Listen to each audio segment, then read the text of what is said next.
The corrupt CEO of DM Financial had vanished along with a fortune in stolen investments, leaving his victims in financial ruin. Despite an international red notice, the police were struggling to locate the elusive Chairman Na, who was rumored to have fled the country. Desperate victims gathered to protest, demanding that the judiciary take action against those shielding the criminal faction. Authorities continued their frantic search, officially requesting international cooperation to track down the fugitive financier. High above the chaos, a man watched the news with a mocking sneer, laughing at the futility of the investigation. He scoffed at the public's outrage, wondering what they could possibly do to catch him now. To him, the victims were nothing but fools who deserved to be deceived by his superior intellect. He believed that the world belonged to the cunning, and he had the stolen wealth to prove it. His arrogance was suddenly interrupted by a voice calling his name, urging him to wake from his smug reverie. A mysterious intruder questioned if he truly felt happy enjoying a life of luxury built on the suffering of others. Terrified, the chairman demanded to know who had managed to infiltrate his private sanctuary. The stranger expressed mock disappointment that his voice had been forgotten so quickly. Recognition hit like a lightning bolt as the chairman stammered out the name of Kim Mu-hyuk. Mu-hyuk revealed he was there on behalf of Tae-san Capital to collect a very substantial debt. The chairman tried to make excuses, but the words died in his throat as he faced his collector. In a panic, he screamed for his security team, hoping they could save him from the confrontation. Mu-hyuk told him to remain calm, clarifying that they weren't there to extradite him just yet. Their objective was much simpler. They just wanted every cent of the money he owed. He laid out the staggering figures, calculated with interest to a total of 470 billion won. The chairman gasped in horror at the astronomical sum he was being ordered to pay. After checking the exchange rates, Mu-hyuk generously rounded the figure down to $350 million. Desperate, the fugitive claimed he was broke, insisting his luxury yacht had drained his last remaining funds. He lashed out, calling them thieves for charging interest that doubled his original debt.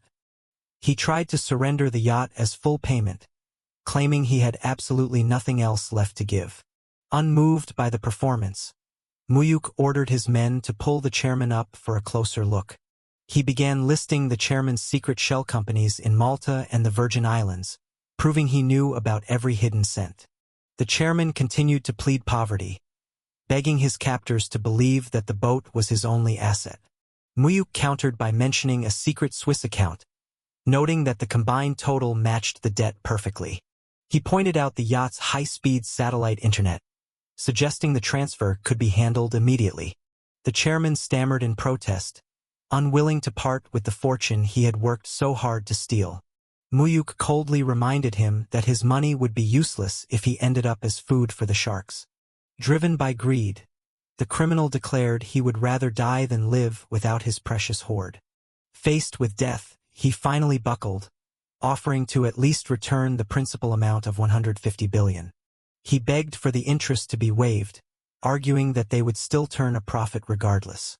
He tried to justify his theft by pointing out that other investors were already resigned to their losses. Tired of the negotiations, Mu-hyuk ordered his subordinate to toss the chairman back into the water.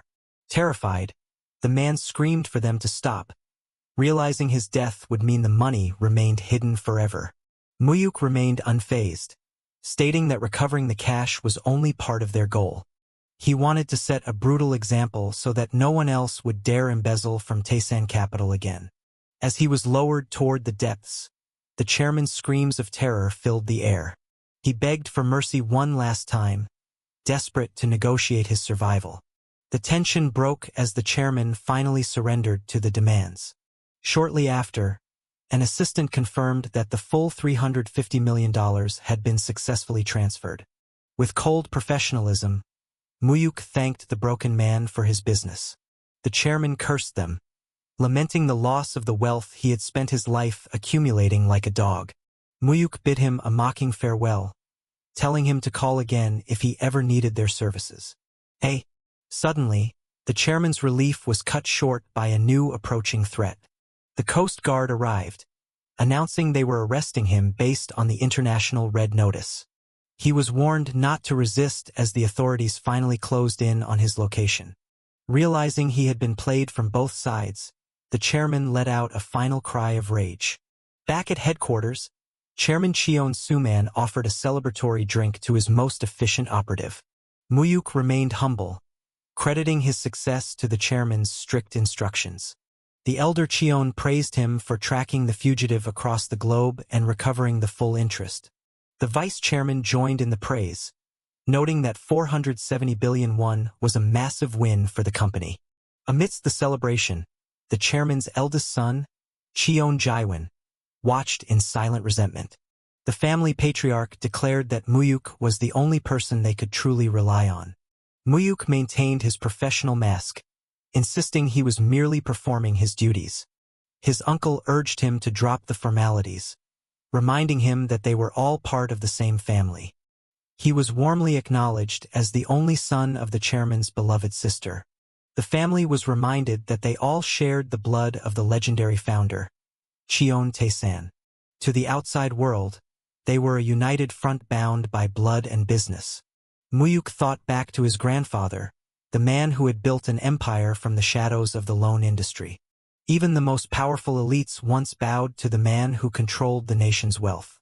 He was a legend known across the country as the undisputed king of the loan sharks.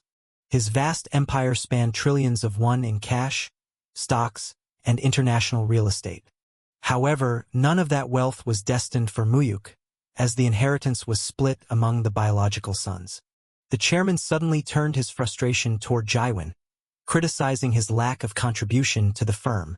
He demanded an update on a missing CEO who had embezzled construction funds under Jae-won's watch. Jae-won stammered an excuse, promising that he would locate the thief eventually. His father exploded in anger, reminding him that his drug habit had caused them to miss the target before. Jae-won was the heir apparent, yet he remained a shadow of his father's greatness. To Mu-hyuk, the man was nothing more than a greedy, incompetent addict fueled by privilege. The chairman sighed in embarrassment, feeling pathetic that Mu-hyuk had to witness such family failure. He dismissed Mu-hyuk for the night, telling him to get some well-deserved rest. With a polite nod, Mu-hyuk thanked his uncle and prepared to depart. Ha ha ha. For 30 years, Mu-hyuk had slaved away, desperate to be seen as a true member of the family. He had handled every dirty job and odd task, yet he remained an outsider to those he served. His only real source of love had been his grandmother, who raised him after his parents died. It was the anniversary of her passing, a day that still weighed heavily on his heart. Goodbye. A sudden phone call from his subordinate, Sang-gi, interrupted his somber reflections. Sang-gi claimed to have found the missing CEO and stated the chairman wanted the target caught immediately. Though it was supposed to be Jae-won's responsibility, the order had supposedly been passed to Mu-hyuk. Surprised but loyal, Mu-hyuk accepted the task without a second thought. He agreed to head to the location at once to finish the job. Arriving at the dark meeting spot, he called out for Sang-gi to show himself. Sang-gi appeared, but his tone was unsettlingly cold as he greeted his boss. Mu-hyuk sensed something was wrong as he looked around the desolate area. He demanded to know what was happening and why his men were acting so strangely. Sang-gi offered a chilling apology for calling him out so late at night. Realization began to dawn on Mu-hyuk as he questioned his subordinate's sudden defiance. Before he could react, he was betrayed by the man he had trusted most. Pain flared as he realized he had walked straight into a deadly trap. Chief, enraged, Mu-hyuk demanded to be released, unable to believe the betrayal unfolding before him. Sang-gi revealed he was simply following a new set of orders from above. The mission was no longer about catching a thief. It was about forcing Mu-hyuk into a permanent retirement. Mu-hyuk desperately asked who had signed his death warrant, the chairman, his uncle, or the jealous Jae-won. Is it Cheon Jae-won? Sang-gi scoffed, stating that the identity of the master didn't matter anymore. He reminded Mu-hyuk that in their world, they were all just disposable servants. With a final, cold farewell, the traitor prepared to finish the job. Mu-hyuk was shoved into the dark, cold depths of the sea. He struggled against the water, his mind racing as his life flashed before his eyes. He felt a bitter sting of regret for being a loyal dog to a family that ultimately threw him away. The realization that he would die in such a hollow, discarded manner filled him with fury. As he sank, he whispered an apology to the grandmother he was about to join. He lamented failing to uphold his promise to her, feeling the weight of his wasted life. Suddenly, his eyes snapped open, and he found himself gasping for air, very much alive. What? He looked around in confusion, wondering if even the afterlife was a place of chaos. Violent shouts nearby suggested he wasn't alone in this strange new reality. He struggled to make sense of the situation as he pulled himself together. "You fucker." He noticed his body felt remarkably light and full of the vigor he hadn't felt in decades. A group of punks charged at him, shouting his name with hostile intent. He moved with instinctive grace, easily dodging the clumsy attacks of his aggressors. With a surge of power, he told the young thugs to get lost before things got worse. Scared by his sudden intensity, the boys scrambled to make their escape. He shouted after them, his voice echoing with a confidence he hadn't possessed in years. "Come find us anytime, we'll give you a good beating." A familiar face appeared, checking on him with a casual, friendly concern. The boy offered him a smoke, marveling at how intense his friend seemed for a mere student. Mu-hyuk stared in shock at Lee Myung-soo, his best friend from a childhood long since past. Myung-soo praised Mu-hyuk's fighting skills, impressed that he had taken on the gang alone.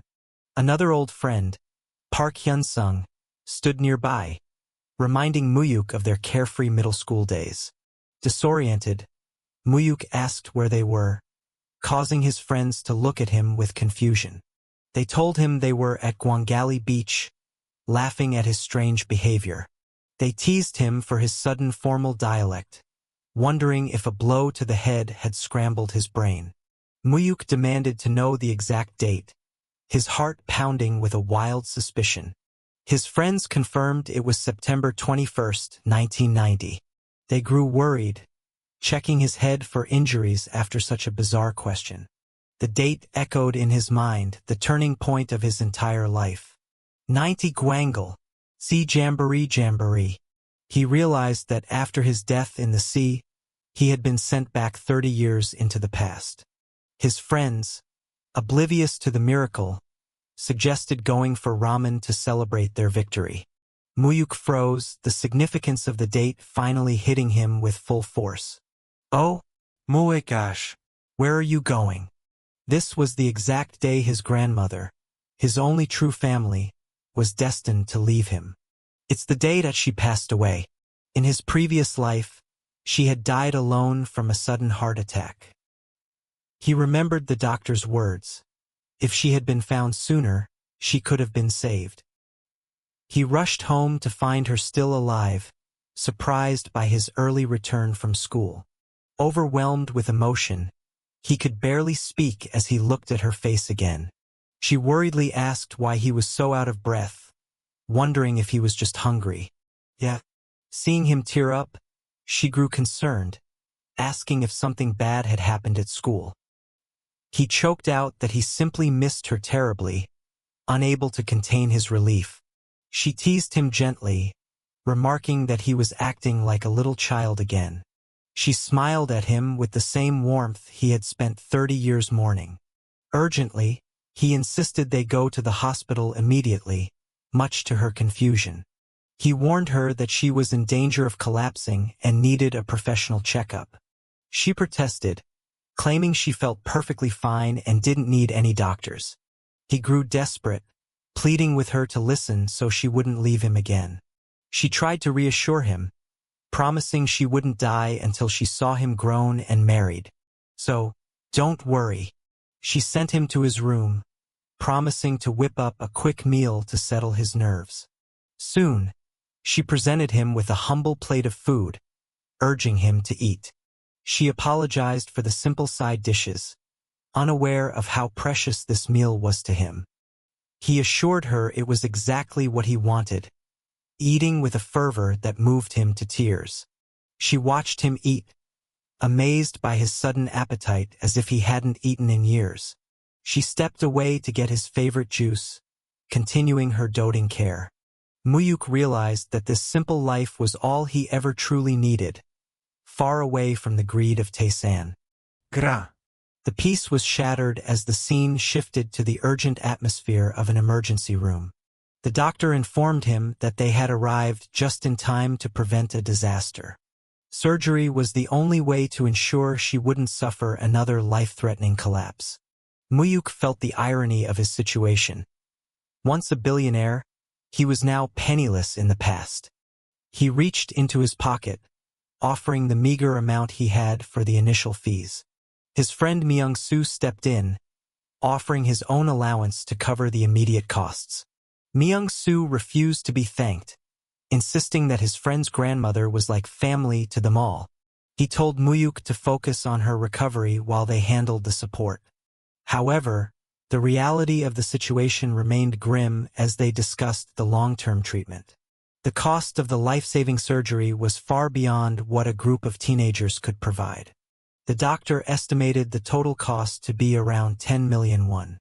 To his future self, it was pocket change, but in 1990 it was an impossible fortune. He looked at the few coins in his hand, realizing he needed a miracle to save her. He knew there was only one person with the power to provide that kind of money. He made a bold decision to contact the one man he had spent his life serving. He reached out to the estate of Cheon Tae-san, requesting an urgent audience with the chairman. He identified himself as the grandson of the chairman's long-lost daughter, seeking a meeting. Daehin Busan Hospital. Walking through Busan, he marveled at the sights of the city before the modern skyscrapers took over. The reality of his time travel finally settled in as he navigated the streets of his youth. He wondered if his fate was sealed, or if he could prevent the murder that awaited him in the future. He suspected his uncle was the one who had ultimately orchestrated his downfall. It was the only logical explanation for why his own subordinates had turned against him. Yet, a shadow of doubt remained about the true motive behind the betrayal. He questioned if he had outlived his usefulness or if a different predator was responsible. Cheon Suhan? Keaton Jaiwon? He vowed to uncover the truth of who had ordered his death in that past life. Regardless of the past, he saw this second chance as a golden opportunity. He wasn't just going to survive. He was going to dismantle the Cheon family and claim their empire. His thoughts were interrupted by a rough voice calling out to him from the shadows. A man gestured for him to approach, his intentions clearly far from friendly. Mu-hyuk looked at the stranger, wondering who would dare to challenge him now. The man demanded to know his name, setting the stage for a new confrontation. The boy demanded to know why the stranger was prying into his identity, wondering if he was dealing with a common thug. The man scoffed at the teenager's bold attitude, finding his attempt to act tough rather amusing despite his clear disadvantage. He reprimanded the youth for his lack of respect, reminding him to mind his manners when speaking to someone older. He suggested that the man should introduce himself first before demanding the names of others. With a boisterous shout, he introduced himself as Park Dong-soo, questioning if his reputation had preceded him. The name Park Dong-soo immediately rang a bell, sparking a memory of a notorious figure. He recalled that Dong-soo was the legendary second-in-command of the Sesung gang, a man destined for leadership before the government's crackdown on crime. History remembered him as a scapegoat who was abandoned by his boss and eventually met a gruesome end in a lonely motel room. His life was tragically cut short at the young age of 29. Dong-soo seemed genuinely surprised that the boy didn't recognize his supposedly famous face. He flatly denied knowing him, mockingly asking if the man simply ran a local comic book shop. Brushing off the insult, Dong-soo insisted that since he had shared his name, the boy should now return the favor. He introduced himself simply and clearly as Kim Mu-hyuk. Dong-soo played with the name, finding it surprisingly powerful and fitting for someone with the boy's intensity. Mu-hyuk inwardly sighed at the man's immature behavior, finding his antics quite childish. Dong-soo mentioned the rumors circulating the hospital about a dedicated grandson in room 405 who took meticulous care of his elder. Mu-hyuk replied that caring for his only remaining family member was nothing more than his natural duty. The man nodded in somber agreement, acknowledging the truth in the boy's statement. He noticed the school uniform and asked if Mu-hyuk attended the local vocational high school, prompting a counter-question about the man's criminal ties. Dong-soo playfully denied being a thug, acting hurt that the boy would jump to such a conclusion. Mu-hyuk pointed out that his multiple stab wounds made his involvement in the underworld fairly obvious. Dong-soo laughed it off, claiming that a few scars were just part of growing up and navigating the complexities of adult life. He challenged the boy's lack of fear, wondering why he remained so composed in the presence of a dangerous man. Frustrated by the boy's sharp tongue, Dong-soo realized he was being outmaneuvered in their verbal sparring. Sensing the conversation was over, Mu-hyuk asked for permission to leave, which the man reluctantly granted. Dong-soo bid him farewell with a nickname, watching the boy walk away while noting his peculiar strength of character. Mu-hyuk reflected on Park Dong-soo's current status, noting that while his gang was influential locally, they hadn't yet reached national infamy. He realized that saving this man from his destined fate could provide him with a powerful pawn in the future. His grandmother called out to him, announcing that a mysterious visitor had arrived to see him. He was greeted by Director Ha, a face he recognized instantly from his previous life. The director requested a private conversation outside the hospital room. They relocated to a nearby coffee house to discuss matters in a more formal setting.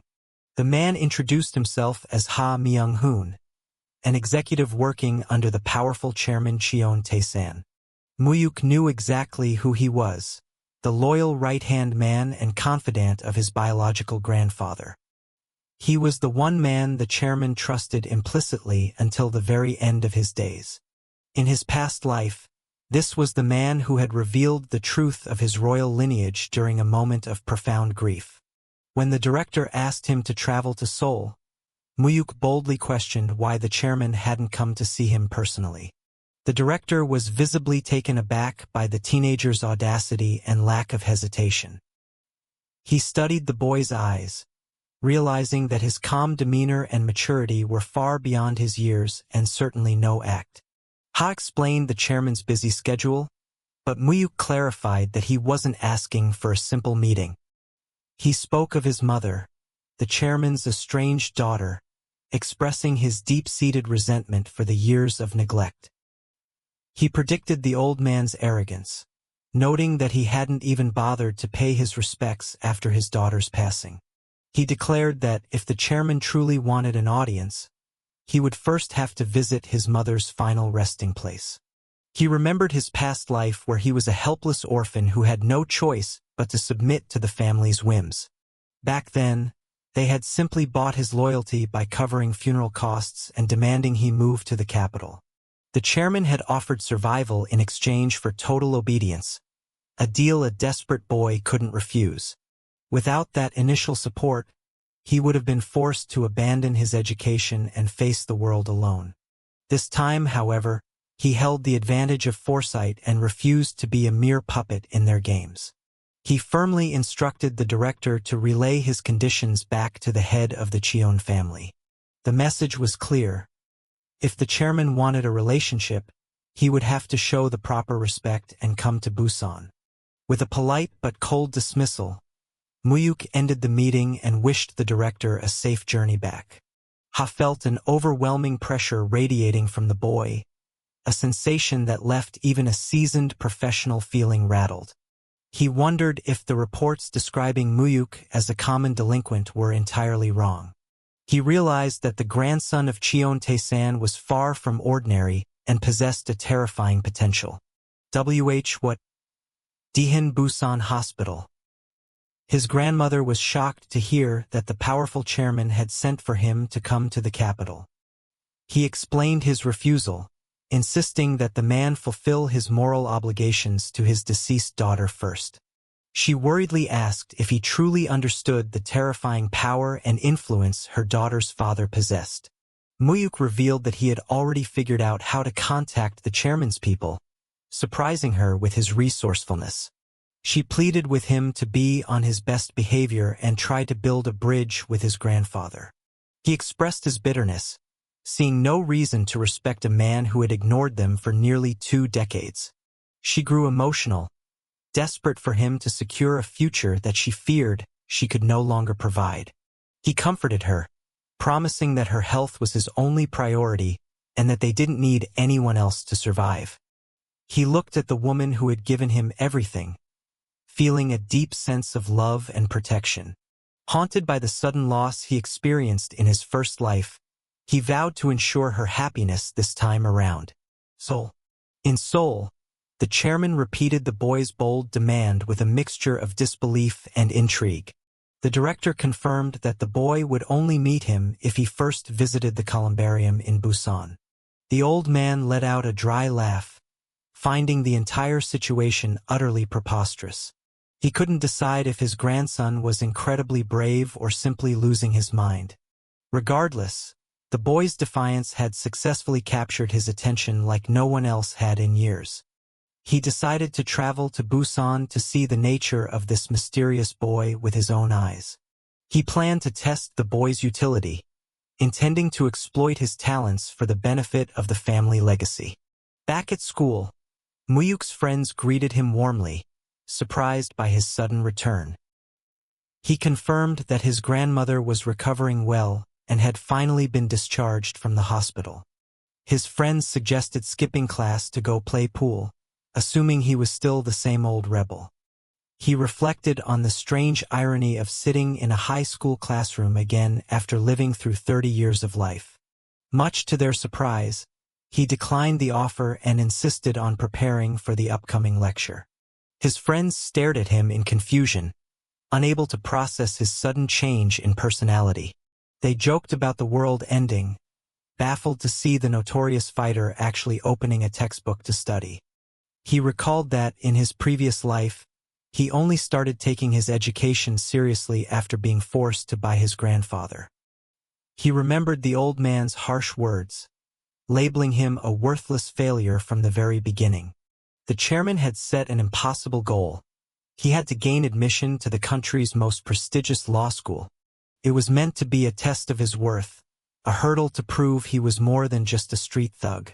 The old man had offered him a roof and food, but provided absolutely no warmth or genuine care. The ultimatum was clear. If he failed to meet the standard, he would be cast out and forgotten forever. Driven by a desperate need for survival and recognition, he had pushed himself to the absolute limit. He had eventually succeeded and earned his place, only to become a highly skilled tool for the family business. He had been nothing more than a glorified servant, bound by blood but treated like an expendable asset. This time he would study with a different purpose, to build the power necessary to take them all down. The homeroom teacher stormed in, shouting at the students to get to their seats as the bell rang. The class representative called everyone to attention to greet the instructor. Everyone attention. Bow to the teacher. The students bowed in unison, following the rigid morning routine of the school. The teacher immediately singled out Mu-hyuk, calling him to the front of the room with a menacing tone. He ordered the boy to assume a punishment position, ready to vent his frustrations.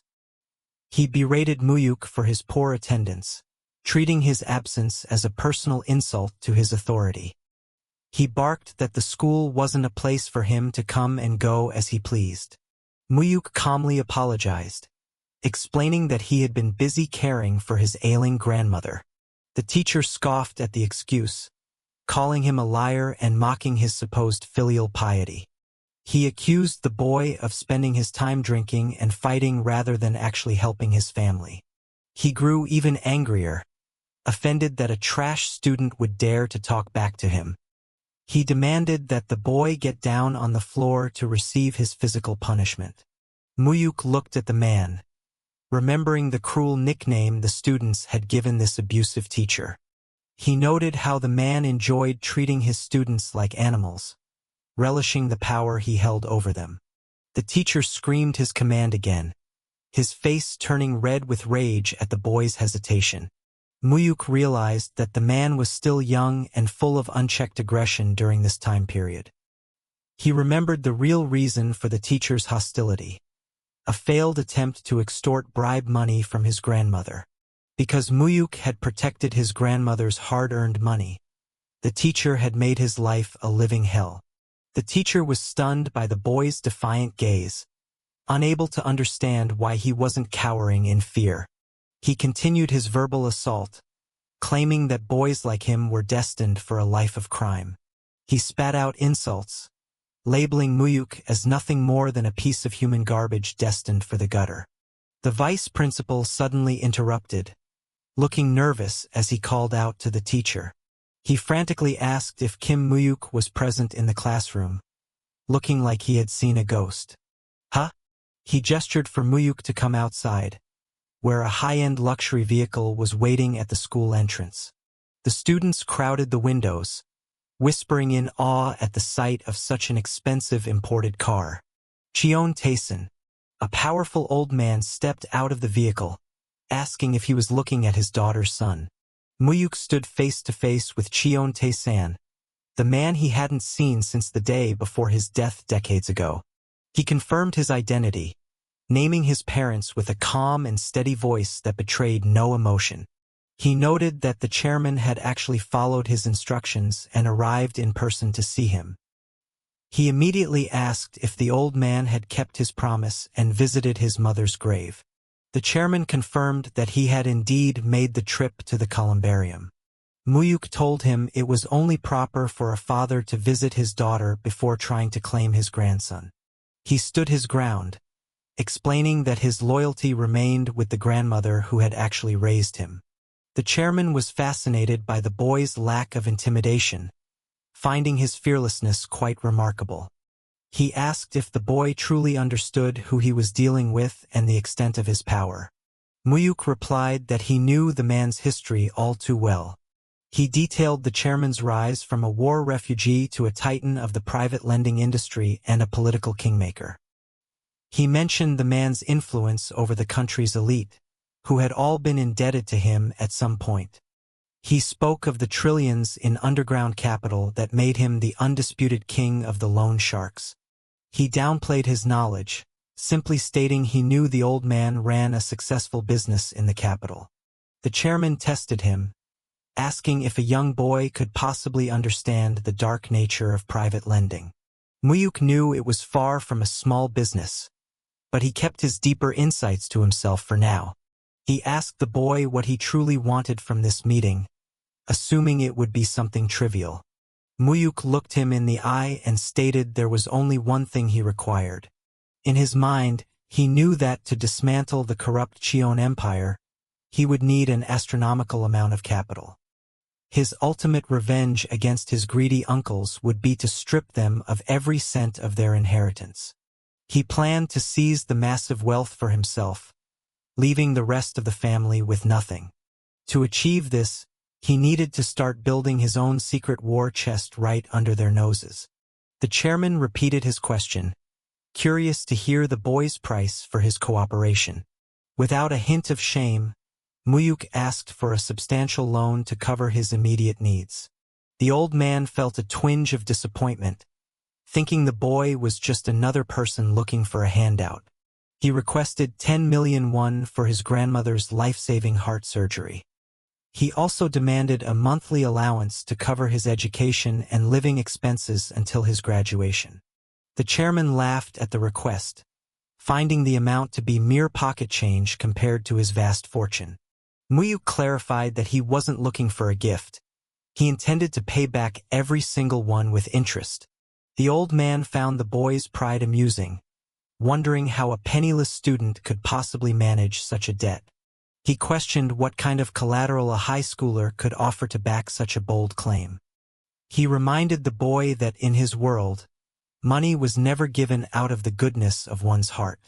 He demanded proof of his credibility or some form of asset that could guarantee the repayment. "My collateral, you ask?" Mu-hyuk pointed to his head, declaring that his intellect and his future were the only collateral he needed. He promised to gain entry into the nation's top law school as a guarantee for the loan. This time, he was the one making the offer, taking control of the deal before the chairman could dictate terms. He knew the chairman's deepest weakness, a lifelong obsession with academic prestige he never achieved himself. Because of his own humble beginnings, the old man was desperate for his descendants to have the best education. His own sons had been academic disappointments, and his brilliant daughter had abandoned him long ago. Having a grandson in the elite law school was the perfect bait to satisfy the old man's lingering inferiority complex. The chairman was skeptical, knowing the boy's current grades were nowhere near the required level for such a feat. He asked what the penalty would be if the boy failed to live up to his grand promise. Mu-hyuk knew there were no guarantees, but he needed to maximize the old man's interest in his potential. He offered his very life and body as the ultimate forfeit if he failed to gain admission. The chairman smiled, finding the stakes to be quite acceptable for a man of his profession. In return, Mu-hyuk asked for a special gift to commemorate his success once he passed the entrance exam. He refused to name the gift yet, promising to reveal his true desire only after he had proven his worth. He hinted that the reward he sought would be far greater than anything the old man could imagine. Intrigued by the boy's ambition, the chairman agreed to the terms and settled in to watch the show.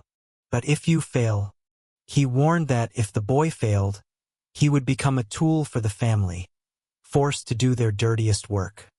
He spoke of tasks so dark and cruel that they would make even the most hardened criminals tremble. Mu-hyuk accepted the challenge with a cold smile, addressing the man as his grandfather for the first time. He inwardly mocked the old man's attempt to scare him, having already lived through those horrors once before. He decided that if he had to become a monster to win, he would be the most terrifying one they had ever seen. He vowed to become a demon capable of tearing the entire Cheon family limb from limb. The chairman watched him leave, thinking to himself that he had finally found an interesting successor. The director agreed, noting that the boy was nothing like the person described in the background checks. The old man reflected on the thousands of people he had judged over his long and brutal career. He had seen everything from desperate debtors to cold-blooded killers and those who would sell their own kin. He prided himself on his ability to read a person's soul within seconds of meeting them. He usually knew exactly what a person was thinking by observing their smallest gestures and tones. Yet, he felt completely unable to read Mu-hyuk, feeling as though the boy was the one analyzing him instead. "Seems you liked him. Mizian. Ts Dihin Busan Hospital. Dihin Busan Hospital." Mu-hyuk stayed by his grandmother's side, and the doctor assured him that the procedure was routine and safe. Surgery ongoing. While at the hospital, he ran into Park Dong-soo again, who greeted him with his usual rough charm. The gangster asked if he was staying on top of his studies and making sure to eat properly. Mu-hyuk told him he was too busy studying for a cigarette break, surprising the thug with his dedication.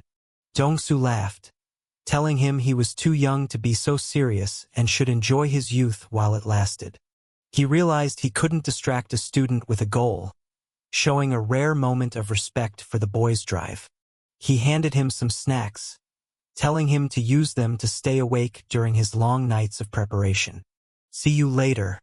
Mu-hyuk watched him go, noting that while Dong-soo was a dangerous criminal, he had a surprisingly likable side. He remembered that the looming government crackdown would soon spell the end for men like him. He noticed a group of suspicious men nearby and realized that history was about to repeat itself. He decided that he wouldn't let Dong-soo die today, seeing an opportunity to change the future. He realized that by saving the man's life now, he could gain a powerful and loyal ally for the war to come. He demanded to know the location of the patient named Park Dong-soo. The nurse stuttered, asking for his relationship to the patient, but he rudely dismissed her, claiming he was simply there for a visit. A young man approached, asking if they were searching for Dongsu. Introducing himself as Dongsu's younger brother, he offered to lead the group directly to the medical ward. Watching them walk away, the boy grew angry that thugs were causing a scene while his grandmother was in surgery, deciding he needed to lure them out of the building. Realizing they were being led astray, one of the thugs demanded to know where the kid was taking them. The boy turned back with a cold stare, asking if their true intention was to murder Park Dongsu. The thugs were caught off guard, demanding to know the true identity of the brat standing before them. They looked down on him, seeing only a defenseless child. Suddenly, a familiar voice called out, questioning what the group thought they were doing. Dongsu appeared, shaming the gangsters for drawing a knife on a mere high school student. The group gasped as the man they were looking for stood right in front of them. "Egu so refreshing." After quickly handling the thugs, Dongsu remarked how good it felt to move his body again after their previous turf war. He admitted he had been expecting them to target him during his recovery. He had been keeping a watchful eye, yet he was surprised the boy had personally delivered them to him. Dongsu praised the student's courage, noting that most would have been paralyzed by the sight of a blade. The boy remained calm, explaining he moved because he was certain Dongsu's men were already watching the hospital. He knew that even without his help, Dongsu would have easily crushed the intruders. Grateful for the assistance, the mob boss offered to grant the boy any wish, whether it be wealth or women. The boy looked at him, realizing Dongsu would be the perfect first piece for his grand design. He instructed Dongsu to take only his most loyal men and vanish into hiding for the next 3 months. Confused and insulted, Dongsu barked back, wondering why he should run away when he had asked for a reward. The boy warned him that the president was about to declare a massive war on organized crime. The veteran gangster was stunned by the mention of a government crackdown. In October 1990, a special decree was issued to shift the political climate and distract the public from regime corruption. While small crackdowns had happened before, this new war on crime was a different beast entirely. The upcoming announcement would signal a massive operation to systematically eradicate every criminal organization in the country. The boy warned Dongsu to keep his location a total secret, even from his own syndicate members. He specifically cautioned him to beware of his own boss, Lee Se-song. That warning was the only reward the boy requested. As the boy walked away, he knew Dongsu's survival would determine if he would become a useful tool in the future. 1 month passed, and the setting shifted to the secluded Yurisen Mountain. The news broadcast confirmed the declaration of a war against violence and criminal organizations.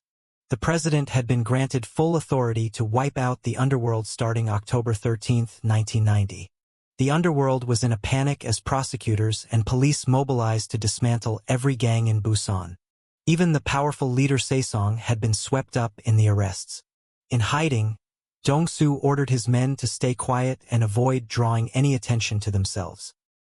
He looked at the television in disbelief, realizing the kid's prophecy had come true exactly as described. His men joked about the boy's foresight, suggesting he might as well wish for national reunification next. The boy had previously remarked that such a wish would be fulfilled in Germany first. On October 3, 1990, the world watched as East and West Germany finally overcame decades of division. Dongsu sat in silence, wondering who Kim Mu-hyuk truly was. Back in the city, Mu-hyuk's grandfather had moved quickly to handle his grandmother's affairs. He comforted his grandmother, telling her she no longer needed to worry about anything. He explained that his grandfather had provided enough funds to ensure she never had to work again. She felt overwhelmed, unsure if she should accept such a massive sudden change in their lives. Mu-hyuk insisted she deserved it for raising him alone, promising her a life of comfort and health from now on. Mu-hyuk. His friends arrived to celebrate her discharge from the hospital, bringing food for a feast. They planned a cheerful dinner to mark her return home. The pleasant weather was dampened only by the fact that test results were being released that day. The friends bickered about their low rankings, trying to find pride in being slightly better than the absolute bottom. They asked Mu-hyuk how he fared, knowing he had been buried in his books lately. He modestly replied that he had done a decent job getting back into the rhythm of academia. Suddenly, a student burst in with shocking news that Mu-hyuk had secured the top rank in the entire exam. Rumors spread fast from the teacher's office about his incredible performance. Their homeroom teacher summoned Mu-hyuk to the office immediately. His friends cheered, assuming he was about to receive an award for his academic achievement. Teacher's office. Kim Mu-hyuk. The teacher stared at Mu-hyuk, asking if he knew the reason for the summons. The teacher repeated the question with an accusatory tone, but Mu-hyuk remained calm and confused. The teacher leveled a harsh accusation, claiming that Mu-hyuk must have cheated to achieve such a score. He couldn't believe a student from the bottom of the rankings could suddenly take first place. The teacher then mentioned seeing a luxury foreign car, suspecting Mu-hyuk's grandfather was using influence. He suggested that a man of such stature should have properly greeted him as the boy's teacher. Mu-hyuk looked at the man, realizing his teacher was a greedy opportunist who hadn't changed at all. He told the teacher that if he wanted to meet his grandfather, he would have to travel all the way to Seoul. Dismissing the teacher's hidden agenda, Mu-hyuk asked to leave so he could prepare for the upcoming exams. Oh, Keme Mu-hyuk. The teacher shouted after him, demanding to know who helped him cheat on the tests. Mu-hyuk stood his ground, firmly stating that he had earned his grades fairly. The teacher grew livid, insulting Mu-hyuk's upbringing and questioning if his grandmother had taught him to be a fraud. Mu-hyuk felt a surge of cold anger as the man crossed the final line by insulting his family. The teacher threatened him, but Mu-hyuk demanded a formal apology for the insult to his grandmother. He challenged the teacher, asking what his academic performance had to do with his elderly guardian. The teacher was stunned by the student's sudden defiance. In a fit of rage, the teacher declared he was nullifying the exams and giving Mu-hyuk a 0 for cheating. He announced an indefinite suspension, wishing he could expel the boy on the spot. Mu-hyuk proposed a bet to settle the matter once and for all. He offered to solve the exam questions again right there in the office under direct supervision. He staked his entire school career on the outcome. If he failed to replicate his score, he would drop out immediately. However, if he succeeded, he had a condition for the teacher. He demanded that the teacher resign from the school if his talent was proven real. The teacher called him arrogant, yet he felt a flicker of hesitation. Mu-hyuk taunted him, asking if he lacked the confidence to see the truth. Reluctantly, the teacher gathered the various subject papers for the retest. Korean history, maths, Korean language, physics, social science. Other faculty members watched in shock as Mu-hyuk cleared every subject with ease.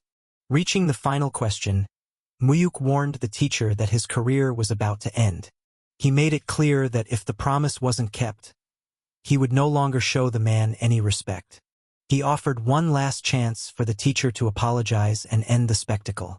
What? Another teacher intervened, telling them both to stop now that Mu-hyuk had proven his innocence. They told the accusing teacher he should be praising the student's hard work instead of attacking him. The teacher finally muttered a forced apology. He admitted he had fundamentally misunderstood Mu-hyuk's capabilities. Mu-hyuk quietly exited the office to return to his classroom. Teacher's office. The official rankings were posted, showing Kim Mu-hyuk firmly in the number 1 spot. His classmates laughed, enjoying the sight of the arrogant teacher being humiliated. They marveled at his transformation, wondering if he really aimed for the elite Korean university. Mu-hyuk encouraged his friends to find their own paths, offering to help them study or return to their passions. He remembered how his friend Myung-soo had once been bright but gave up on his dreams too early. He recalled Hyun-sung's potential in judo, which had been wasted in his previous life due to their bad influences.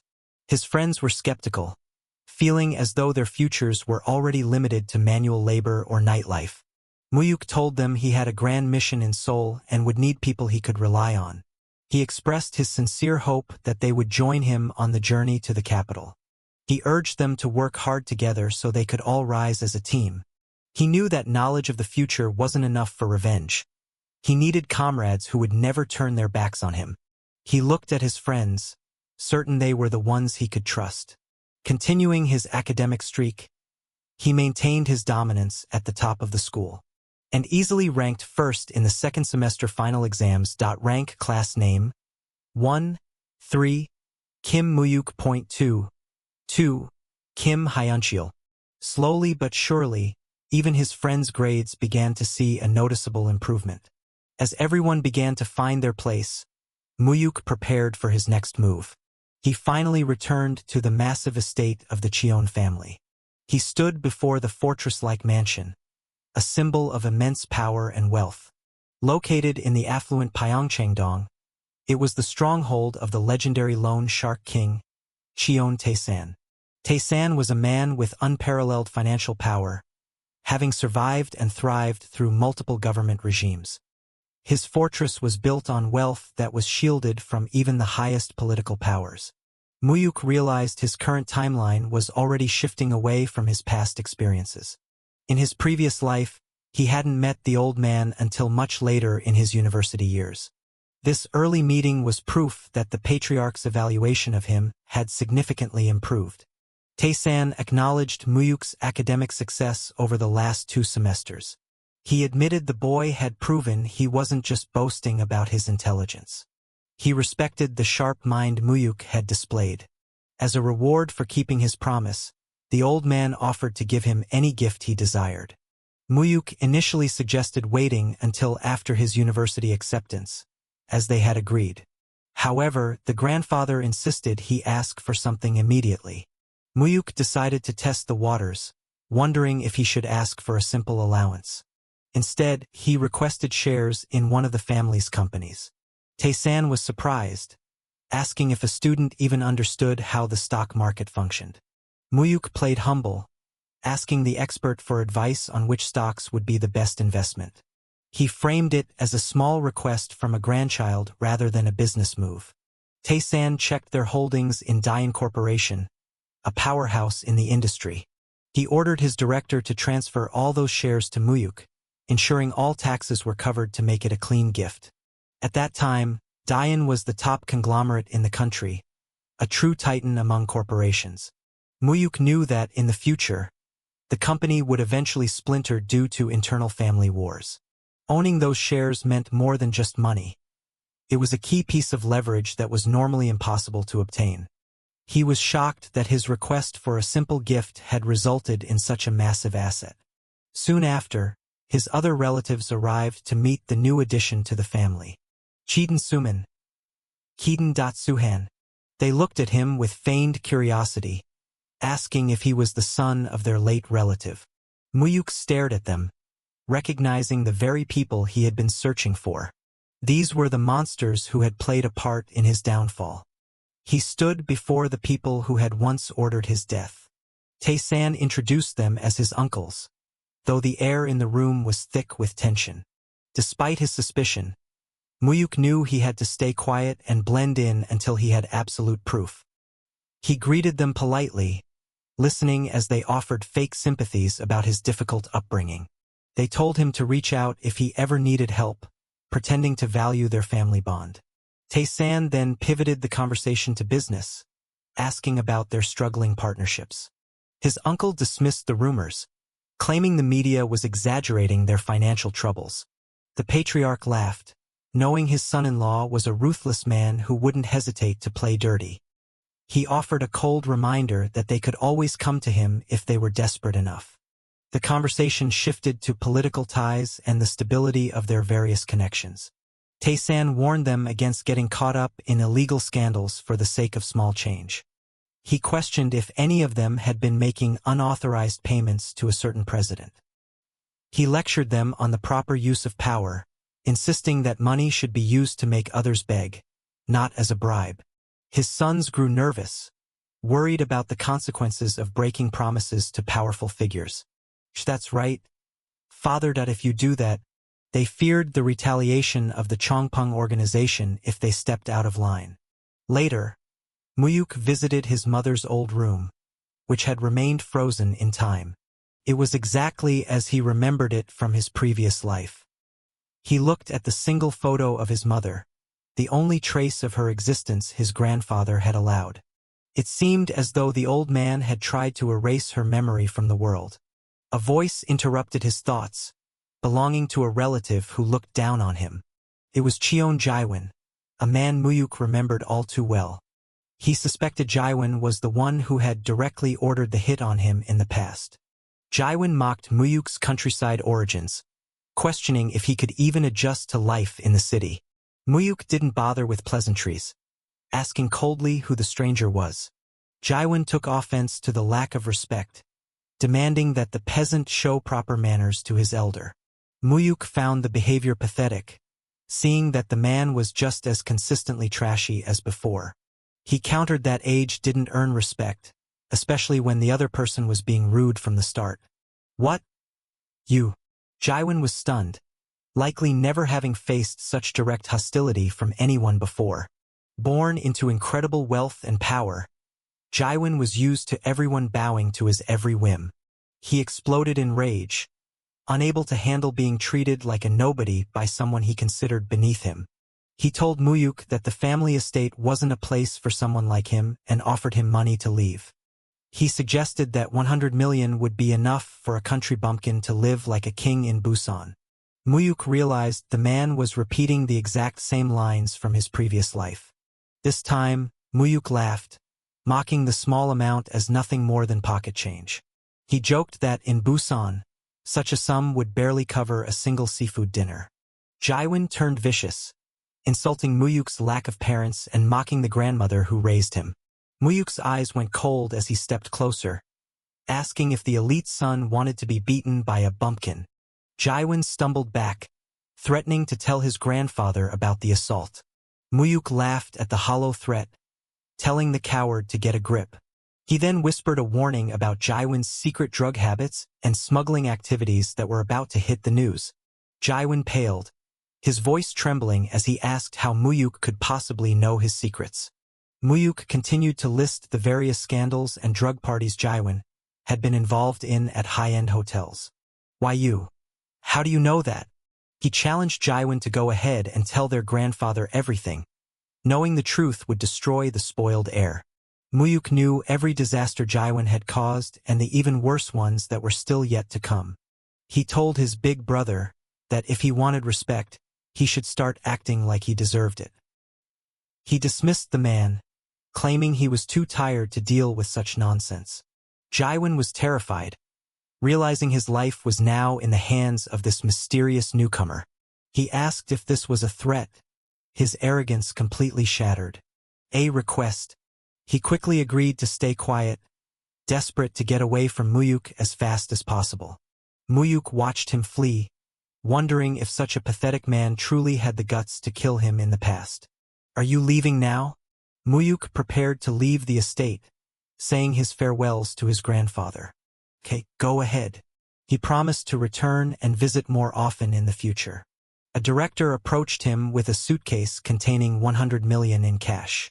He explained it was an additional gift from the chairman, who felt the stocks weren't enough for his daily needs. The password for the funds was set to the anniversary of his mother's passing. Mu-hyuk was impressed by Tae-san's meticulous nature and asked the director to convey his gratitude.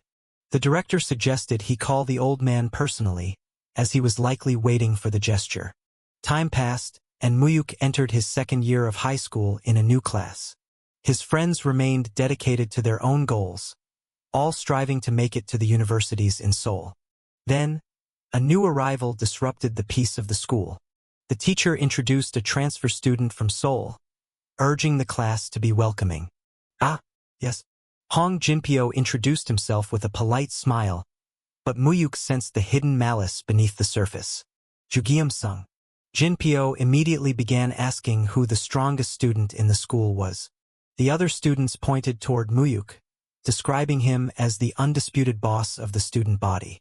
They warned the newcomer that Mu-hyuk was on an entirely different level of strength. They recalled a time when the older students tried to bully him during his first year. The seniors had demanded he come outside, but Mu-hyuk had simply ignored them. Wake up, you fucking bastard.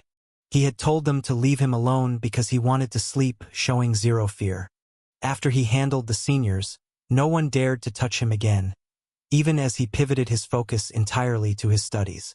Jinpyo smirked, finding the idea of an arrogant, top student the perfect target for his amusement. His lackeys warned him not to start a fight, but Jinpyo wasn't worried about physical strength. He believed that winning wasn't just about fighting, but about influence and power. He boasted about his father being a chief prosecutor, using that status to keep his peers in line.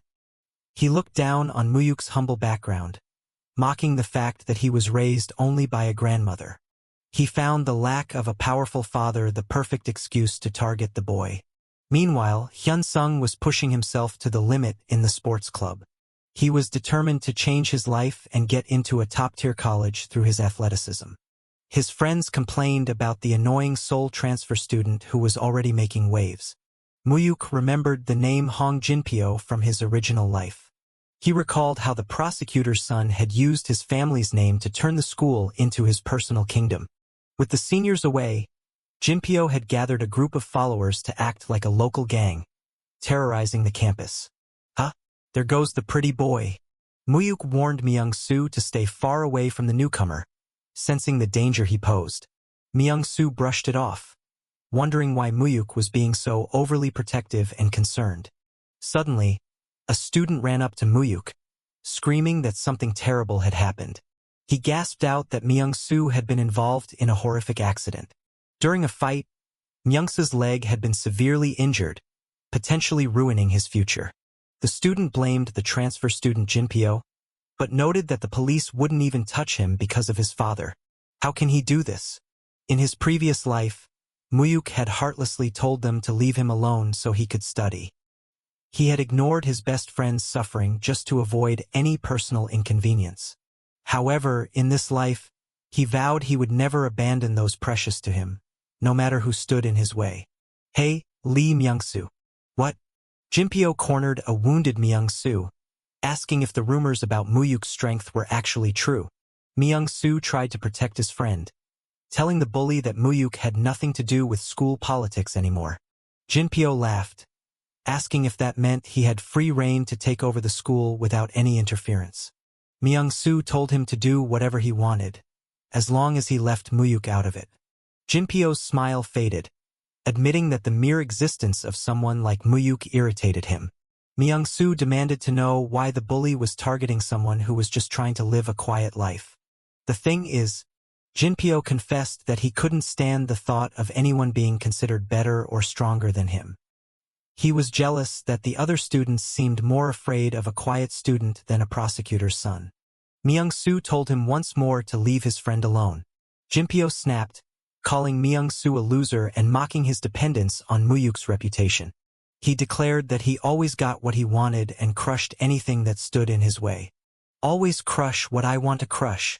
He looked at the injured boy with pure contempt. He told Myung-soo that his suffering was simply the price for being close to someone like Mu-hyuk. With a cold command, he ordered his lackeys to drag the boy out to finish what they started. Mu-hyuk. There is a big problem.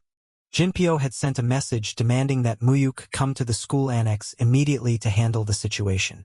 Mu-hyuk realized that despite his efforts to avoid conflict, some things were simply destined to happen.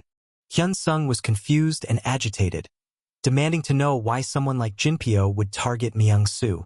Mu-hyuk told Hyun-sung to stay back, but Hyun-sung refused to remain idle while their friend was in danger. Having spent a year training as a top judo prospect, Hyun-sung's future career would be ruined if he were caught in a school fight. Mu-hyuk warned him to stay calm and protect his status as an athlete, as a violent record would destroy his college prospects. Hyun-sung dismissed the warning, caring more about Myung-soo's safety than his own future or college applications. Mu-hyuk shouted to get Hyun-sung's attention, attempting to stop him from making a mistake. He explained that he needed both of them for his future plans, so he had to be the one to handle this confrontation alone. Hyun-sung looked at Mu-hyuk with uncertainty. Mu-hyuk instructed him to act as a lookout and ensure no teachers or outsiders interrupted the fight. Hyun-sung questioned if Mu-hyuk was truly planning to take on the entire group by himself. Mu-hyuk asked if he had forgotten his true strength. He confidently declared his identity as Kim Mu-hyuk. Jinpyo laughed, noting that the rumors were true about Mu-hyuk showing up to protect Myung-soo. Jinpyo taunted them, claiming Myung-soo was lucky Mu-hyuk arrived before he decided to break the boy's ankle. Myung-soo looked up in a daze, surprised to see Mu-hyuk standing there. Mu-hyuk demanded to know why Jinpyo was harassing his friends instead of coming to him directly. Jinpyo chuckled sinisterly. He pretended to search for a reason for his actions before mocking the situation. He casually stated that he only did it because he thought it would be entertaining. Mu-hyuk repeated the word back, his anger rising at the trivialization of his friend's safety. Mu-hyuk offered a deal. Release Myung-soo and face him instead for a much more intense experience. Jinpyo mocked the offer, likening their loyalty to a cliché movie about Busan tough guys. He signaled his gang to prepare for the attack. Jinpyo boasted about his father's high-ranking position as a prosecutor to intimidate everyone. He promised that if Mu-hyuk touched him, his father would ensure he spent his entire life behind bars. He ordered his henchmen to begin the assault. Someone cursed as the tension reached a breaking point. Mu-hyuk challenged the entire group to come at him at once. One of the thugs threatened to stab Myung-soo if Mu-hyuk took another step forward. Myung-soo groaned in pain and fear. Jinpyo screamed that he would get away with everything because of his father's status as the chief prosecutor. Mu-hyuk retorted that Jinpyo clearly didn't understand the reality of his situation yet. He noted that a prosecutor's influence is useless when a fist is already inches from one's face. Mu-hyuk struck a blow as retribution for the assault on Myung-soo. He landed another hit, punishing Jinpyo for interrupting his valuable study time. He prepared for one final, decisive strike. He declared this last hit was specifically for the injury Jinpyo had threatened to inflict on Myung-soo's ankle. Jinpyo pleaded for mercy, terrified by the look in Mu-hyuk's eyes. Mu-hyuk looked up to see an older man he recognized as an uncle figure. The man asked about Myung-soo's condition, noting that Hyun-sung's father, a police officer, often helped cover up their past troubles. The uncle warned that this time was different. They had fought the son of a deputy prosecutor, and even the police were powerless to help. Mu-hyuk asked for a single favor in the midst of the crisis. He requested permission to make one phone call before the situation escalated further. At the station, officers scrambled in a panic, wondering about a sudden arrival. A man stormed in, demanding to know who was responsible for his son's injury. Mu-hyuk calmly explained it was a fair fight where he was outnumbered, questioning why he was the only one arrested. The man sighed, looking at Mu-hyuk with disdain. The prosecutor ordered the boy to be taken to the interrogation room, ignoring warnings about Mu-hyuk being a minor. He insisted on handling the interrogation personally. He claimed to have a specific method for dealing with rebellious youths. The prosecutor acknowledged Mu-hyuk's past reputation for being a notorious fighter. He cited school reports claiming Mu-hyuk was essentially a gang member involved in extortion and theft. He muttered about Mu-hyuk being nothing more than a violent animal. Mu-hyuk maintained that he was only acting in self-defense against a larger group. The prosecutor demanded a proper answer, refusing to accept the self-defense plea. Mu-hyuk retold the events, explaining he was protecting his friend from Jinpyo's armed gang and had no other choice. The prosecutor decided that words were no longer enough. He prepared to use force to teach the boy a lesson. He ordered his subordinates to restrain Mu-hyuk. He demanded to know the real reason for the fight once more. He shouted the question with increasing fury. Mu-hyuk, struggling, repeated that it was an act of self-defense. The prosecutor mocked his resilience and prepared to strike him again. Mu-hyuk breathed heavily, enduring the physical abuse. The prosecutor repeated the question, hoping to break the boy's spirit. Mu-hyuk remained steadfast in his original testimony. The official warned that resistance would only lead to a harsher outcome. He tried to force Mu-hyuk to admit to using a weapon first, but Mu-hyuk pointed out that Jinpyo was the one with the knife. Frustrated, the prosecutor ordered his men to tie Mu-hyuk to a chair, reverting to his old, brutal habits. He screamed at his subordinates, demanding total obedience. The officers quickly complied, fearing the prosecutor's rage. The man told Mu-hyuk he brought this suffering upon himself. To his surprise, Mu-hyuk began to laugh. The prosecutor questioned if the boy had lost his mind out of fear. Mu-hyuk mocked the man, stating that the father and son were exactly alike in their cowardice. He ridiculed their reliance on using positions of power as weapons. Enraged, the prosecutor prepared to strike the bound boy. He ordered his men to hold Mu-hyuk still for the blow. Suddenly, someone burst in, frantically calling for the prosecutor to stop. The man was annoyed by the interruption, stating he wasn't finished yet. He was shocked to hear that the district attorney, Yoon Chang-ho, had arrived personally. The prosecutor stammered, wondering why such a high-ranking official was there. Yoon Chang-ho entered and immediately scolded the man for his illegal and brutal treatment of a minor. The district attorney was furious, worried that this scandal would ruin his chances of a promotion to Seoul. The prosecutor tried to justify his actions, confused by the sudden intervention. Yoon Chang-ho asked if the man had any idea whose grandson he was currently assaulting. He revealed the name of Chairman Cheon from Pyeongchang-dong. The prosecutor's face went pale as he realized he had crossed the most powerful man in the country. The district attorney confirmed that the student was indeed Chairman Cheon's grandson. Later, the chairman asked Mu-hyuk to explain why the incident had occurred. Mu-hyuk explained that he sought help because the prosecutor was abusing his power for an unfair investigation. The chairman asked if there was any way the conflict could have been avoided. Mu-hyuk stated that he could ignore attacks on himself, but he had to crush those who targeted his friends to ensure they never tried it again. He declared his resolve to protect those close to him at any cost. He defined this protection as his chosen way of life.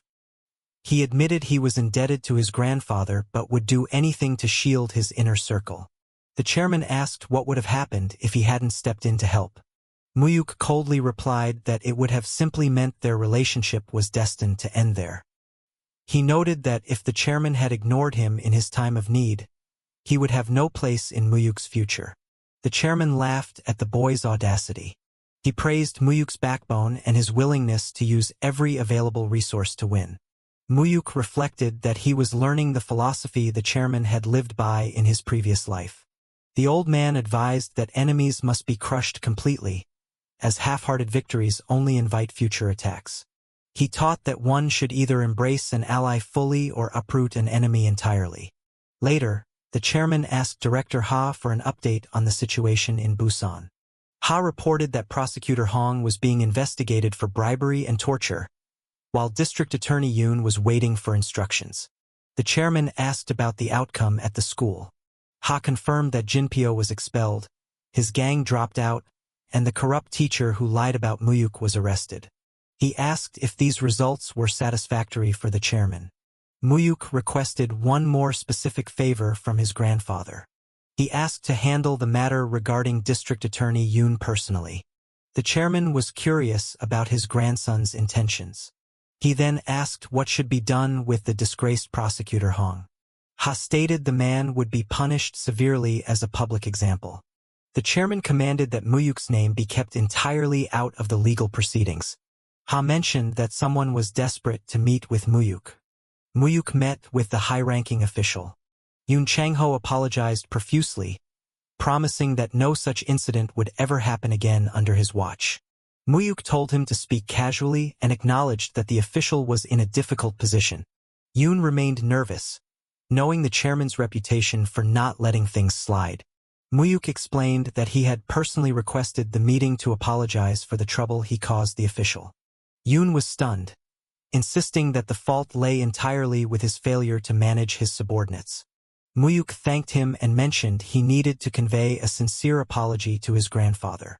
He then paused, signaling he wanted to ask for something. He asked if the district attorney would grant him an unconditional favor in the future.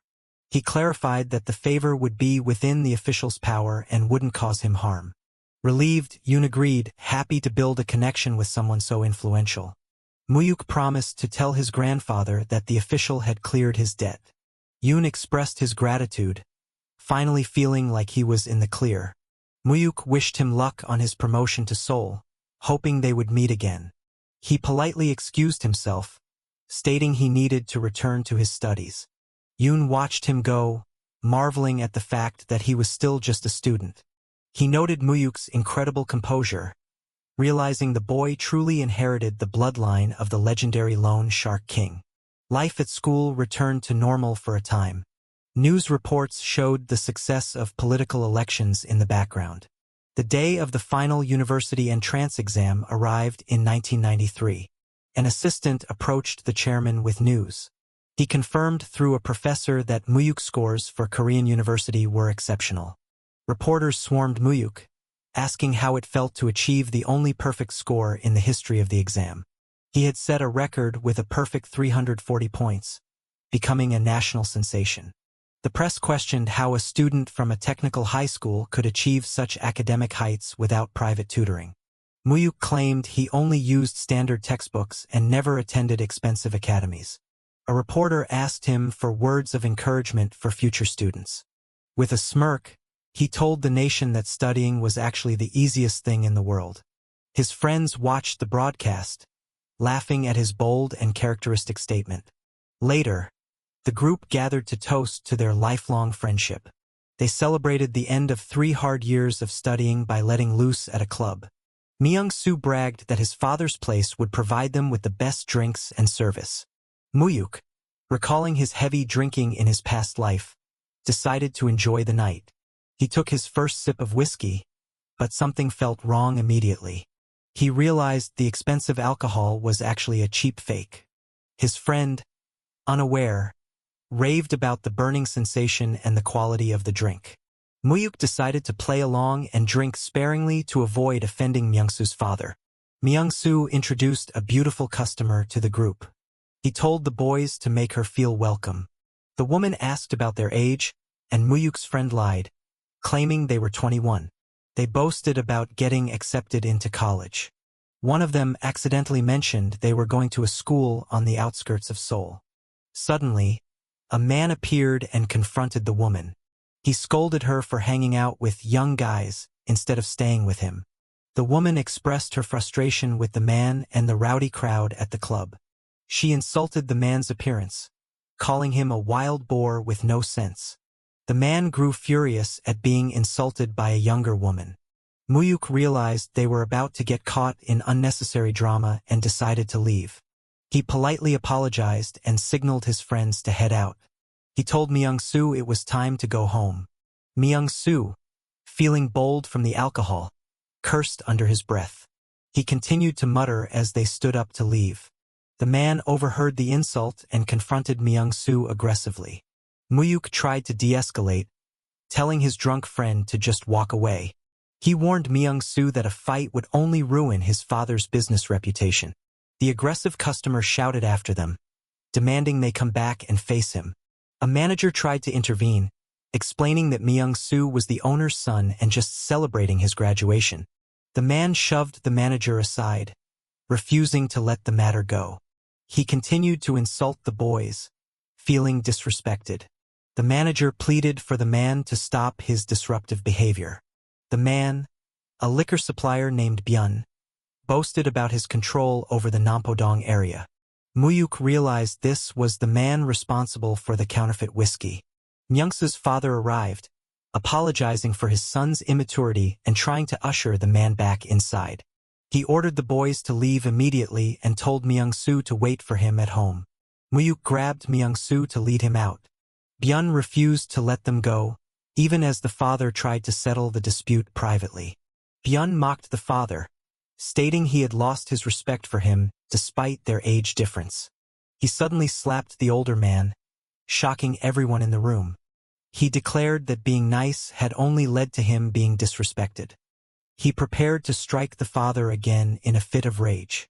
Byun turned his attention back to Myung-soo, threatening to teach him a painful lesson about hierarchy.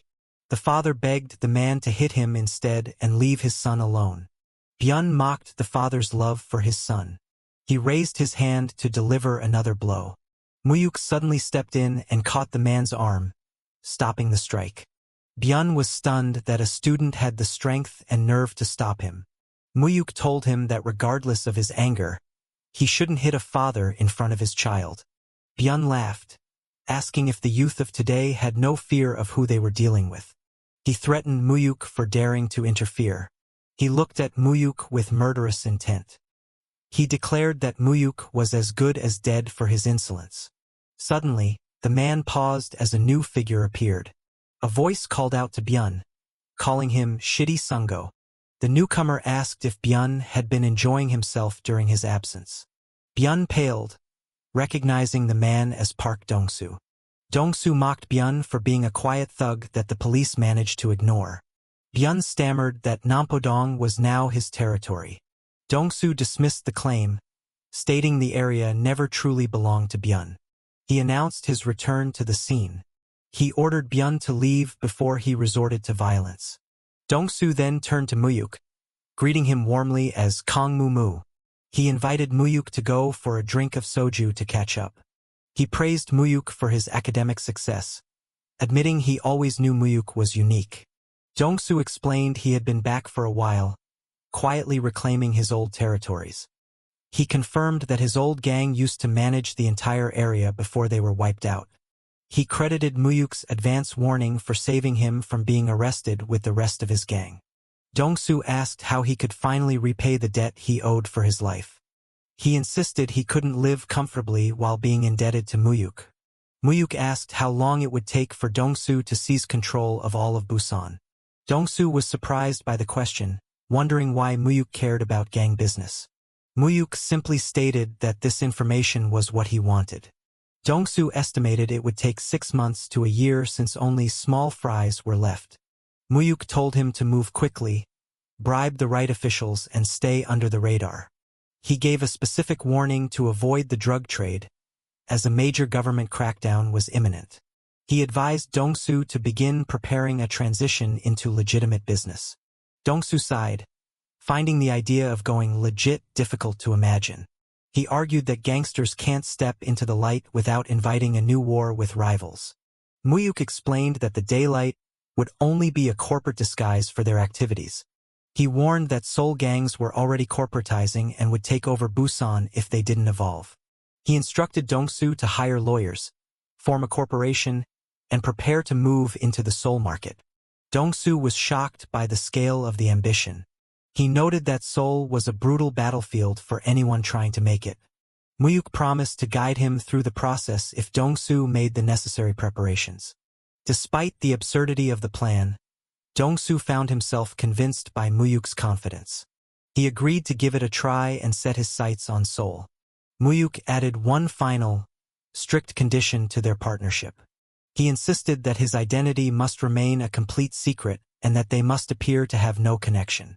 He stated he wasn't ready to be discovered until he was prepared to face the powerful Cheon family. News headlines continued to celebrate Mu-hyuk as the genius who found studying easy. The chairman laughed while reading the interview. An assistant asked if he was pleased with his grandson's success. The chairman boasted about how the top scorers of other rival families couldn't compare to Mu-hyuk. He recalled how other elite families used to look down on them as ignorant money. Despite their wealth, the assistant noted that those same elites now came to the chairman begging for loans. The chairman agreed, finding satisfaction in how the tables had turned. He reflected on his own lack of education and how his own children weren't naturally gifted students. The assistant reminded him that his daughter Jisoo had also been a runner-up for admission to a top school. The chairman acknowledged Jisoo's intelligence. However, he expressed a deep fondness for Mu-hyuk, wishing the boy were a direct heir to the Cheon name. He sighed, contemplating the future of the family. He asked for news regarding the newly elected president. The assistant reported that the transition committee was being formed quietly. He confirmed that the chairman had secured 2 key positions for his influence. The chairman considered which roles would be most strategic for his interests. They discussed the benefits of the political affairs position. The assistant explained that this role would allow them to control both the police and the prosecution. The chairman agreed and planned to place his people directly in the Blue House. He then asked about the activities of his other family members, Suhan and Suman. The assistant hesitated, hinting at a new problem. He revealed that one of them was becoming involved with criminal gangs. The chairman was displeased to hear about the connection to the underworld. The assistant identified the gang as the Azure Wind Society, which had been growing in the shadows. The chairman demanded to know why his family was associating with such people. It was revealed they were getting into the illegal slot machine business. The chairman was disgusted that they were settling for such measly and illegal gambling ventures. He learned that political funds were being funneled through corrupt family connections. He lamented that his family was ignoring his warnings to stay away from the Azure Wind Society. The assistant asked if they should take action to stop them. The chairman decided to watch them for now, hoping to prevent further trouble. He reflected on his past, regretting that he had ever used the Azure Wind Society's power. He vowed to break the cycle of ill fate before his death, considering it his final responsibility. The boy greeted his grandfather with a respectful tone, announcing his arrival with a quiet confidence. He confirmed his presence, stepping into the room to face the elder. The grandfather offered a warm welcome, his voice carrying the weight of familial pride. The elder revealed he had been anticipating this visit with great interest. He inquired whether his grandson had managed to secure a place to stay in the capital. The patriarch offered to provide a high-end apartment or a convenient residence near the university, insisting the boy focus solely on his education. The young man hesitated, expressing a humble desire to stay at the current estate instead. He explained that ever since his first visit, he felt a deep, unexplainable connection to the house. He shared that living there would help him feel closer to the memory of his late mother, who grew up within those walls. Furthermore, he expressed a genuine wish to spend more time in his grandfather's company. The old man chuckled, delighted by the boy's silver tongue and gracious attitude, granting him permission to stay. In his past life, the boy recalled being treated like an unwanted servant, only summoned when he was needed for a task. Now, having entered a prestigious law school as the top student, he was finally a source of pride rather than an outsider. The grandfather turned serious, acknowledging that the time had come to talk business. He reminded the boy of their 3-year-old pact and asked what reward he desired for his academic success. The elder noted the boy's eagerness, sensing that his achievements were driven by a very specific goal. He pressed for an answer, curious about what prize could motivate such intense dedication and hard work. To the elder's surprise, the boy requested to be taught the inner workings of the family business. The grandfather blinked in disbelief, questioning if he had heard the request correctly. The boy stood his ground, confirming his choice with unwavering resolve. The elder warned him that their world of private lending was far grittier than just moving money around. Despite the risks, the boy insisted that the extraordinary nature of the work was exactly why he wanted to master it. Internally, the boy strategized about how to seize his grandfather's legacy and crush his treacherous uncles. He weighed the value of immediate wealth versus long-term assets like real estate and rising stocks. He knew his knowledge of the future made amassing a fortune easy, but he had to be cautious of the fallout. If he grew too wealthy too fast, his uncles would immediately move to eliminate him as a threat. Lacking the current power to protect himself, he realized he needed a secret war chest that no one could track. His best move was to embed himself at his grandfather's side, winning his favor while slowly bending the elder's will. The grandfather mulled over the request, surprised by the boy's interest in the family trade. He pointed out that the boy could have asked for something far more tangible and immediate as his reward. The boy replied with a proverb, stating that learning to catch fish was far more valuable than being given one. The grandfather turned to his trusted director to gauge his thoughts on the matter. The director suggested it might be premature, advising the boy to finish his university studies first. Dismissing the delay, the boy stated he had no real attachment to pure academics and wanted to start immediately. The director was shocked, reminding him that he was walking away from a prestigious career as a high-ranking judge or lawyer. The boy confessed that getting into the top school was merely a way to prove his capability to his grandfather. He declared his true ambition was to wield the same level of immense power as the patriarch himself. He added that he would still take the bar exam if it pleased his grandfather, treating it as a minor task.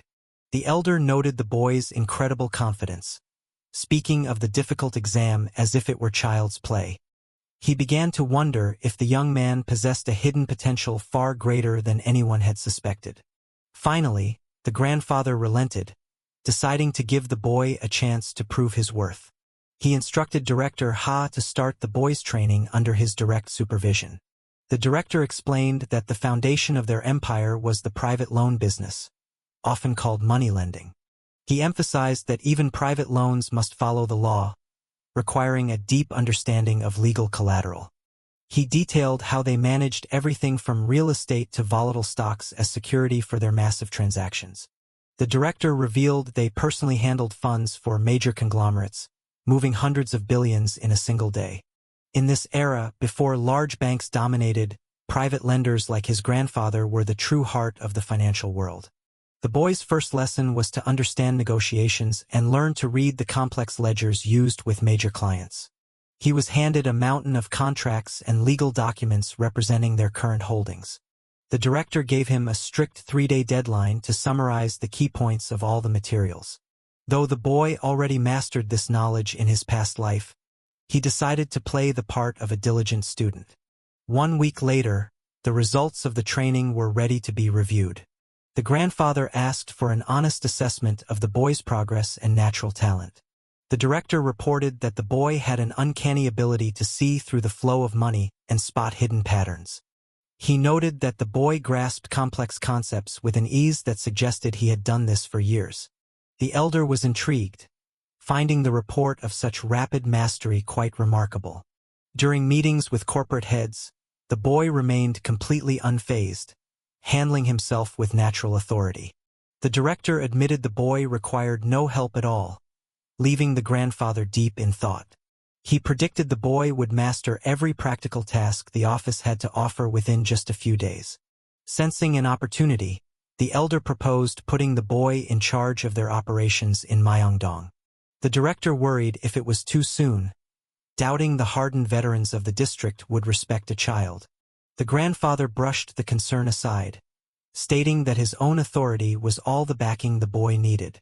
The director pointed out that even the boy's older uncles struggled to handle the ruthless bosses of that district. The patriarch decided the boy must face them eventually, so he ordered him to go and collect the secret bank books.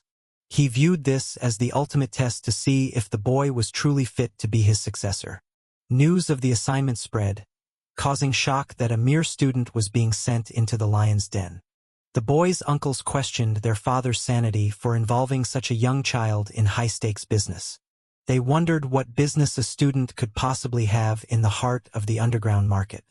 Myeongdong was the epicenter of private finance, where the lines between legitimate banking and shadow lending blurred.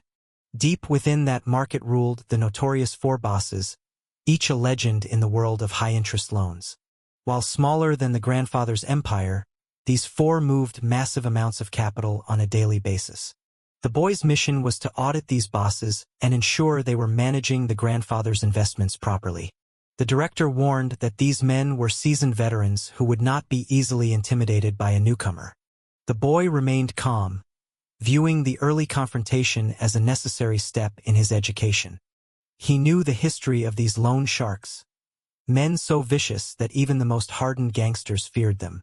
Having held their positions for decades, these bosses had earned the grandfather's trust through sheer competence.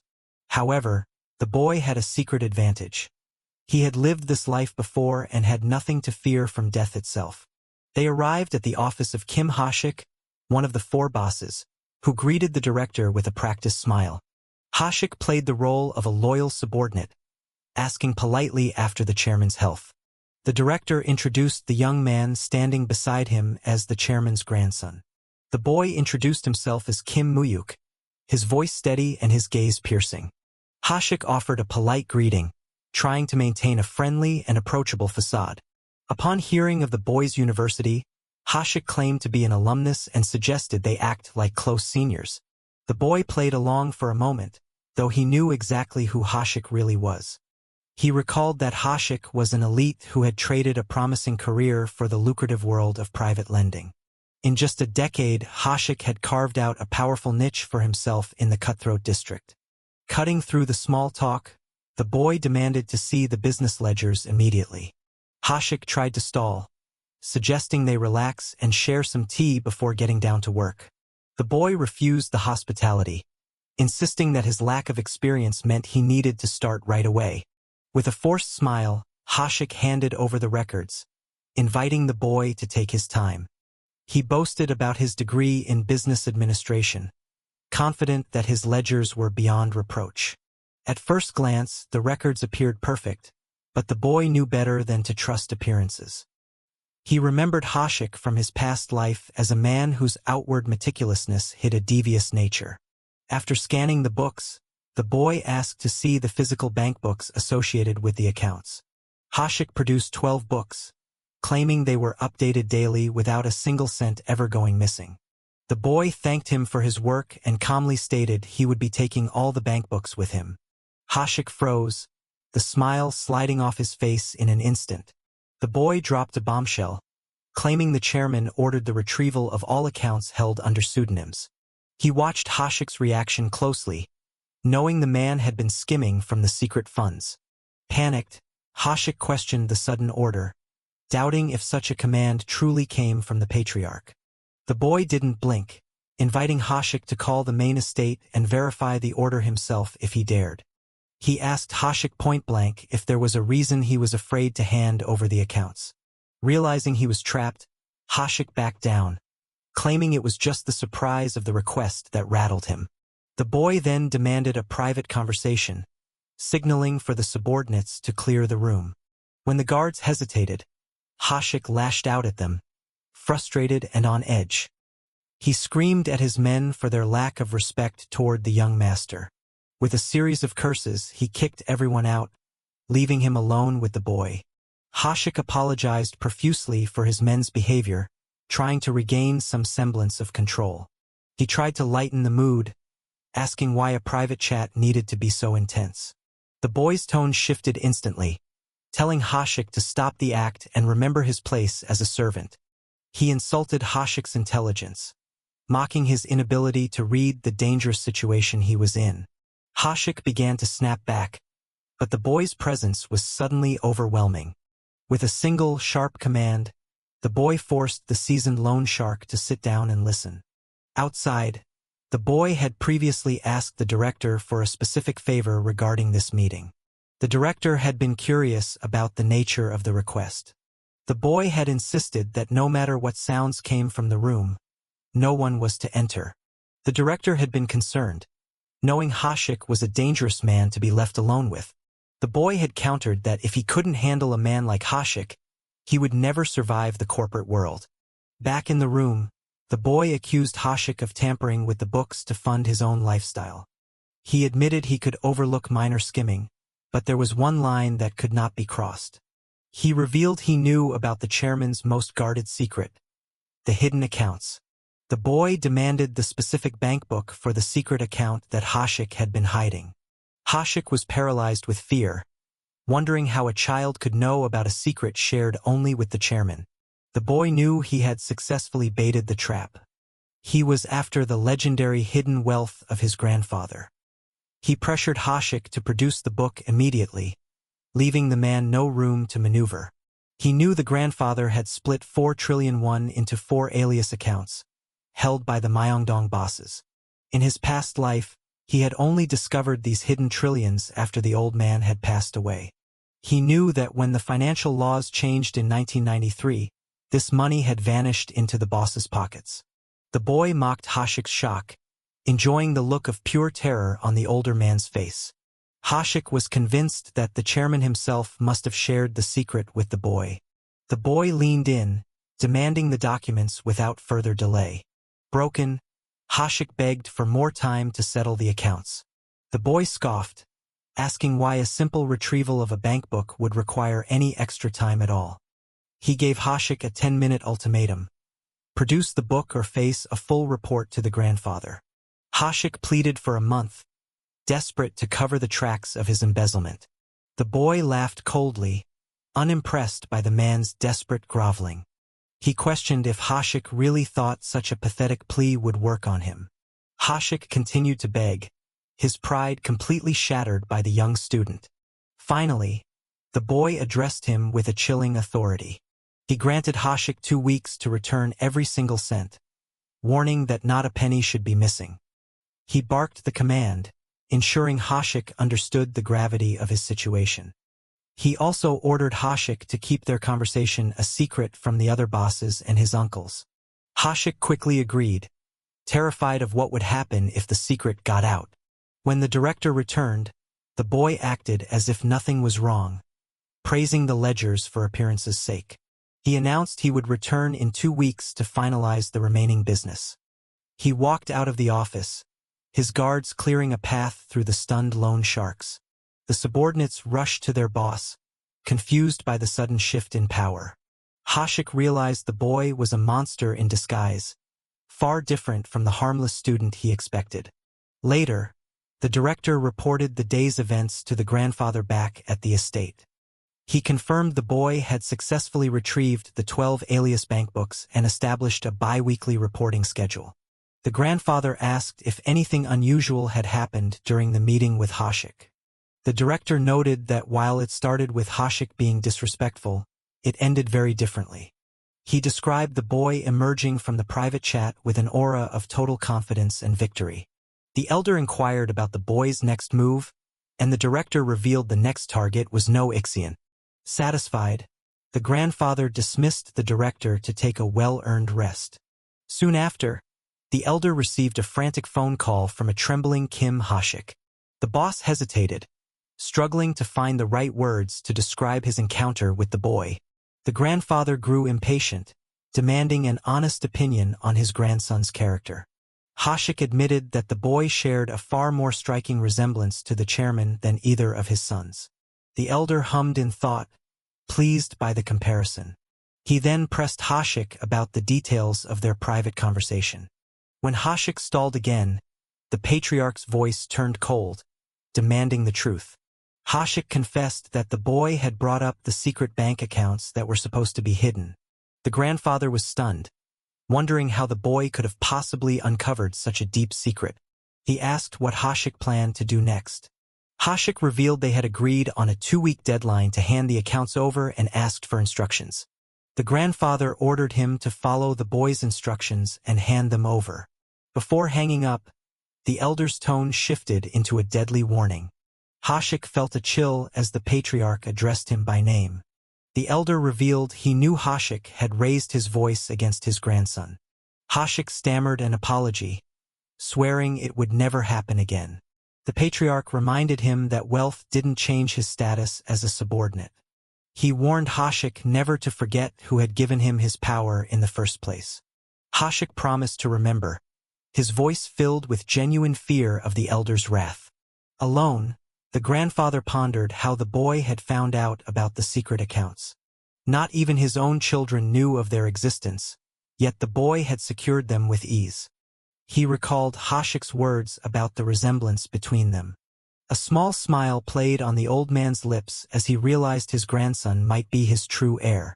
Meanwhile, the boy plotted his next moves, realizing he now held the leverage over the Myeongdong bosses. He focused on the 400 billion won hidden in dummy accounts that were destined to vanish. He knew this money would be the perfect foundation for his war against his greedy uncles. He needed to secure the funds before the government changed the financial tracking system. He continued his rounds, collecting bank books and establishing his dominance over each boss. He asked the next boss if there would be any problem with his new management style. No. Inseok, another major boss, agreed quickly, sensing the boy was not to be trifled with. The boy then casually mentioned the existence of an additional secret bank book. Inseok was caught off guard, his reaction confirming he was hiding something. The boy realized Ha-shik hadn't warned the others, confirming the man was only looking out for himself. He claimed the grandfather had specifically ordered him to retrieve the secret account. Inseok hesitated, stating that only the chairman should be able to confirm such a sensitive matter. The boy used the secret knowledge as proof of his authority, pushing Inseok to trust him. He began to suspect that the bosses were planning to keep the dummy account money for themselves. He was disgusted by their betrayal, considering all his grandfather had done for them. He offered Inseok a small window of time to get the funds in order. Terrified, In-seok asked for a week, his composure completely failing him. The boy sighed, letting the tension hang in the air for a moment.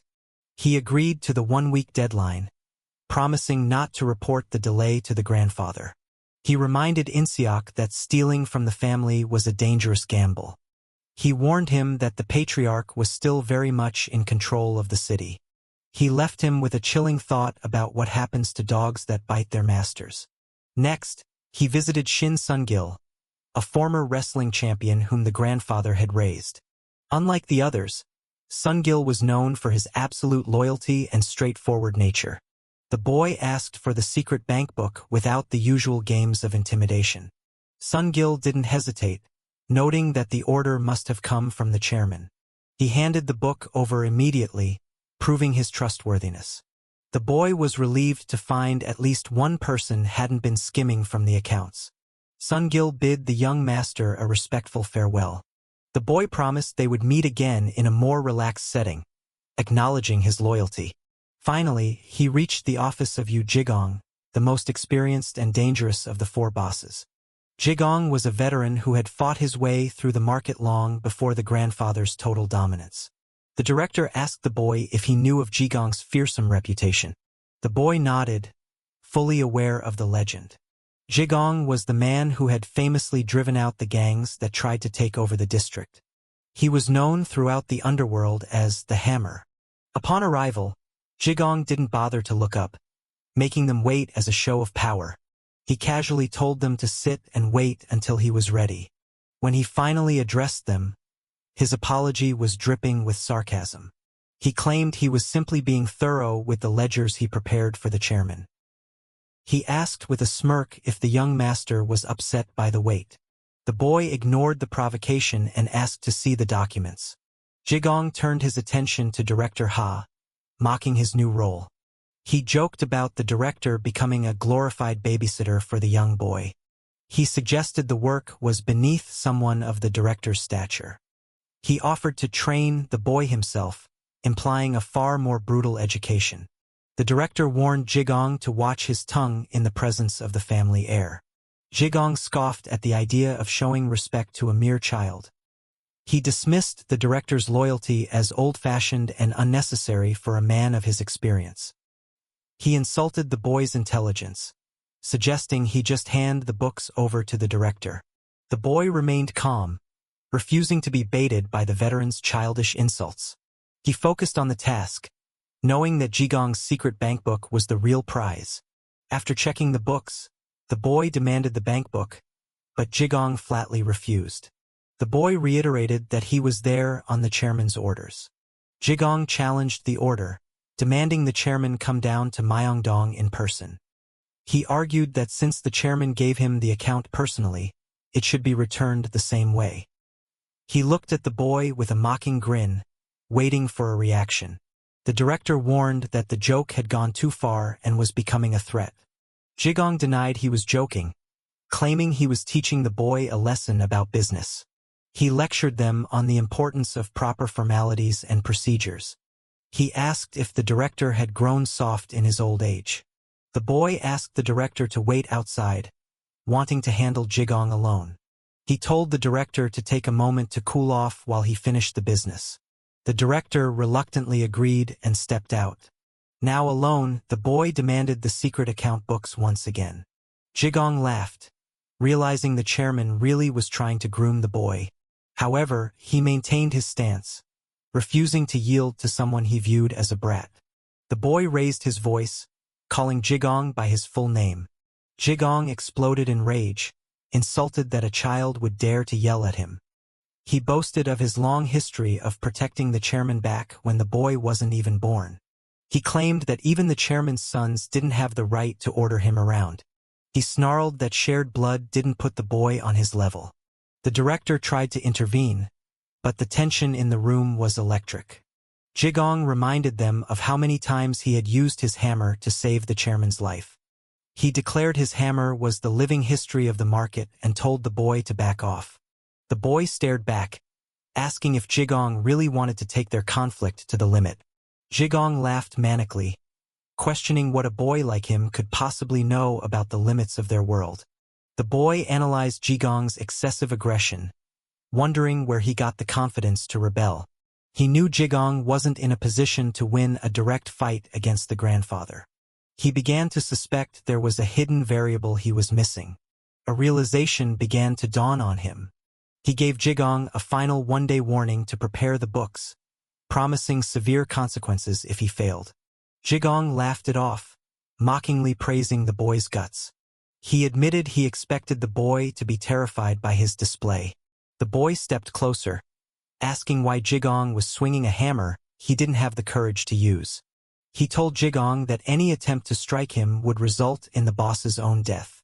He ordered him to stop the nonsense and have the books ready by the next day. He left with a final threat. If the books weren't ready, Jigong's own head would be the one getting smashed. Outside, the director asked about the noise and confrontation they had heard. The boy casually mentioned that Jigong had threatened him with the hammer. The director was horrified, checking to see if the young master was injured. The boy told him to relax as they were in public. The director was still reeling from the news. He asked what Jigong's final words were. The boy repeated the demand for the chairman to collect the books in person. The director was silent for a moment. He confirmed that Jigong had truly crossed the line by threatening the heir. He noted with relief that the boy was unharmed despite the ordeal. Later, the grandfather asked the director why he thought Jigong had acted so out of character. The director admitted it was strange, as Jigong had always been a loyal, if rough, subordinate. He suspected Jigong was intentionally trying to provoke a reaction from the family. The grandfather turned the matter over to the director. He gave the director full authority to handle the situation and resolve it permanently. The director bowed, accepting the grim task with a solemn nod. Back in his office, Jigong laughed about the encounter, thinking he had won. He dismissed the boy as a mere child who had been easily scared off. He believed the chairman's judgment was failing and that his time had finally come. Suddenly, the shadows in the room seemed to move, and Jigong gasped in pain. He struggled to breathe as a sudden force pinned him down. He grunted in agony, unable to fight back against the unseen assailant.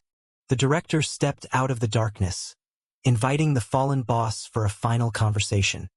He groaned in pain as the physical toll of the situation finally caught up to him. The director was accused of audacity for believing he could escape the consequences of his actions. He was questioned about his attempt to assault the young master with a heavy hammer. He let out a sharp cry of agony. They demanded to know the motivation behind such a reckless and violent act. He stammered that it was merely a test of worthiness and claimed he never intended to land the blow. He pleaded for belief, arguing he would never actually harm the chairman's own flesh and blood. Desperate to end the confrontation, he offered to surrender all the financial records immediately. The interrogator ignored his pleas and demanded to know who had given the order. He feigned confusion, doubling down on the lie that he was simply testing the boy's mettle. He trembled, asking what was about to happen next. The pressure intensified as he was told to provide a more satisfying answer regarding his employer. He frantically denied any outside involvement, insisting he acted entirely on his own. The question was repeated with chilling focus, demanding the name of the mastermind. Through his fear, he continued to claim that no one else was responsible for the plan. The demand for the truth was issued once more, stripping away any room for excuses. He cursed in desperation, clinging to his denial while facing a terrifying presence. The interrogator issued a final warning, addressing President Lee Jigong by his full name. He was warned that his physical well-being depended entirely on his next response. The ultimate question was posed one last time regarding the source of his instructions. A command was given to restrain him, signaling that patience had finally run out. Terrified, he finally broke and begged them to stop, promising to reveal everything. The name of Cheon Suman was finally uttered as the man behind the plot. He confessed that President Cheon Suman was the one who had orchestrated the entire ordeal. 1 week early, he greeted the assembled group, noting the length of time since their last meeting.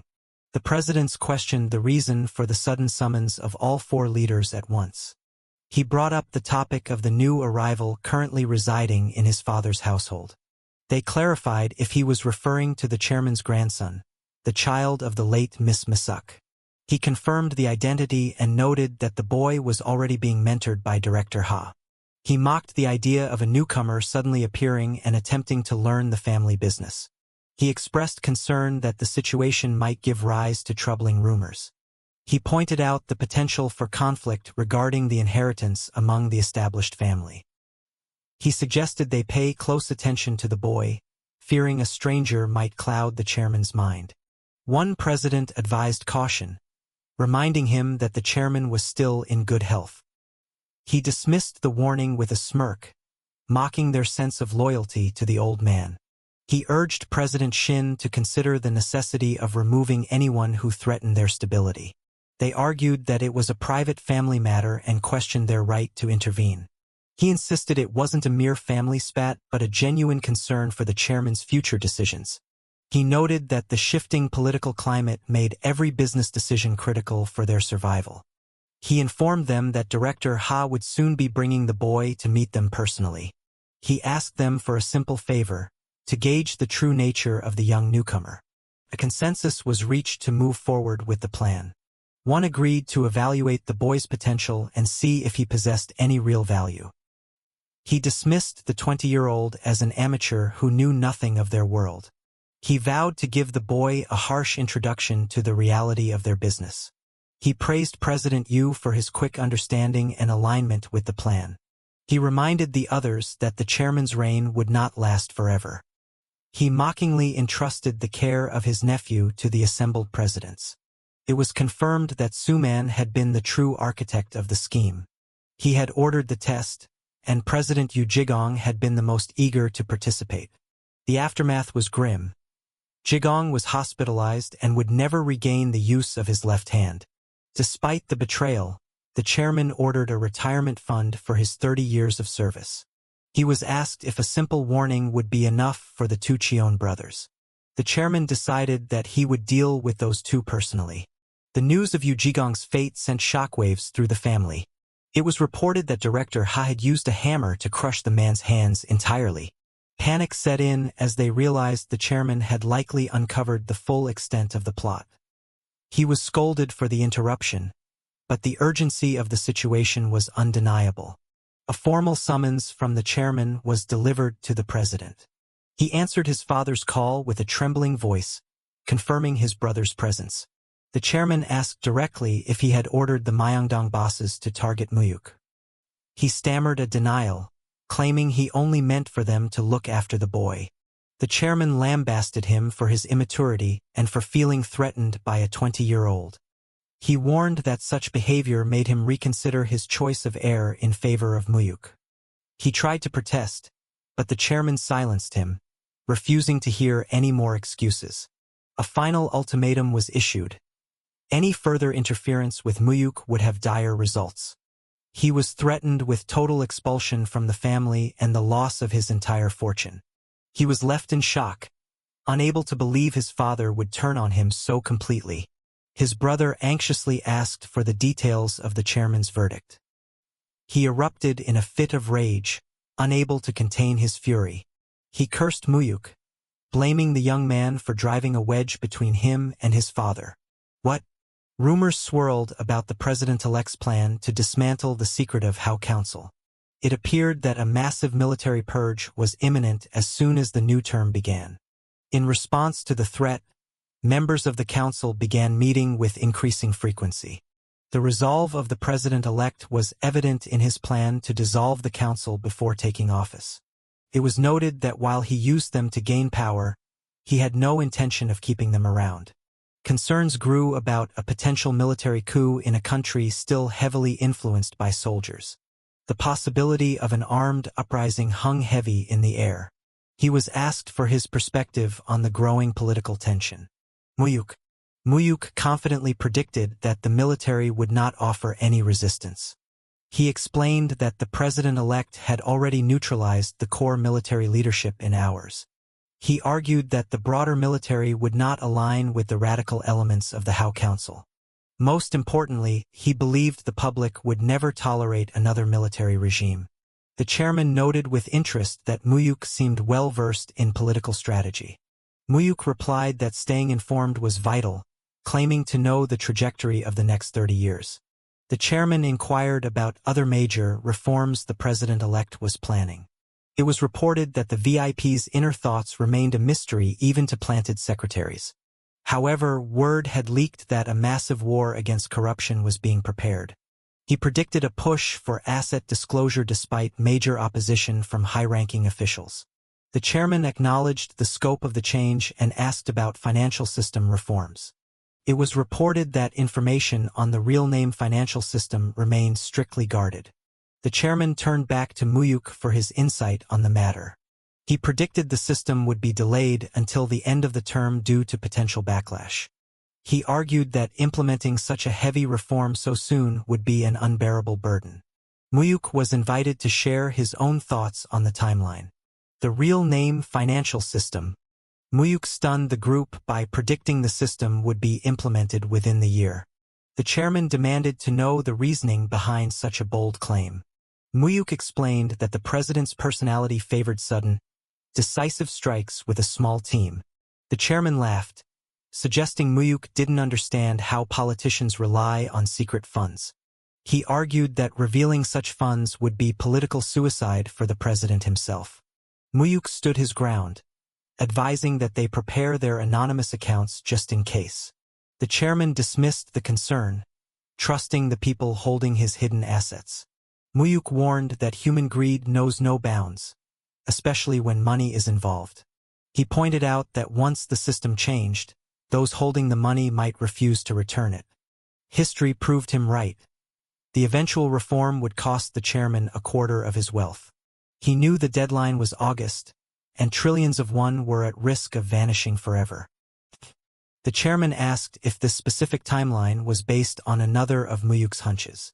Mu-hyuk confirmed his intuition pointed toward a summer implementation of the new law. The chairman then questioned how Mu-hyuk knew about the secret records given to the bosses. He noted that he had never told anyone about those specific bank books. Mu-hyuk had prepared for this, claiming he inferred it from the strange behavior of the bosses. He explained that a direct confrontation had forced them to reveal the truth. The chairman asked if that, too, was a result of his keen intuition. Mu-hyuk, yes? The chairman decided to entrust Mu-hyuk with the 400 billion won recovered from the bosses.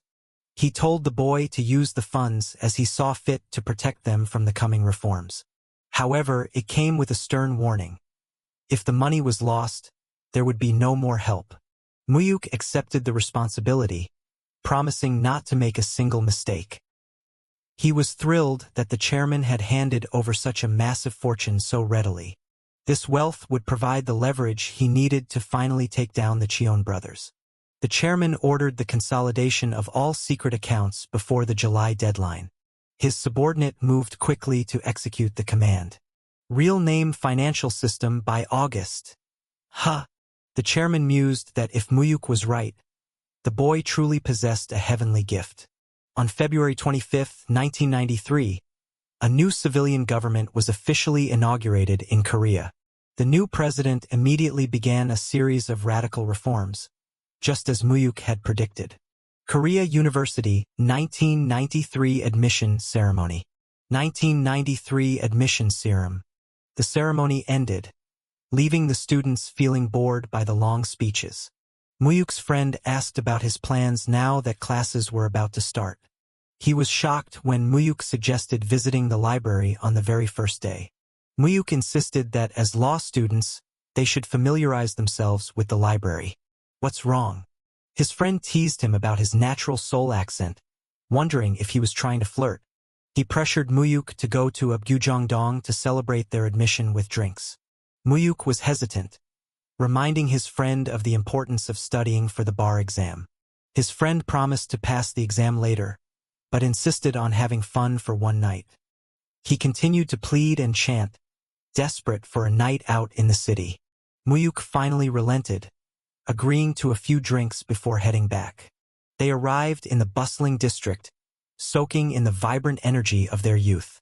His friend was amazed by the local rock cafe, something they didn't have back in Busan. Oh, it's really him. A group of seniors recognized Mu-hyuk as the top student of the university. They introduced themselves as second-year students who had seen him at the ceremony. They complimented his looks and asked if they could join him for a drink. Mu-hyuk politely allowed it but mentioned he was planning to leave soon. They insisted on making the most of the night and having a great time together. The group got to know each other, discussing their childhood friendships. The conversation turned to their hometown, with the seniors asking about life in Busan. They found his friend's accent charming as they talked about the famous local beaches. They noted Mu-hyuk's quiet demeanor, finding his stoic nature oddly attractive. A sudden, familiar voice interrupted the group, calling out to one of the girls. Mu-hyuk immediately recognized the voice, and a sense of unease took over. "Oh?" The girl asked the newcomer if he was acquainted with the group at the table. Mu-hyuk decided it was best to avoid the confrontation and leave immediately. He told his friend they were going, even as the seniors tried to convince them to stay. He told the others to enjoy themselves and not let his departure ruin their night. He issued a quiet warning to Jaewon to stay out of trouble and behave. The newcomer shouted after him, demanding to know where he thought he was going. He insulted Mu-hyuk for hanging out with people he considered low-class. Mu-hyuk snapped back, telling him to mind his own business and let go of his arm. He lamented how he always seemed to get dragged into trouble whenever he went out. The girl grew angry, demanding that she be released from the newcomer's grip. Mu-hyuk stepped in, telling the man it was time to stop the harassment. The man exploded in anger, questioning who Mu-hyuk thought he was to intervene. Mu-hyuk recalled that Cheon Jaewon had been a constant source of shame for the family. He told Jaewon that he had no desire to be associated with someone so embarrassing. He warned him to stop causing a scene before the chairman had to clean up his mess. Jaewon was stunned by the boldness of the remark. He declared that he would settle the score with Mu-hyuk right then and there. His friends arrived, asking why they had been summoned away from their fun. Mu-hyuk realized that Jaewon had backup waiting in the wings. Jaewon labeled Mu-hyuk a pest and ordered his friends to crush him once and for all. The group approached confidently, noting that this wasn't their first physical altercations. Mu-hyuk told his friend to take the seniors and leave the area safely. His friend worried for him, but Mu-hyuk remained completely unfazed. He clarified that his concern was actually for the thugs about to face Mu-hyuk. Of course, not. Oh, Jaewon Hyung. Mu-hyuk stood over them, telling Jaewon to stop acting like a common criminal. He expressed his disbelief that someone like Jaewon could be the eldest son of the family. He delivered a final threat. He wouldn't let things slide next time, regardless of their relation. Jaewon stammered a submissive response, completely intimidated by the display of power. Mu-hyuk told him to handle the cleanup and ensure there were no further complications. He left with a final warning that another meeting would be much more unpleasant. Later, he was asked if he knew the first article of the country's constitution. He correctly recited that the nation was a democratic republic. He was then prompted to recite the second section of that same article. He continued the recitation, stating that sovereignty resides in the people of the nation. He was told that no matter his future career, he must keep these principles at his core. The advice was clear. A legal professional who forgets the people is no professional at all. Mu-hyuk. His friend reminded him of their plans with Hyun-sung later that evening. Keme Mu-hyuk? A woman approached and confirmed his identity. His friend was immediately struck by her beauty and asked who she was. She introduced herself as Cheon Jisoo, expecting him to recognize the name. Mu-hyuk recognized her immediately, noting the familiar coldness in her eyes. She was the daughter of Cheon Suman and the granddaughter of the Samsung chairman. He vividly recalled how she had looked down on him during his previous life. She asked if he had a moment to discuss something of great importance. She apologized for the late meeting, noting it had been a while since her last visit. She praised his academic achievements and mentioned she was also a student at the university. Mu-hyuk asked for her purpose, mentioning he already had other plans. She noted his coldness but reminded him that they were technically cousins. He admitted his caution was due to the harsh treatment he received from her uncles. She mentioned she had heard about his recent victory over the Myeongdong bosses. She revealed that those rumors were exactly why she had come to see him. In a surprising move, she proposed that the two of them form a secret alliance. En alliance? She argued that there was no reason for them to be enemies since their goals didn't overlap. She revealed that her only true ambition was gaining control over the Samsung Group. Samsung Group. So that's what she meant? She offered to help him become the chairman's successor in exchange for his assistance. She pointed out that his presence had completely disrupted the expected line of succession. She suggested that, with her information, his chances of victory would be much higher. Mu-hyuk scoffed, questioning if she really thought her brother was a serious threat. She warned him not to underestimate Jaewon's status as the eldest grandson. She cautioned that, with the support of the group, Jaewon could still become a major problem. Mu-hyuk asked what she expected to receive in return for her help. Her price was simple: his support and the shares owned by their grandfather. Mu-hyuk questioned why she wouldn't just support her own brother instead. Ha! She owned Jaewon? She claimed that if Jaewon took power, he would likely try to seize everything for himself. He expressed doubt that she could take over the group even with his backing. She clarified that she wasn't looking for total control, but a significant portion. She claimed it was her mother's rightful inheritance as the eldest daughter. In the past life, she had fought a fierce war for the company and secured a third of it. However, the internal conflict had left the conglomerate severely weakened. He knew she was a dangerous woman who would betray anyone to reach her goals. And yet, here she was, offering him a deal he couldn't easily ignore. He pointed out that the terms of the deal seemed to favor him significantly. "You seem to be on the losing side. You're only getting a promise from me, aren't you?" He noted that if he failed or betrayed her, she would end up with nothing.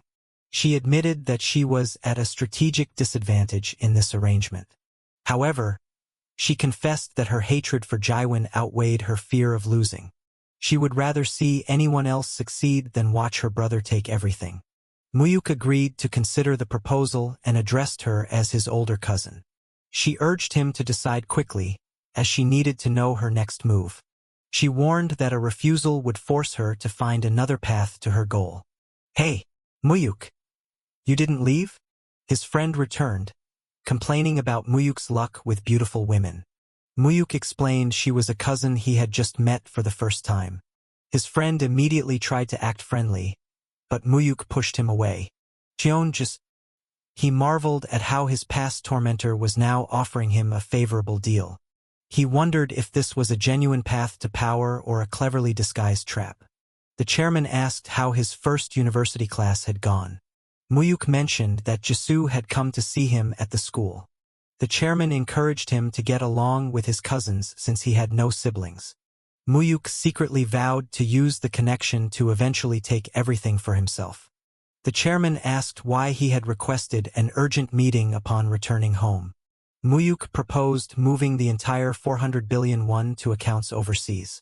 He explained that he wanted to invest the money internationally for the time being. The chairman asked if he was truly confident, reminding him of the risks involved. "Yes, this could be the last money I receive from you." He questioned the necessity of moving the money if the current situation was stable. Mu-hyuk argued that moving the funds would only get harder once the new laws passed. He predicted that the current administration would continue to target underground wealth. He insisted that the chairman's business would be the primary target of these reforms. He suggested using the international branches of their debtor companies to move the cash. The chairman admitted it was possible but still questioned the underlying logic. He worried that such a massive move based on unproven theories was too hasty. Mu-hyuk asked for his trust, urging him to support this bold strategic move. He knew he couldn't explain his future knowledge, so he relied on a direct approach. "Ha ha ha ha." The chairman laughed, impressed by the boy's fearless spirit and bold demands. He agreed to the request, amused by how often Mu-hyuk made him laugh. Mu-hyuk asked for the money to be sent to America and left untouched for 7 years. The chairman was taken aback by the request to ignore such a large sum for so long. Mu-hyuk assured him that the investment was safe and the money would not be lost. The chairman finally gave his consent, promising to move the funds discreetly. He reiterated the warning that this was Mu-hyuk's one and only chance. Mu-hyuk acknowledged the terms, fully aware of the stakes involved.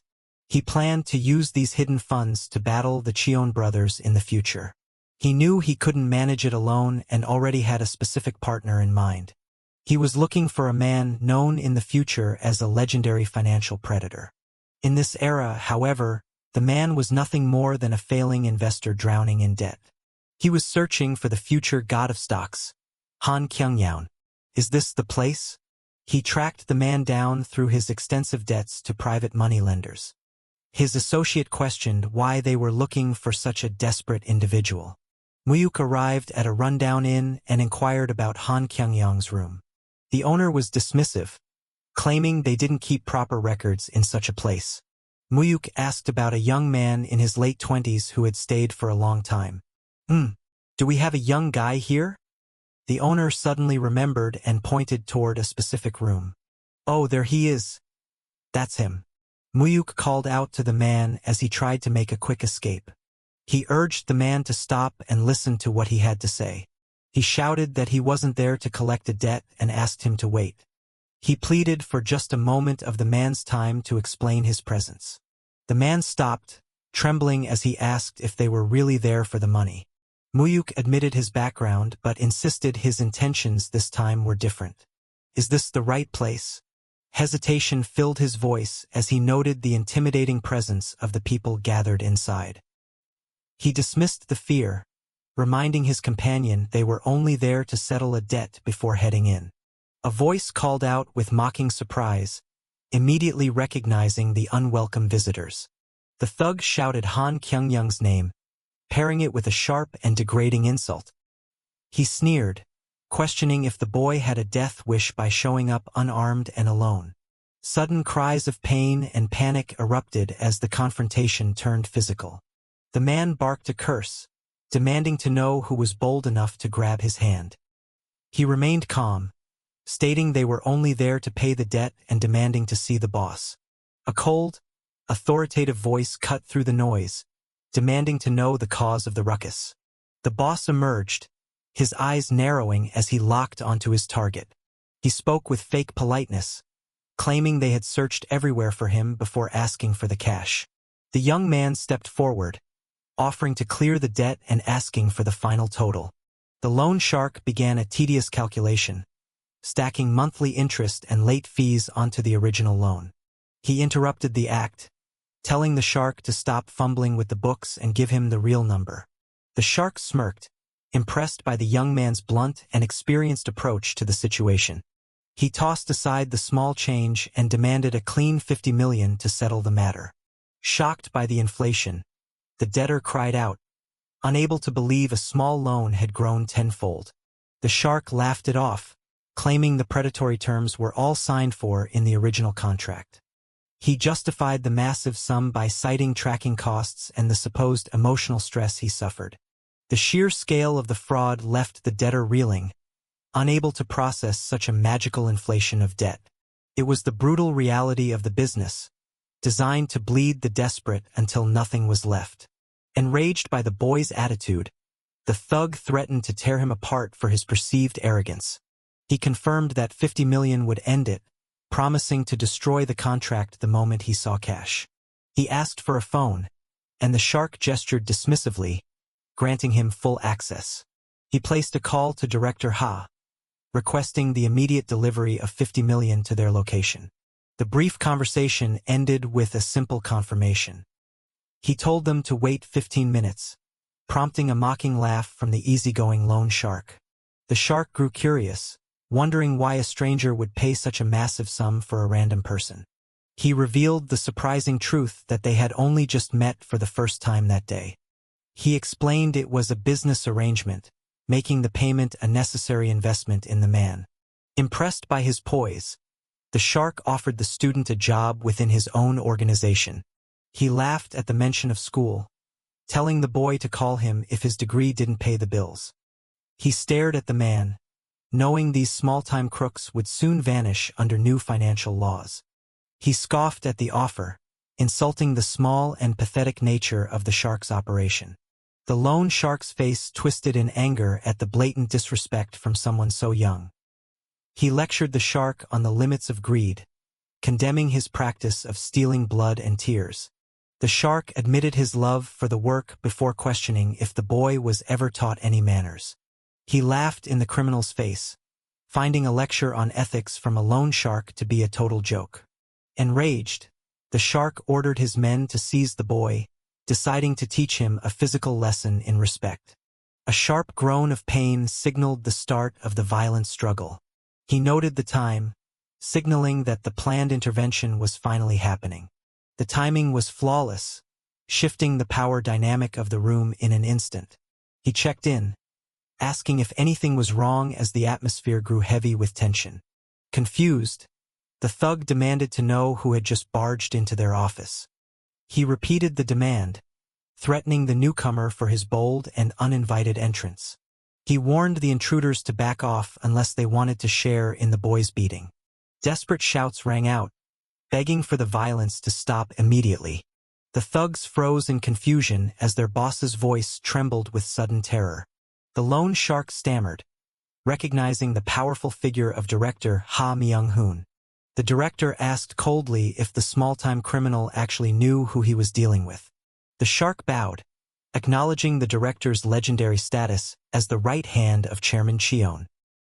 He scrambled to be hospitable, wondering why such a powerful figure had graced his humble office. The director ignored him, handing over the bag of cash while addressing the boy as young master.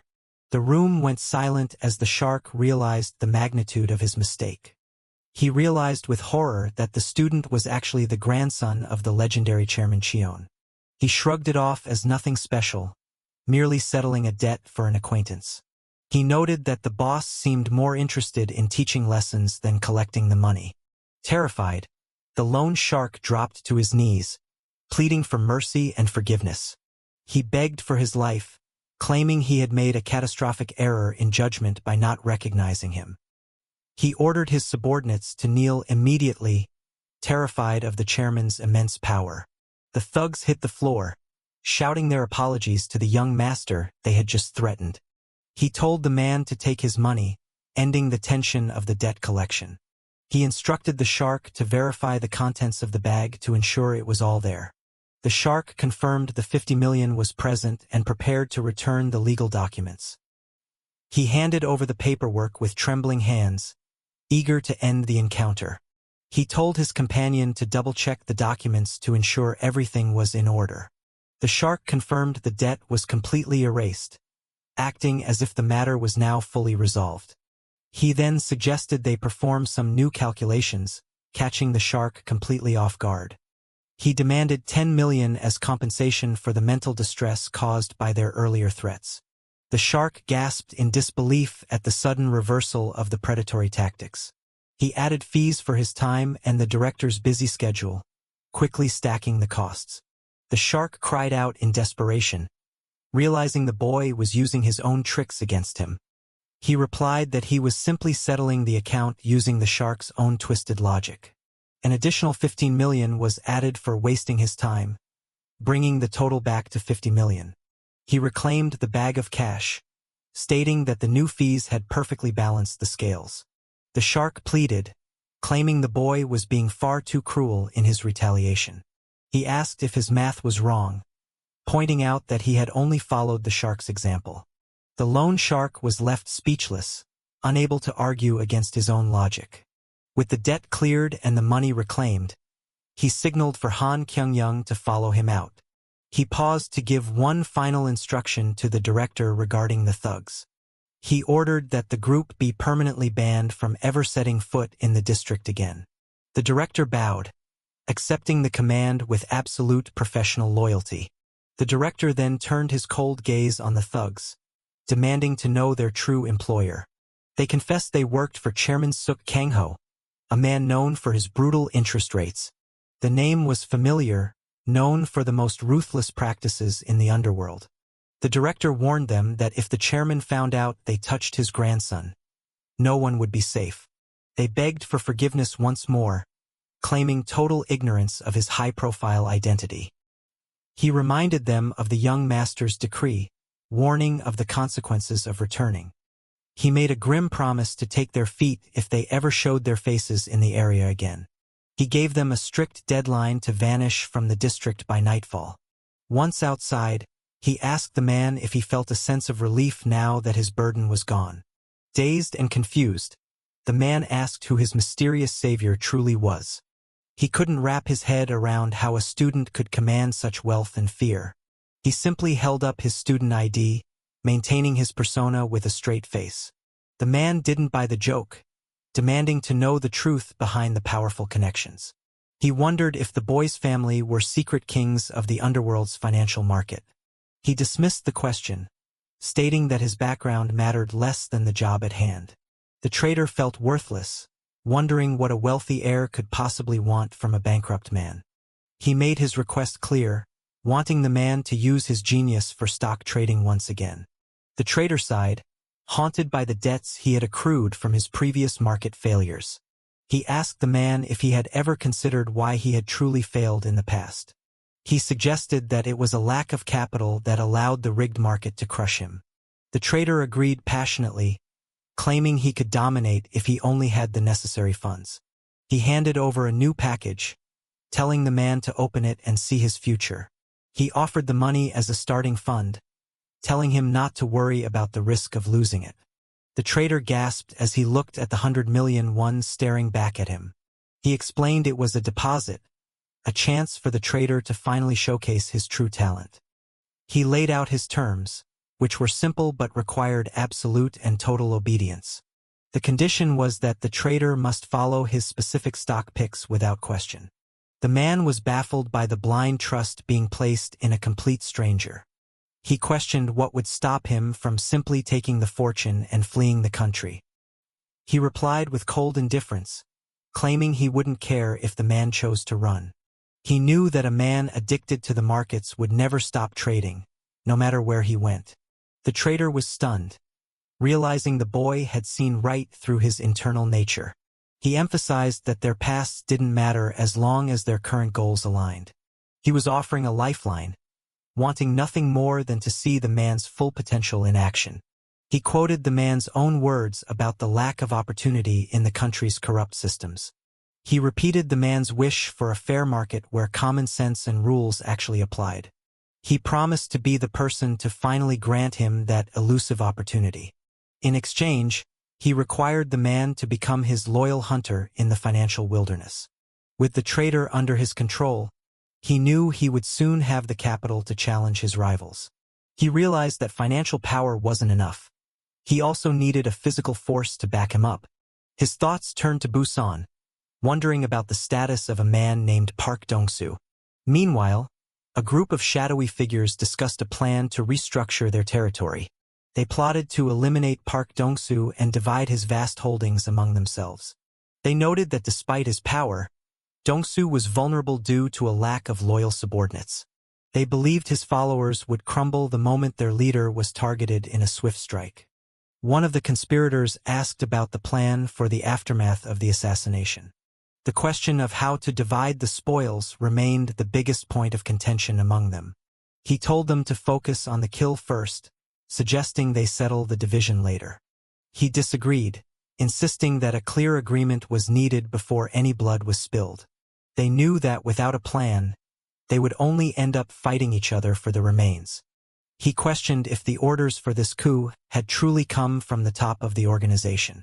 They needed a legitimate reason for the hit, or they risked starting a catastrophic internal war. He assured them the orders were legitimate and told them to prepare for the right moment. The objective was set. They would destroy Park Dong-soo and seize control of all Busan. The scene shifted to the gates of Busan prison, where a different kind of power resided. Inside, the heavy doors of the visitation room signaled the start of a somber meeting. The cold atmosphere of the detention center hung over the visitors waiting inside. He greeted his superior with respect, asking after his well-being behind bars. The imprisoned boss, Lee Se-song, looked at Dong-soo and wondered why he had returned so soon. Dong-soo asked about his health, knowing the physical toll that prison life could take. The boss joked that the structured life of prison was actually making him healthier than ever. He claimed he might live to 100, though his heart remained with his family on the outside. He thanked Dong-soo for the reports that he was taking good care of his wife and son. Dong-soo apologized, feeling a sense of guilt for enjoying his freedom while his mentor suffered. The boss told him not to worry, glad to have someone reliable watching over things in his absence. He asked for an update on the territory, hearing rumors that Dong-soo had nearly unified the city. Dong-soo remained humble, claiming he was merely keeping the seat warm for his leader's return. He promised to manage the gang's affairs with the utmost care until the boss was released. The boss revealed his plans to retire, telling Dong-soo to treat the organization as his own. An officer announced that their time was up, cutting the emotional reunion short. Dong-soo bid him farewell, though the boss told him not to waste so much time visiting. His final words were a warning for Dong-soo to stay vigilant and watch his back out there. Dong-soo shouted a final goodbye, his voice filled with lingering respect for his old mentor. His companion asked if the meeting had gone as expected as they left the prison. He noted with a heavy heart that the boss seemed to have aged significantly since his arrest. The companion remarked on the deep and obvious bond between the two men. He shared his history, revealing how the boss had stepped in after his parents abandoned him. He recalled how the boss had wept at his grandfather's funeral, honoring an old professional bond. Instead of letting him join the gang early, the boss had insisted he finish his education first. Even after graduation, the boss had offered him a fortune just to make him reconsider the life. He had returned the money, proving his loyalty was more valuable to him than any amount of cash. He remembered the boss laughing at his stubbornness, calling him a complete madman. It was a fond memory of a time when the boss had expected him to fail and run away. He felt a pang of regret, wishing they could have avoided their current troubles together. He was reminded of the student who had saved him, a mysterious figure from his past. He asked his associate if he had ever met Mu-hyuk, describing the boy as someone truly special. He announced that they were heading to meet him as he arrived in the city. He called out to Kang Mu-mu, surprised by how much the young man had grown. He joked about the milk making him tall, noting the physical change in his old acquaintance. They exchanged pleasantries, briefly catching up on their lives since their last meeting. He introduced his lawyer, Lee Sang-yoon, a man who represented the new face of the business. He explained that turning their gang into a corporation required professional legal help. He shifted the focus back to their expansion, asking how much of the city was left to conquer. Once the final district fell, he planned to hand over the management to his most reliable men. He questioned the sudden rush, wondering why the timeline had been moved up so aggressively. He explained that a power vacuum in the capital created a rare opportunity they had to seize. The conversation was interrupted by a panicked subordinate shouting that they were under attack. Reports flooded in of multiple territories being hit simultaneously by a coordinated force. An enemy spotted them, shouting for the others to focus their attack on Park Dong-soo. A rival leader stepped forward, mocking Dong-soo with a cruel and familiar greeting. Dong-soo recognized the man as Byun Sung-go, a name associated with past betrayals. The rival looked around, his eyes lighting up as he saw another familiar face in the group. He noted the presence of the boy from their previous encounter, feeling his luck had improved. He relished the opportunity to settle all his scores in a single violent afternoon. Dong-soo's companion was baffled, wondering how a rebellion could happen in a city he controlled. Dong-soo demanded to know who had given a coward like Sung-go the courage to strike. He claimed it was his own doing, suggesting Dong-soo's leadership was the cause of his downfall. The other attackers echoed the sentiment, showing a unified front against their former ally. They offered a half-hearted apology, asking him to understand that this was just business. He realized his mistake had been showing mercy to the very people who now sought his life. They argued that they needed to survive, refusing to live on the scraps he threw their way. He was stunned by the betrayal, seeing his past kindness repaid with cold steel. His lawyer informed him that backup was on the way but would take 10 minutes to arrive. The enemies grew impatient, calling for an immediate end to the standoff. He asked the old man if he needed help, offering his services in the middle of the chaos. Dong-soo was confused by the offer, not realizing the full extent of his companion's skills. He stood his ground, proudly declaring his identity as a member of the legendary Tae-san gang. He was amazed as the lawyer expertly wielded a blade, far exceeding the skills of a desk worker. The lawyer joked that he wouldn't have been hired if he was only good at writing on paper. He asked if these combat services would cost him extra, and the lawyer didn't say no. The rival leader lost his temper, ordering his men to swarm and finish them off. He suggested they focus on the fight first and save the conversation for when the dust settled. A subordinate cried out as the melee intensified, the sound of clashing weapons filling the air. The rival leader screamed Dong-soo's name, fueled by a deep and burning hatred. He vowed to kill him, claiming the public humiliation he suffered was an unforgivable sin. In his mind, every failure he had ever endured was entirely Dong-soo's fault. He checked on his companion, ensuring they were still standing amidst the carnage. He felt a sense of shame for being pushed into such a desperate corner by these traitors. He focused his rage on the man responsible, determined to end the threat once and for all. He lunged forward, deciding to take out the leader of the rebellion first. The rival lashed out again, blaming the boy for everything that had gone wrong in his life. He let out a final, murderous scream as he aimed a killing blow. A sharp cry of pain echoed as the attack was countered with brutal efficiency. Gasping for breath, the defeated rival questioned if they really thought they would survive this. He made a dying vow to haunt them and find them no matter where they tried to hide. He sighed as the man finally collapsed, the immediate threat neutralized for now. He looked down at the fallen enemy, barely remembering who the man even was. His loyal men finally arrived, shouting for their leader as they swarmed the area.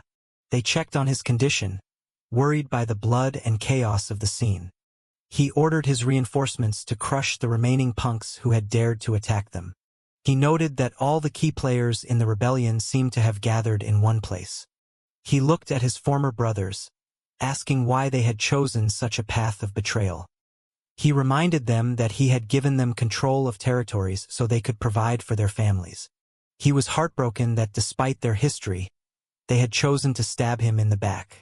He demanded a reason, wanting to know who had manipulated them into this madness. One of the men stammered out a weak apology, unable to look his former leader in the eye. He pushed for the truth, needing to know the mastermind behind the assassination attempt. He singled out Byun-sungo, ordering him to speak first.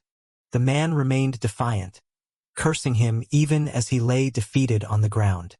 He called out to another associate, hoping for a shred of honesty from him.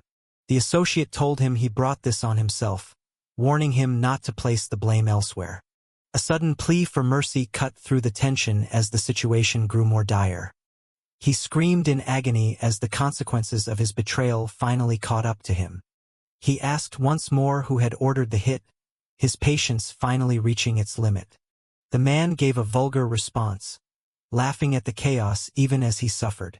He warned the traitor that he would spend the rest of his life regretting his choices from a wheelchair. The traitor shouted a final warning, telling him to wait for the inevitable fallout. A shocking name was finally revealed, sending ripples of disbelief through the air. They claimed that Lee Se-song himself had ordered the hit on his own protege. He was horrified, unable to believe his mentor would ever stir up such a betrayal. He questioned why his older brother, the man who raised him, would ever want him dead. The men insisted it was the truth, claiming the orders came directly from the imprisoned boss. They revealed that the boss had met with them personally to set the plan in motion. The boss had become suspicious of Dong-soo's success, believing he had sold them out to the police. As the wounded were cleared away, the atmosphere remained thick with the stench of betrayal. He turned to his companion, still struggling to believe his father figure had turned against him. He was lost in confusion, knowing he had done everything possible to support the boss's family. He agonized over his supposed mistakes, unable to find any reason for such a cruel rejection. He realized that the man was blinded by a loyalty that was no longer being returned. In another life, he knew the boss had framed and killed Dongsu to save his own skin. He warned that the intentions didn't matter as much as the threat the boss now posed. He insisted that if they didn't deal with the root of the problem, the cycle would only repeat. He pointed out that Dongsu's gentle nature had actually encouraged his enemies to act. He advised him to purge the traitors and gather only those with absolute, unwavering loyalty. He suggested they begin organizing their move to the capital to start fresh. He barked at him to watch his tongue, still defending the man he considered a father. He compared the situation to a tragic history, mocking the idea of a father ordering his child's death. He challenged his outdated sense of romanticism, telling him the era of gangster honor was dead. He urged him to wake up and see the reality that he had been discarded by his mentor. The tension between them peaked as he shouted in frustration at the cold truth. His associate stepped in, urging him to listen to the reason being presented. He made a final demand for Dongsu to deal with the threat of Lee Se-song once and for all. He threatened to end their partnership if the man couldn't make the necessary hard choices. He told the boy to sit down, worried about the direction the conversation was heading. He addressed him calmly, using a term of respect while maintaining his dominant stance. He asked if he still looked like the naive student the man had met years ago on a rooftop. He emphasized that their shared destiny was at stake and he had no room for hesitation. He set a hard deadline for October, warning that failure to secure the city would be their end. He sighed, feeling the weight of the embarrassment and the harsh reality of his situation. He realized that the young man before him possessed a depth of experience far beyond his years. He laughed, noting that the boy's intensity was exactly what he had expected. He admitted that pure strength and loyalty were no longer enough to survive in the modern world. He acknowledged that money was the true engine of their world and asked for his final decision. He finally resolved to sweep away the remnants of his past and the corruption in his wake. With a clear mind, he prepared to leave the city behind and take his place in the capital. The manager shouted that the checkout time had passed 4 hours ago, demanding they vacate the room immediately.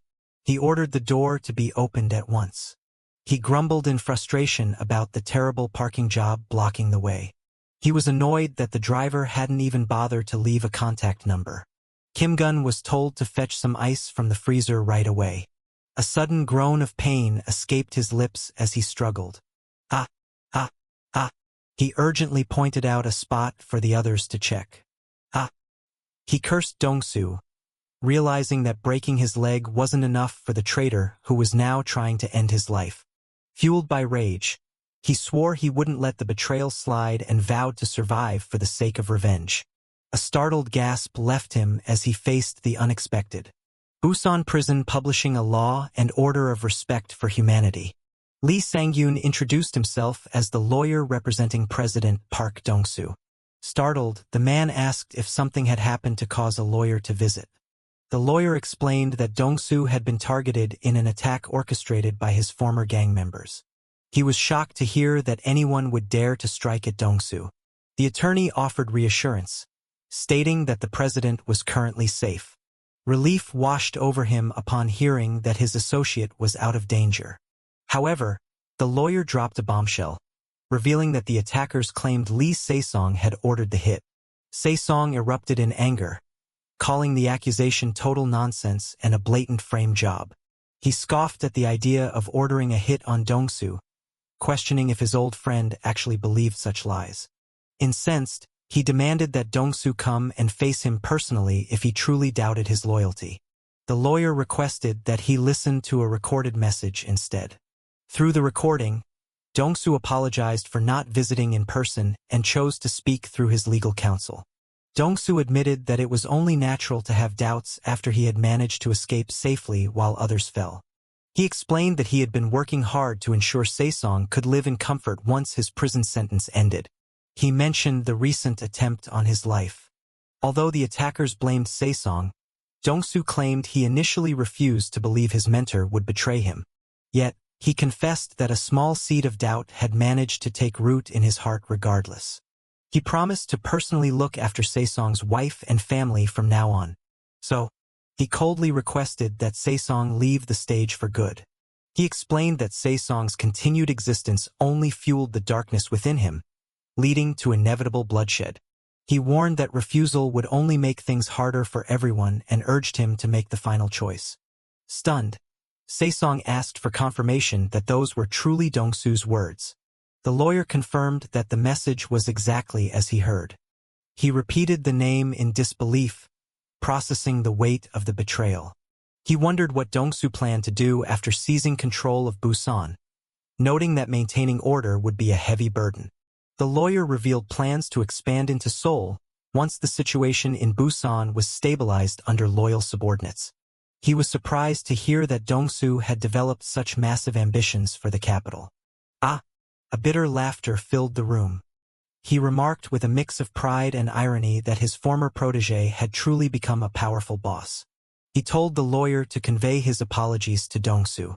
He asked for his family to be cared for as he accepted his fate. A subordinate addressed the president with grave news. It was reported that Tae-san had passed away the previous day. Houndy. The men spotted their target arriving at the scene. They insulted him for wanting to take over the territory after being the cause of their leader's death. He dismissed their taunts, telling the elders to stop talking and start fighting. Enraged, they threatened to kill the man they viewed as an ungrateful dog who turned on his owner. A subordinate reported that the operation to take over the area was successfully completed. The president acknowledged the report, praising the team for their hard work. Phew, he called out to his lawyer, Sang-gyun. He wondered if his current status would finally make him worthy in Mu-hyuk's eyes. He asked Mu-hyuk if he had anticipated the government's recent unusual movements. He noted the mysterious disappearance of numerous high-ranking economic officials who were supposedly on leave or business trips. It was clear they were working on something covert, as even his insider at the Blue House was kept in the dark. Mu-hyuk realized that the implementation of the real-name financial system was finally beginning. He noted that major corporations were likely already sensing the shift in the air after the officials went into hiding. He surmised that the government must be preparing the new system under maximum security. His grandfather agreed, noting that such secrecy could only be for a policy as major as the real-name system. Mu-hyuk predicted that based on the president's personality, the enforcement would happen by August at the latest. His grandfather was shocked, thinking a 1-month timeline was far too early for such a change. Mu-hyuk explained that the element of surprise was the most crucial part of the system's success. His grandfather remained skeptical, believing it would be too difficult to pass such a promise through the assembly so quickly. Mu-hyuk countered that by the time the announcement hit in mid-August, the suddenness would catch everyone off guard. He explained that the law would likely pass almost instantly with unanimous support before anyone could react. His grandfather suggested they should begin preparing by sorting out their anonymous and borrowed name accounts. The director reported that while anonymous accounts were nearly handled, the sheer scale of borrowed name accounts would take more time. Mu-hyuk realized he couldn't push further, noting that saving the anonymous funds would still prevent a massive historical loss. His grandfather confirmed he had sent a massive sum to America as advised, letting Mu-hyuk handle the laundering through Director Ha. Mu-hyuk expressed his gratitude for his grandfather's trust. His grandfather reminded him not to forget their plans to meet influential figures today. He emphasized that understanding the mindset of corporate leaders was essential for dealing with them in the future. He encouraged Mu-hyuk to learn from a man who represented the living history of the country's conglomerates. He instructed Director Ha to prepare to send an associate to America and transfer the funds to him by the end of the year. The director questioned if the associate could be trusted with such an enormous sum of money. The grandfather explained his plan to hold the majority of shares in a new investment firm while compensating the associate well. Director Ha accepted the order, promising to execute the transfer when signaled. Mu-hyuk questioned the director about his background and true identity. He noted the director's incredible versatility in handling everything from finances to secret errands with perfection. He even suspected the director's involvement in a recent disappearance in the city. The director simply stated that his only duty was absolute obedience to the chairman's commands. Mu-hyuk reflected on the concept of absolute loyalty. He asked the director if he would follow even an unreasonable order that could lead to his own death. For example, something that could kill you. Without hesitation, the director confirmed he would obey any order given by the chairman. Mu-hyuk then asked if the director would go as far as to kill him if ordered to do so. After a pause, the director maintained his stance of absolute obedience to the chairman's will. Mu-hyuk recognized this unwavering loyalty from his past life, remembering how the man vanished after the chairman's death. Mu-hyuk asked for a specific favor from the director. He requested an introduction to someone with the same level of absolute loyalty and reliability. He sought someone he could trust completely to follow any order without question. The director agreed to the request. Mu-hyuk thanked Chairman Song Young-ju for granting him an audience. The top-ranking corporate leader admitted he was curious about the brilliant grandson the chairman had been boasting about. He confessed he only agreed to the meeting out of respect for Mu-hyuk's grandfather but doubted he had much more to teach.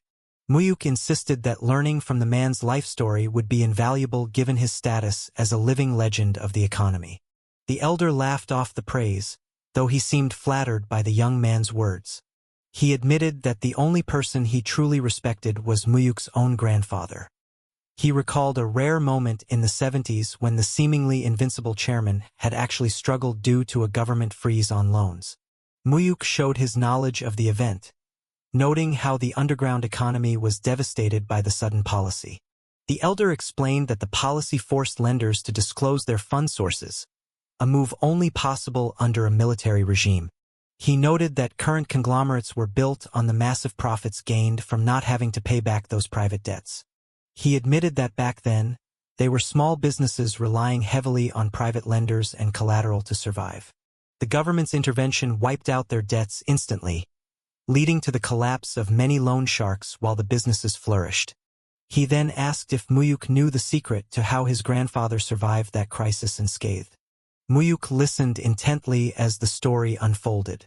"Oh, President Cheon, what are you doing?" In a flashback, the grandfather was shown aggressively demanding his money back from those who tried to use the new law to dodge him. He threatened to burn down factories and harm families if his loans weren't repaid immediately. He would seize revenue or make debtors suffer until the debt was effectively compensated, regardless of the law. His brutal methods ensured that companies prioritized paying him over others out of pure fear. This ruthless approach allowed him to eliminate competition and eventually dominate the entire loan market. The elder pointed out that any crisis could become a great opportunity depending on how one handled it. He then asked for Mu-hyuk's thoughts on the upcoming real-name financial system. Mu-hyuk acknowledged it was an inevitable step for the country's financial maturity. The elder argued that now was not the time, claiming that national growth sometimes required money tainted by filth or blood. He predicted massive chaos if enforced and doubted even the current president could pull it off without consequence. Mu-hyuk shifted the conversation, asking what would happen if the country faced a total bankruptcy. South Korea goes bankrupt? The elder was taken aback by the suggestion of a national collapse. Mu-hyuk clarified it was a hypothesis, hinting that such an event might not be far off. The elder realized Mu-hyuk was looking for an opportunity to profit from such a potential disaster. Mu-hyuk confirmed that while some would suffer, he saw it as a massive chance for others to gain. The elder doubted a collapse would happen but agreed that one must seize any opportunity that arises. It's obvious that you have to grab that opportunity. He noted that the economy is a zero-sum game where one person's loss is another's gain, making equal benefit impossible. Mu-hyuk felt a sense of clarity after hearing the chairman's cold but practical perspective on wealth.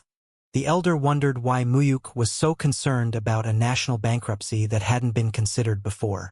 Mu-hyuk explained that since it happens in other nations, it was wise to prepare for the possibility in their own country.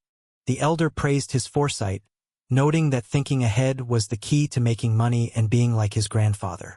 However, he warned the young man not to let greed cloud his judgment. He compared the economy to a living creature that could turn into a monster and consume the greedy if they aren't careful. Yet South Korea's mecca of finance, be it 10 years or 20 years. This fact has not changed. He complained about the sweltering heat while looking around the financial district. A man called out to Mu-hyuk, confirming his arrival at the office. The associate thanked Mu-hyuk for the great office in view, claiming it made his work much more enjoyable. Mu-hyuk asked how he was finding his return to stock trading after so long. The man excitedly shared how he had spotted a promising stock and went all in just before the market closed. He boasted about how the stock hit its limit the moment the market opened the next day. He celebrated making 20 million won in a single day, a stark contrast to his recent struggles with illegal lenders. Mu-hyuk asked for the current balance of his stock account. He then ordered him to sell every single stock starting next week and finish by August 12th at the latest. The associate was baffled, arguing that the market was in a bull phase and it was the perfect time to hold. Mu-hyuk reminded him of their initial agreement to follow his instructions to sell without question. The man admitted he remembered but felt it was a shame to let go of such profitable positions. Mu-hyuk proposed a bet to settle the disagreement. He wagered that the market would crash after the deadline. If it stayed up or stable, the associate would win. The man noted that the predicted crash was only 2 weeks away. Mu-hyuk challenged his courage, and the man accepted the bet, asking what was at stake. Mu-hyuk offered to give him the entire balance of his account if the crash didn't happen. In return, if Mu-hyuk won, the man had to follow all future trading decisions without a single doubt. The associate agreed, thinking he had nothing to lose from the deal. Mu-hyuk secretly mused that the man would soon see just how much was truly on the line. Mu-hyuk then brought up the fact that the man was a U.S. citizen. He revealed that his citizenship was one of the main reasons he was chosen for this role. He detailed the man's personal history, from his childhood immigration to his return to Korea, proving he had done his research. The man was terrified by the depth of information a loan shark could gather on a person. Mu-hyuk jokingly revealed that he had simply read all about it in the man's future autobiography. He instructed him to return to the U.S. and establish an investment company with a few hand-picked partners. The man realized Mu-hyuk wanted to make it appear as though the capital was coming from an overseas source. The plan was to build a foundation in the U.S. before eventually opening a branch back in Korea years later. Though confused by the grand scheme, the man decided to go along with Mu-hyuk's plan. Mu-hyuk informed him that 400 billion won would be deposited into the new company's account. The man nearly choked, unable to fathom the scale of the wealth he was being asked to manage. Mu-hyuk told him to invest in specific targets he would choose while managing the rest of the funds independently. He predicted a boom in the U.S. market, assuring him that they wouldn't lose money unless it was intentional. The man asked if the massive sum was sourced from Mu-hyuk's maternal grandfather. Mu-hyuk assured him the money was clean and taxed, urging him to focus on the overall trends until his return. The man struggled to grasp the value of such a fortune, comparing it to the trivial price of a can of coffee. Mu-hyuk told him not to be afraid, predicting that in a few years, even that amount would seem like pocket change. August 12th, 8 p.m. On the evening of August 12th, the president made a sudden national announcement regarding a new economic order. The move was completely unexpected by the public and the financial world. The real-name financial system was officially implemented, mandating that all future transactions be done under true identities. An official panicked, wondering why the chief of economic affairs hadn't warned them about the betrayal. He was furious that such a massive policy could be kept secret from their high-level plants. It turned out the insiders only found out through the broadcast, and other key contacts were now unreachable. He urgently asked how many of their accounts had been successfully cleared before the announcement. The director reported that while anonymous accounts were safe, 500 billion won remained tied up in borrowed name accounts. The official ordered an immediate mobilization to collect all documentation and settle the accounts at the bank before it was too late. He planned to personally contact bank managers to ensure everything was handled by the following day. He warned that any delay would give the debtors too much time to think for themselves. Yes, sir. His grandfather asked Mu-hyuk how he could have possibly known about the sudden government move. Mu-hyuk claimed it wasn't a certainty but rather a calculated prediction based on current events. He explained that he formulated the guess by studying the president's personality and past campaign promises. His grandfather remarked that it felt less like a guess and more like Mu-hyuk had certain knowledge of the timeline. Mu-hyuk played it off, saying anyone could have guessed it since it was a primary election pledge. He noted that others failed to prepare because they were stuck in the belief that the government would never actually act. Hahana. His grandfather wondered if Mu-hyuk possessed a vision that he himself lacked. Mu-hyuk explained that the president used the element of surprise to bypass the expectations of the privileged classes. His grandfather agreed, noting that everyone ignored the signs because they were fundamentally afraid of such a massive change. He admitted that the speed of the implementation was still shocking even to him. He praised Mu-hyuk for reading the world's flow correctly and stopped questioning his humility. He asked for Mu-hyuk's vision of the immediate future following the announcement. Mu-hyuk predicted extreme chaos, a stock market crash, and a bank run as citizens and corporations rushed to withdraw cash. He foresaw a massive outflow of capital as conglomerates tried to move their secret funds overseas. His grandfather admitted he would have done the same if given the chance. However, Mu-hyuk believed the chaos would be short-lived. He predicted that transparency would eventually build stronger market confidence, leading to an even bigger boom once the dust settled. His grandfather then made the shocking decision to transfer all of his personal stock holdings to Mu-hyuk. Mu-hyuk was stunned by the massive and unexpected inheritance. The chairman expressed his trust in Mu-hyuk's management, giving him full authority to sell or hold the assets as he saw fit. He described the transfer as his final gift while still alive. Mu-hyuk realized the weight of the gift, knowing his grandfather had held onto these shares until his very end in the previous life. The portfolio included shares in almost every major conglomerate in the nation. Many of these stocks were at the core of the country's complex corporate structures, holding value beyond simple money. He realized that the fate of the nation's biggest companies was now resting in his hands. The head of a major group was in a rage, demanding answers from his secretary about why the new system was implemented. The secretary apologized, admitting they never expected such a bold and sudden move from the president. The leader fumed over the lack of intelligence from their insiders, wondering why they were left in the dark. He threatened his secretary with retirement or worse, if the situation wasn't resolved immediately. I am sorry, Sir, that I have no excuse.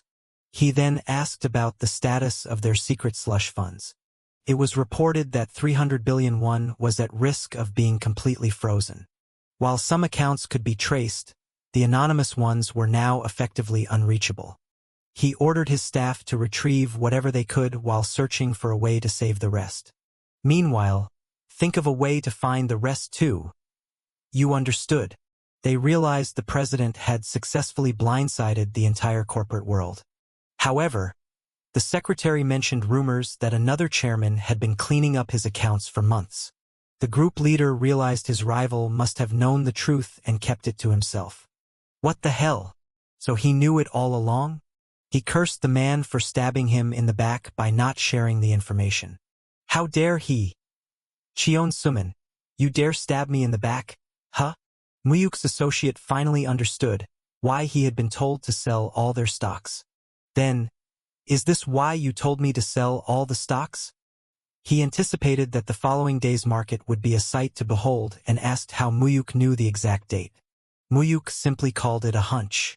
The associate found it hard to believe a simple hunch could be so precise, wondering if it was a secret of the trade. Mu-hyuk recalled how his grandfather had lost trillions in his previous life, a memory he could never forget.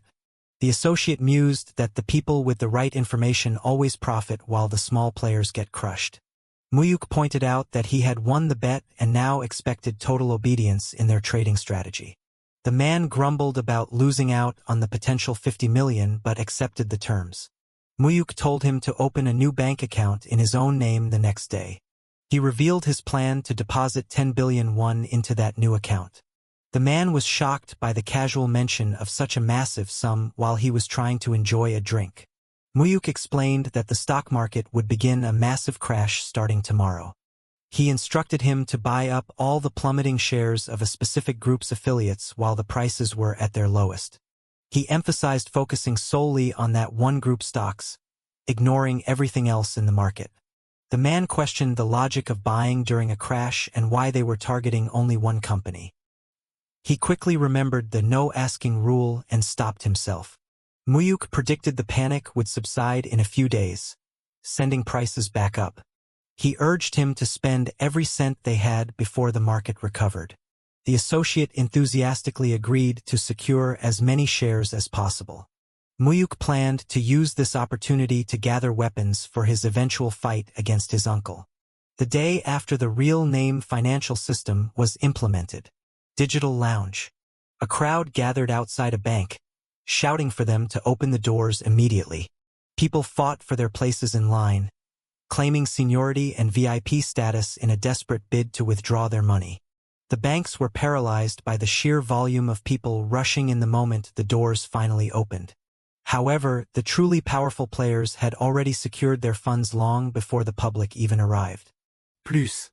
The stock market opened to a bloodbath, with over 1,000 stocks hitting their lower limits and leaving the country in shambles. Mu-hyuk prepared to turn this national crisis into his greatest personal opportunity. The associate returned from the financial district, describing it as a total war zone. He feared for his life in the crush of the crowd as people panicked over the market opening. He reported that even the biggest corporations saw their stock values plummet in the utter chaos. Mu-hyuk asked if he had successfully purchased the shares as planned. The man confirmed he spent the 10 billion, noting he was the only buyer in a sea of sellers, though it barely moved the needle. Mu-hyuk was pleased and promised to send another 10 billion for him to keep buying in the afternoon.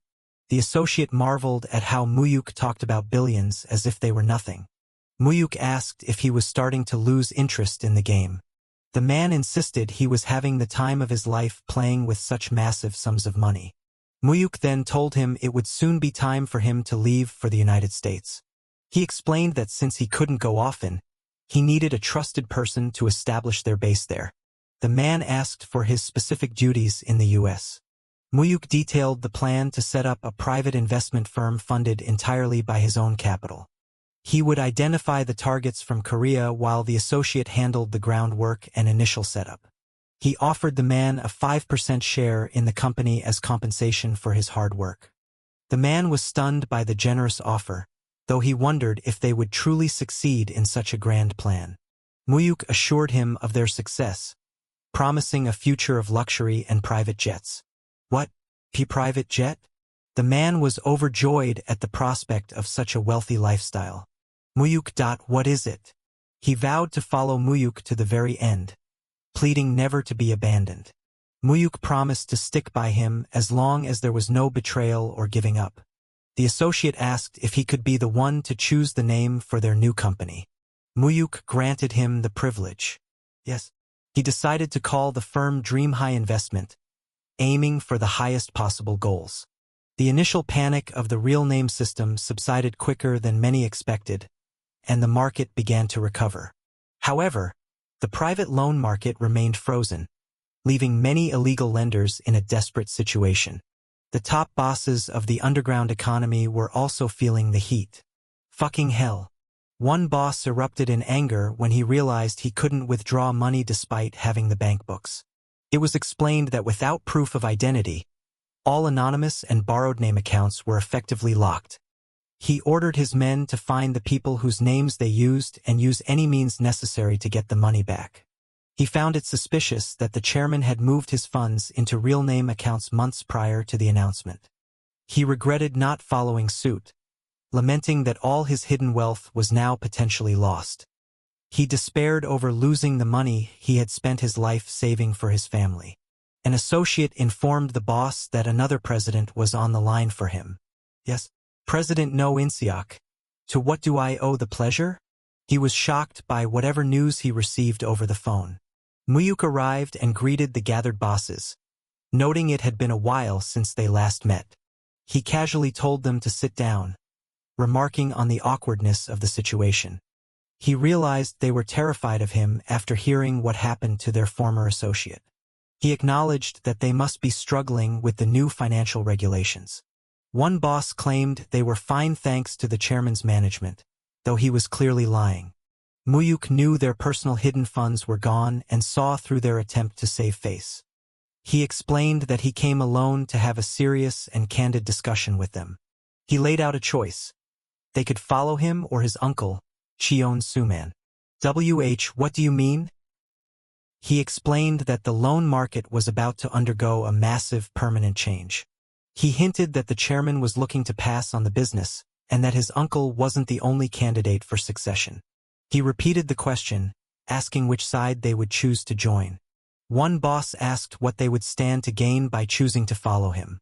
President No In-seok, you seem to be misunderstanding something. Mu-hyuk clarified that his rise to power wasn't dependent on their choice alone. He told them he was offering them an opportunity, not negotiating a deal. One loyalist stated he would simply follow whoever the chairman officially chose as his successor. Mu-hyuk respected the man's loyalty, realizing he wouldn't be swayed easily. The loyalist took his leave, showing respect but maintaining his stance.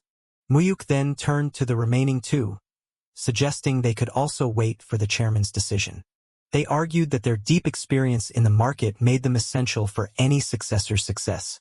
It won't be easy succeeding the chairman without our support. They believed that even the chairman couldn't afford to look down on their influence in the district. Mu-hyuk realized they were trying to team up against him and decided to use it to his advantage. He called out to the two bosses by name. He warned them that opposing him would lead to a far worse fate than just losing a hand. He asked what they truly expected to gain from siding with his uncle. He questioned if his uncle would ever actually follow through on any promises of shares or independence. One boss admitted that the uncle was a greedy man who was unlikely to share his wealth. He's a self-centered, greedy man. Mu-hyuk then made them a concrete promise. He planned to move the business from the shadows into the light and offered them a central role in his plan. Up from the underground? He explained that high-interest illegal lending wouldn't last and that he intended to run a legitimate, legal loan company. They were skeptical, fearing that legal oversight would ruin their business model. Mu-hyuk challenged them to stop living with the stigma of being shady loan sharks. They wondered if such a transformation was truly possible. Mu-hyuk understood their doubt, given the lawless history of the market they had always known. He saw the current economic shift as the perfect chance to bring the family business above ground. He asked for 5 years to turn them into legitimate and proud businessmen. If you follow me, he promised they would no longer be seen as criminals, but as respected figures in the industry. One boss decided to pledge his loyalty to Mu-hyuk right then and there. Oi, Mu-hyuk. He thought of his young daughter and his desire for her to be proud of her father's profession. He decided that being a company president was far better than being a loan shark. Mu-hyuk then asked the last remaining boss for his decision. The man chose to remain in his old ways, refusing to change. Mu-hyuk accepted the choice but gave a final warning. He told him he didn't mind if he talked to his uncle, but any active opposition would end his comfort. He decided he would handle the dissenters according to his original, more ruthless plan. Having neutralized 3 of his uncle's key supporters, he prepared for his next move. He set his sights on further dismantling his uncle's power base. One brother asked the other if he had seen the bosses from the loan district lately.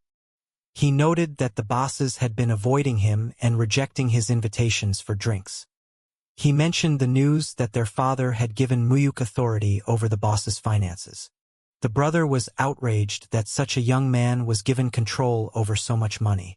He questioned his father's judgment in trusting a 20-year-old with the family assets. He feared that their father was seriously considering making Mu-hyuk the official successor. The other brother tried to dismiss the idea, thinking their father wouldn't bypass his own sons for a grandson. They reassured themselves of their status as legitimate heirs, dismissing Mu-hyuk as an outsider. The elder brother reminded the younger that they shared the same mother and were in this together. He promised that once he inherited the assets, he would never abandon his brother. He emphasized the need for absolute trust and transparency between them. The younger brother pledged his total trust in his sibling. "Yeah. We brothers gotta trust and help each other." Suddenly, officials arrived and called out for Cheon Suhan. They announced he was under arrest for bribery and corruption related to slot machine licensing. He struggled as they took him away, but the officials told him to save his talk for the prosecutor. Ashyonim. His brother was stunned by the sudden arrest. The chairman asked why his son had been arrested and what he had done. It was explained that he got caught up in a bribery scandal while helping his father-in-law, a powerful congressman. The chairman was confused why anyone would target such an influential figure over something like slot machines. He wondered if the president was personally behind the move. It appeared to be the work of a rogue prosecutor who was ignoring his superiors to target the corruption. The slot machine case. The case was a massive scandal involving politicians, gangsters, and loan sharks that had ruined many careers. Mu-hyuk remembered that in his past life, his uncle had escaped punishment through his father's influence. He resolved that this time, his uncle would not be so lucky. The chairman was furious that their insiders hadn't alerted them to the danger sooner. He learned that the president was only informed after the news had already leaked to the media. He realized that a prison sentence for his son was now likely unavoidable. He asked if money could still solve the problem. His advisor warned that trying to force a release would be too risky and could upset the current administration. He asked Mu-hyuk if he had any ideas on how to save his uncle. Mu-hyuk pointed out that the current head of the local prosecutor's office was an old acquaintance. The chairman remembered the prosecutor who had handled Mu-hyuk's previous case. Mu-hyuk suggested that the prosecutor needed to maintain control of the case to offer any hope of protection. He warned that if the case moved to a higher level, the president would surely use it to purge corruption. He proposed waiting for the president's power to wane before seeking a special pardon for his uncle. The chairman cursed his son for being an incompetent fool who had ruined himself. He regretted his son's marriage into a political family, viewing politicians as untrustworthy business partners. Director Hada, yes. Chairman? He ordered the director to tell the prosecutor to be ruthless with everyone involved in the case. He demanded actual prison sentences for all the co-conspirators, including the in-laws. He wanted to use his wealth to make sure that anyone who messed with his family suffered more than his own son. The prosecutor acted quickly on the chairman's message, summoning and investigating all involved officials. While some surrendered quietly, others shouted about political conspiracies to the waiting media. Seoul District Prosecutor's Office. In the interrogation room, the prosecutor urged Cheon Suhan to confess since others had already turned on him. He detailed the billions in bribes given to politicians for the licensing deals. Suhan refused to speak until his lawyer arrived. There he is. A man entered the room and greeted the prosecutor as an old friend. The prosecutor welcomed his senior and agreed to give him some time alone with his client. The man informed Suhan that he was there on the chairman's direct orders. Suhan was relieved, thinking he was about to be released. The man asked the prosecutor for a moment of privacy with his client. "Should I get one for you too?" He promised to treat the prosecutor to a gathering soon as a thank you for the professional courtesy. "I'll be back in 10 minutes then. All right. Thanks." The man then told Suhan that preventing his arrest would be impossible. He delivered a message from the chairman, telling him to reflect on his actions while waiting for a future pardon. Suhan was in disbelief that his father would actually say such a thing to him. He accused the man of lying, but the messenger stood firm. He revealed that an agreement had been reached with the government, but it didn't include his father-in-law. "What about my father-in-law?" He explained that the chairman was so angry he wanted everyone else involved to be completely ruined. He told Suhan that the current investigation was just a formality before a 3-year sentence. He added that the media would label it as the Cheon Suhan slot machine case. Suhan was horrified to hear his name would be the one tied to the scandal. The man assured him his name would eventually be forgotten, but the sentence was still necessary. He reminded Suhan that the chairman had to make massive concessions to the government because of his mistakes. Cheon Soo-han's slot machine case, main culprit Cheon Soo-han arrested. Soo-han realized he had been betrayed and cursed the person who had orchestrated his downfall. Hyung shouted out to his brother, noticing the harsh reality of prison life and the terrible quality of the food. The younger brother complained bitterly about the stench of the meals and the claustrophobic confines of his solitary cell. However, he noted that money still buys comfort behind bars, as bribing guards secured him cigarettes and warm water. The elder brother questioned what he was possibly thinking by taking such a reckless risk. He demanded to know why the slot machine scheme with his father-in-law was kept a complete secret from him. With his name branded as a criminal in every headline, he was accused of planning to hoard the profits and betray his own kin. Terrified, the younger man stammered a denial, insisting that betrayal was never his intention. He explained that his father-in-law insisted family should handle the money, leaving him with no choice but to obey. He claimed he was sworn to absolute secrecy to prevent any potential fallout from reaching his brother. The elder brother remained skeptical, pushing for the truth while the younger man desperately maintained his innocence. He was stunned that a 10 billion won deal involving a high-ranking official was carried out without a single word to him. The younger man defended his actions as a matter of survival, feeling forced to walk on eggshells around his powerful father-in-law. He lamented the unfairness of his situation, now even having to worry about the future of his nephew. Feeling abandoned by his father and treated like a traitor by his brother, he felt completely isolated in his misery. He cried out in frustration, feeling like a target for everyone else's problems and mistreatment. The elder brother told him to toughen up and stop crying, noting how easily he still broke down despite being an adult. He called out to Soo-han to get his attention for a serious talk.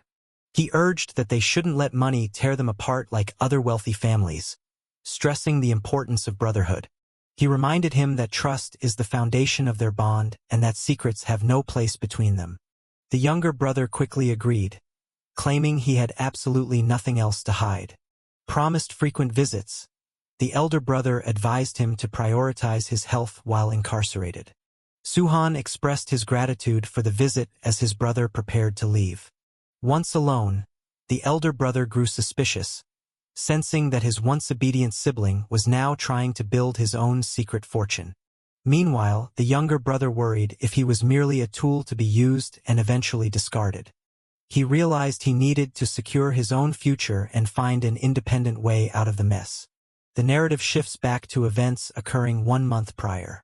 Congratulations were exchanged for a recent promotion, credited to influential connections and the chairman's favor. After a prosecutor disguised gang-related deaths as accidents, he was rewarded with a high-ranking position in Seoul. The prosecutor wondered why a meeting was requested, offering to buy a drink in celebration. The conversation turned toward the illicit world of slot machines and the corruption surrounding them. He questioned if information regarding high-profile political scandals had come from the chairman's elite network.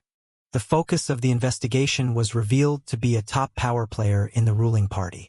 The prosecutor repeated the influential assemblyman's name, realizing the weight of the target. He noted the immense difficulty of the task, given the politician's lasting influence from the previous administration. It was acknowledged that any investigator would face massive pressure and bribery attempts from the elite. A firm request was made for the prosecutor to dig deep and investigate the case thoroughly. The prosecutor was taken aback, realizing he was being asked to lead the charge. He warned that if the case gained traction, higher-level bureaus would likely try to seize control. He was instructed to maintain control of the case at all costs to prevent the culprits from escaping justice. It was revealed that the assemblyman's scheme also directly involved the younger uncle, Cheon Soo-han. The prosecutor confirmed the family connection, identifying the target as the man's own relative. He predicted a massive wave of investigations once the president was informed, despite the family's attempts to protect Soo-han. The strategy of the opposition was anticipated to be a forced transfer of the case to a more lenient office. The prosecutor was tasked with blocking all external interference, while the family pressure would be handled internally. He realized he was being asked to gamble his entire career on the imprisonment of a powerful family member. A promise was made that full responsibility would be taken if the operation ended in failure. However, success would guarantee a path to becoming the next prosecutor general. It was framed as an opportunity to become a legendary figure in the history of the prosecution. He questioned if the chairman could truly be persuaded to allow such an investigation. It was explained that even a wealthy chairman couldn't openly clash with the ruling party during a war on corruption. The prosecutor worried that defying the president's office could cost him everything for no gain. A strategic suggestion was made to leak the details of the corruption case to the media. By framing it as a fight against political pressure, public support could be used as a shield.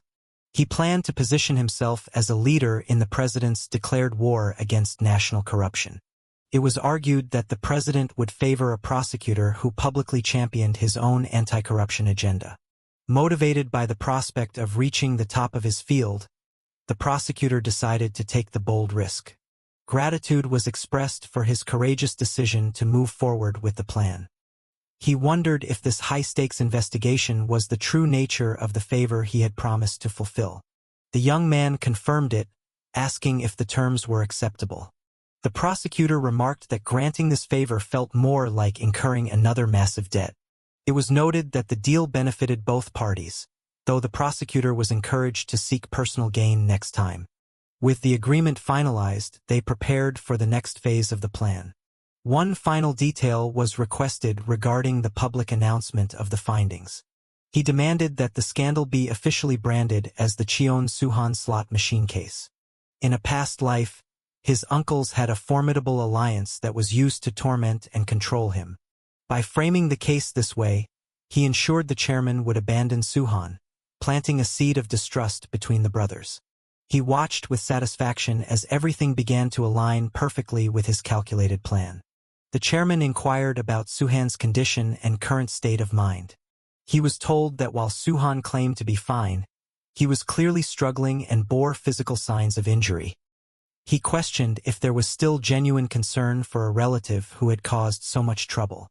The response was cold, stating that any discomfort came from knowing a man who treated others like animals was now caged.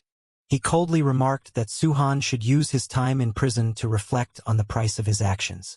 The chairman warned him to stop worrying about his brother and to quit associating with useless politicians. The son argued that political support was a necessity for running their private loan business effectively. He proposed taking over the entire business, promising to manage the money and information himself. The chairman sharply rejected the idea, stating it was far too early for such a transition. He pointed out the chairman's advancing age and the need for a plan should something happen to him. Angered, the chairman barked at the suggestion, offended by the implication of his own mortality. The son insisted it was his responsibility to protect the family's vast property and legacy. The chairman grew suspicious, asking if his son was simply waiting for him to die. He revealed the rumors circulating in the financial district that a different successor had already been chosen. He expressed outrage that someone who wasn't even a blood relative was being called the next in line. The chairman countered by stating he had never once promised the position to his eldest son. Stunned by the revelation, the son could only stammer in disbelief. The chairman confirmed the rumors were true, declaring his intention to leave the business to Mu-hyuk. The son cried out in protest, unable to accept the decision. The chairman asserted his right to pass on his life's work to whomever he deemed worthy. The son reminded him of a shadow organization that had always watched over the family's interests. He warned that disrupting the succession plan could make the chairman a target for that dangerous group. The name of the secretive society hung in the air, carrying a heavy weight of past influence. He hinted that the same dark forces were involved in the fate of Mu-hyuk. The mention of his mother's name caught the young heir's immediate attention. The chairman erupted in anger, ordering him to never speak of that matter again. He was told to leave the room immediately, as the chairman could no longer stand the sight of him. A security director was summoned to ensure he was removed from the office without delay. As he left, he wondered if his assumptions about the past were mistaken. The chairman sighed and ordered all stock transfers and tax issues to be finalized by the following month. The assistant acknowledged the orders, moving to handle the complex financial paperwork. The chairman noted that Mu-hyuk could no longer act alone and asked about a potential new associate. He was informed that the candidate would be arriving in Korea the following month. He reflected on how money often outweighed family bonds and worried about what would happen after his death. The assistant asked if the concern was for Mu-hyuk's safety or well-being. The chairman admitted he was more worried that Mu-hyuk would eventually destroy his own uncles. He pondered whether the young man was truly capable of handling the dangerous shadow organization. Mu-hyuk greeted his uncle, but the encounter was far from friendly. The uncle scoffed, showing his clear disdain for the young man's presence. He warned Mu-hyuk that it would be in his best interest to stop bothering him. A veiled threat was issued, suggesting he could end up just like his deceased parents. Mu-hyuk was left reeling, questioning the dark implications behind those words. He began to wonder if his parents' deaths were not a mere accident, but a calculated murder. He realized that in his previous life, he was too afraid to look into the taboo subject of his mother's passing. The connection between his parents' deaths and the Azure Wind Society started to become clear. He recalled rumors of a shadow organization that had manipulated Korean politics for decades. Despite its legendary status, he had never encountered any tangible evidence of the group's existence until now. Knowing his family mentioned the name, he felt certain the organization was real and linked to his mother's fate. The investigation led him to the city of Busan to uncover the truth. Why coffee? A contact provided him with the long-sought information regarding his parents' fatal traffic accident. He expressed his gratitude, having pushed a friend to use police connections to find the old records. Since the incident happened nearly 2 decades ago, most of the original investigators had already retired. While it was recorded as a hit and run, the driver had suspiciously turned himself in just days later. He discovered disturbing details in the report, noting that the bodies had numerous stab wounds.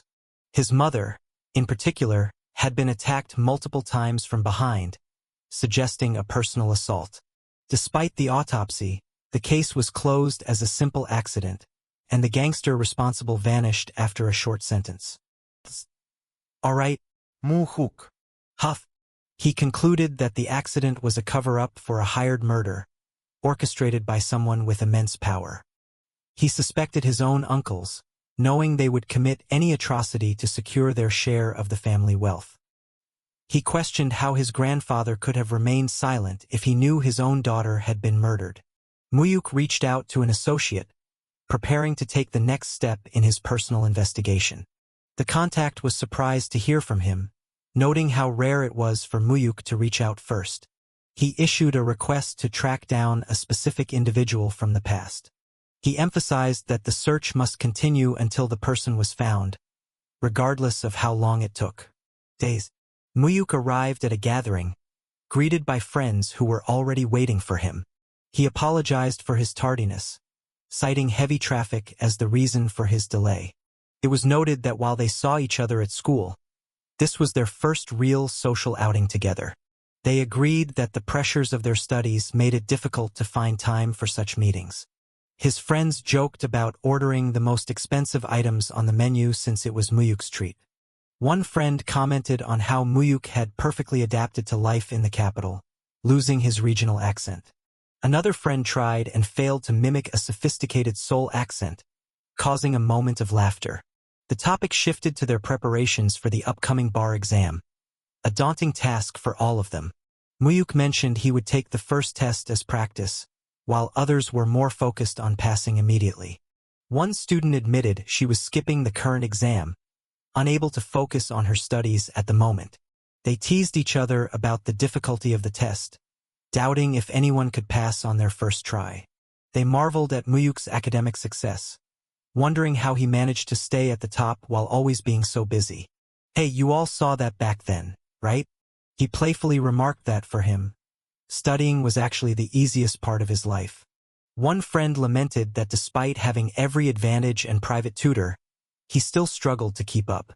He jokingly expressed a desire to punch Mu-hyuk for making something so difficult look so simple. Mu-hyuk reiterated his point, which only led to more light-hearted frustration from his classmates. They questioned if he had always been such a dedicated and successful student in the past. It was hinted that he might have been a bit of a delinquent before a new club was proposed to keep them connected. The group was intrigued by the idea of forming an official club. The goal was to ensure they stayed in touch and supported one another even after they began their professional careers. Mu-hyuk revealed his ulterior motive for the club, which went beyond simple friendship. He identified one friend as the scion of a prestigious legal family with a bright future as a prosecutor. Another was the heir to one of the nation's top law firms, destined for immense power. The third friend was a talented student who would eventually become a powerful figure in national politics. He realized the importance of building a network of future elites to help him in his inevitable conflict with his uncles.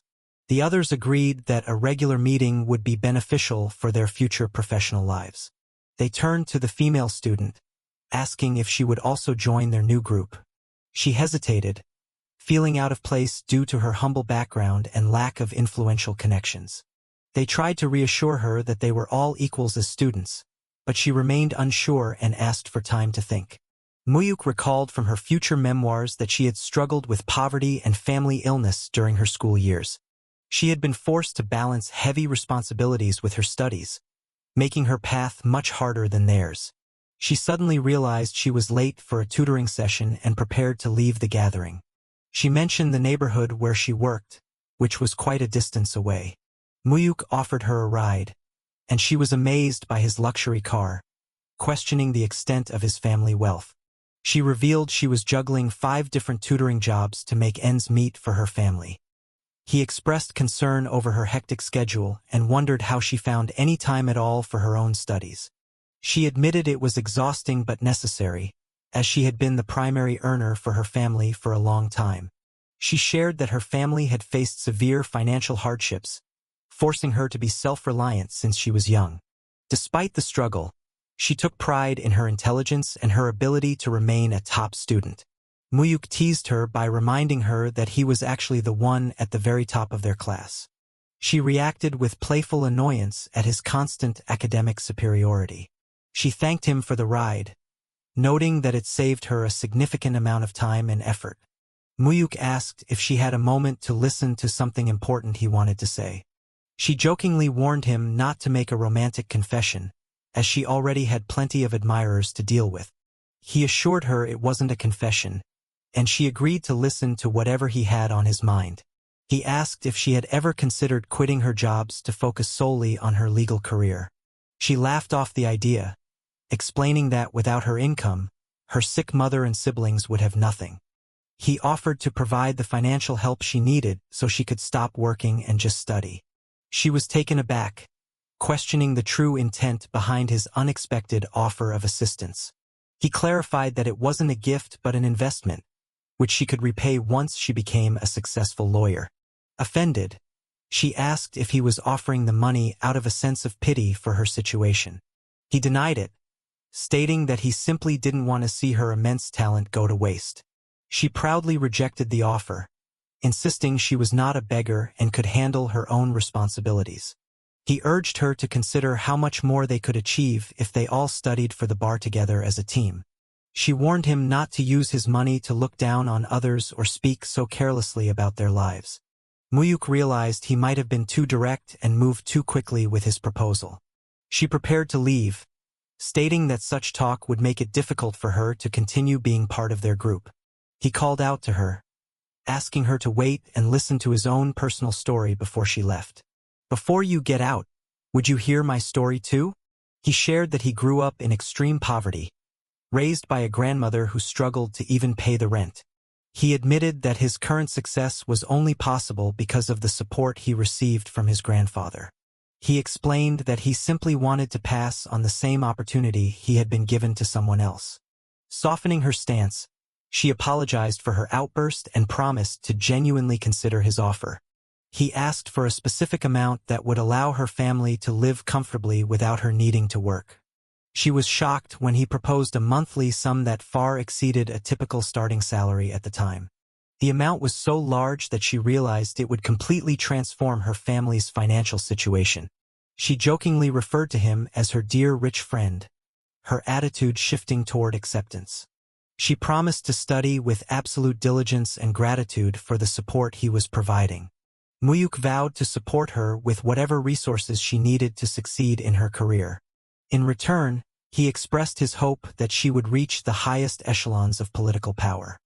His true intent was to have a powerful ally when the time came to seize his family's vast wealth. A group of friends raised their glasses in a toast, celebrating their shared bond. Mu-hyuk checked in on his friend's rigorous training schedule, wondering if it was becoming too much to handle.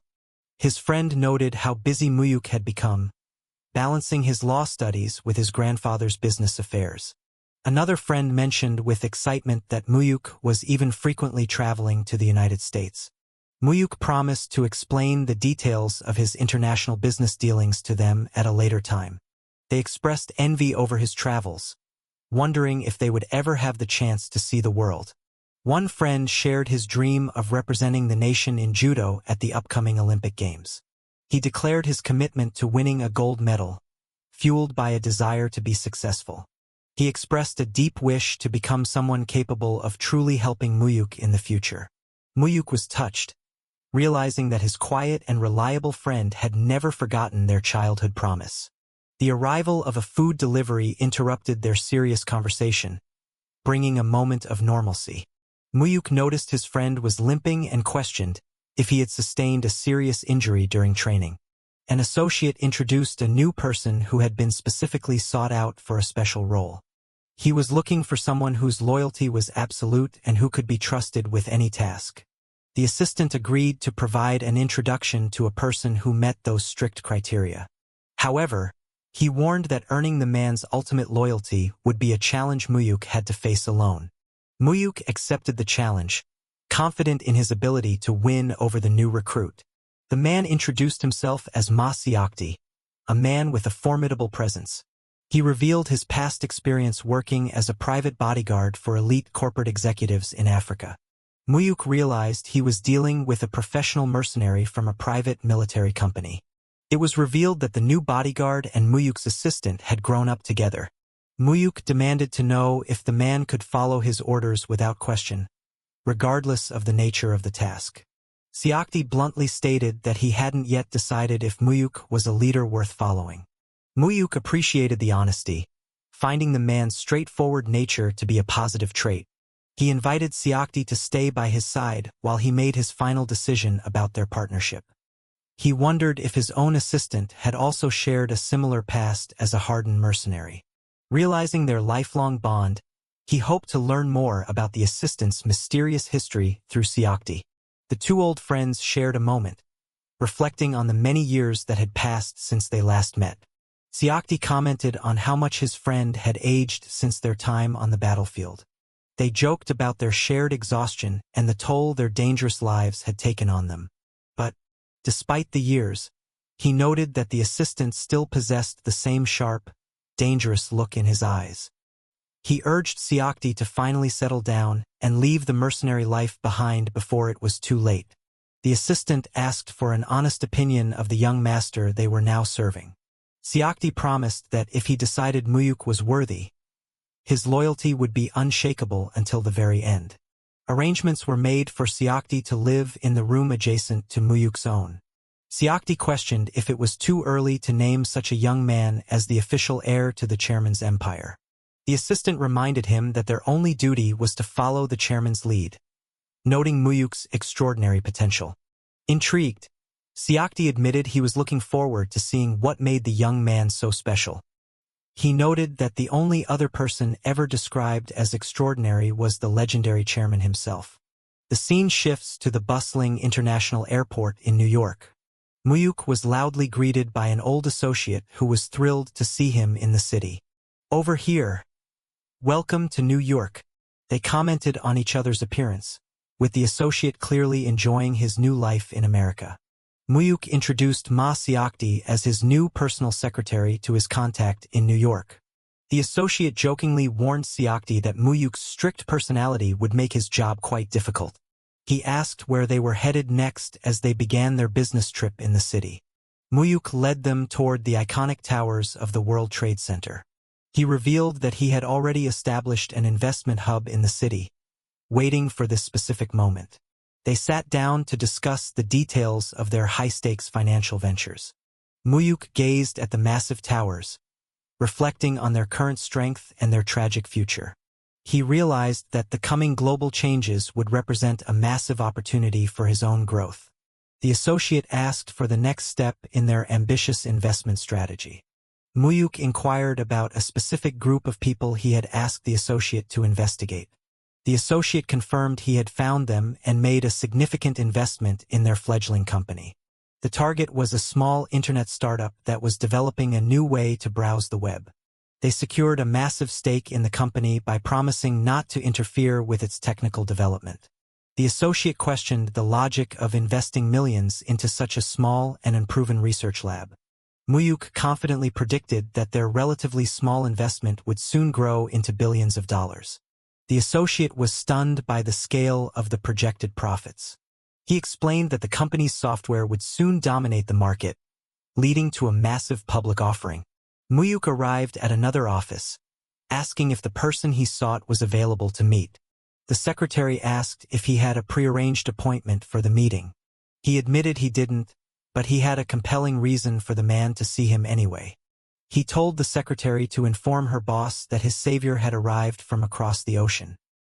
He was certain that such a bold claim would pique the man's interest. "Wait here." His associate expressed doubt, noting that the man was currently considered a failure on Wall Street. Mu-hyuk disagreed, believing that the man's true potential was being overlooked by everyone else. He asserted that the individual they were about to meet was destined to change the entire world. He introduced himself to the legendary Steve Jobs, who was currently facing a low point in his career. The man was skeptical, questioning how a young man from Korea could possibly know him. Mu-hyuk predicted that soon everyone would know his name because of the innovations he would bring to life. He noted that at this time, Jobs had been ousted from his own company and was struggling with new ventures.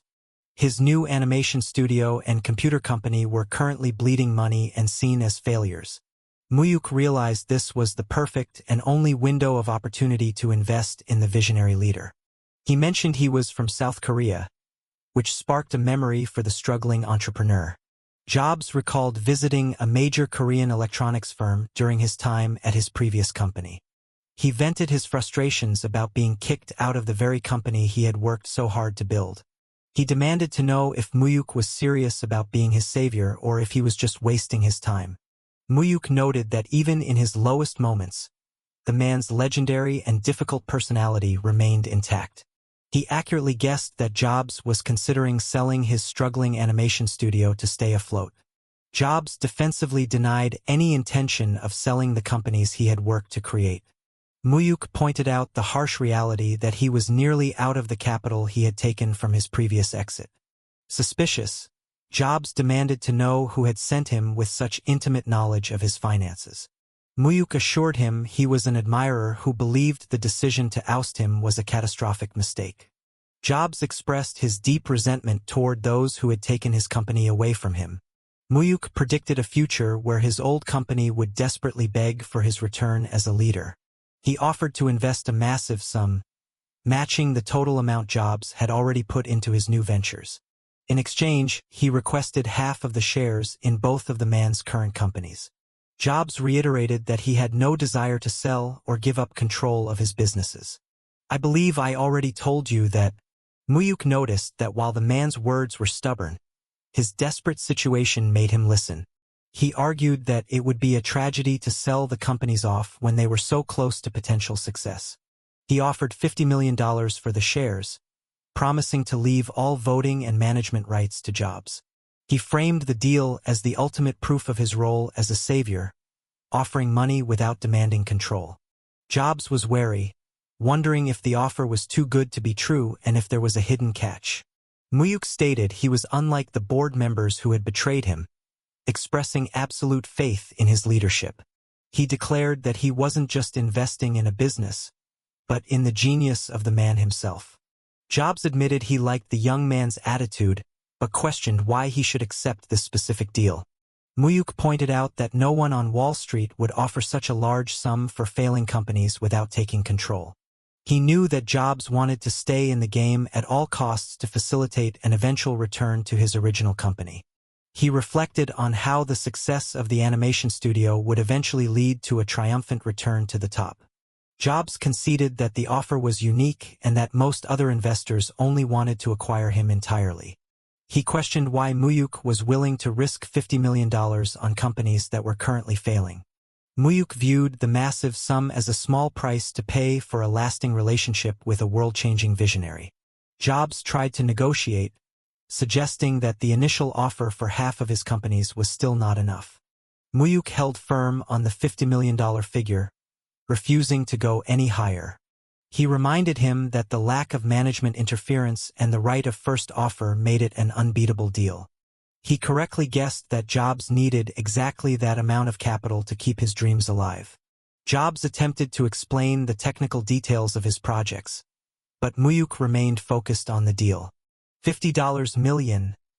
Look, he repeated the final offer, showing his absolute resolve in the negotiation. Jobs burst into laughter, finally impressed by the young man's audacity and confidence. He agreed to the terms, accepting the $50 million investment for half of the shares. Mu-hyuk expressed his thanks, having secured one of the most important deals of his life. He introduced his partner, who would serve as the primary point of contact while Mu-hyuk was in Korea. Jobs asked if there were other companies in America that had caught the young investor's eye. Mu-hyuk mentioned his investment in the internet browser startup, which Jobs found to be a brilliant move. They shared a vision of a future where the internet would fundamentally transform human society. This is the future. Jobs described his dream of a mobile device that could both make calls and play high-quality music. He envisioned a world where music and media could be purchased and accessed instantly from anywhere. Mu-hyuk expanded on the idea, suggesting that books and movies could also be integrated into such a device.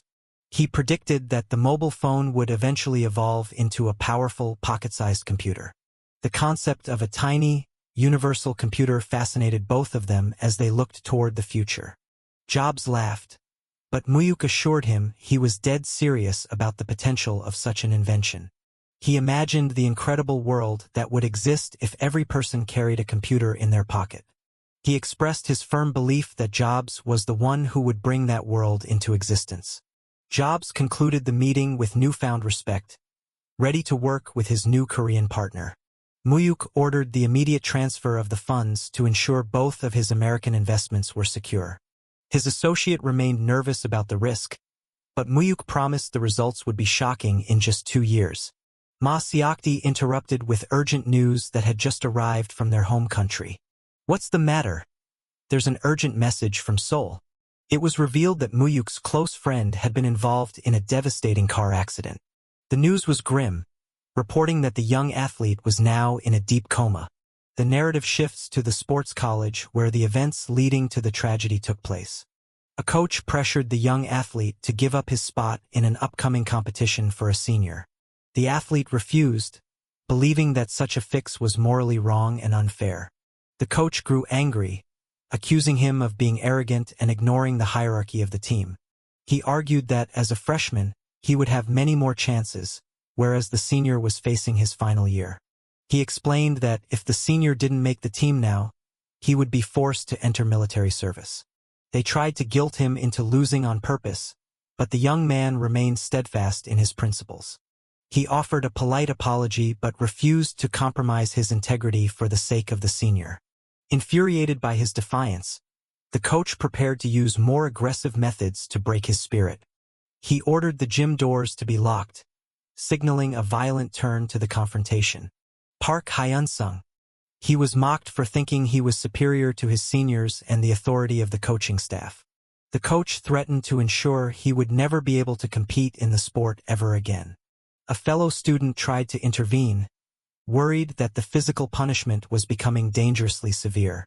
The coach ranted about the lack of respect in the younger generation compared to his own time in the sport.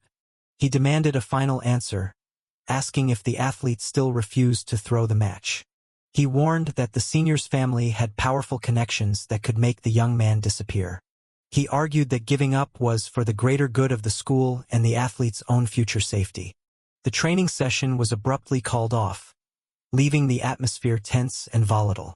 The injured athlete was told to head to the hospital to tend to the wounds from the beating. Park Hyun-sung. He encountered the senior he was supposed to face, who showed a surprising amount of concern. The senior apologized for the coach's behavior, claiming it was done out of a misguided sense of loyalty.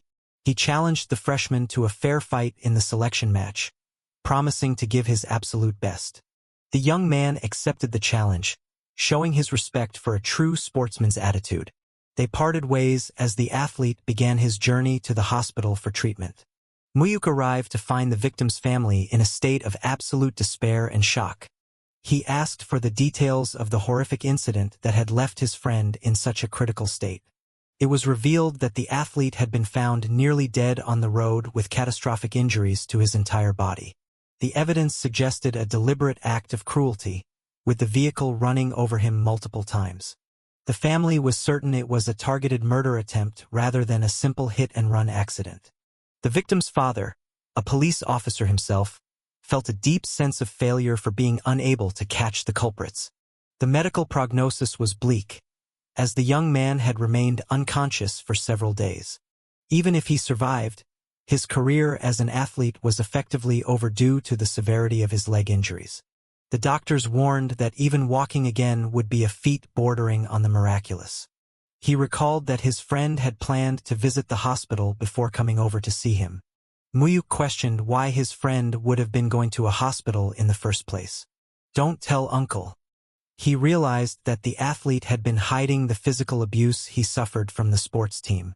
He felt a surge of guilt and anger, wondering just how much his friend had been enduring in secret.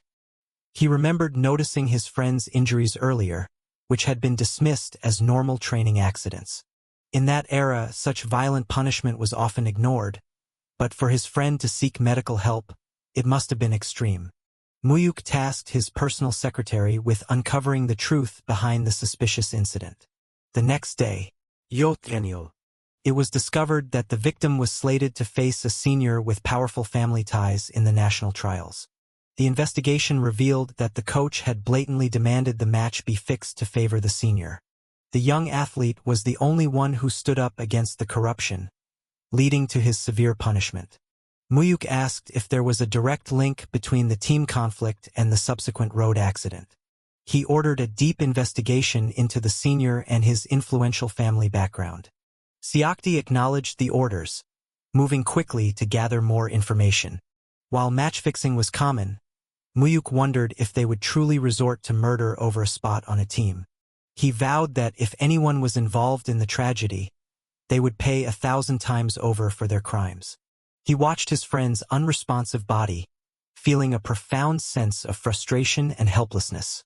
He realized that his friend had been pushing himself to the limit to fulfill a promise they made years ago. Promise? Don't you remember back in high school? The memory of their high school days returned, where they had vowed to conquer the capital together. Mu-hyuk had asked for their help, admitting that he couldn't achieve his ambitious goals alone. They had pledged to work hard and move to the city as a united group of friends. His friend believed he needed to be a world-class athlete to be a worthy partner for Mu-hyuk's future endeavors. Hyun-sung.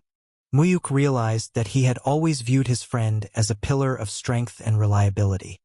He felt a deep sense of regret for making his friend feel like he needed a grand title just to stand by his side. The senior was identified as the son of a high-ranking official in the National Sports Association. His father was also the president of a major construction firm that sponsored the entire organization. Polar Constructions? The company was revealed to be a powerful regional player with significant influence in its home province. It was discovered that the construction mogul had a dark past as a notorious local gangster. Polar Constructions. Mu-hyuk asked if the vehicle used in the crime had been located by the local police. He was told that official investigations had stalled, yielding no results in tracking down the truck. Seokdi suggested he had his own unconventional methods for finding the missing vehicle. Manager Ma. Yes. Mu-hyuk emphasized that this friend was as precious to him as his own life, and justice was non-negotiable. He demanded that the perpetrators be found at any cost, showing his absolute resolve for revenge. Yes, young master. In a high-end office, a powerful man erupted in fury at the incompetence of his subordinate. Chermanjo Hingu. The underling stammered an apology, clearly terrified of the man's explosive anger. He claimed he was only trying to carry out the orders as thoroughly as possible. You bastard. The boss clarified that the original instruction was only to intimidate and stop the boy from competing. To stop him from joining the competition. When did I? He was outraged that the situation had escalated to an attempted murder, which now threatened his own reputation. He cursed the underling for dragging him into such a potentially scandalous and messy situation. Huff huff cough. He warned the thug that they were no longer small-time criminals and needed to act with more sophistication. I'm sorry. He ordered the man to clean up the entire mess and ensure that no evidence could ever be traced back to him. He made it clear that if they were caught, the subordinate must take the fall alone and keep his name out of it. Yes, sir. The thugs who carried out the act were sent away to a remote location to hide from the authorities. The underling assured his boss that the men were loyal and would never reveal the truth even if arrested. The mogul reflected on the decade of hard work it took to distance himself from his criminal past. He reminded his associate that their current respectable positions depended entirely on their ability to stay clean. He provided money to ensure the men involved were taken care of and remained silent during their time in hiding. Thank you, Hyungnim. He blamed the young athlete's stubbornness for causing all of these unnecessary complications. Seokdi reached out to an old contact to help find the specific truck involved in the hit and run. He provided the details of the tire marks, confirming it was a 1-ton vehicle used in a repeated assault. The contact was surprised to see the high-level bodyguard bothering with such a seemingly small-time incident.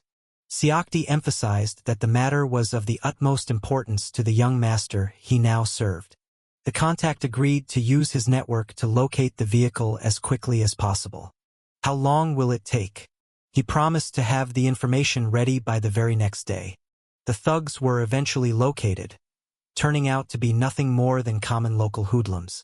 It was confirmed that while it looked like an accident, their true goal was to cripple the young athlete.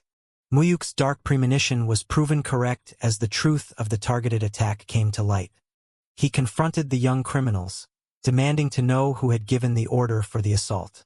Terrified, the thugs begged for mercy and offered to confess everything they knew. He warned them not to waste his time and to identify the mastermind behind the brutal attack immediately. They revealed that a man named Bae Won-chun was the one who ordered them to crush the athlete's legs. Mu-hyuk questioned the identity of this new name, preparing to hunt down everyone involved in the conspiracy. He brought up the name Bae Won-chun. Someone asked who that was and what he did. He explained the man was a neighborhood senior who occasionally gave them money and worked at a company. Another noted that the managing director of Polar Constructions shared the same name. He confessed they were paid to run someone over just once before hiding out in Gangnam. The interrogator demanded to know exactly how much they were paid. Terrified, he stammered that he would reveal the amount immediately. After a stern warning, he admitted they each received 500,000 won. The interrogator calculated that the total sum for the three of them was 1.5 million won. He lamented that Hyun-sung's life had been destroyed for such a paltry sum. Apologies were cut short as someone noticed movement from the patient. They shouted that Hyun-sung had finally regained consciousness. The family cried out to the waking boy in relief. Mu-hyuk called out to his friend, asking if he could hear his voice. Hyun-sung barely managed to whisper his friend's name. Mu-hyuk reassured him, confirming his presence and checking his responsiveness. A wave of relief washed over them. Thanking the heavens he was awake. The doctor delivered the hard truth.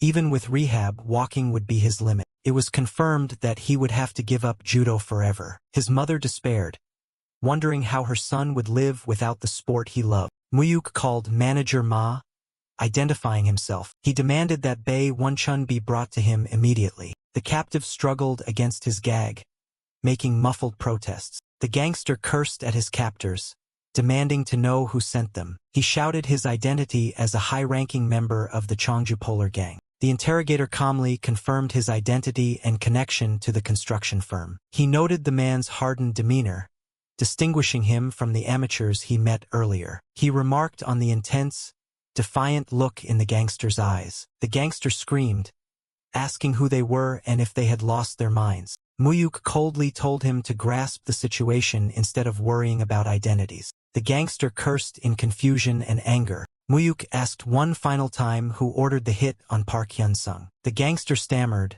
confused why that specific name was being mentioned. Mu-hyuk remarked that the man had courage but lacked common sense. He told him to forget loyalty, deducing that Jo Hyung-gu was the one who gave the order. He offered to summarize the events, asking for a simple nod if he was correct. He laid out the scheme.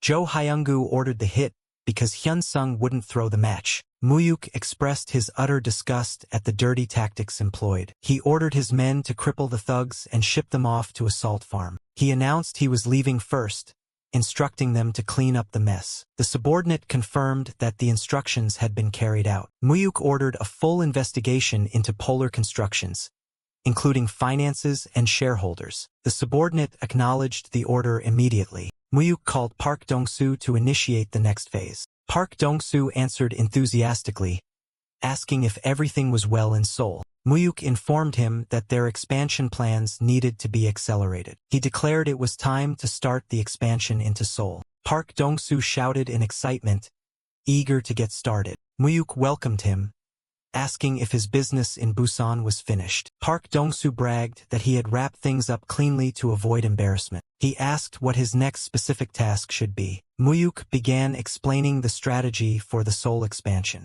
He asked if Park Dong-soo knew about Jo Hyung-gu, the chairman of Polar Constructions. Park Dong-soo recognized the name, identifying him as a thug from Cheongju. He described Joe's history from running nightclubs to playing CEO of a construction firm. Mu-hyuk stated his intent to crush Joe and have Park take over the company. Park Dong-soo was surprised by the target choice. Mu-hyuk challenged him, asking if he was up to the task. Park noted that Joe was well connected with politicians, making him a difficult target. Mu-hyuk promised to handle the politics, asking only if Park could win the physical fight. Park agreed to fight but suggested they assess the enemy's forces first. The plan was to take the company in Cheongju before moving fully into Seoul. Park grumbled about starting a war immediately after arriving. He accepted the job and asked if he should strike immediately. Mu-hyuk requested one specific task be completed before the main attack. He mentioned that Jo Hyung-gu had a son named Jo Chaniol.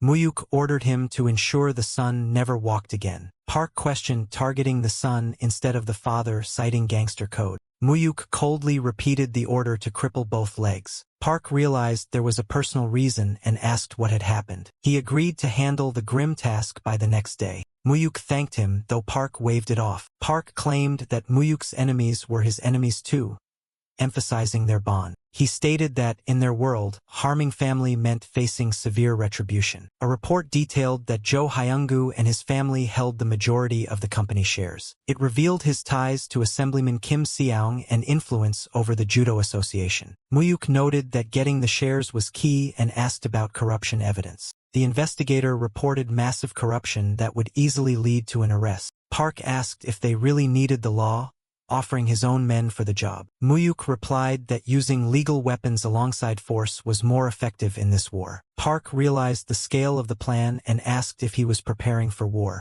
Mu-hyuk confirmed it was an unavoidable war. A prosecutor noted that the target seemed too small for someone of Mu-hyuk's stature. Mu-hyuk clarified this was a personal vendetta, not company business. He pressed the chief prosecutor for an answer regarding the difficult request. The prosecutor explained that political connections made a local investigation difficult. Mu-hyuk insisted the local office handle it so he could maintain control over the outcome. He admitted he wanted to exact revenge personally rather than rely on family power. The prosecutor detailed the deep ties between the target and Assemblyman Kim Seong. Mu-hyuk argued that exposing such a scandal would benefit the prosecutor's career. He promised enough evidence for an arrest warrant within a week. Mu-hyuk instructed him to leak information to the politician before the arrest. He explained he wanted more than just a legal victory. He wanted total destruction. The scene shifted to a drinking party. A girl asked if the athlete should be drinking before his big match. Joe Chaniol bragged that his spot on the national team was already secured. He mocked the person who tried to challenge him, unaware of the looming threat. A voice interrupted, describing someone who didn't know his place. The intruders called out Joe Chaniol's name. Chaniol demanded to know who these strangers were. They told him to follow quietly to find out. Chaniol angrily pulled away, offended by their touch. The gangsters mocked his skills, questioning his national team candidacy. The leader decided to forego the quiet approach. Mu-hyuk received a call confirming the deed was done. He declared it was time to take down the father and conquer Seoul. A scream echoed for Chaniol. Someone shouted Chaniol's name in horror. Chaniol called out weakly to his father. Jo Hyungu asked in horror what had happened to his son's leg. He screamed, demanding to know who severed his son's Achilles tendon. He desperately asked if his son recognized the attackers. Chaniol replied they were strangers but gave off a dangerous vibe. Jo Hyungu realized his enforcer was missing and that he was under coordinated attack. The news reported on the massive corruption and missing persons cases. It was noted that Jo Hyungu's crimes were too vast for even politicians to cover up. Imprisonment seemed inevitable once he was caught. Mu-hyuk informed his ally that the prosecutors would raid the next day. He predicted Jo Hyungu would try to flee that night. Mu-hyuk ordered them to track the hideout, stating he would join the hunt. Park asked why Mu-hyuk wanted to come personally. Mu-hyuk replied he wanted to see the downfall with his own eyes. A subordinate rushed in with bad news for Jo Hyungu. He reported that prosecutors were storming the office. He confirmed an arrest warrant had been issued. Jo Hyungu cursed and ordered his car turned around immediately. The scene shifted to a hideout in Cheon, Cheongnam. Park scouted the location, noting only 10 guards inside. He ordered his men to smash through. He told Mu-hyuk to enter 10 minutes later. The gang charged in to attack. Jo Hyungu shouted into his phone, reminding the prosecutor of past bribes. He screamed in disbelief that he was being abandoned. He cursed violently at the betrayal. His men reported that the assemblyman was unreachable everywhere. Joe realized his political backing had vanished the moment the money stopped. He was startled by a sudden noise. Park Dong-soo greeted his old acquaintance with mock politeness. Jo Hyungu stammered, recognizing Park Dong-soo from the past. Park commented on the rumors of Joe's success. Joe cursed, realizing Park was behind the attack. Park ordered his men to seize him. Mu-hyuk was informed the area was secure for entry. Park told Joe to make it easy and sign over his shares. He offered a dignified arrest in exchange for the thumbprint. Joe realized Park was the one who crippled his son. He screamed, refusing to transfer his shares to his enemy. Park threatened to finish the job on the son's remaining good leg. He asked if he should call his men waiting at the hospital. Terrified, Joe begged him not to hurt his son. Park advised him to sign quickly to avoid further humiliation and beatings. Joe let out a defeated sigh. Park asked for the documents. Joe frantically agreed to stamp the papers, asking where to press. Park confirmed the transfer was complete. He warned Joe to keep his mouth shut to prosecutors for his family's safety. Park checked the time and decided to end the meeting. Joe swore he wouldn't let Park Dong-soo get away with this. He noticed a new figure and shouted for them to leave. He muttered in confusion as the figure approached. The stranger stated he was just starting and sought payment for his friend. Joe dismissed him as merely one of Park Dong-soo's dogs. Mu-hyuk noted the man still had some spirit left. He told Joe that his political backer had abandoned him for jail. Mu-hyuk mocked him for losing the power and status he once flaunted. He predicted that everyone around Joe would now resent him. Joe stammered, demanding to know who this young man was. Mu-hyuk asked if he remembered the boy whose life he destroyed. He revealed himself as that boy's friend. Realizing the vendetta, Joe begged desperately for his life. He apologized profusely, shocking Mu-hyuk that such a petty man caused so much pain. The police burst in, shouting for everyone to freeze. Joe shouted at the arrival of the authorities. He tried to point out his attackers to the police. A prosecutor introduced himself as an acquaintance of the chief prosecutor. Joe groaned, realizing the law was also against him. As he was dragged away, he screamed for an ambulance. The scandal dominated the news, with the opposition party attacking the government. The ruling party tried to frame it as a personal corruption case. The chief prosecutor gained fame for not bowing to political pressure. Insiders knew the arrest was only possible with high-level permission. Hyun-sung asked Mu-hyuk if he heard about Joe Chaniol. He mentioned someone crippled Chaniol, feeling it was deserved karma. Hyun-sung asked if Mu-hyuk was behind it and why. Mu-hyuk declared that anyone who hurt his friend would suffer 100-fold.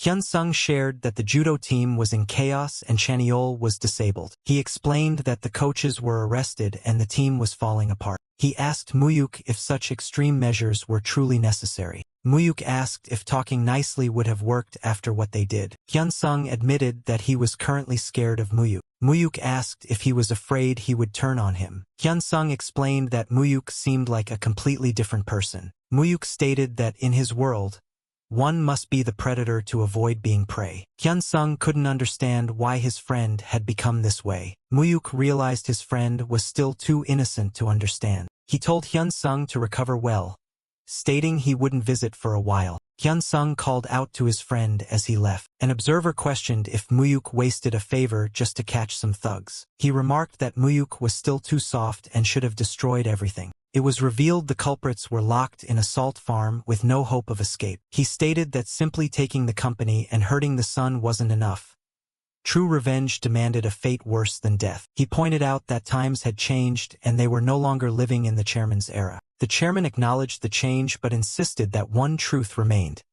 An enemy was always a threat. He advised that true fear must be instilled, noting that Mu-hyuk didn't fully grasp that concept yet. Frustrated, the prisoner demanded to know when he would receive his pardon. The visitor explained that the current political climate made a pardon impossible until at least the following year. He asked about Cheon, only to hear that despite being discharged, the boy might never walk again. Cursing Park Dong-soo and his crew, he vowed never to forgive them and asked for intel on the young punk. The associate revealed the name was Kim Mu-hyuk, the grandson of the legendary loan shark king, Cheon Tae-san. He stammered in disbelief, struggling to process that the punk was actually related to Cheon Tae-san. The associate remarked grimly that he had definitely messed with the wrong person. He couldn't understand how tormenting a simple judo student had led him to cross paths with Cheon Tae-san. A wave of dread washed over him as he realized the magnitude of his mistake. Despite the fear, he swore to kill them all once released,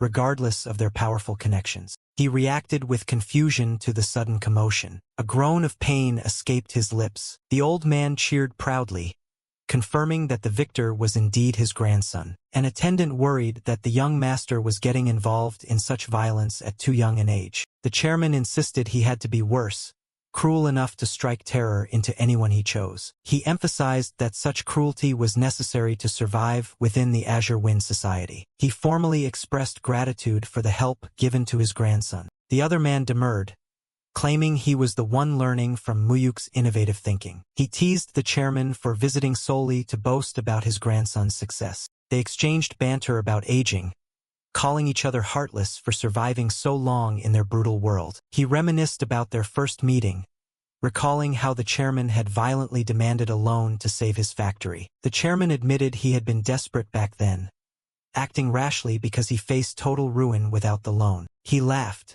acknowledging that the loan was the seed that allowed Dayan to grow into a giant. He questioned why such a fiery man was now confined to a room and why he ever entered politics. The man explained he entered politics because the corruption and demands for money were unbearable. He lamented how politicians used their money to win, only to hunt their companies down later, so he decided to run himself. It was noted that Chairman Song had secured a surprising percentage of the vote in the last election. Feeling threatened, the president retaliated by blocking loans and launching tax raids to force Song out. The chairman asked if he intended to just hide at home in fear. Song suggested letting the younger generation handle it, as they were both old enough to step down. Following Song Youngju's death, the once mighty Dayan Group was torn apart by his squabbling children. Cheon Sumin's Samsung Group rose to the top, fueled by the massive wealth inherited from his grandfather. Mu-hyuk realized that his grandfather's shares gave him the power to reshape the future of Korea's conglomerates. Song noted the arrival of guests. Mu-hyuk recognized the newcomer as Song Hyun-soo, the eldest grandson. He identified him as the future leader destined to reunite the fractured Dayan Group. Hyun-soo greeted Chairman Cheon warmly, and Cheon reciprocated the greeting. Cheon introduced his grandson, and Mu-hyuk introduced himself. Hyun-soo recognized Mu-hyuk as the frequent visitor and introduced himself politely. Song asked Hyun-soo to show Mu-hyuk the garden, and the young man obeyed. The old men reflected on their wild pasts, amazed they had survived long enough to see their grandsons grow up. Song cut through the nostalgia, demanding Cheon state his true business without hesitation. Cheon announced his plan to transfer the majority of his shares, including Dian's, to his grandson. Song realized the rumors were true. Cheon was seriously grooming Mu-hyuk as his heir. He warned that skipping his sons for a daughter's child would likely cause a family bloodbath. Cheon dismissed the worry, stating he wanted Mu-hyuk to live cleanly while leaving the dirty business to his sons. Song argued that at 20 years old, Mu-hyuk was still too young for such responsibility. Cheon asked if Song hadn't already noticed that Mu-hyuk was no ordinary young man. He praised Mu-hyuk's unique vision, flexibility, and unwavering confidence. Cheon declared that Mu-hyuk surpassed all expectations and was far superior to his own sons. Surprised by Cheon's softness, Song asked what specific help was needed. Cheon named the Azure Wind Society as the issue. Meanwhile, Hyunsu quoted a viral clip of Mu-hyuk, amused by his comment about studying being easy. Mu-hyuk explained it was a mistake under pressure, while Hyunsu laughed and called it impressive. Hyunsu suggested they drop formalities due to their close age, and Mu-hyuk agreed. Hyunsu asked about his law studies, and Mu-hyuk replied he was undecided on a career path after the bar. Hyunsu shared his own path in business and his plan to study abroad to please his grandfather. Mu-hyuk thought back to his past life, surprised that the future charismatic leader was so humble now. Hyunsu asked for an honest opinion of his grandfather, admitting he knew others found him scary. Mu-hyuk joked that compared to his own overbearing grandfather, he would gladly swap for Chairman Song. Hyunsu reacted with amusement. Back inside, Cheon warned that while his sons were weak, the Azure Wind Society would strike once he died. He proposed a deal. If Song protected Mu-hyuk, Cheon would protect Dian. Song expressed deep regret for ever joining the Azure Wind Society decades ago. Cheon reminded him they had no choice back then. They needed the society to build their empires. Song agreed but noted that the society used their leverage to make endless demands. He recalled that any attempt to resist was met with merciless retaliation. Cheon emphasized that the society was a mutual problem, which was why he sought this alliance. He formally asked if Chairman Song would protect Mu-hyuk. Later, Cheon noted the boy's casual speech, and Mu-hyuk praised Hyunsu's down-to-earth nature. Cheon advised Mu-hyuk to stay close to Hyunsu, predicting he would be a great asset. Cheon reflected sadly that they had failed to cleanse their sins, passing the burden of the society to the next generation. At school, a friend badgered Mu-hyuk about his bar exam prep, noting his frequent absences. Mu-hyuk confidently claimed he was always ready, annoying his friend. A woman called out to him, and he recognized her immediately. She listed his recent travels and noted jealously that grandfather clearly favored him over the others. Mu-hyuk asked if she was spying, but she claimed it was just sisterly affection. She reminded him that they were allies and checked if everything was proceeding as planned. She waved goodbye cheerfully, and he reciprocated the farewell. Mu-hyuk received a call from Park Dong-soo. Park interrupted Mu-hyuk to announce he had found the person he was looking for. He dropped the bombshell.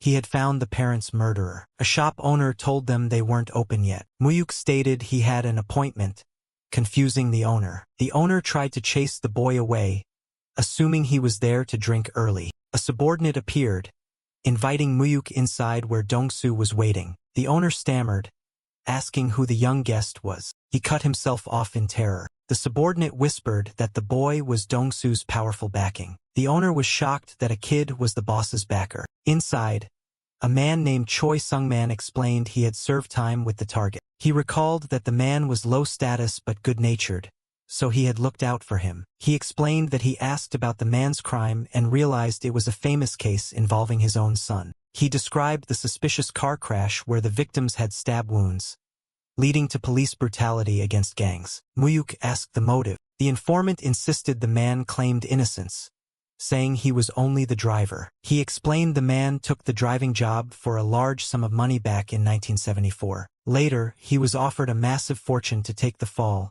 with a promise of a light sentence. The man had bragged that the authorities were in on the fix because a high-ranking person ordered it. Mu-hyuk demanded to know Choi Sung-man's current location. The informant revealed he died in a car accident shortly after his release. He noted the suspicious nature of the light sentence and the convenient death immediately after release. Mu-hyuk cursed, feeling his lead had evaporated. Park scolded the informant, reminding him that he claimed to know who the real culprits were. The informant insisted the driver had overheard the Real killers talking in the back seat. He struggled to recall the specific details of the conversation due to his age. He mumbled, trying to grasp the memory. Mu-hyuk pleaded for any detail he could remember. The man demanded money, causing Dongu to yell at him to stop playing games. He finally revealed that the killers mentioned the Azure Wind Society would handle any issues. Mu-hyuk froze, recognizing the name from his grandfather's conversations. He realized his parents' deaths were directly linked to that organization.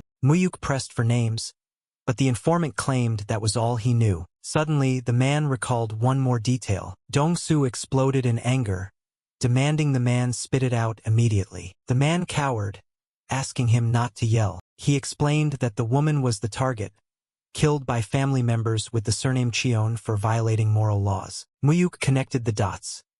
Cheon Suman and Cheon Suhan used the society to kill his parents. He deduced the motive was money, just as they had killed him in his past life for inheritance. He wondered how they got away with using the society without grandfather knowing. He questioned the extent of his grandfather's knowledge and connection to the murder. He agonized over whether his grandfather was ignorant or complicit in covering up the crime. He sighed heavily. He ordered manager Ma to drive to the Busan house. His grandmother welcomed him with surprise and delight. She bombarded him with questions about school and his grandfather until he stopped her gently. He told her he was hungry, and she immediately rushed to prepare food. As he ate, she commented on his appetite, and he claimed soul food couldn't compare to hers. She watched him eat with affection. He called out to her softly. He revealed that he had found the people who killed his parents. He vowed internally to hunt them down and tear them apart. His internal monologue screamed for blood and total annihilation. Grandma noticed his distant look and asked if the food was okay. He snapped back to reality, asking for seconds and praising the stew. He decided not to tell her, sparing her the pain of reopening old wounds. He swore that revenge would be his alone. He instructed manager Ma to prepare for a return to Seoul the next day. He planned to visit the prison to confront Cheon Suhan immediately upon arrival. Suhan reacted to the name on the visitor list. He asked why Mu-hyuk was there instead of his brother. Mu-hyuk casually asked why a nephew couldn't visit, offering sushi. Suhan refused the food and called for the guard, disgusted by Mu-hyuk's presence. Mu-hyuk coldly threatened his prison privileges if he didn't sit down. Suhan sneered, accusing him of acting like the heir already. He demanded the reason for the visit. Mu-hyuk feigned innocence, asking why his uncle was so hostile. Suhan exploded, blaming Mu-hyuk's existence and arrival for ruining the family dynamic. Mu-hyuk mocked him, asking if he planned to spend his life cleaning up his older brother's messes. Suhan raged, asking if Mu-hyuk had a death wish. He commanded Mu-hyuk to lower his gaze. Mu-hyuk calmly ordered him to sit. He repeated the command with authority. Suhan sat, fuming, asking what the endgame of this provocation was. Mu-hyuk stated he simply had questions. He mentioned hearing something odd about his parents' deaths. He asked if Suhan also found the circumstances of the deaths suspicious. He questioned why grandfather hadn't pursued the real killer despite his immense power. Suhan stammered, insisting the culprit had been caught and their father knew. Mu-hyuk pointed out the stab wounds and the short prison sentence as proof of a cover-up. He wondered how grandfather could not know facts that were so easily uncovered. He suggested someone had deliberately kept the truth from grandfather. Suhan realized Mu-hyuk knew more than he let on. Suhan tried to dismiss the topic, asking what could be done after so many years. Mu-hyuk agreed that clues were scarce due to the passage of time. Then he dropped the bomb. A witness had surfaced. Suhan panicked, demanding to know who the witness was. Mu-hyuk scolded him, saying a real brother would ask who killed his sister, not who knew about it. He revealed that his mother was the specific target of the hit. He stated the killer was a Cheon who used the Azure Wind Society to clean up the mess. Mu-hyuk mused that he should tell grandfather, assuming the old man was innocent. As Mu-hyuk deduced the culprit was close to grandfather, Suhan panicked and denied knowledge. Mu-hyuk pressed him to reveal what he knew, but Suhan continued to swear innocence. Mu-hyuk remarked on the tragedy of a sister being killed by her own brothers. He emphasized the sheer tragedy of it. Suhan confessed he found out only after the death, claiming he would have stopped it if he had known. He blamed his older brother and the society, insisting he only found out when it was too late. Mu-hyuk shouted that he should have told grandfather the truth. He condemned them as being worse than beasts for hiding the murder of their own family. Internally, Mu-hyuk realized that killing him was nothing to people who had already killed their sister. He warned Suhan that he better be telling the truth about not knowing beforehand. He threatened to kill him if he discovered this was another lie. Mu-hyuk wondered if grandfather actually knew but chose his sons over justice. He feared grandfather might ask him to forgive the killers. He questioned what would happen if he chose revenge against grandfather's wishes. Manager Ma invited him back into the warmth of the car. Mu-hyuk asked Manager Ma for advice. The manager told him to do whatever he wanted. Mu-hyuk asked if that applied even if he had to oppose grandfather. Ma asked what he feared, that the chairman already knew. He asked if Mu-hyuk feared losing his inheritance or being abandoned. Mu-hyuk realized he had nothing to fear, having already died once. Ma pledged his loyalty regardless of the choice. He encouraged Mu-hyuk to walk his own path, even if it meant splitting from the chairman. Ma apologized for speaking so freely. Mu-hyuk thanked him and asked him to intervene if he ever strayed. He ordered the car to move. He declared he had to see his grandfather. He announced his return to his grandfather. The old man noted his late arrival and asked what had kept him occupied. He revealed that he had paid a visit to his uncle Suman that day. His grandfather questioned the reason for visiting Suman. He explained that he needed to verify a suspicion he had held. He asked his grandfather if he was already aware of the truth. He stated that his parents had not died in an accident but were murdered in a contract killing. He revealed that his uncles, Suman and Suhan, were complicit in the crime. He accused the old man of knowing the truth all along and keeping it hidden. He expressed his horror at having called his parents' murderer's uncle, and asked if the old man hadn't feared his eventual resentment. He finally understood why his grandfather had never pushed him away in his past life despite disapproving of him. It was guilt over his mother and the fear of handing the legacy to the brothers who killed their own sister. However, his grandfather had passed away before resolving the situation. Consequently, he had met his end at their hands in that past life. He demanded to know exactly how much the old man knew. He recounted hearing that his uncle conspired with the Azure Wind Society to kill his mother, with his father becoming collateral damage. He demanded an explanation of what the Azure Wind Society was and their motive for killing his mother. The old man admitted that what happened to Mu-hyuk was entirely his fault. He explained that the Azure Wind Society was a powerful organization controlling politics and business from the shadows, even influencing the private lending sector. He admitted using their help to expand his business initially, but their demands eventually became excessive. He recalled refusing to give them any more money. The society had warned him that he was breaking a promise to cooperate. He had angrily cut ties with them, declaring he wanted nothing more to do with the society. They had accepted his refusal for the moment. However,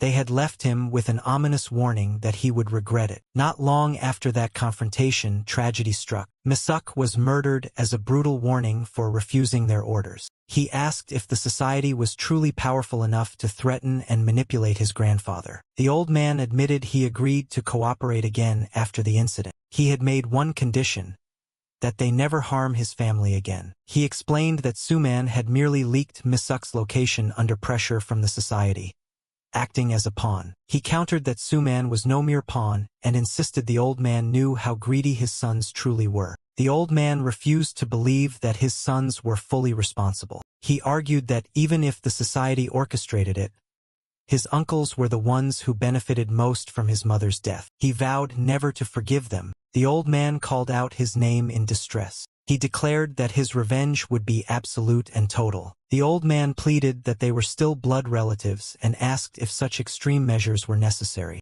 He told his grandfather to deal with them personally if he wanted to save them. The assistant begged the chairman to intervene. He warned that if action wasn't taken now, they would eventually come for his life. He observed that his grandfather was no longer a titan, but just a frail, lonely old man like his grandmother. The old man lamented that he could not bring himself to kill his own children. He compromised, demanding they be removed from his sight and sent where they could never meet him again. He insisted they be stripped of everything to realize their wrongs, promising not to kill them if this was done. He noted he could kill them now but wished to spare his grandfather the pain of losing more family. He threatened to leave if his terms were not met. He promised to return only after gaining enough power to destroy them himself. He thanked his grandfather for everything, signaling his ultimatum. The old man called out to him desperately to wait. He paused, waiting for the decision. The old man finally agreed to do as he wished. He noticed someone approaching.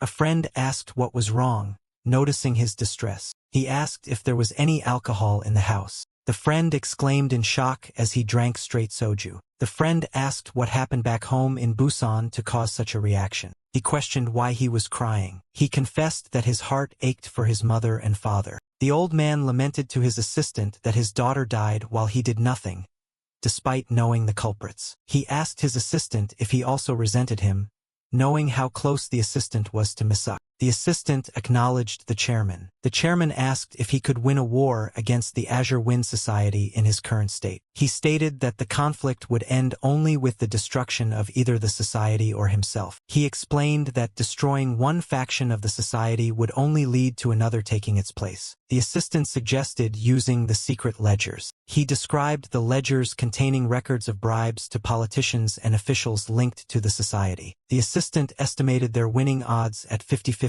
with the ledgers. The chairman countered that using the ledgers would cost him all his built-up power. He feared losing his money, family, and life even if he won. He sighed, realizing his final weapon only offered a 50% chance of success. He noted the society was waiting for his death, as his sons were easier to control. He predicted that upon his death, his sons would inherit his assets and fully cooperate with the society. He declared the need to reclaim everything his sons had received from him. The son on the phone reacted with shock. He demanded an explanation for the sudden talk of divorce. The chairman dismissed his son's protests, calling it a family matter and ruling out property division. The son demanded to know why this was happening and what would happen to the children. The chairman announced plans to send the son abroad while he took care of the assets and grandchildren. He instructed the son to have his wife sign the papers when the director arrived. The son internally raged at the commanding tone he had endured his entire life. He refused to blindly obey without an explanation,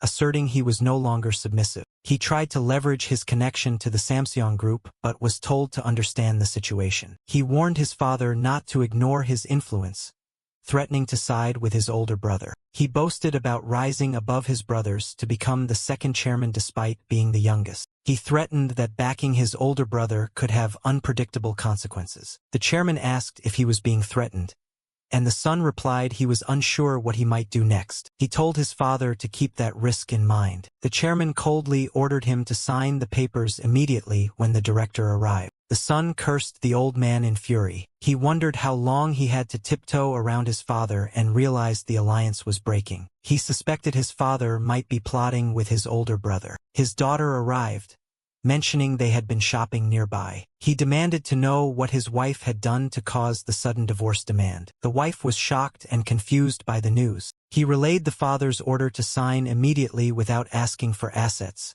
noting the director was en route. He asked if she had heard anything from Suman that might explain this. She mentioned meeting Suman recently but noted their strained relationship. The assistant announced his arrival. He greeted the family formally. He presented the divorce papers for the president and madam. The wife asked if this was real and demanded the reason. The assistant stated he could not disclose the reason. The son ordered his wife to just stamp the papers and hand them over. She protested, worrying about the divorce and the children, pleading for persuasion. The son snapped that his father couldn't be persuaded and insisted she sign. He cursed his father under his breath. He wondered what the old man was thinking. He suspected it had something to do with Kim Mu-hyuk. The assistant requested the son's seal, noting the wife had been informed. The son exploded, asking who gave permission to file for his divorce. The assistant replied it was the chairman's direct order and would proceed regardless of his signature. The wife panicked,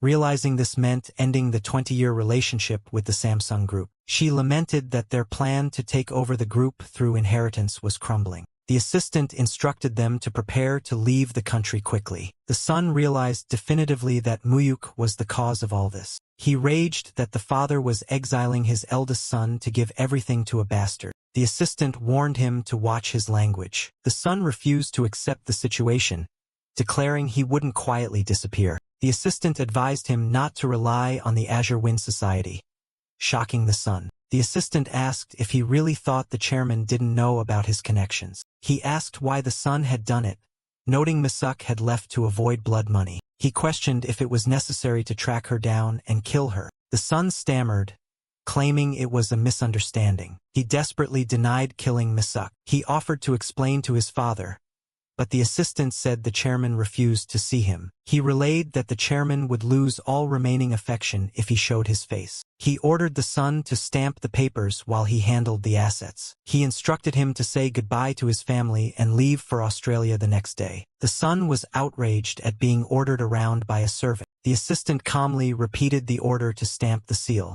He threatened to use the son's fingerprints by force, even if it meant chopping off fingers. He stated he would book the flight and warned him not to be late. The son stood in disbelief that he was being kicked out so easily. His phone rang and he answered. He identified himself and requested an immediate emergency meeting. The voice on the other end asked what he wanted. He complained that he was about to be kicked out empty-handed, losing his position and group. The voice asked if he wanted them to eliminate the kid named Mu-hyuk. He confirmed the request to the society chairman. The society chairman mused about the situation involving the sister and now her son. He commented that Suman was scarier than he appeared. Suman argued that Mu-hyuk would inherit everything and might escape the society's control. The society chairman noted that Cheon Tae-san had chosen his daughter's son as heir. He asked if Suman thought his father would stay quiet if they killed the heir. He predicted total war with the father, which would damage both sides. He used a bonsai metaphor,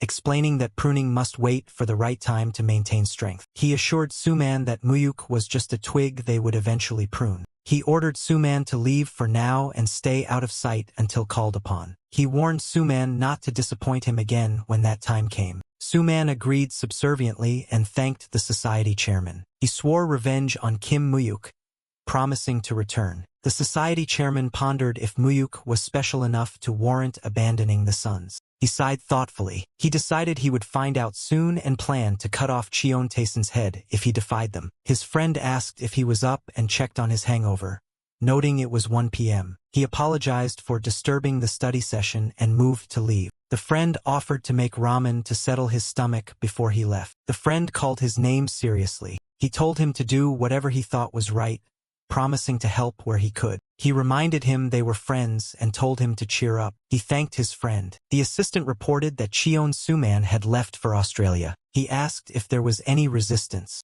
The assistant noted he went quietly but advised keeping a close watch given his personality. He asked about Suhan, and the assistant confirmed his transfer to prison and revocation of privileges. He instructed the assistant to provide for the remaining families of his uncles. He announced his arrival to his grandfather. The grandfather asked where he had been. He stated he had decided not to resent the old man anymore. He expressed understanding for the old man's desire to protect the family and his fear of losing everything. He promised to work hard to fill the void left by his uncles. The grandfather thanked him. He declared his intention to start working properly, and the grandfather asked where he would begin. He requested to review all loan documents under the grandfather's name. The grandfather clarified if he meant all of them. He explained the need to understand the current affairs to decide what to keep and what to discard. He noted the changing financial landscape, citing the real-name financial system. He expressed a desire to ride the wave of change. He aimed to build an unshakable golden empire by the time he inherited the seat. The grandfather repeated the phrase golden empire thoughtfully.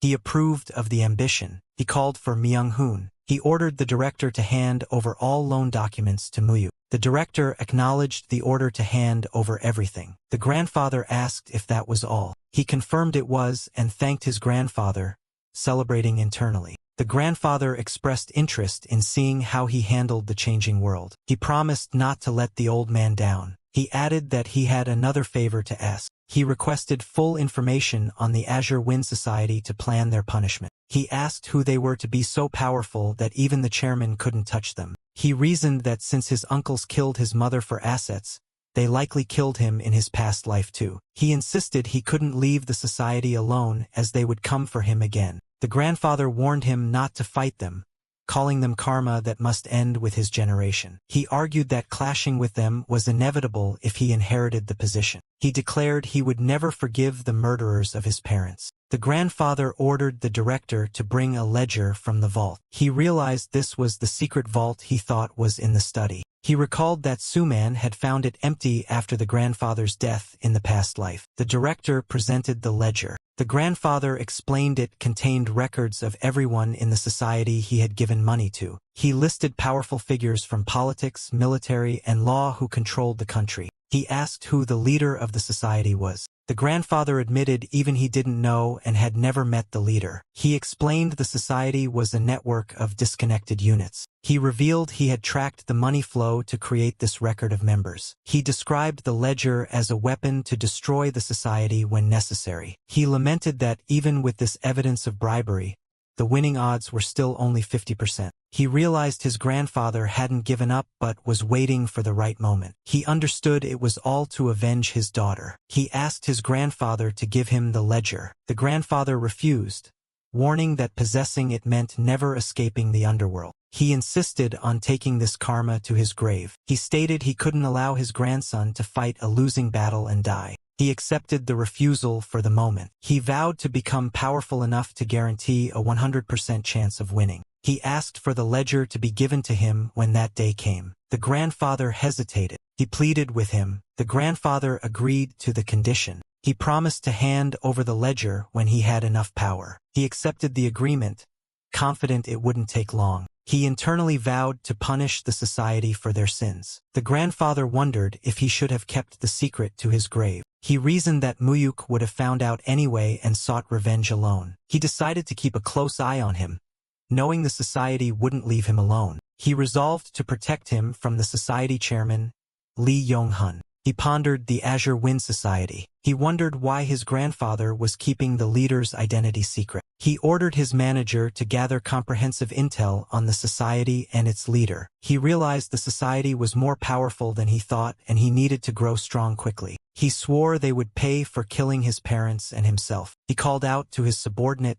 Kim Mu-mu. He asked how the construction company was going, and the subordinate credited his partner. He asked about the transition, and the subordinate mentioned issues with contracts. The subordinate explained that previous contracts were gained through corruption, making new ones hard to get. He promised to secure subcontracts from a major corporation and advised sticking to legal work for now. He ordered the subordinate to start by taking over the Yangdongpo area. He assured funding and asked about the personnel, learning the old bosses were retired. He promised unlimited funds but strictly forbade drug dealing. The subordinate questioned the rush to expand to Seoul. He called for the subordinate's attention. He urged haste, warning that a big war might be coming. The group celebrated passing their first exam. A member announced that all 5 of them had passed the first stage of the bar exam. They expressed joy at their collective success. One member teased that Mu-hyuk passed despite slacking off. Another member asked about the second stage,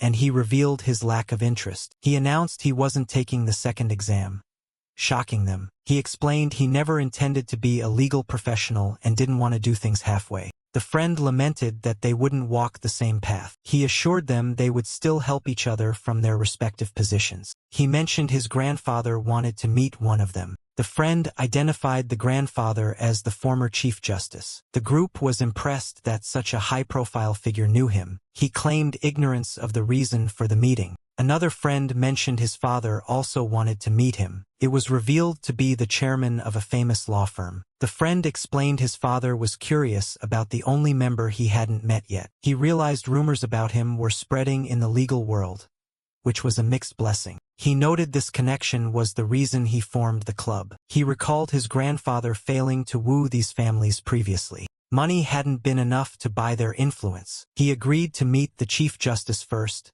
then the law firm chairman. The friend found it interesting that his family was suddenly interested in his friend. He changed the subject, asking if the friend still planned to be a prosecutor. The friend admitted his grandfather wanted him to be a judge. He stated his ambition to become a prosecutor and succeed on his own merits. He expressed a desire to avoid the path of his father and brothers. He encouraged his friend, saying he would succeed anywhere. A female friend called his name. She asked to step out for fresh air. He congratulated her on passing. She reminded him that she owed him and promised to pay him back when she succeeded. He told her not to worry and asked if everything else was good. He encouraged her to focus solely on the second exam. She thanked him sincerely. He suggested going back inside. She called out to him again. She confirmed their friendship status. She tentatively asked what he thought of her as a woman. He said her name. He complimented her attractiveness. However, he stated he wasn't in a place for a relationship. Internally, he decided dating her would waste the leverage he had over her. He reflected that he had enough of women in his past life. She quickly dismissed her comment,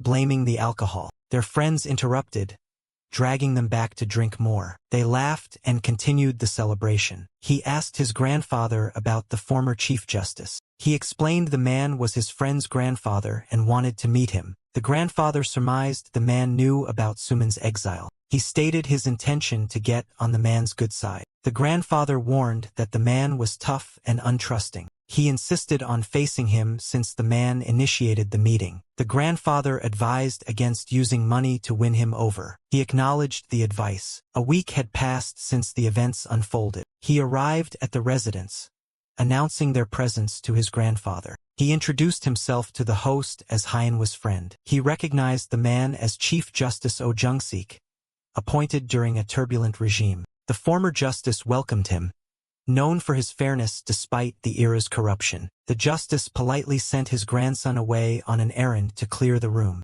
He offered him a seat, thanking him for coming. The justice confirmed his identity as Chairman Cheon's grandson. He affirmed the relationship, stating the chairman was his maternal grandfather. The justice asked after the chairman's health, and he replied that the old man was well. He sensed the justice was testing him with vague pleasantries to gauge his reaction. The justice shifted the conversation to the real topic. He asked directly why he had approached his grandson, Hyun-woo. He realized the invitation hadn't been merely out of curiosity. He denied having ulterior motives, explaining they met by chance in the same department. The justice pressed further, skeptical that there were no other intentions. He explained that while he valued networking, maintaining a genuine friendship formed by chance was more efficient. The justice asked if he meant the relationship wasn't calculated. He stated he was too busy to invest time in uncertain futures, implying honesty was his best policy. The justice acknowledged hearing about his busy schedule. He noted the ruthlessness with which he had cut off his own uncles. The justice expressed fascination that a 20-year-old had wiped out the heirs of the loan shark industry. He realized the justice was well-informed, likely explaining why his grandfather couldn't buy him off. The justice brought up the rumor that he was quitting the bar exam. He admitted that passing the second round seemed impossible without true resolve. The justice agreed, calling it disrespectful to serious candidates to take the exam without intent to practice. He asked if the plan was to become the king of the underground like his grandfather. He deflected the heavy title, suggesting his grandfather wouldn't appreciate it either. He clarified he didn't look down on the chairman, acknowledging his role in those chaotic times. However, the justice pointed out that the chairman had been too violent. He countered that violence was ubiquitous in politics, business, and law during that era. He argued that the current stable era was built by those who survived that violence. He stated his belief that the coming era would be different. The justice remarked that he sounded like he was following his grandfather's path. He declared his intention to bring the business into the light, evolving with the times. Yet, he refused to abandon the shadows, arguing that light requires darkness to prevent chaos. The justice admitted he found him far more interesting than his grandson's usual safe friends. He offered to visit often, but the justice humbly claimed to be a powerless old man. He analyzed that the justice valued honor above all else. He realized that for this man, honor provided legitimacy, which was a form of power he hungered for. He calculated that this man's influence would be vital when the world collapsed in 3 years. Later, his grandfather asked if he had met the Chief Justice. The chairman wondered if they had talked behind his back, suggesting they might have been friends in another life. He shuddered at the thought of being friends with such an intense man. An assistant reported that the loan audit was complete. He was surprised by the speed and asked for the results. The assistant reported many high-risk loans and advised recovering them all. He noted that private loans usually indicated instability, which would be fatal during the upcoming crisis. His grandfather asked if he meant to recover everything, and he confirmed it. The grandfather questioned quitting the lending business during an era of corporate expansion. He explained the difficulty of retrieving funds once trouble started and insisted on cleaning up beforehand. He knew the foreign exchange crisis was a slow build-up that would eventually crumble everything. He asked for his grandfather's opinion. The grandfather agreed with the logic but advised caution given the nature of their industry. He gave his permission to proceed, and he thanked his grandfather. The grandfather asked what he planned to do with the recovered funds. He planned to lend only to trustworthy companies, avoiding risk. He intended to hold the leash of companies when bondholders took control after the crash. He recalled that the spark for the Asian financial crisis was actually lit in Mexico in 1994. The scene shifted to an office in New York. He called his associate Han Kyung-young. Han greeted him warmly, asking how things were back home. He confirmed everything was good and asked if Han was mingling well with Wall Street. Han confirmed he was networking and spending generously as instructed. He told Han to listen carefully, as the real work was starting. He asked what would happen if Mexico devalued the peso against the dollar. Han was shocked by the suggestion of devaluation. He explained the historical context of Mexico devaluing to boost exports. Han questioned why they would do something so reckless. He pushed Han to consider the scenario where it actually happened. Han predicted a crash in trust, investor flight, and economic panic. He confirmed that this move would spark a wave of dollar outflows and force an IMF bailout. He was pleased that Han grasped the implications immediately. He predicted 2 devaluations coming before Christmas. He proposed leveraging $300 million to bet on this outcome. Han hesitated, asking if he was seriously suggesting such a massive gamble. He confirmed it was a bet, explaining why he needed major firms involved. Han exclaimed that he was absolutely crazy. He gave specific dates for the drop and ordered Han to pull every string available. He admitted that failure meant total loss, but success meant making trillions. Han stammered, realizing this was nearly his entire fortune excluding tech investments. Han panicked at the thought of losing it all. He remained calm, stating one thing was clear regardless of the outcome. Han called him a crazy bastard. He demanded the deal be sealed by August. He explained that, after the August election, it would be too late. Han agreed to scout finance firms and contact him before signing. He told Han to handle the signing himself, trusting his expertise. He expressed his absolute trust in Han. He viewed this as the ultimate test of Han's capabilities. Han repeated the words of trust to himself. He resigned himself to trusting his boss's insane vision. Later, at a major investment firm, Han cursed his boss under his breath. He reminded Han it was early morning where he was. Han yelled excitedly that they had signed the contract. The CFO introduced himself as Tom House. Tom confirmed the bet that the peso would drop drastically by January. Tom listed reasons why Mexico was seen as stable and growing due to NAFTA. He found the prediction of a 60% crash unimaginable for such a large bet. He insisted on maximum leverage or threatened to go elsewhere. Tom quickly agreed to handle it, not wanting to lose the client. Tom welcomed the deal, hoping for a long relationship. He knew the bankers were salivating over their bonuses, thinking him an Asian fool. He congratulated Han, telling him not to laugh yet as maturity was in January. He asked about the leverage ratio. Han replied it was 30 times. Epras dan enthusiastically. Han had managed to bet $9 billion using the initial $300 million. Han lamented the potential loss of money he'd never see again. Han begged to return to Korea, but he ordered him to stay. He promised Han would be worshipped upon his return. Time flew and major political events occurred in Korea. A major corporate chairman stepped down. His friends passed the bar exam, setting a new record for their school. Tension mounted as December 20th approached. He worried if his interference might have changed the future. Han called, sounding exhausted and anxious about the date. He reassured Han to trust him. He recounted the tragic political events in Mexico that he had counted on happening. He realized there was no turning back and he had to trust his memory. The date arrived, December 21st, 1994. He answered the phone to hear Han shouting, Han announced that the Mexican government had just devalued the peso. Foreign investors began fleeing Mexico immediately. He recalled the massive capital flight that caught Wall Street off guard. Han asked if they should cash out now. He ordered a hold until next month, knowing the bottom was yet to come. Han agreed to hold on for dear life. The new year began, and the peso continued to freefall. He finally gave the order to sell everything. Han confirmed total liquidation. He thanked Han for a successful first deal. The CFO asked in shock if he had really foreseen this 6 months ago. He played innocent, denying he was a god. He simply claimed he bet on an overvalued asset and won. An assistant informed the CFO of a call from the chairman. The entire team at the bank was being fired. He asked Han for the final return figure. Han stated it was $25 billion.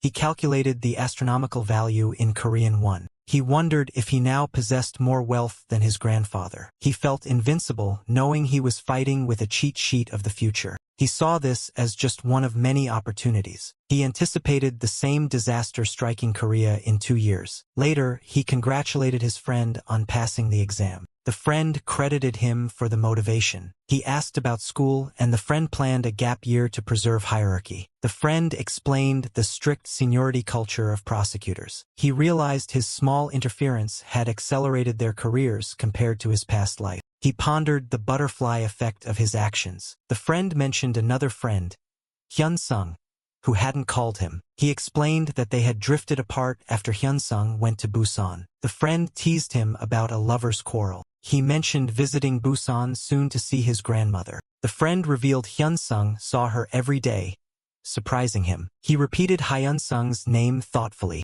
He asked about the status of his uncles, Suman and Suhan. The friend reported they were living miserably in Australia. The second uncle was suffering greatly in prison after losing his privileges. He noted that his cousins were holding a grudge against him. He learned that a cousin, Ji-young, had returned to Korea. He considered inviting them, understanding their resentment. He returned home to find a visitor with his grandfather. He asked if something was wrong. His grandfather dismissed the previous visitor. He observed the loneliness of the old man. He announced himself to a caller on the phone. He asked the caller to speak. A young female voice identified herself as Cheon Ji-young. He recognized her as Suhan's daughter, who had been irrelevant in his past life. He recalled she was a high schooler and asked what was wrong. She timidly asked to meet him. He decided to meet her, calculating she was not a threat but still a Cheon. At the meeting, she immediately apologized. She broke down in tears, repeating her apology. He offered her a handkerchief,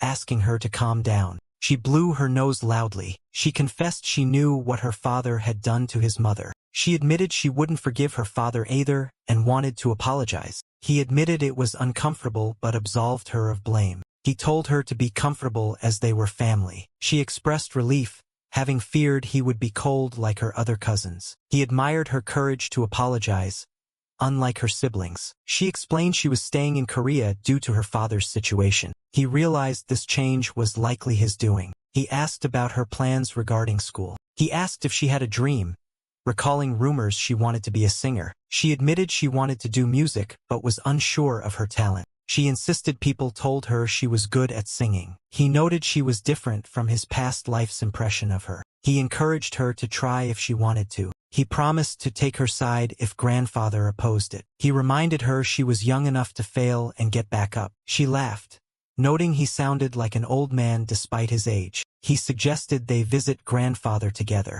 He assured her the old man missed her. They arrived at the house. Grandfather was shocked to see Ji-young. The reunion was emotional for the old man. Later, he asked his subordinate about Uncle Suhan. The subordinate reported Suhan was isolated and had attempted suicide. The subordinate offered to finish him off. He ordered them to keep Suhan alive and prevent suicide. He wanted his uncle to be destroyed psychologically instead. He vowed not to forgive the man who covered up his mother's death. He felt this psychological destruction was the only justice he could offer his grandfather. Later, he met with his gang ally. The ally celebrated taking over Yangdongpo. The ally welcomed him to the new territory. He accepted the hospitality. The ally had booked the entire venue. They reminisced about how long it had been since they drank together. He agreed. He addressed the ally formally. The ally reacted to being called Hyung. The ally was ecstatic at the sign of respect. His manager introduced himself formally to the gangster.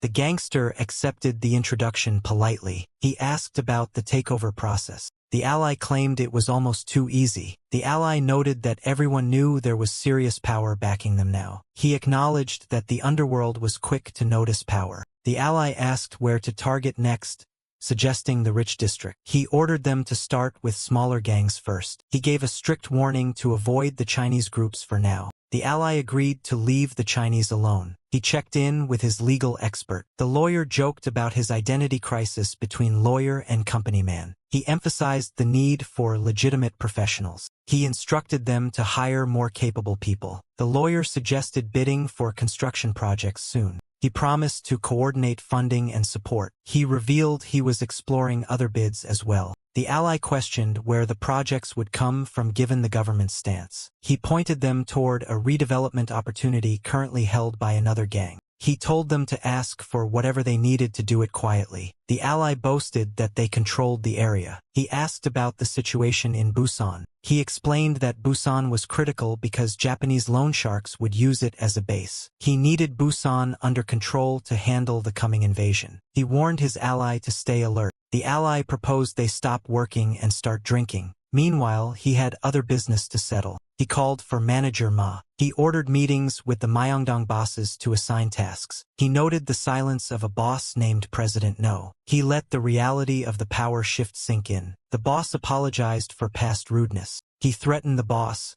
stating he only kept him because he was useful. He shifted tactics from threat to reward. He confirmed the boss wanted to stay in the illegal sector. He ordered the recovery of all old loans by next year. The boss was shocked, thinking he was shutting down the business. He explained the laws were changing and they needed to go deeper underground. The boss agreed to follow orders. He asked about the boss's relationship with other sharks. He ordered him to strengthen those ties. The boss understood. His manager spoke up. The manager questioned keeping such a suspicious person close. He explained that the boss's network was too valuable to discard and hard to replace. He foresaw the foreign capital invasion of the loan market in 2002. He planned to strike first and control the market before that happened. He decided to split his forces between legal and illegal sectors. He arrived at another meeting with a subordinate. The host welcomed him warmly. He recognized a man in the room from his past life. He identified him as a future Yakuza leader invading the Korean market. He recalled the name Fun Toshiro.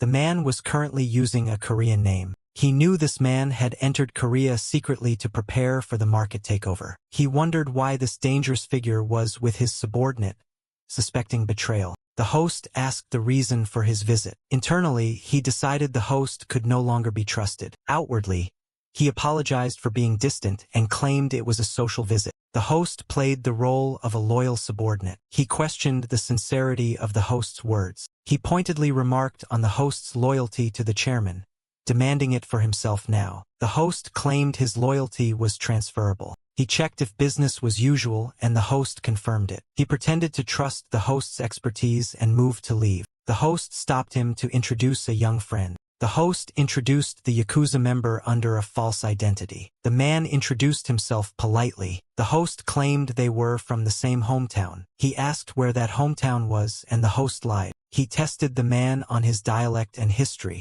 The host recommended the man as a bodyguard. The host pointed out his lack of security detail. He realized the host was trying to plant a spy next to him. He addressed the spy by his fake name. He bade them farewell. The spy thanked him enthusiastically. He silently vowed to meet the Yakuza again on his own terms. He asked his manager if he had found anything odd about the host. He revealed the plot to plant a Yakuza spy and deduced the host was a traitor. He asked about the boss's history. He asked his grandfather if he trusted the Myeongdong bosses. The grandfather admitted he only trusted his closest aide. The grandfather described the host as reliable and someone he had raised. However, he admitted the man was unpredictable. He voiced his suspicion that the man was a spy for the Azure Wind Society. The grandfather was shocked, finding it hard to believe. He suggested the man had been a sleeper agent for a long time. The grandfather admitted he couldn't shake his own suspicions despite the history. He announced his plan to eliminate the traitor. The grandfather questioned the extreme measure. He sought permission to remove the grandfather's man. The grandfather hesitated. He gave his consent to do as he saw fit. He asked if he could handle the traitor's numerous subordinates. He mentioned the combined forces he now controlled, including the Busan gang. He expressed a pragmatic view of his allies as useful tools. He declared it was time to handle the traitor. The manager acknowledged the order. He confirmed his gang ally was prepared. The ally was eager to prove himself on their first joint operation. The ally wanted to look good in front of him. He instructed the ally to secure the perimeter while he went inside. The ally worried about the small number of people going in. He explained that his future guards needed to be capable enough to handle this. The ally agreed to stop anyone from entering. He signaled his team to move out. He stared in shock, unable to comprehend the sudden turn of events. The area was completely locked down, with eyes everywhere in downtown Myeongdong, making escape impossible. He immediately acknowledged the order with a shout. He asked if the man could fight unarmed, granting him permission to use a weapon if necessary. He remarked that it was time to see just how skilled Manager Ma truly was. He stammered, confused by the identity of the new arrivals. He shouted in confusion, demanding to know who these people were. He recognized Manager Ma and questioned what he was doing there. The subordinate explained that the young master had ordered them to bring both men to him. He argued that this could have been done quietly, confused by the aggressive display. He coldly ordered his men to drag them out. He yelled at them to stay back. He realized they had been found out and asked President Shin if he was going to surrender without a fight. Shin insisted he had called for help and told them to hold out a little longer. He instructed his men not to kill the targets. The enemy shouted a death threat in return. He started to ask who they thought they were dealing with. He mocked them for threatening him with such a small weapon. He grabbed the attacker, securing a hold. He called out to Myeonjin in confusion, apologizing for the sudden move. He boasted about his wrestling experience since childhood, refusing to be taken down by mere punks. He laughed, noting that the resistance made things more interesting since it had been too easy. He ordered his team to prepare for a fight. He demanded to know the identity of the opposing group. The rival gangster retorted, asking who was demanding their identity. He mocked them, asking if they came to borrow money or get a group discount. He declared that business was closed and told them to go home. He announced they were the White Tiger Gang of Gangnam and warned the intruders to step aside or be beaten. He repeated the name, recognizing the Gangnam White Tiger Gang. He insulted the White Tigers, telling them to go home and pick lint from their navels. He recalled hearing about thugs from Busan taking over Yangdongpo and asked if it was them. The gang member was furious that outsiders were acting up in their territory. He coughed in pain, cursing at his opponent. He swore that the man would die today for his insolence. He angrily defended Busan, offended that they considered everything outside Seoul to be the countryside. He called out desperately to his boss. He noted that they were outnumbered. He vowed that none of them would leave the building alive. He taunted the Seoul gangsters, asking if they only knew how to chatter like monkeys. He ordered his men to take the enemy down. He asked if the situation upstairs was resolved, and the subordinate confirmed it was easy thanks to him. He wondered why the White Tiger Gang, based in Gangnam, had come to protect President Shin. He decided that since the gang was with Shin, they should be taken down as well. He explained that President Park's men were hurt and that without intervention, they would have been trapped. He apologized, clarifying he wasn't reprimanding them but was just relieved they were safe. He realized that sending only Manager Ma might have resulted in failure, acknowledging his current limits. He asked about the group that had arrived to protect President Shin. He noted that while the White Tigers were strong, Myeongdong was his grandfather's territory, making their presence brazen. He asked if Baek Jungi had sent them, but the gangster angrily told him not to speak their leader's name. He mocked them, asking if he should use their leader's old nickname from his violent past instead. He declared that by stepping into Myeongdong, they had effectively declared war. He ordered his men to beat the gangster but keep him alive to pressure Baek Jungi later. The gangster cursed him, demanding to be killed instead. He coldly suggested they start by breaking one leg. He asked President Shin how long this betrayal had been going on. Shin feigned ignorance, asking why this was happening and begging to speak to the chairman to clear up the misunderstanding. He repeated the word misunderstanding with skepticism. He accused Shin of planting the Yakuza spy Moontabium by his side on behalf of the Azure Wind Society. He noted Shin's reaction confirmed the truth and scolded him for betraying the grandfather who sponsored him. Shin cursed, revealing he was already serving someone else before he ever started working for the chairman. He asked if that person was the leader of the Azure Wind Society and demanded details. Shin laughed sinisterly. Shin mocked him, saying the chairman hadn't told him the full truth about the society's leader. He glared at Shin, anger rising. Shin implied that the society chairman was powerful enough to eliminate him whenever he wished. Shin confirmed that he was insignificant to the leader, who only planted Moontabium to watch him. Shin blamed him for ruining the perfect setup where Cheon Suman was a puppet boss. He reflected on how Shin had always appeared loyal to his grandfather, even fooling him in his past life. He realized that if he hadn't struck first, Shin would have eventually taken his life. Shin demanded to know how he recognized Moontabium and promised a painless death in exchange for information. Shin refused to talk and told him to just kill him. He agreed to grant the wish, ordering manager Ma to extract all information first. He finished the order, stating Shin was to be killed afterward. The captive screamed to be let go, promising to spare his life in return. He mocked the captive, asking if language was the barrier to understanding the situation. He revealed Moontabium's real name, Fun Toshiro, and his rank within the Yamaguchi-gumi. He suggested they have a serious, private conversation. He repeated the man's full Yakuza identity to drive the point home,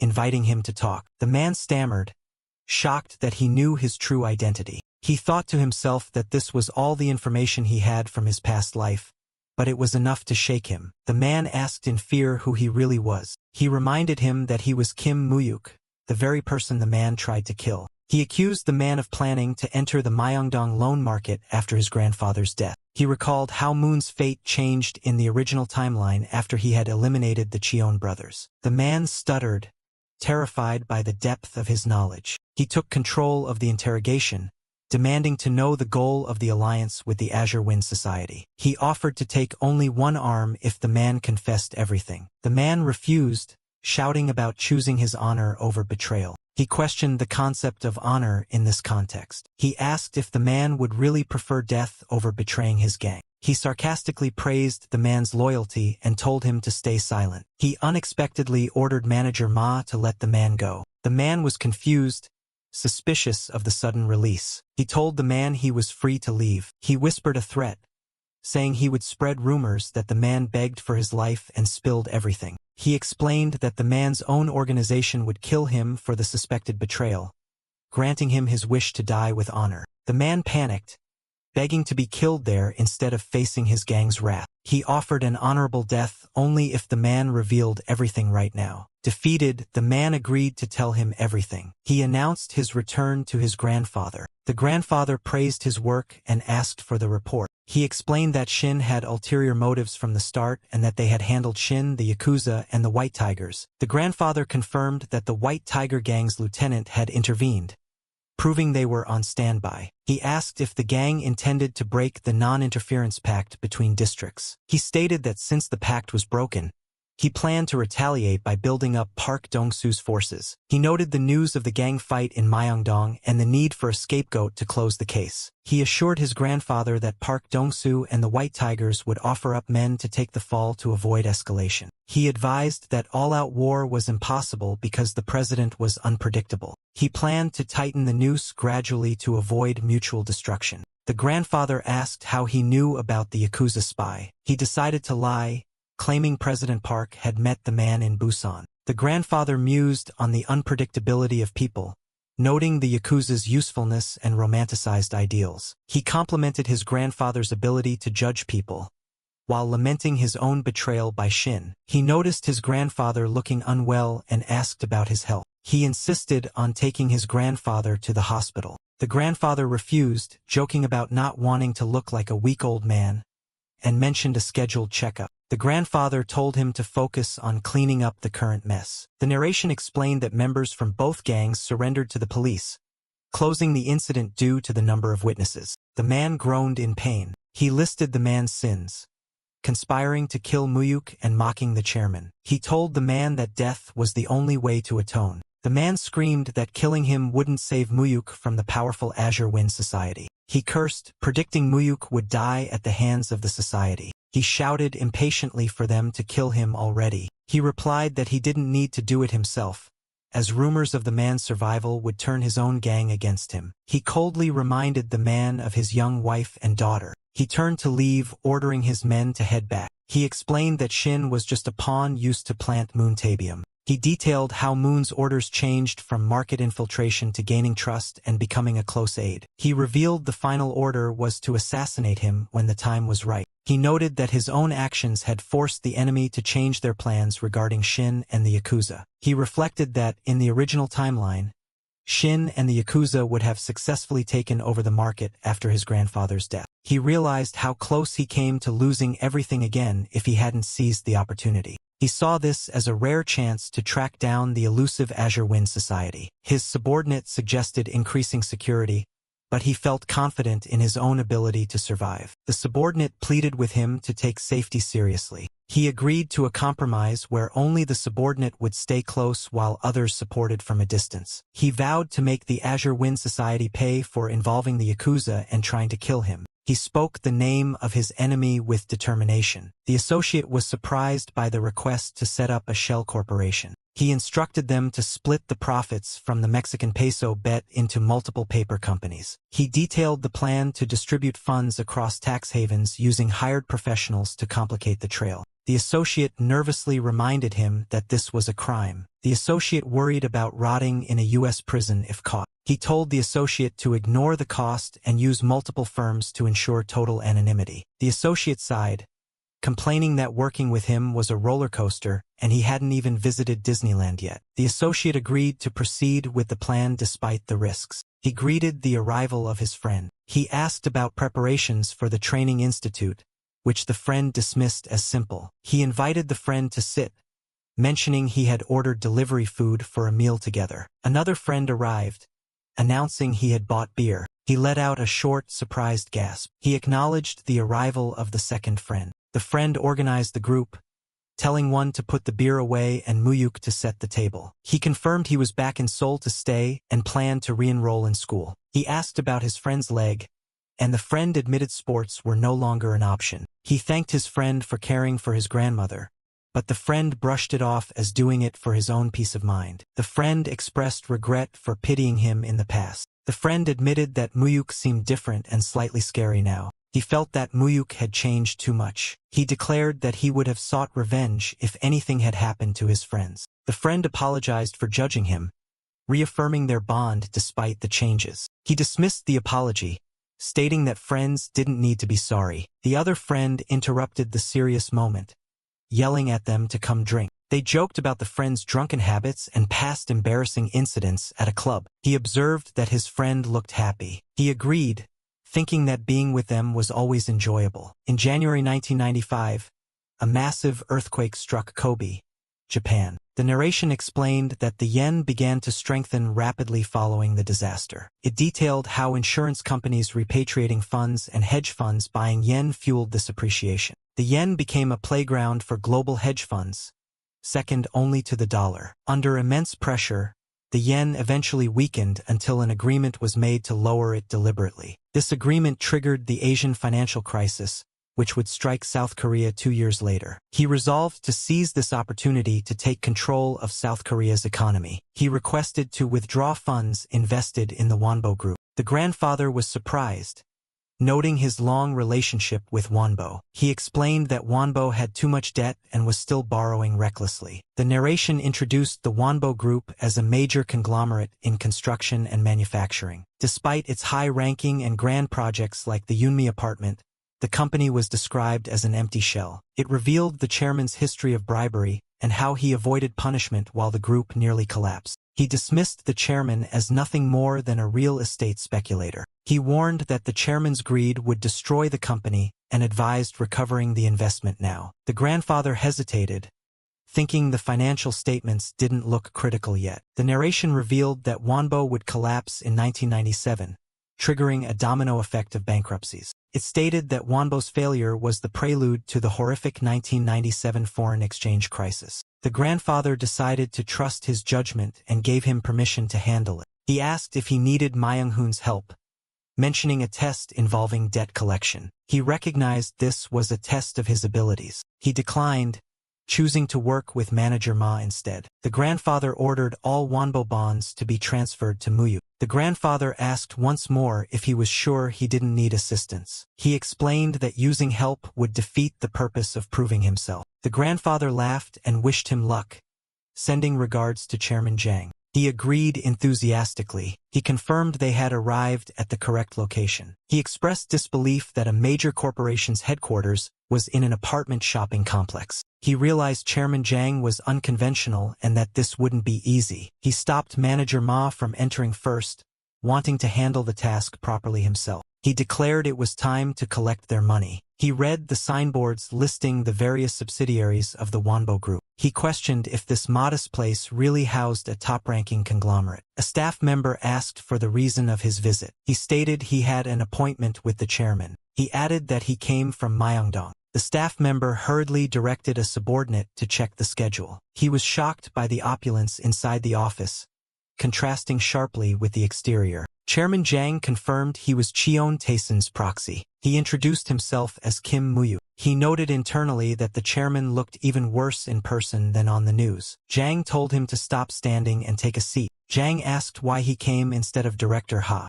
Jang feigned being impressed that such a young man was taking over duties. He stated his business regarding the convertible bonds used as collateral. Suddenly, Jang screamed at his secretary and threw a fit about the coffee temperature. The secretary apologized profusely while Jang demanded a new cup. Jang insulted his staff before turning back to ask why the loan was being recalled when interest was paid on time. He explained that this was part of a general asset liquidation process ordered by his grandfather. Jang refused to accept that explanation. Jang argued that even loan sharks couldn't demand immediate repayment like this. He thought to himself that he never expected repayment, knowing the company was broke. He offered an alternative: convert the bonds to stocks or sell them to a third party. Jang was outraged at the threat of selling the debt to someone else. He analyzed the power dynamic, noting that usually large debtors held power over creditors. However, he knew that if the bonds changed hands,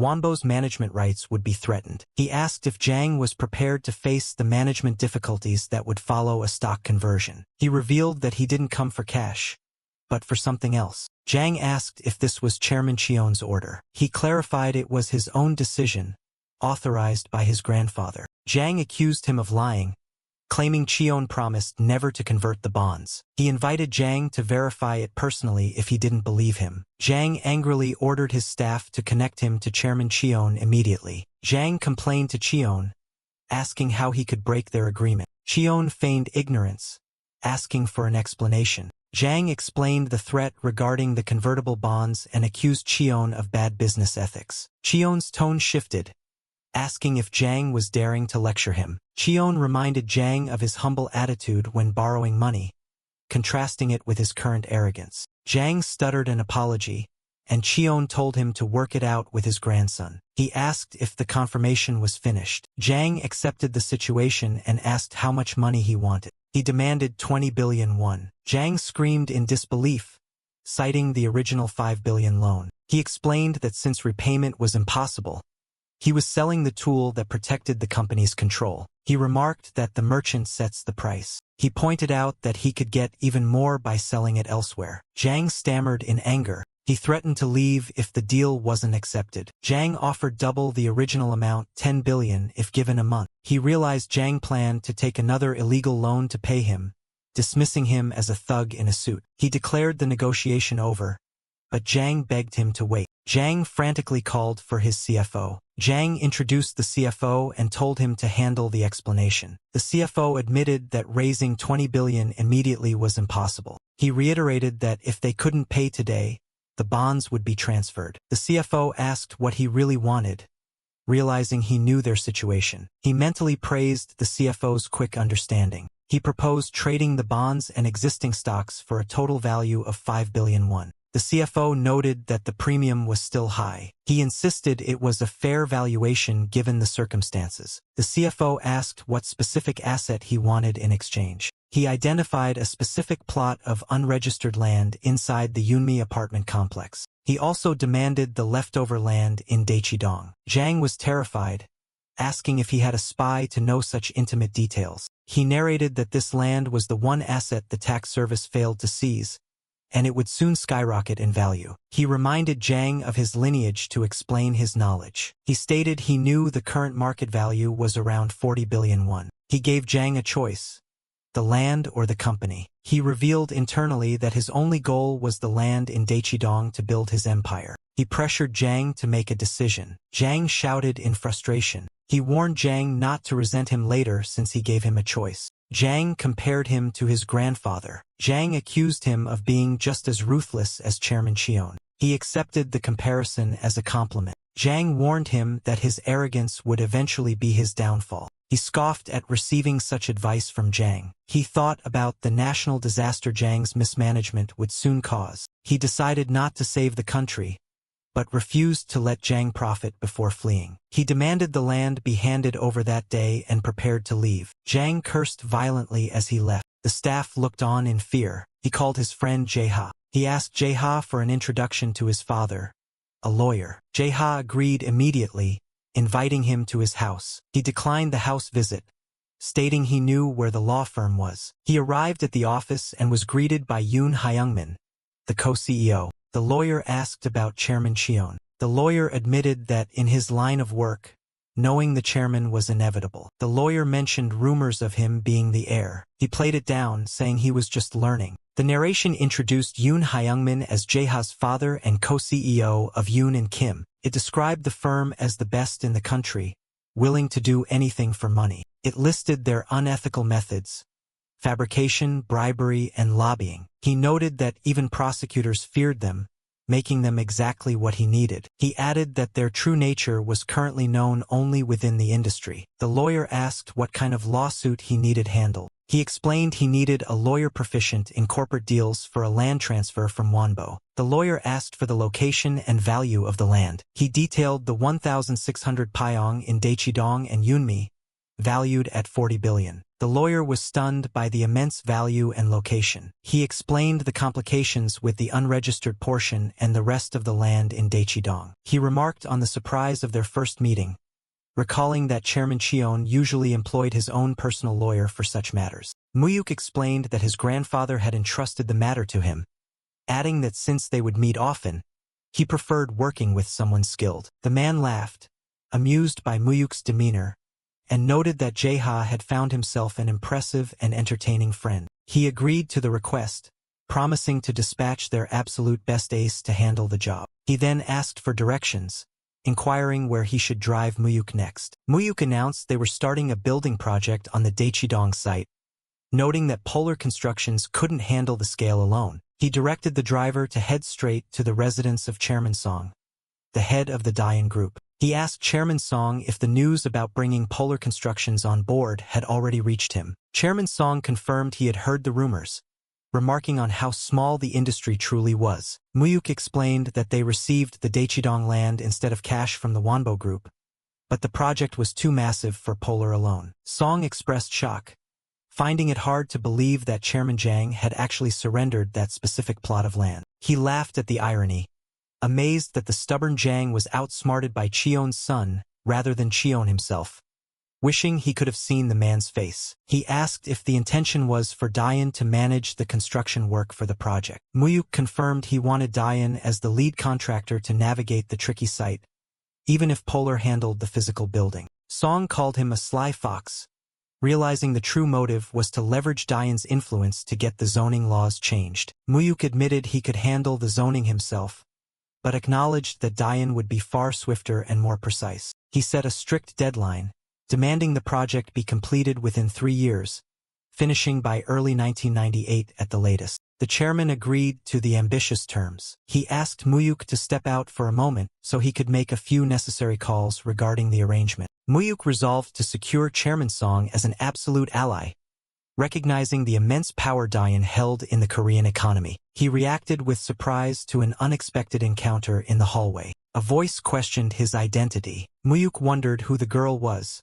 deducing she must be family since she was speaking so casually in the chairman's house. He introduced himself as Kim Mu-hyuk, explaining his purpose was to meet with Chairman Song. The girl realized who he was.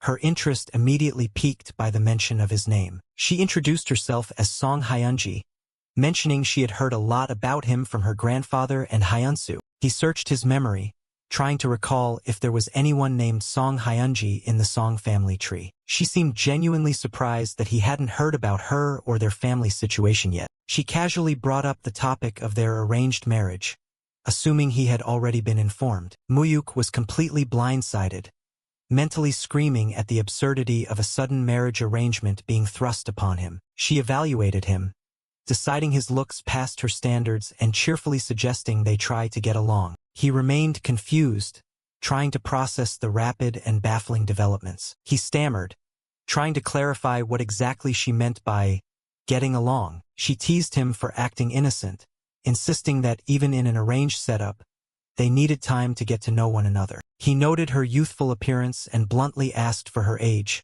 sensing a significant gap. She revealed she was a high school senior, pointing out that when he was her age, she was just a middle schooler. He felt uncomfortable at the idea of dating a minor, but she dismissed his concerns as hopelessly old-fashioned. He realized the older men had plotted this behind his back and resolved to reject the idea immediately. She scolded him for being stiff and formal with honorifics, complaining that he was behind the times. She confessed she liked him even more than what her grandfather had described, finding him appealing. She listed the traits she was told about, mentioning his intelligence, looks, and polite demeanor. She cheekily added that his massive wealth was the trait she actually found most attractive. She asked about his weekend plans, suggesting he join her on a trip to Taiwan. When he claimed to be busy, she pouted, asking if he was rejecting her since she wasn't used to such treatment. She pressed him for his opinion, demanding he confess that he liked her back. Chairman Song returned, asking for Mu-hyuk's impression of his granddaughter. Mu-hyuk diplomatically described her as frank and energetic, noting she was unlike typical chaebol ladies. The chairman admitted she was a bit immature but declared her to be the grandchild he loved the most. He explained she was the daughter of his hidden son, who had lived a free life and married for love, shunning the company. He revealed her tragic past, explaining her parents died early in an accident and she was raised by her grandmother. Mu-hyuk acknowledged the sad history with a solemn nod. The chairman asked Mu-hyuk to look after her once he was gone, implying a deep trust. Mu-hyuk promised to care for her, framing it as treating her like a younger sister to avoid the marriage implication. Later, his associate asked if the negotiation with Chairman Song had been successful. It was noted that outsiders found it odd for a giant like Dayan to be involved in a mere building project. Mu-hyuk acknowledged Dayan's elite status as a top global contractor and vowed not to tarnish their reputation.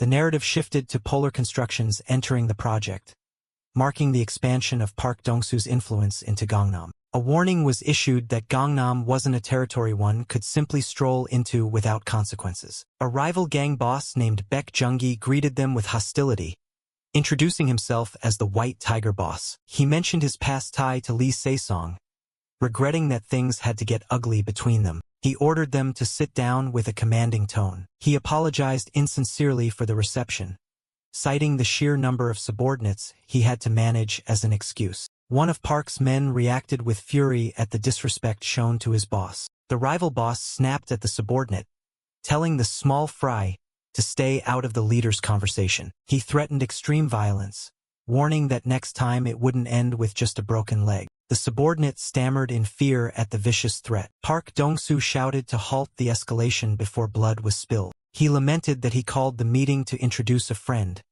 but it had turned into a chaotic mess. He ordered his men to leave the room to de-escalate the situation. The rival expressed amazement at how quickly they took Yang Dongpo, attributing it to Chairman Cheon's backing. He questioned if entering Gangnam was overstepping their boundaries, calling it too much. Park Dong-su explained they were only there to manage the area around their new building project in Daechidong. The rival boss saw through the excuse, accusing them of using the building as a pretext to invade Gangnam. Park Dong-soo argued that a war between them would only benefit the other two gangs in the region. He analyzed the power structure of Seoul's underworld, highlighting Gangnam's immense profitability compared to other districts. He pointed out that even the White Tiger gang shared control of Gangnam via a fragile alliance. He reminded the rival that he had broken the unspoken rule about not touching Myeongdong first. The rival insisted he couldn't show weakness or get pushed out, or he wouldn't survive in the business. Park Dong-soo realized words were failing and prepared for the inevitable. He officially declared that his Saesong gang was now at war with the White Tiger gang. The rival boss screamed in anger at the audacious declaration. Park Dong-soo placed the blame for the coming conflict squarely on the rival's poor choice. He confirmed it would be a total war until one side was completely wiped out. He stood up to leave, signaling the end of negotiations. The rival boss quickly backtracked, admitting he didn't want a war and asking Park to sit back down. He conceded, allowing them only as far as Daechidong and threatening total war if they crossed that line. Mu-hyuk was informed that an agreement had been successfully reached. Mu-hyuk authorized going over budget to ensure the best materials were used and the timeline was met. The narration noted that Park Dong-soo had secured a foothold in Gangnam without the mutually destructive gang war. It explained that Gangnam was currently divided among three major groups: White Tiger, New Gangnam, and Honam. Mu-hyuk realized the Azure Society was funding all three groups, making a future clash unavoidable. Chairman Cheon gathered the family to make a formal and decisive announcement. He unequivocally declared Mu-hyuk as his official heir. He warned the others to be content with their fair shares and not to covet more than they were given. Ji-young congratulated him cheerfully, genuinely happy for his success. The chairman challenged the silence of the other siblings, asking if they had a problem with his decision. One sibling congratulated him, admitting it was practically a known fact that Mu-hyuk was the successor. Another noted that saying it out loud at a family gathering gave the words real weight. Mu-hyuk promised to do his best to uphold the family honor, aware of the underlying tension regarding his surname. The chairman privately told Mu-hyuk that the siblings were no longer threats and asked him to spare them from his revenge. Mu-hyuk promised his grandfather he wouldn't harm them, honoring the old man's wish. Mu-hyuk confirmed he was heading to the U.S. to finish some business he had left behind. A sibling confronted him, remarking on how things had ultimately turned out. He reminded Mu-hyuk of their deal regarding the takeover of Samsung, hoping he hadn't forgotten. Mu-hyuk stated he wasn't responsible for his father's sins, but hoped their agreement would stand. The sibling demanded an apology, even if it was just symbolic, for the trouble caused by Mu-hyuk's father. Mu-hyuk argued he shouldn't have to apologize for actions he knew nothing about and had no part in. He pointed out his father was already exiled and punished, asking if that wasn't enough retribution. He assumed the deal was still on despite the tension between them. Mu-hyuk observed the siblings' pride, realizing they weren't just playing a game but had genuine feelings. Another sibling called out to him, stopping him before he could leave. He requested a conversation, indicating he had something important to say. Mu-hyuk wondered why the siblings were confronting him in succession, finding it odd. The sibling hesitated, struggling to find the right words. He apologized for not knowing about the tragedy regarding Mu-hyuk's aunt, admitting his ignorance. Mu-hyuk was taken aback by the unexpected apology. The sibling apologized aggressively, admitting his father's actions were trash and that he was sorry. He offered a sincere apology on his father's behalf, taking the burden onto himself. He stated he just needed to get it off his chest and wasn't expecting forgiveness in return. Mu-hyuk wondered if this was a ploy or if the sibling was being genuine for once. He considered reassessing his opinion of the Cheon siblings, seeing them in a new light. The scene shifted to New York, returning to the business world. Mu-hyuk discussed the upcoming Netscape IPO and the market frenzy surrounding it. He planned to sell at $40 for a massive profit, surprising his partner with the specific exit strategy. Mu-hyuk predicted the stock would peak, but eventually be crushed by stronger competitors, necessitating a quick exit. He gave strict orders to liquidate the shares at the target price of $40 immediately after the IPO. His partner confirmed the yen trade was cleared with a massive 300% return. Mu-hyuk asked for the bottom line, bracing himself for the total figure. The partner revealed their staggering wealth, $30 billion. Which converted to over 25 trillion won. Mu-hyuk ordered the acceleration of the shell company setup to manage the massive influx of funds. He described a complex money laundering scheme, splitting assets into hundreds of companies and merging them back. Mu-hyuk demanded even more fragmentation into thousands of entities to hide the money trail, despite the high fees. The partner noted that paying fees was certainly better than spending life in prison for financial crimes. Mu-hyuk dismissed the bad omens and committed to the plan, determined to go all out. He asked manager Ma to find a reliable individual for a sensitive task. He specified he needed a U.S. citizen to protect his key man, Han Kyung-yong. Mu-hyuk emphasized that trust was more important than cost, urging Ma not to worry about the expense. He admitted he wanted to trust Han, but knew all too well how terrifyingly corrupting money could be. He resolved to cut Han off without hesitation if the money ended up corrupting him. Mu-hyuk greeted a friend named Charlie with enthusiasm after a long time apart.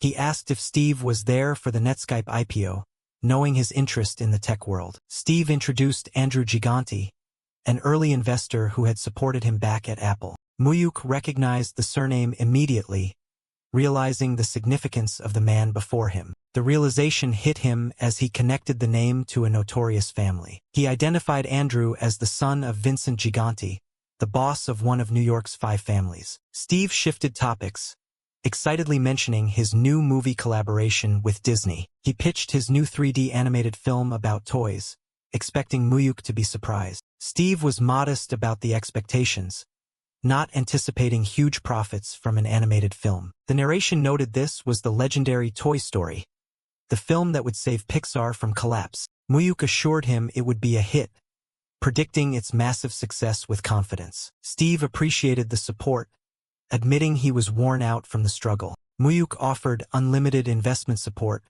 telling Steve to just say the word. Steve laughed at his enthusiasm, finding Mu-hyuk to be an amusing character. Steve asked Andrew for his opinion on Mu-hyuk, seeing if he shared the positive impression. Andrew joked he wouldn't invest in such an eccentric type if he were an investor. He joked about his father's strictness, saying he'd be shot for investing in someone so unpredictable. Mu-hyuk internally connected the dots, realizing Steve must have received mafia help in the past. An assistant interrupted, announcing a call from Disney. Steve stepped away to take the call, leaving the 2 men alone. Andrew turned his attention to Mu-hyuk, curious about the young Korean investing such impressive amounts. Mu-hyuk gave a vague answer, stating he was simply in the family business. Andrew asked if Mu-hyuk knew who he was, sensing the recognition. Mu-hyuk admitted the unique surname and the conversation with Steve had given it away. He recited Andrew's lineage, identifying him as the eldest son of Vincent Gigante. Andrew deduced Mu-hyuk was in a similar gray area of business given his knowledge and demeanor.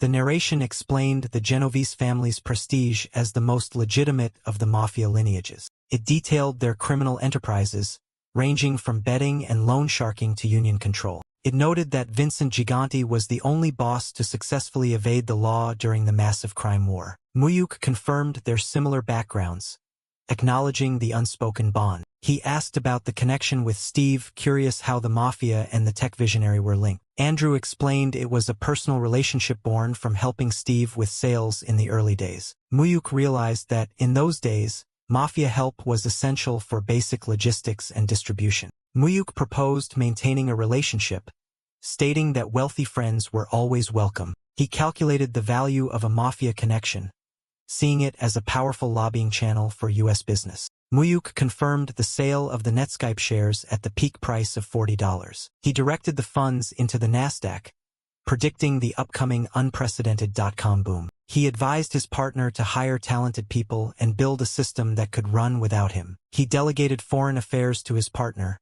warning that things would get dangerous as the amounts grew. The partner accepted the burden, stating he had long given up on the idea of easy money. Mu-hyuk introduced a bodyguard, deciding his partner needed protection. He introduced Michael, a veteran mercenary he had worked with in the past. The bodyguard introduced himself simply as Michael, pledging his service. The partner accepted the protection, looking forward to working with him. Mu-hyuk verified Michael's reliability, citing their past history. The narration explained Michael's elite background with executive outcomes, a leading PMC. Mu-hyuk ordered strict surveillance and protection for Han Kyung-yong, allowing for more recruits if needed. Manager Ma suggested forming a legitimate company to handle their operations properly. Mu-hyuk asked for a candidate to run it, and Ma suggested an administrative expert. They planned the corporate structure with a U.S. headquarters to avoid strict Korean regulations. Ma agreed to report back once the preparations were underway.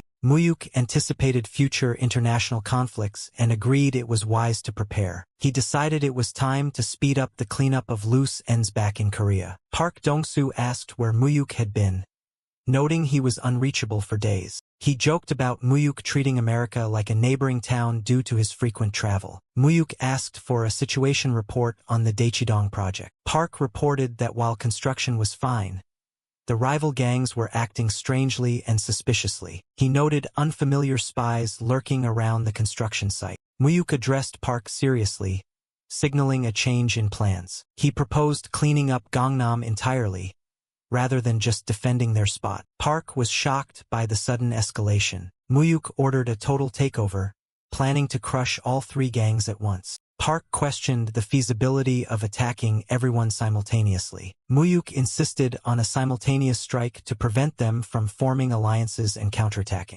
Park argued they lacked the resources and manpower for a war on the scale of Gangnam. He pointed out the numerical disadvantage, noting that even with Busan reinforcements they were short. He warned of the consequences, fearing police intervention and the inability to manage the territory. Mu-hyuk assured him that he would handle the legal and political side of things. He ordered the mobilization of the Busan forces and told Park to set the date for the takeover. Mu-hyuk met with prosecutor Yoon, greeting him after a long time. He addressed him by his full title, acknowledging his rising status. Mu-hyuk mentioned rumors of his potential promotion to Attorney General. Yoon played it down, calling it a baseless rumor for now. The narration explained Yoon's rise to fame following the slot machine case investigation. Mu-hyuk asked if politicians were courting him, which Yoon confirmed was becoming a nuisance. Mu-hyuk advised him to stay the course and reach the peak of the prosecution before entering politics. He explained the strategic value of waiting to solidify his position as Attorney General first. Yoon agreed to follow the advice, trusting Mu-hyuk's foresight. Mu-hyuk asked about the whereabouts of Prosecutor Park, another key figure. Yoon replied he was in Jeju, curious why Mu-hyuk was asking. Mu-hyuk laid out the plan to bring him to Seoul and use the Violent Crimes Division to clean up Gangnam. Yoon warned that the Gangnam gangs had deep political ties and wouldn't be easy to take down. He noted that they had survived previous crackdowns by disguising themselves as legitimate businesses. Mu-hyuk dropped the bombshell about the upcoming arrest of two former presidents. The narration detailed the crimes that led to the historic arrest warrants for John Daewon and No Tae-woo. Yoon was shocked that Mu-hyuk knew this top-secret information, including the specific date. Mu-hyuk explained that the political chaos would be the perfect cover to use the Anti-Violence Act. Yoon worried they were still short on evidence to prove the gangs were criminal organizations. He asked if Mu-hyuk had a plan to solve the evidence problem this time as well. Mu-hyuk promised to manufacture the opportunity for the prosecution to get the proof they needed. He synchronized the gang raids with the presidential arrests,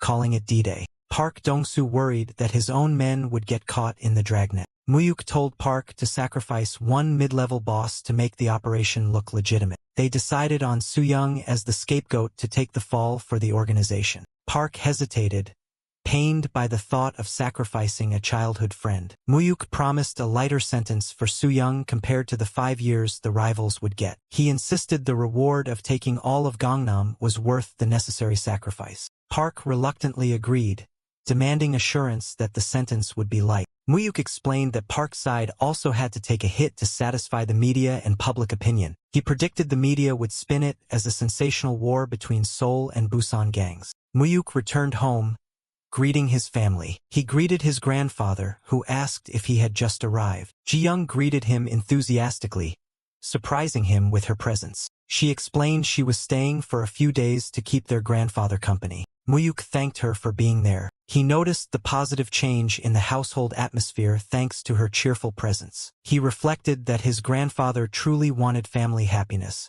not just more money. The date of the operation, November 1st, finally arrived. Chaos erupted at the gang hideouts as the raids began unexpectedly. The order was given to attack, signaling the start of the violent cleanup. Mu-hyuk answered his phone calmly amidst the unfolding chaos. He received confirmation that the police had successfully arrested the targets. Mu-hyuk ordered the final phase, telling Park to have Yang Soo-yoon turn himself in. The news broke that, for the first time in history, two former presidents were arrested simultaneously. Under the cover of the massive political news, Park Dong-soo quietly took control of the Gangnam underworld. People were shocked by the speed of the political arrests, distracted from the gang war. Shadowy figures dismissed the arrested presidents as useless tools that could be replaced. However, they realized with horror that Cheon's grandson had seized Gangnam during the confusion. They understood that the prosecutor had wiped out their proxy gangs in a coordinated strike. The antagonists realized the Azure Wind Society had suffered significant damage from the loss of Gangnam. They acknowledged Mu-hyuk as a serious threat who was stirring up trouble for them. Mu-hyuk relaxed after the victory, telling manager Ma he was going out for a drink. He dismissed his manager, telling him to go rest as there was no need to wait. A sudden shout of "Young Master" rang out, signaling an immediate unseen danger. He shouted the name in a sudden panic. She stammered, asking if he was all right after hearing he had been struck by a truck. He dismissed the concern, claiming he only hurt his head slightly when he fell and had no major injuries. He urged his friend to leave without informing Hyun-sung, wanting to prevent his grandmother from worrying. He demanded to know who was responsible for the attack. The subordinates cried out for their young master. They shouted again, rushing to his aid. He insisted he was fine and ordered them to catch the perpetrator. The attacker screamed at them to stay back. The captured man stammered, claiming ignorance and insisting it was just a drunk driving mistake. He warned the captive that staying silent now would be the worst error of his life. He declared that no police were needed and the interrogation ended there, demanding to know the mastermind. He violently ordered the man to speak up. The captive groaned in pain. A subordinate reported that the driver was a laborer who had recently come into money, but the source was untraceable. The subordinate apologized for not handling the security better. He admitted that the attack was unexpected for him as well. He noted that few people in Gangnam would dare such an act, and even fewer knew his identity. He confirmed the name Myung-hoon. He decided he would need to go out for a while. The rival greeted Chairman Cheon, commenting on how much he had aged. The rival taunted him for his silence, assuming he had come with much to say. The chairman ordered him to stop whatever schemes he was planning. The rival feigned ignorance, asking what he was supposed to stop. The chairman warned that if he touched his grandson, he would have to face him in battle. The rival continued to deny knowing what he was talking about. The chairman threatened total war against the Azure Wind Society if anything happened to Mu-hyuk. He vowed not to stay quiet like he did when his daughter died 20 years ago. He swore to destroy both the rival and his entire organization.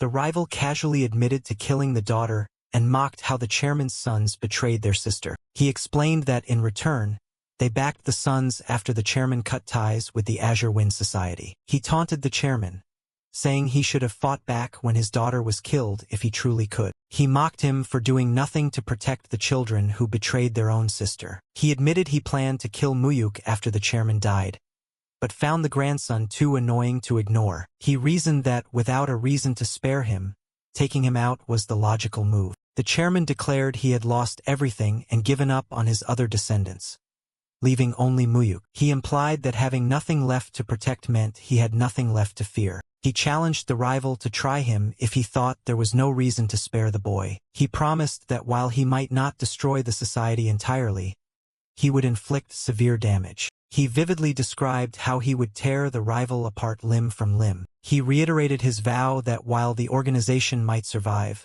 the rival would not. He repeated the gruesome threat of physically tearing him apart. The rival chuckled darkly. He expressed excitement at seeing his old friend so full of life and fire again. He agreed to let the grandson be, as long as the chairman remained alive and breathing. However, he added a caveat that he made no promises if the boy crossed the line. The chairman retorted that he didn't need to lose everything to drag the rival into hell. Mu-hyuk asked how he was feeling and apologized for causing worry. The grandfather advised him not to cause too much trouble in Seoul for the time being. He suggested Mu-hyuk focus on helping with the work, as that alone was a heavy burden. Mu-hyuk asked if this caution was because of the Azure Wind Society. He realized the incident had indeed been a warning from them. The grandfather pleaded with him not to let him lose another child in his lifetime. Mu-hyuk understood and promised not to cause any further worry. The grandfather thanked him for his understanding. Mu-hyuk confirmed his suspicions that the Azure Wind Society was behind the assassination attempt. His associate congratulated him on his discharge from the hospital.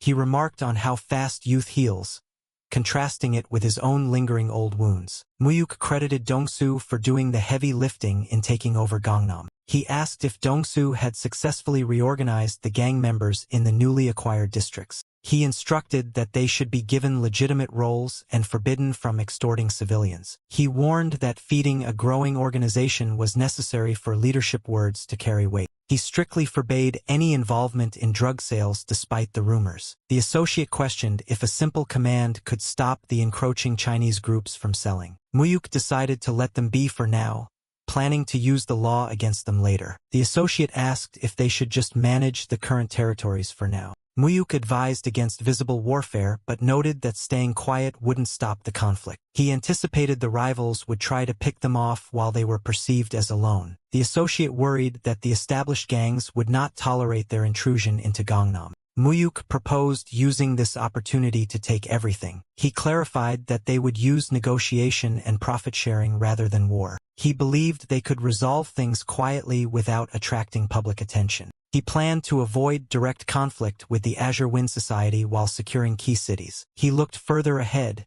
envisioning a unified national network under his command. A familiar voice called out to him in surprise. Mu-hyuk was surprised to see Hyunji, who claimed she was there to have fun. She expressed delight at the meeting and demanded he buy her dinner since her friend left early. He scolded the high school senior for wandering around at night right before her entrance exams. She complained about his old-fashioned attitude and demanded pizza and spaghetti. Later, she thanked him for the ride and the food, while he urged her to go inside. She teased him, saying her father would be happy to know she spent the night with him. She exclaimed in joy as the first snow of the season began to fall. She confessed that she felt strangely at ease and open whenever she was with him. She suddenly kissed him on the cheek. She promised to treat him next time before running off. The driver asked if they should head home. Mu-hyuk asked about the car that had been tailing them. The driver reported that the tailing vehicle vanished when they tried to track it. He explained that security had been tightened significantly since the discharge. Mu-hyuk expressed concern about others getting hurt because of him and asked about the PMC project. He ordered the setup to be rushed as his contact would be arriving soon. He welcomed the newcomers,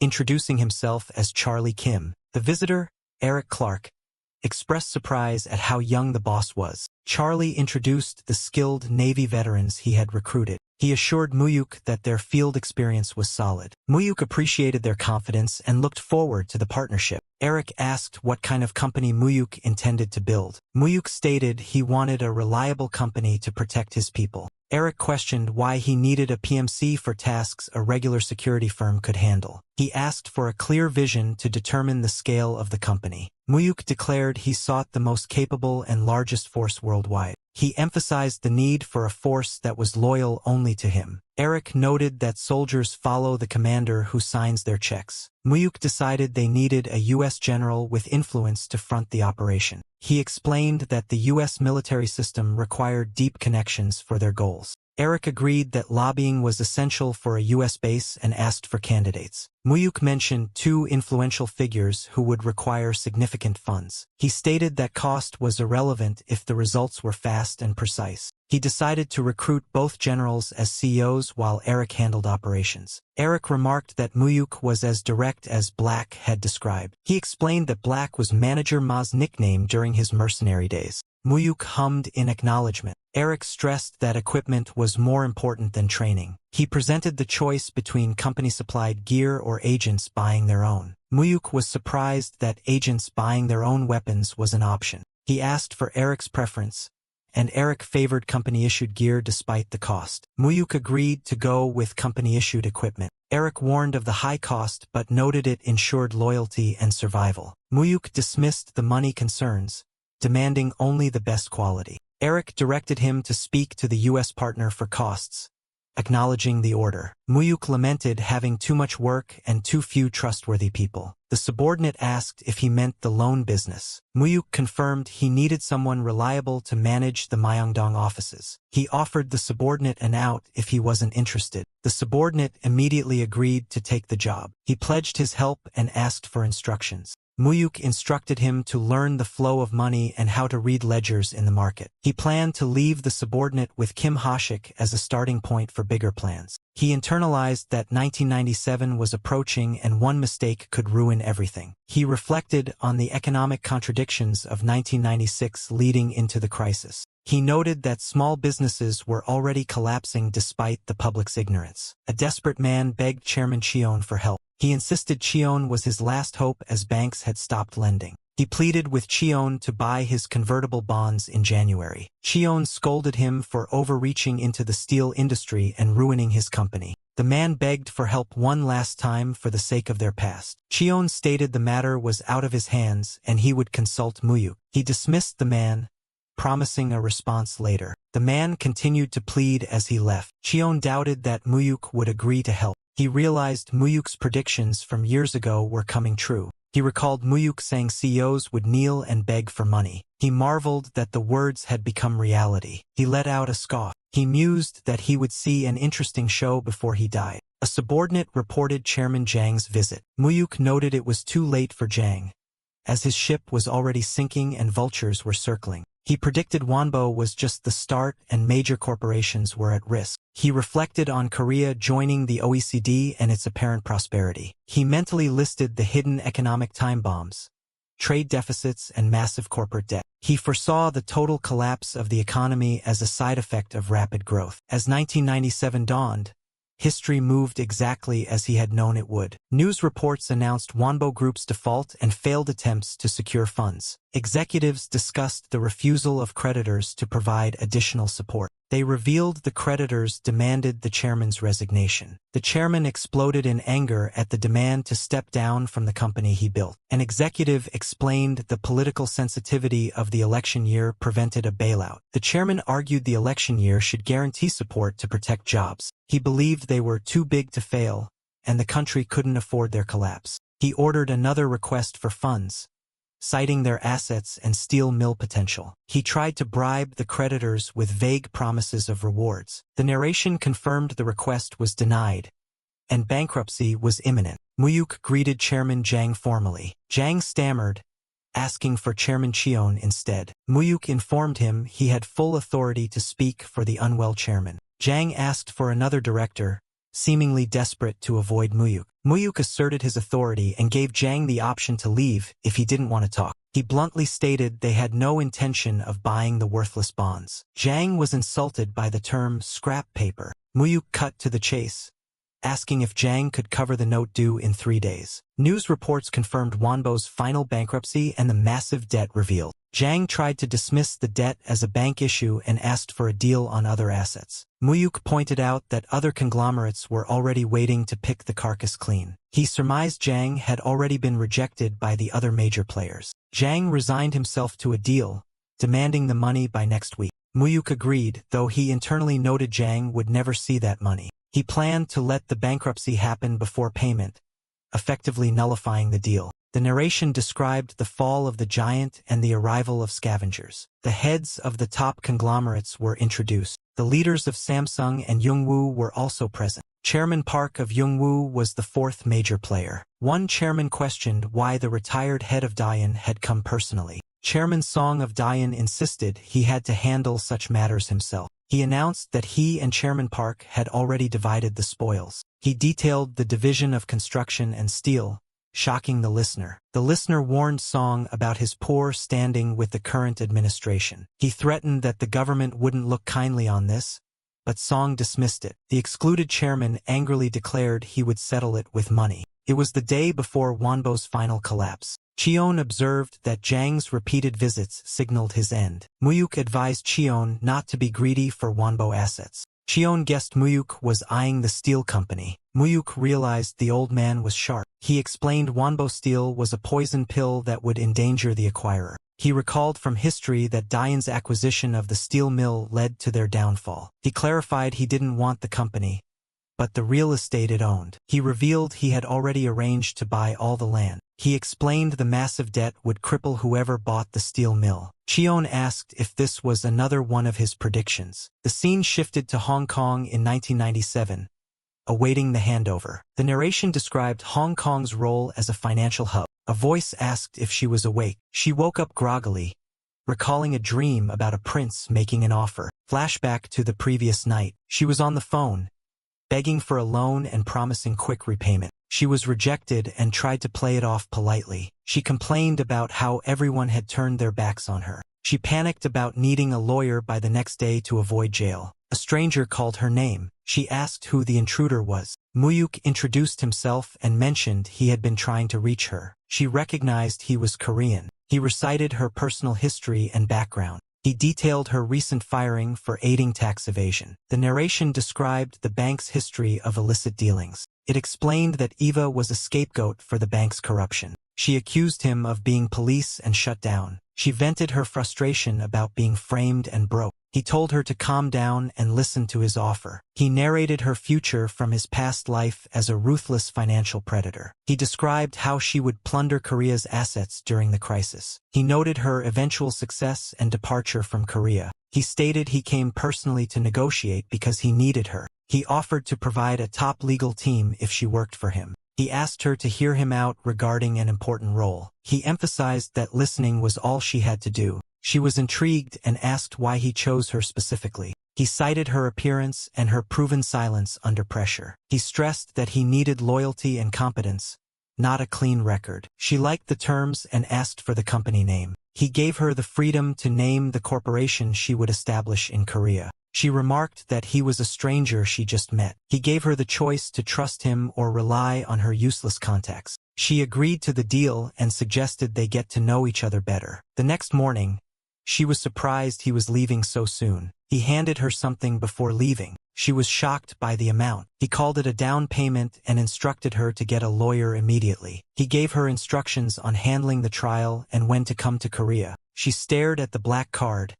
asking if it was really hers. He clarified it was his card. He promised her a better corporate card once she arrived in Korea. She thanked him enthusiastically as he left. He anticipated her arrival, knowing she would thrive in the post-crisis chaos. The narration described the political fallout of Wonbo's collapse. It detailed the economic shockwaves hitting other corporations. The government and IMF tried to downplay the crisis due to the elections. Global investors, however, already sensed the coming disaster. The visitor commented on Mu-hyuk's frequent presence. He assured the man that their paths would cross frequently, noting the bright future that lay ahead. He formally addressed Prosecutor General Yoon Chang-ho. The prosecutor expressed gratitude, valuing the congratulations coming specifically from him. He explained that, with the looming IMF crisis, he needed Yoon to help consolidate unprecedented power for the prosecution. He inquired about the status of the Wonbo case. It was noted that politics had grown unstable with the year-end election approaching. He mentioned rumors of the president's son's involvement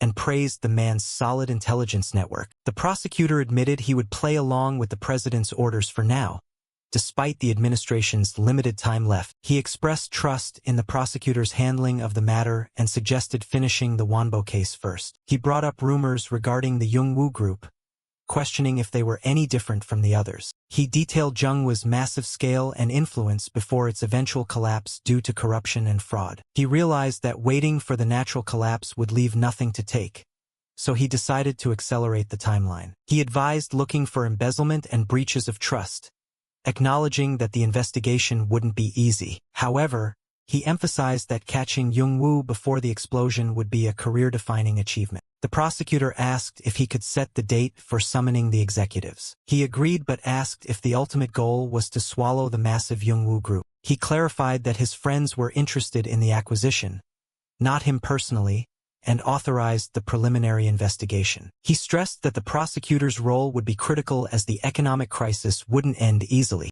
He warned of surging economic crimes and intense political pressure, advising Yoon to stay centered. The prosecutor asked for clarification on the duration of the crisis. He predicted a worst-case scenario but promised that standing firm could lead Yoon to the Blue House after retirement. The prosecutor laughed at the boldness of the suggestion regarding the presidency. He reasoned that public support could make Yoon a contender, provided he avoided the poison chalice of the current election. He casually mentioned leaving 3 boxes of high-quality apples in the prosecutor's trunk as a gift. The prosecutor expressed deep gratitude for the constant support. He promised to smooth the path ahead, assuring Yoon that following his lead would make him the master of the Blue House. Internally, he noted that Yoon would ultimately be his puppet once he reached that position. He reflected that while he could manage politics through Yoon, one more preparation was needed for the post-IMF era. He greeted Chairman Cheon warmly, noting how long it had been. The chairman returned the greeting, mentioning rumors that he was retiring and handing things to his children. He suggested it might be time to step back, noting the chairman had also passed everything to his grandson. The chairman remarked that the grandson was no ordinary man and mentioned the struggles of Wonbo's chairman Jang. He laughed, explaining that his grandson wanted to pay his respects, so he had brought him along. Mu-hyuk introduced himself, expressing honor at meeting the leaders of a generation. These were the men who owned Korea's top newspapers. It was a time before the internet, where all public information came solely from print and broadcast media. He knew that their editorial stances and ownership effectively set the tone for public opinion. Once tools of military regimes, the press now twisted opinions for profit, viewing themselves as the ruling class. He acknowledged the grim reality that crossing these newspapers meant the end of anyone's career. He noted that they were even blinding the public to the current economic crisis. However, he planned to utilize their influence to steer public opinion in his favor. He explained that he asked his grandfather to arrange the meeting to continue the bond they shared. The older men laughed humbly, claiming they were just retirees passing the time. He insisted that Korea remained steady thanks to their leadership and that stepping back didn't erase their legacy. He sincerely asked for their support. The group readily agreed, eager to work with Chairman Cheon's heir. They suggested exchanging business cards to stay in touch if needed. He stared at the blank business cards he received. He realized their authority was so absolute that they didn't require names. Their presence alone held power. He held just 5 cards, yet felt their immense weight. To him, these were weapons capable of swaying public opinion across the entire nation. He vowed that they would one day bow to him, but for now he would use them. Later, he discussed the company's precarious financial situation with Chairman Jang. The chairman dismissed the concerns of his employees, claiming only the owner understood the money. It highlighted the arrogance of conglomerate owners who viewed employees as mere servants. He recalled how such bold remarks on live TV had sparked public outrage. Someone tooted, noting that the man still hadn't learned his lesson. He agreed, suspecting the man probably never would. He asked about the fate of Wonbo Steel and Construction. It was explained that government delays forced an acquisition without debt relief. He recalled telling creditors he would take over if the major competitors didn't. In the original timeline, Dayan acquired the steel company, only to be drained by its massive debt. He anticipated that Samsung and Young-woo would take a big hit, telling his partner to watch and enjoy. The partner admitted they would be in trouble without his guidance and owed him one. He asked for thoughts on the shaky ground of the Kia Group. Kia was described as a massive conglomerate with diverse subsidiaries, run by a professional management system rather than a family. However, that professional system became a weakness when competing with family-run chaebols during cash flow crises. He explained that Samsung was lobbying hard to block financial aid to Kia in hopes of taking over its automotive division. He acknowledged the situation but noted there was no way to stop it. He predicted Kia Motors would end up with Dayan, advising to let Samsung make their move for now. He planned to act once the government changed after the upcoming presidential election. His partner questioned if the ruling party wasn't guaranteed to win and back Samsung. He predicted the ruling party would split, scattering votes to the opposition's benefit. It was noted that the candidate was clashing with the current president, losing his support. His partner remained skeptical about a regime change, recalling past elections. He insisted the vote division would lead to an opposition victory this time. His partner mused on the idea of a new government. He advised that while conglomerates bet on the ruling party, his partner should remember his advice. The partner agreed to think about it. He asked how things were going with Hyunji. He replied that he was just laying the groundwork. He admitted he wanted to stay close to Chairman Song because he was after something specific. He foresaw a future merger involving Dian and Samsung, followed by a liquidity crisis and a split. He planned to take it over when the time was right. As the crisis continued to spread, major conglomerates began collapsing in early 1997, starting with Jinbo and Sangbo. While Korea faced crisis, his attention shifted to Thailand, where the Asian financial collapse began. He instructed a massive all-in investment into 6 specific firms. His partner asked if his heart was made of steel, questioning if he feared losing. He admitted fear, but knew that fear alone wouldn't win him anything. He acknowledged that knowing the future didn't guarantee safety, as his actions were already altering history. The scene shifted to New York. Someone asked George if he was the frontman for the bot attack again. George confirmed he was taking the lead and told them to follow. George Salas was a legend who had made $1 billion in a day by predicting the pound crash. Mentions arose of unknown investors making big profits in Mexico and Japan under the name Dream High Investment. It was described as a new firm with solid performance, currently quiet in the stock market. They cursed the firm as hyenas that would definitely join the attack this time. George dismissed them as kids and asked who owned the firm. He was told James Han ran it, but a man named Charlie Kim owned 99%. The only information available was that Charlie Kim was Korean. George was surprised that a Korean investor was bold enough to join their game. Sensing something off, George decided to lead the attack personally while keeping an eye on Dream High. His colleagues wondered why the man who broke the Bank of England was so serious. George noted that Dream High was always one step ahead of him. He recalled how they entered and exited the Mexican and Japanese markets before him. He wondered just who this Charlie Kim really was. Options were described as a simple gambling game of buying and selling time. It was a den where one person's profit was another's loss. His partner reported that Dream High employees were betting $1 billion on the rise, contradicting Wall Street. He calmly placed a $2 billion bet on the rise as well. The attack on the Thai bot began in the stock market, causing a 10% plunge and panic.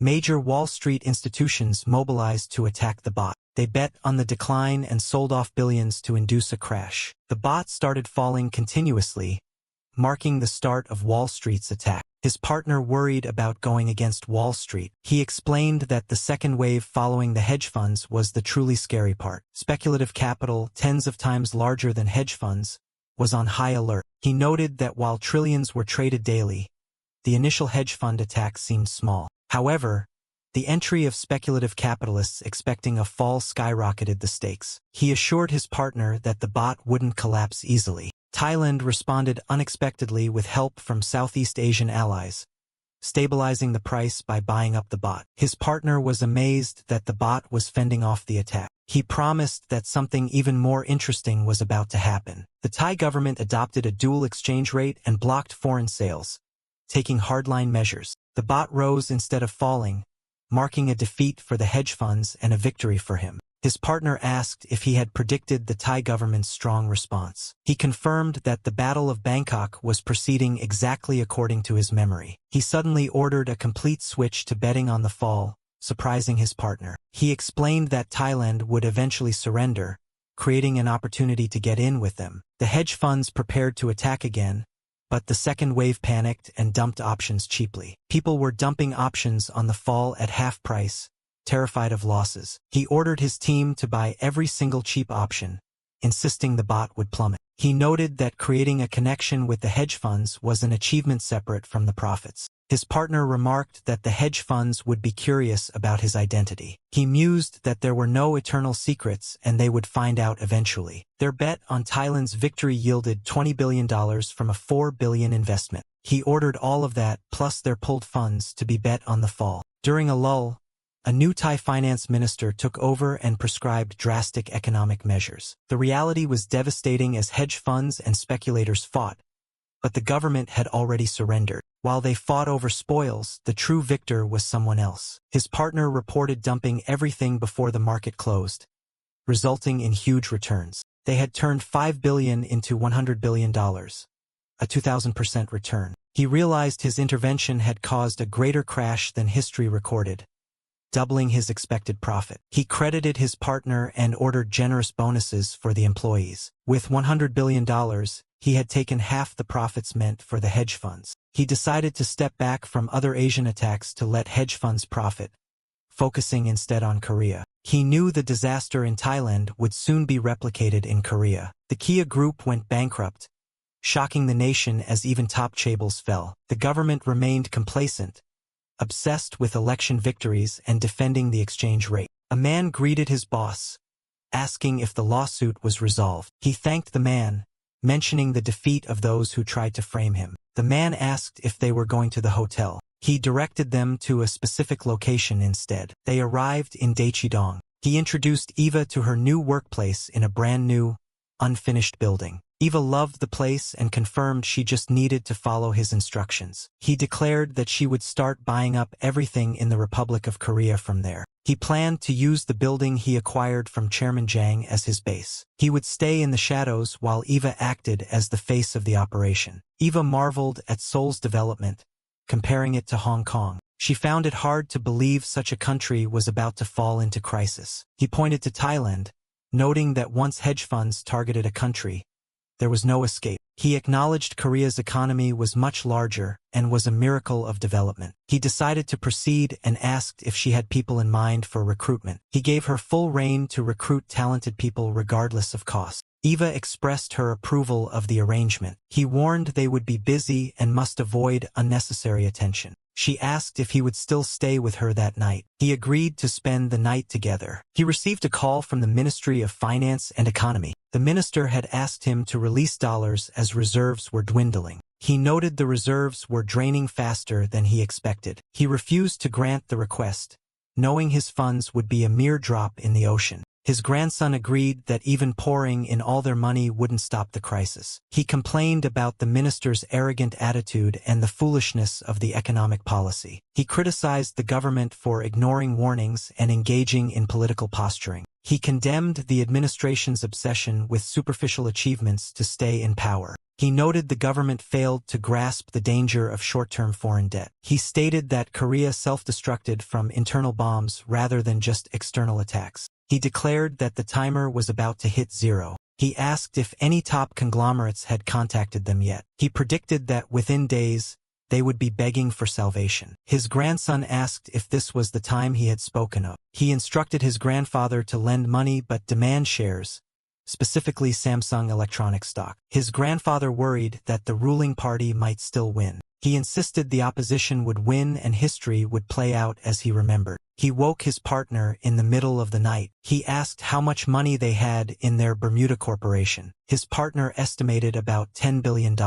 He announced that the real beginning was fast approaching. His partner hesitated, feeling conflicted about profiting from his home country's crisis. He reminded his partner of their promise to follow investment calls without question. He argued that if they didn't take the money, other hedge funds would. He reasoned that Korea wouldn't disappear, but the opportunity was rare. He insisted they had to seize the chance to make a fortune. He explained the harsh reality that for someone to win, someone else had to lose. His partner agreed to start buying options as soon as the market opened. He reflected on his past life where he lacked the means to seize this opportunity. It was October 1997, 2 months before the IMF bailout. He vowed to devour everything, refusing to let anyone else have it. However, he had one more target before hitting Korea. He planned to hit the US first. The collapse spread from Thailand to Indonesia as hedge funds attacked. Malaysia, the Philippines, and Taiwan fell in succession. The Asian crisis began, causing the US stock market to fall.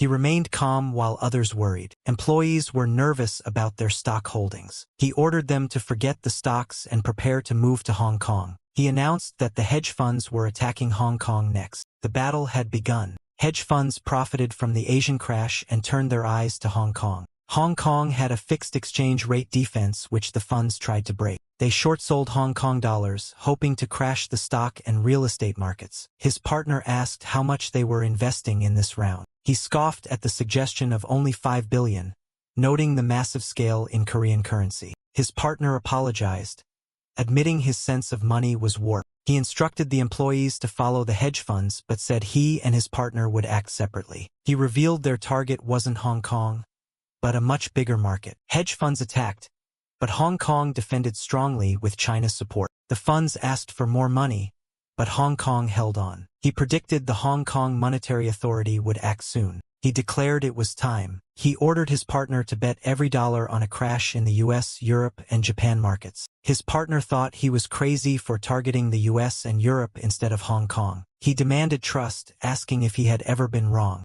His partner sighed. He agreed to do it, hoping to make another huge leap. Observers noticed Dream High Investment acting strangely. They saw the firm buying every position betting on a market fall across the globe. Critics questioned the sanity of betting on a worldwide crash. Meanwhile, the Hong Kong attack continued perfectly. Interest rates skyrocketed, catching Wall Street off guard. His partner felt his soul leaving his body due to the stress. His actions caused the New York market to plunge 15%, worse than history. It was the biggest plunge since Black Monday. Every 1% drop massively increased their profits. He ordered his partner to cash out everything the next day. His partner warned it would take time due to the sheer volume of money. The profit was estimated at about $500 billion.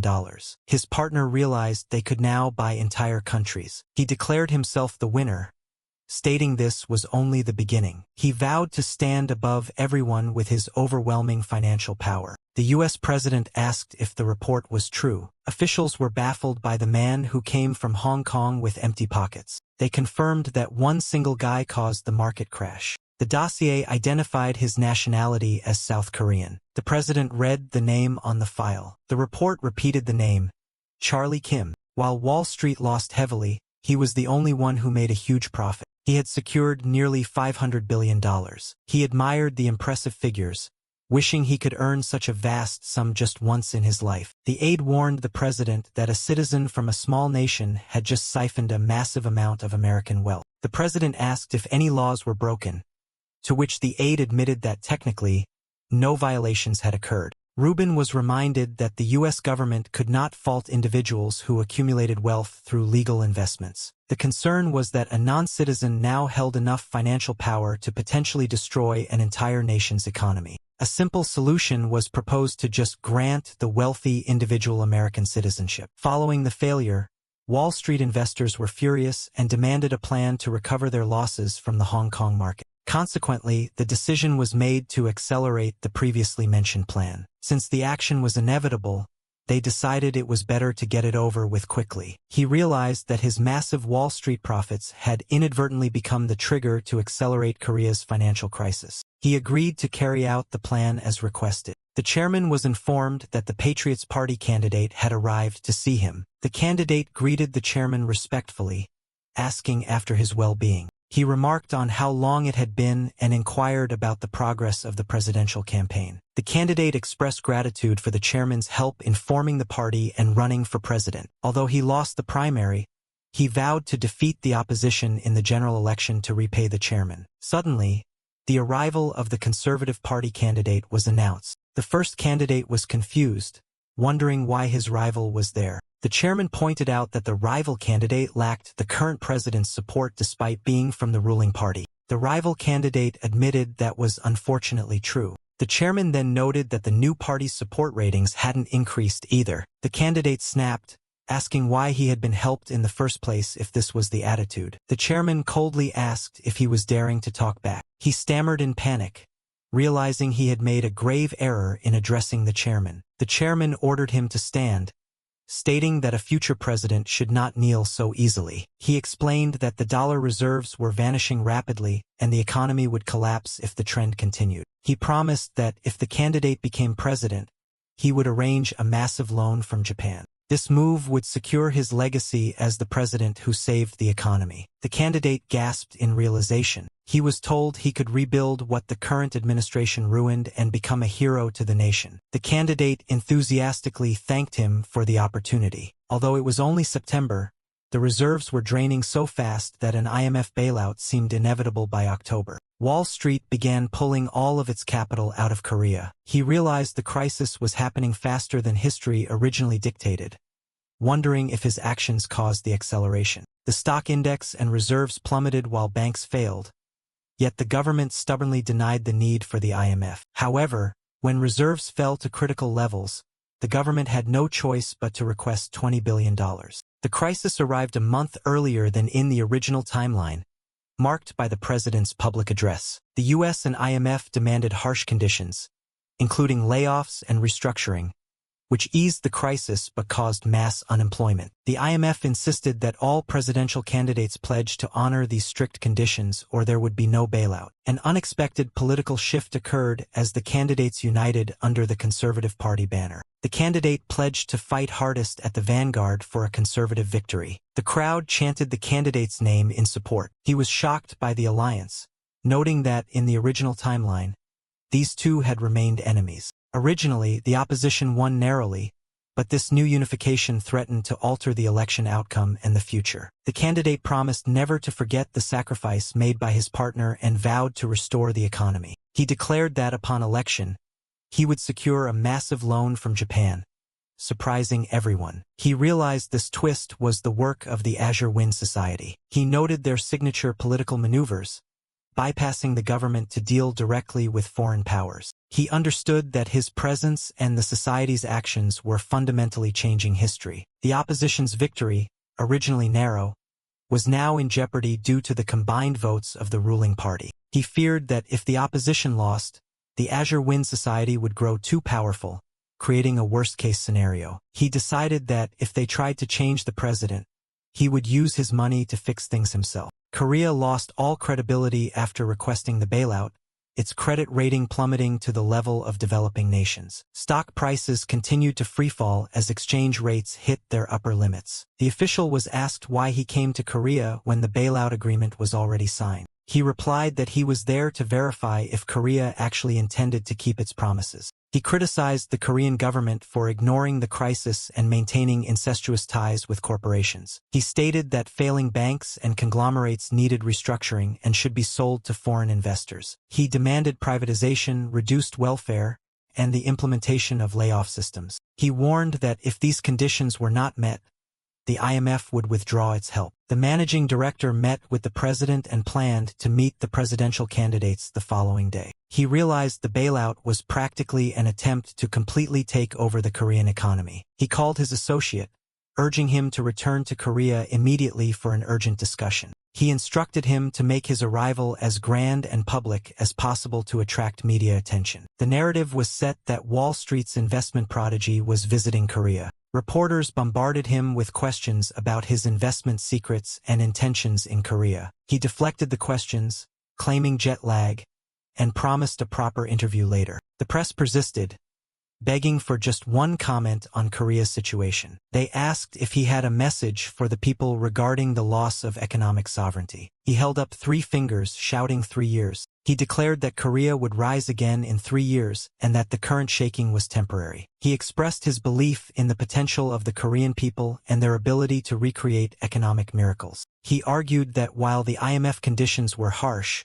opening the capital market was necessary for growth. He urged the government and public to reflect, predicting a stronger nation would emerge after the crisis. Suddenly, men in suits approached and asked him to come with them. He was confused and asked for their identity. They identified themselves as being from the Blue House, stating the president wished to see him. He tried to decline, citing other appointments and lack of notice. They insisted he follow them, effectively dragging him away. He confirmed the strategy with his partner, assigning roles of good cop and bad cop. She agreed, advising him to maintain good relations while she handled the aggressive investment side. She noted that restrictions on foreign investment would soon be lifted. He declared that the real game was about to begin. He answered the phone, asking who was calling. The caller identified himself as the managing director of the IMF. He noted that it was easy for the U.S. government to uncover his identity. The director greeted him,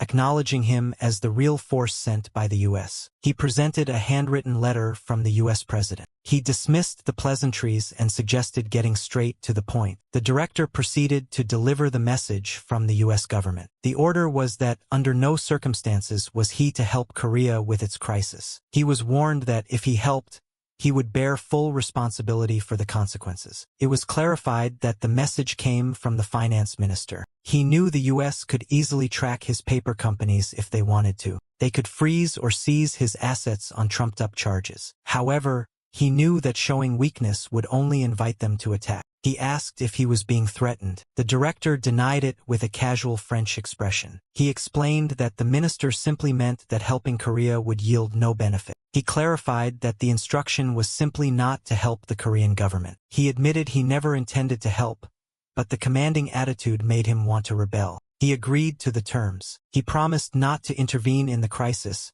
provided the U.S. government stayed out of his business in Korea. He asked if they intended to take everything like they did in Hong Kong. He claimed he never went against Wall Street but simply made different choices based on the situation. The director realized this young Asian man was extraordinary. He retracted his joke, acknowledging he knew the offensive nature of the investment firm. He agreed to relay the conditions to the U.S. government and bid him farewell. He found it amusing that the IMF director was acting as a mere errand boy for the U.S. He advised maintaining a decent relationship, noting that the U.S. couldn't do much for them anyway. A few days passed. Someone called out his name, asking for a moment. He introduced himself and greeted the newcomer. The man was described as a survivor of authoritarian regimes and a living witness to political history. His survival in politics was deemed a miracle, having endured persecution and assassination attempts. Despite threats to his family and allies, he survived to become a leading presidential candidate. However,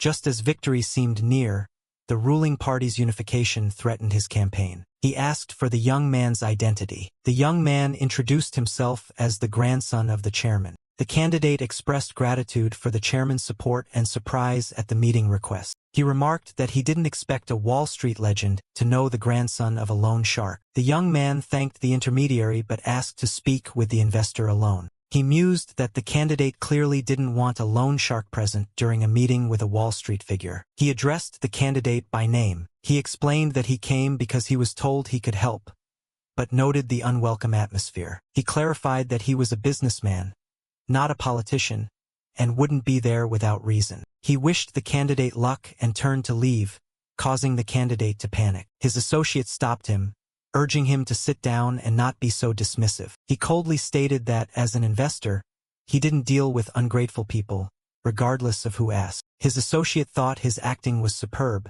noting how smoothly he applied the pressure. The candidate asked about the intention behind his words. He pointed out that the chairman was supporting him despite the risks, yet the candidate seemed ungrateful. He expressed doubt that the candidate would appreciate his help either. His associate stepped in again, telling him to stop before they actually got kicked out. The candidate admitted he knew how the grandfather made his money but insisted he was different. He clarified he was there as a supporter who believed the candidate must become president. The candidate apologized, admitting his sensitivity due to recent political events had made him short-sighted. He apologized again for his rudeness. The investor accepted the apology and asked him to explain his plan. He noted the candidate's anxiety over the flipping approval ratings following the rival party's unification. He announced he would hold a press conference the next day as James Hahn to make his first public statement. He promised to raise the candidate's approval rating by at least 5% at that conference. The candidate mentioned a rumor that he had joined the attack on Hong Kong's market.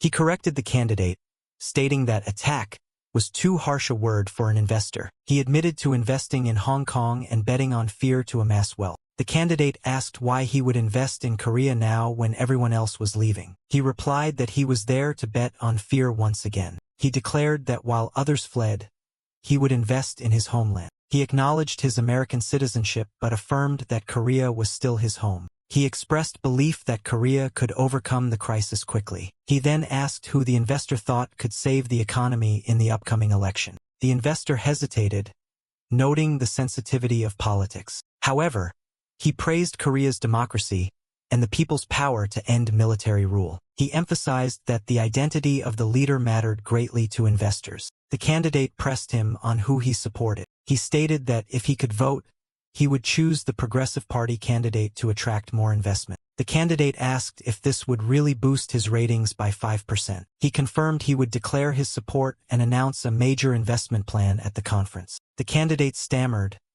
overwhelmed by the offer. He knew that the endorsement of a legendary investor meant more than anything for the economy. He criticized the rival's plan to borrow from Japan, equating it to another bailout. He explained he had hesitated only to leave room for renegotiation. He vowed that if the candidate succeeded with the IMF, he would invest fully in Korea. The press conference shifted the momentum, with headlines declaring the god of investment backed the progressive candidate. Later, the grandfather realized the investment company actually belonged to his grandson. He admitted he knew his grandson had sent a secretary to find the investor and funded him. The grandson confirmed he used the money to build the investor's success and influence the election. The grandfather praised him for a job well done. He asked if the grandfather wanted to know more details. The grandfather declined, saying he only helped save time and the boy would have succeeded anyway. The grandson insisted that without the grandfather's support, it would have been much harder. The grandfather cut him off, saying he would help one last time before resting. He warned his grandson to beware of the Azure Wind Society's deep roots in Korea. He checked to ensure his grandson understood the gravity of the warning. The scene shifted to the president-elect. The setting was the president-elect's transition committee. A businessman congratulated the president-elect on his victory. The president-elect thanked him, acknowledging his economic expertise and asking for continued support. He voiced concern over the continuous collapse of companies despite the election results. The businessman assured him that his group was fine due to early globalization efforts. The president-elect noted his advisor's worries, which the businessman dismissed as theoretical. The businessman claimed their issues were temporary and would be resolved soon. He then proposed a national gold collection campaign to help other companies in crisis. He explained that selling gold could generate instant dollars and unite the people. The president-elect thought the gold collection campaign was a good idea. The businessman suggested his group should lead the initiative. He boasted of his trading network's ability to sell gold without profit margins. The president-elect joked about his persuasiveness and granted him leadership of the campaign. The businessman asked for financial support in return for not taking profits. The president-elect promised that the group would be prioritized for IMF funds. The businessman celebrated internally, having secured both public funds and the gold rights. The scene shifted to a meeting with the prosecutor general. They exchanged pleasantries, noting how busy the firm had become with people chasing dollars. The prosecutor asked what brought the young man to see him. The young man calmly requested that he bring down the Youngwoo Group. Meanwhile, a conglomerate chairman thanked the grandfather for helping him through the crisis. The grandfather noted how the arrogant elites were now crawling back to him for money. He observed that most of the top 20 groups had come to him in desperation. He laughed, mentioning one chairman who had demanded money as if it were owed to him. He confirmed that the strict collateral conditions had been set as instructed. He listed the major assets pledged by the conglomerates, thanking his grandson for the strategy. The grandfather expressed his delight at feeling powerful and relevant again. He noted that, as predicted, the Youngwoo Group never came, likely relying on their diverse businesses. He remarked that the Youngwoo chairman had become arrogant. The grandson told him not to worry. He revealed his plan to take the Youngwoo Group for himself. He repeated his request to the prosecutor to destroy the Youngwoo Group. The prosecutor was shocked that he targeted the third-ranked conglomerate. The young man insisted that bloated conglomerates must fall, starting with Youngwoo. The prosecutor pointed out the close ties between the group's chairman and the president-elect. However, the young man countered that the chairman was already under investigation. The prosecutor admitted he couldn't hide anything from the young man. He confirmed that accusations against Youngwoo were piling up, ranging from fraud to embezzlement. However, he noted that Youngwoo was not the only one doing this. He argued that every conglomerate was guilty to some extent. He worried about the public backlash of investigating a large corporation during a crisis. The young man insisted that public opinion didn't matter and urged him to proceed. It was reported that the chairman had supplied emergency dollars to corporations. The president-elect expressed gratitude that the chairman did what banks could not. The young man expressed happiness that they could help. The president-elect praised the young man's academic achievements and talent. The young man accepted the praise, preferring it over the vague answers of aides. He predicted the people would overcome the crisis through sacrifice, not the government or companies. The president-elect asked why that would be painful. He explained that the people's sacrifices would solve the crisis, but conglomerates would take the profit. He warned that public funds would make the conglomerates stronger while the people suffered. He advised against indirect injections and urged a change in the corporate constitution. The president-elect worried about jobs if conglomerates fell. The young man argued this was the last chance to end collusion and asked about the president's legacy. The president-elect pondered what kind of leader he wanted to be. The young man urged him to use the crisis to foster innovation and earn a great reputation. He suggested using the IMF as an excuse to implement desired policies despite backlash. He apologized for speaking out of turn. The president-elect agreed with him, appreciating the blunt honesty over his aide's defense of conglomerates. An aide announced the transition committee meeting was ready. The president-elect invited the young man to visit the Blue House often for more talks. The young man accepted the honor. Later, he checked in on his associate, who reported no problems with the recruitment. He instructed her to buy up promising property without worrying about the cost. He urged speed and asked if she had looked into the other matter. She confirmed that rumors of Peregrine's bankruptcy in Hong Kong were true. Peregrine was described as a top investment bank that had grown rapidly during the Asian boom. He ordered her to go to Hong Kong and acquire it if it looked good. She was ecstatic at the opportunity to acquire such a major bank and promised to leave immediately.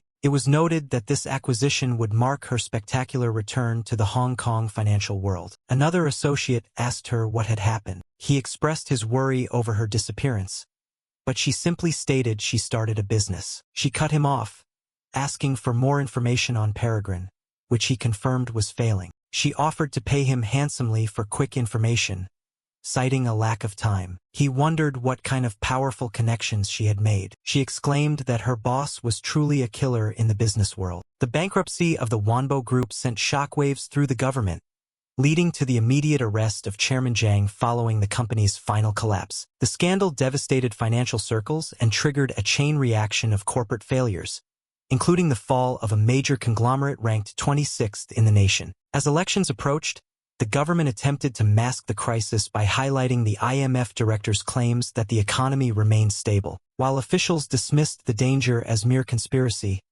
global investors had already detected the financial storm gathering over the continent. She noted his frequent visits lately, remarking on how busy his schedule had become. He predicted they would be seeing much more of each other, given the bright future that lay ahead for the ambitious man. He addressed the Prosecutor General, Mr. Yoon Chang-ho, with formal respect. He expressed deep gratitude, noting that a congratulation from someone of his stature carried significant weight. He observed that the prosecution was about to gain unprecedented authority and sought Yoon's help to consolidate power during the looming crisis. He inquired about the progress of the Wanbo case, noting the upcoming hearing and the orders expected from the Blue House. The escalating scandal resulted in the imprisonment of bank presidents and high-ranking politicians from both sides of the aisle. Political stability continued to crumble as the year-end presidential election drew closer. He mentioned the rumored involvement of the president's eldest son, prompting a surprised laugh at the accuracy of his intelligence. It was revealed that the son had accepted far too much money to cover up the mess,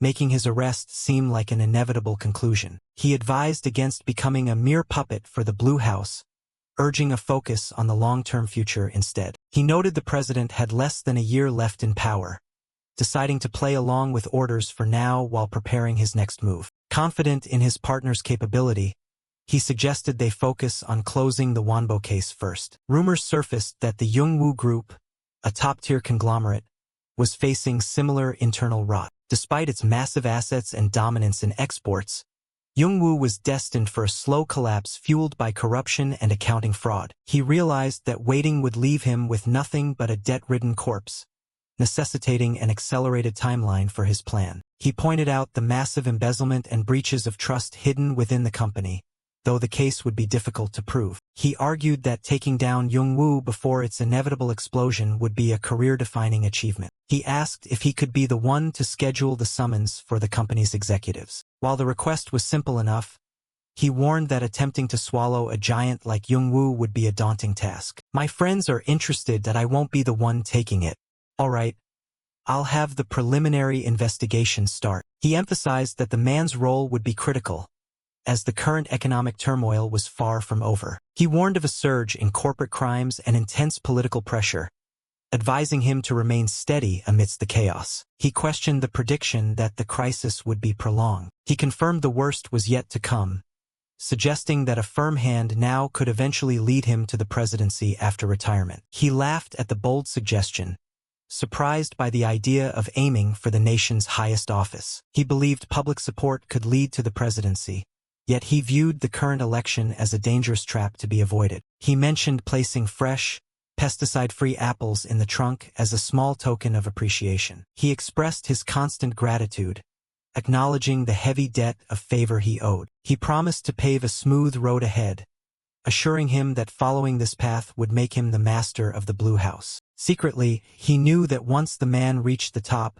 he would function as his personal puppet. He planned to control both the legal system and politics through Yoon, but one final step remained to secure the future era. He greeted Chairman Cheon warmly, noting how much time had passed since their last meeting. He asked how the chairman was enjoying his semi-retirement after handing the reins over to his children. They discussed the merits of stepping back, noting that even the old man had entrusted everything to his grandson. Rumors circulated about the grandson's extraordinary nature, especially compared to the struggles of Chairman Jang. He chuckled and introduced the young man, explaining that his grandson had been eager to pay his respects to the veterans. Kim Mu-hyuk introduced himself, expressing his honor at meeting the leaders who had shaped a generation. These individuals were the powerful owners of the most influential newspapers in the country. In the era before the internet, these men held a monopoly on the information that reached the public. Their editorial decisions dictated the national narrative and effectively molded public opinion to their whim.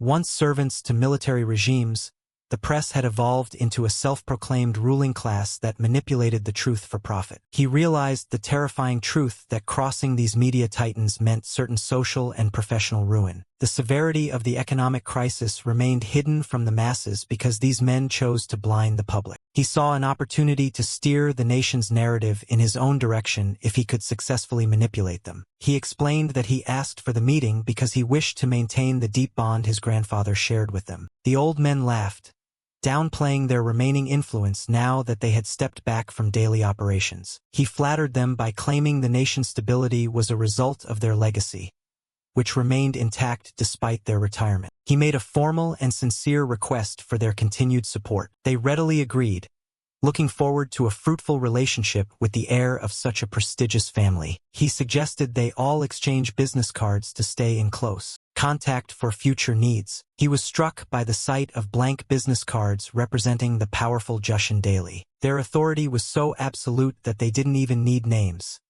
Their mere presence was a testament to their power. He held 5 cards from the most dominant media outlets, feeling the literal weight of their influence. He viewed these cards as devastating weapons capable of swaying the entire nation to his will. He envisioned a day when these giants would bow to him, resolving to use them to his advantage until then. During a hearing, executives admitted the company would only survive a few months, and the chairman was asked for his thoughts. The chairman arrogantly dismissed the concerns of his subordinates, claiming only the owner truly understood the finances. His words revealed the elitist mindset of conglomerate owners who viewed their employees as mere servants. That arrogant display on live television ignited a firestorm of public fury across the country. He clicked his tongue, noting that the man had clearly failed to learn from his mistakes. They agreed that such a man would likely never change his fundamental nature. He inquired about the fate of Wonbo's steel and construction divisions. The government had stalled negotiations until other giants were forced to accept the acquisition without any financial relief. He had secretly informed the authorities that he would step in to take over if the other groups failed to act. In the original timeline,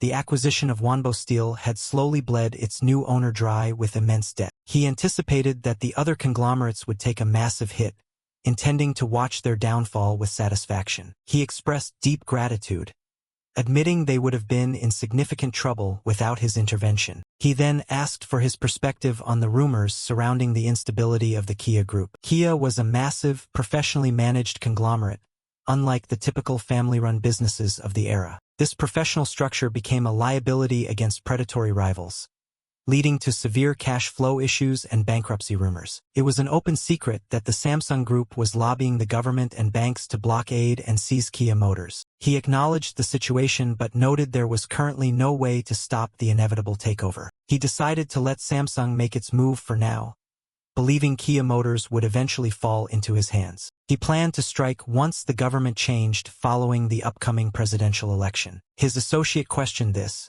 assuming the ruling party was guaranteed a victory that would favor Samsung. He predicted that the ruling party would split, allowing the opposition to seize victory through scattered votes. He pointed out the friction between the candidate and the current president, suggesting support would be withheld. Despite the historical difficulty of changing governments, he remained confident in his prediction of an upset. He decided to place his bets on the opposition, citing the divided nature of the rival camp. The prospect of a completely new government gave him significant pause for thought. He advised that while others might bet on the status quo, the most profitable move would be to back the opposition early. He agreed to take the advice into serious consideration. He asked about the status of his relationship with a young woman named Hyunti. He was encouraged to see her more often, as the fleeting days of youth would never return. He respectfully acknowledged the advice. The young master was questioned about why he was investing so much effort into the Dayan group. While there was a history between the families,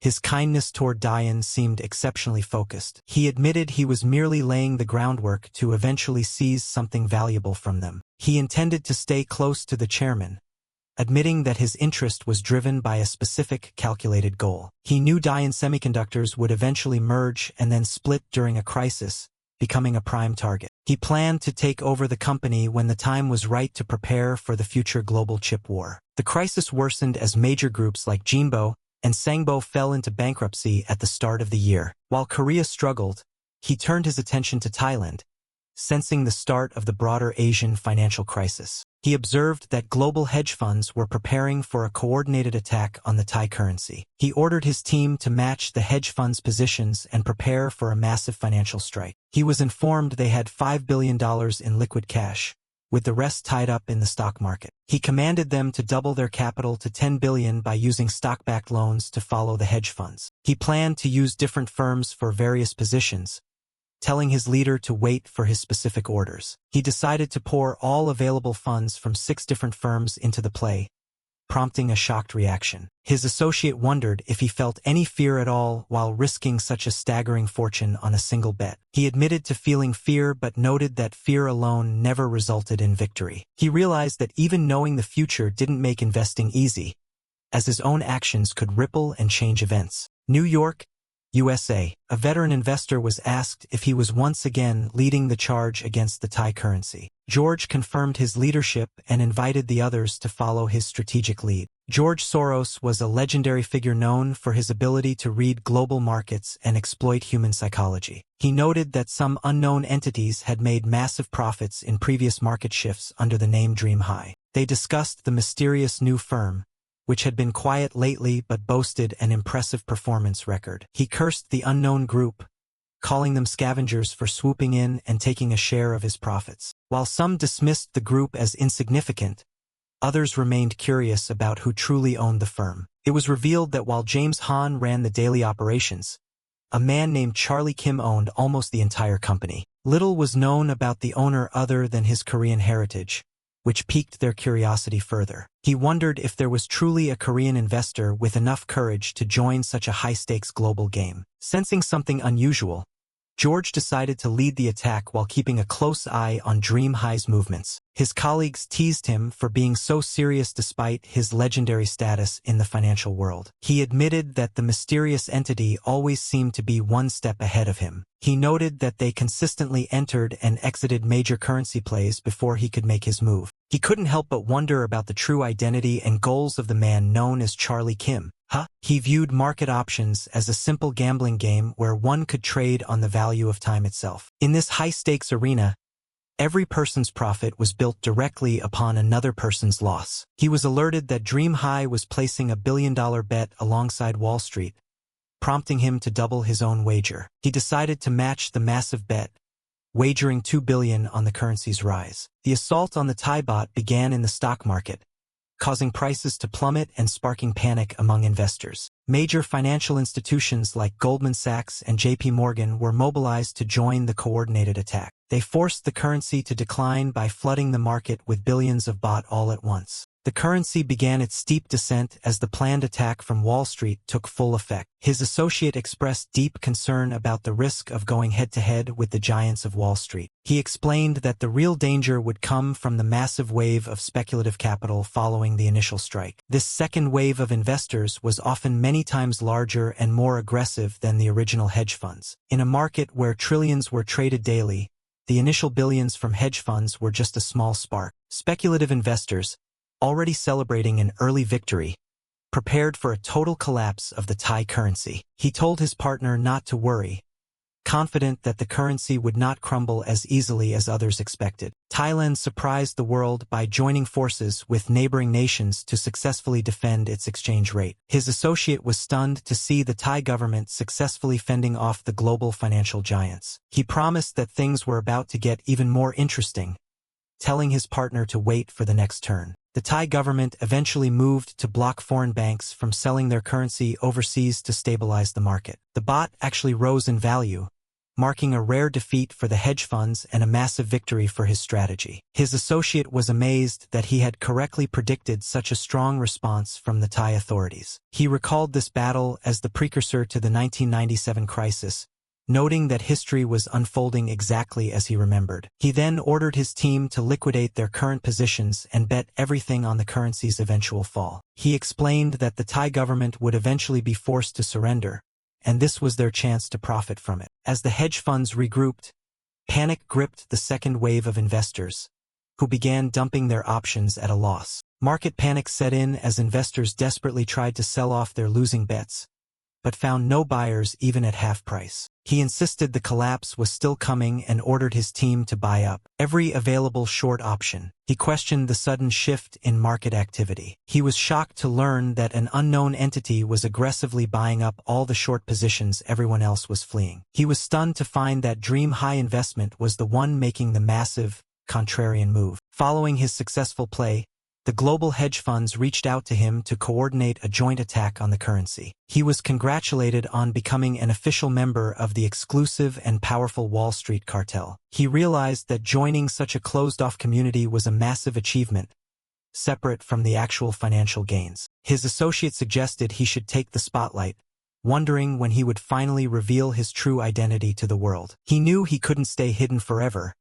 but he resolved to keep his identity a secret for as long as possible. They calculated their winnings, having turned $4 billion into $20 billion through their successful bet. He then commanded that the entire sum be wagered on the currency's final collapse. While the markets calmed briefly, a new, younger finance minister in Thailand took drastic measures to save the economy. However, the situation was already past the point of no return, and the government was forced to suspend many financial institutions. Thailand finally surrendered to the hedge fund alliance, marking a victory for modern financial imperialism over national power. His associate was left speechless by the scale and speed of the unfolding economic devastation. With the currency crashing to 30 baht, they saw a staggering 600% return on their investment. He refused to liquidate just yet, choosing to wait for his signal to maximize the impact of their exit. He believed there was still one final, dramatic act left in the market's collapse. A secondary battle broke out between the main hedge funds and other speculators who had bet on a recovery. While the hedge funds claimed victory, the true winner of the currency war was someone operating from the shadows. He was informed that his orders had been followed perfectly, resulting in an astronomical sum from their liquidated options. Their initial $5 billion had grown into $100 billion, representing a 2,000% return. Even he was surprised, realizing his intervention had caused the crash to be even more severe than in his original memory. He praised his partner's hard work and instructed him to distribute generous bonuses to the entire staff. Realizing he had taken half of the profits intended for the hedge funds, he knew he would need to adjust his future plans. He decided to let the hedge funds take the lead in other Asian markets while he turned his full attention back to Korea. He knew that the same devastation that leveled Thailand would soon strike his own home country. The bankruptcy of the Kia Group sent a wave of shock through the nation, proving that even the top conglomerates were vulnerable. Despite the warning signs, the government remained focused on political vanity and defending the exchange rate at all costs. He greeted his boss warmly, asking if the legal battle had been successfully resolved. He thanked him, recalling the satisfaction of defeating those who had tried to frame him and send him to prison. He asked if they were heading to the hotel, noting he wasn't particularly hungry after the trip. He was told to get in the car, as there was a specific location they needed to visit immediately. Their destination was the affluent neighborhood of Daechidong. He introduced Eva to her new workplace, a brand new building that was still being finished but was ready for use. Eva loved the space and confirmed if she was to carry out the operations they had discussed previously. He confirmed her role, stating that from this base, she would begin the process of buying up the entire nation's assets. He planned to use the land he acquired from the Wonbo Group as his headquarters for the upcoming economic takeover. He decided to remain in the shadows, using Eva as the public face of his operations in Seoul. Eva marveled at how much the city had developed, comparing its vibrant night view to that of Hong Kong. She found it hard to believe that such a developed nation was on the verge of a total economic collapse. He reminded her of Thailand's fate,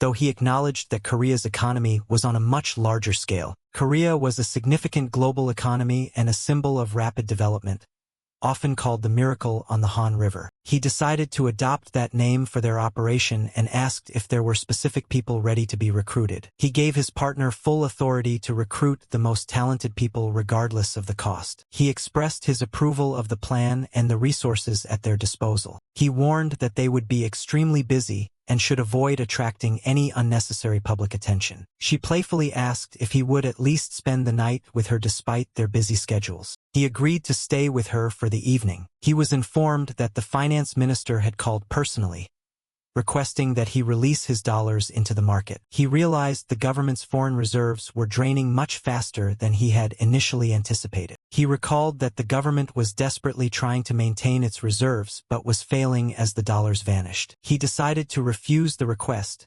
believing his contribution would be a meaningless drop in the ocean of the crisis. He reasoned it was better to keep his capital and lend it to corporations later in exchange for valuable assets. He was frustrated by the minister's arrogant attitude, calling the officials fools for their poor economic policies. The government had ignored warnings and engaged in political posturing while dismissing the reports of their own experts. He noted the administration was obsessed with vanity metrics just to stay in power, ignoring the reality of the crash. Officials failed to realize that banks were recklessly borrowing short-term debt that they couldn't possibly repay. He concluded that Korea was self-destructing from within, making it an easy target for external financial attacks. He felt the metaphorical timer on the nation's economy was about to hit zero. He asked if any of the top 10 conglomerates had reached out for help yet. He predicted that within days, the most powerful men in the country would be begging his grandfather for salvation. His grandfather asked if the time they had been preparing for had finally arrived. He advised his grandfather to lend the money only in exchange for core business shares, specifically targeting Samsung Electronics. He confirmed his primary goal was to secure as much stock in the electronics giant as humanly possible. He was warned that refusing the government's request might create a powerful and dangerous enemy. He dismissed the concern, noting the current administration was nearly finished and an election was only months away. He observed the split in the ruling party, which was creating an opening for the opposition to take power. He identified Kim Hak-won as the most likely candidate to win the upcoming presidential race. His grandfather noted that a change in government after 4 decades would be a historic and massive upset. Despite the crisis, many still believed the ruling party would win because public sentiment was slow to change. He remained firm in his belief that history would repeat itself and the opposition would seize victory. He woke his brother in the middle of the night to discuss the funds in their offshore corporation. His brother was confused by the late-night call and the sudden focus on their Bermuda accounts. He confirmed they had over $10 billion and asked if a new investment opportunity had been found. He ordered his brother to invest the entire sum into the Korean market the moment it opened. He gave specific instructions to bet on a massive crash of the currency and the stock index by the following January. His brother was stunned by the extreme figures, realizing the bet was based on the total bankruptcy of the nation. He pointed out that the current market was much higher, making the bet an incredibly risky move. He realized that his brother was essentially wagering a fortune on the complete collapse of their home country. He confirmed the coming collapse, predicting that foreign powers would use the IMF to strip the nation of its assets. He told his brother that this was only the beginning and that he had already begun his preparations in Korea. His brother felt a moral conflict, noting that while he was an American citizen, he still felt a connection to Korea. He reminded his brother of their promise to follow his investment calls without any questions or hesitation. He argued that if they didn't take the opportunity, another faceless hedge fund would simply take it instead. He insisted that while the nation would survive, they could not afford to pass up such a massive financial opportunity. He told his brother to seize the chance, as someone was bound to make a fortune regardless of their choice. He explained that in the world of economics, one person's gain always required another person's loss. His brother finally relented, agreeing to buy up the options as soon as the market opened for trading. He reflected on his past life, where he lacked the resources to take advantage of the crisis he now controlled. With only 2 months until the IMF bailout, he saw the nation's foreign reserves dwindling toward a breaking point. He resolved to devour the entire opportunity for himself, refusing to let any other investor take a share. However, he realized there was one more move he needed to make before focusing entirely on Korea. He decided to launch a financial strike against the United States market first. The collapse of Thailand had triggered a domino effect, causing the currencies of Indonesia and its neighbors to crash. One by one, the economies of Southeast Asia fell victim to the spreading financial contagion. The crisis eventually reached the American stock market, causing a larger impact than most had anticipated. He remained calm, telling his worried partner that they had already expected this global downturn. His partner noted the growing anxiety among their employees because of the large amount of stocks they held. He told the staff not to panic and ordered everyone to prepare for an immediate move to Hong Kong. He revealed that the global hedge funds were planning their next major attack on the Hong Kong market. He felt the next stage of the global financial war had officially begun. As Asian markets continued to burn, the investors who had bet on the decline were reaping massive rewards. Hedge funds targeted Hong Kong, attempting to break its fixed exchange rate through a massive speculative assault. They planned to force interest rates up, which would crash the local asset markets and allow them to profit from short selling. He decided to invest $5 billion as his initial contribution to the group's coordinated attack. His partner was shocked that he referred to $5 billion as a small amount for an investment. He apologized, admitting that dealing with such massive sums every day had skewed his perspective on money. While their employees followed the main hedge fund plan, he and his partner prepared to act independently. He revealed that their true target wasn't Hong Kong, but a much larger and more significant market. Despite the global pressure, Hong Kong defended its currency with the full backing of China's immense reserves. Hedge funds asked for more capital as they reached the limits of their initial attack against the resilient market. He anticipated that the Hong Kong authorities would soon take a drastic step to end the speculation. He realized that the perfect moment to act had finally arrived. He ordered his brother to use every single dollar in their U.S. branch to bet on a total crash of the global markets. His brother thought he had gone insane for targeting the U.S. and Europe instead of the ongoing Hong Kong play. He told his brother to trust his track record and follow the instructions exactly as given. His brother eventually gave in, hoping that history would once again prove his brother's instincts were correct. Global investors noticed that Dream High was acting strangely by betting heavily on a universal market decline. They were aggressively buying positions that anticipated a crash in the US, Europe, and Japan simultaneously. They questioned the strategy, as such a bet would only pay off if the entire world's economy collapsed at once. Meanwhile, the coordinated attack on the Hong Kong dollar continued in full force. Sensing a hidden opportunity, George Soros decided to cautiously follow Dream High's lead. He ordered his team to buy what they could of the same crash-based futures without overextending themselves. He felt he needed to see the outcome for himself to understand what was truly happening in the market. His brother burst in, shouting that the situation in Hong Kong had taken a chaotic and unexpected turn. Hong Kong had spiked interest rates to 300%, causing the hedge fund's short-selling attack to fail miserably. No one on Wall Street had predicted such a bold move, which saved the currency but hammered the local markets. His brother panicked, realizing that the money they had invested with the hedge funds was about to be completely lost. He remained calm, ordering his brother to immediately dump all their stocks and drive the prices down further. He predicted that a massive and unprecedented global stock market crash was about to begin. He explained that any losses they took on their stocks would be far outweighed by the gains from their other bets. October 27, 1997, New York. The New York Stock Exchange was forced to halt trading as the Dow Jones suffered a historic and massive plunge. The crash spread rapidly to Europe and Japan, sending the value of their short positions into the stratosphere. His brother was left in awe, wondering if he had truly planned this entire global catastrophe from the start. The shock from the interest rate hike triggered a wave of fear that resulted in a coordinated global market collapse. He realized that the panic he had helped create was causing the market to fall even faster than he remembered. He then ordered his brother to start slowly buying back stocks once the initial crash began to level off. He congratulated his brother, predicting he would soon be known as a legendary figure on Wall Street. His brother felt overwhelmed by the experience, claiming the stress made him feel like he was losing his soul. While the market originally fell 7% in history, his intervention pushed the decline to a staggering 15%. It was the largest single-day drop the U.S. market had seen in a decade, surpassing even the most dire predictions. Every single percentage point the market dropped resulted in another massive increase in their total profit. He instructed his brother to cash out all their positions as soon as the market opened the next day. His brother warned that cashing out such a massive amount of money would take significant time. He revealed that their total profit had reached an incredible $500 billion.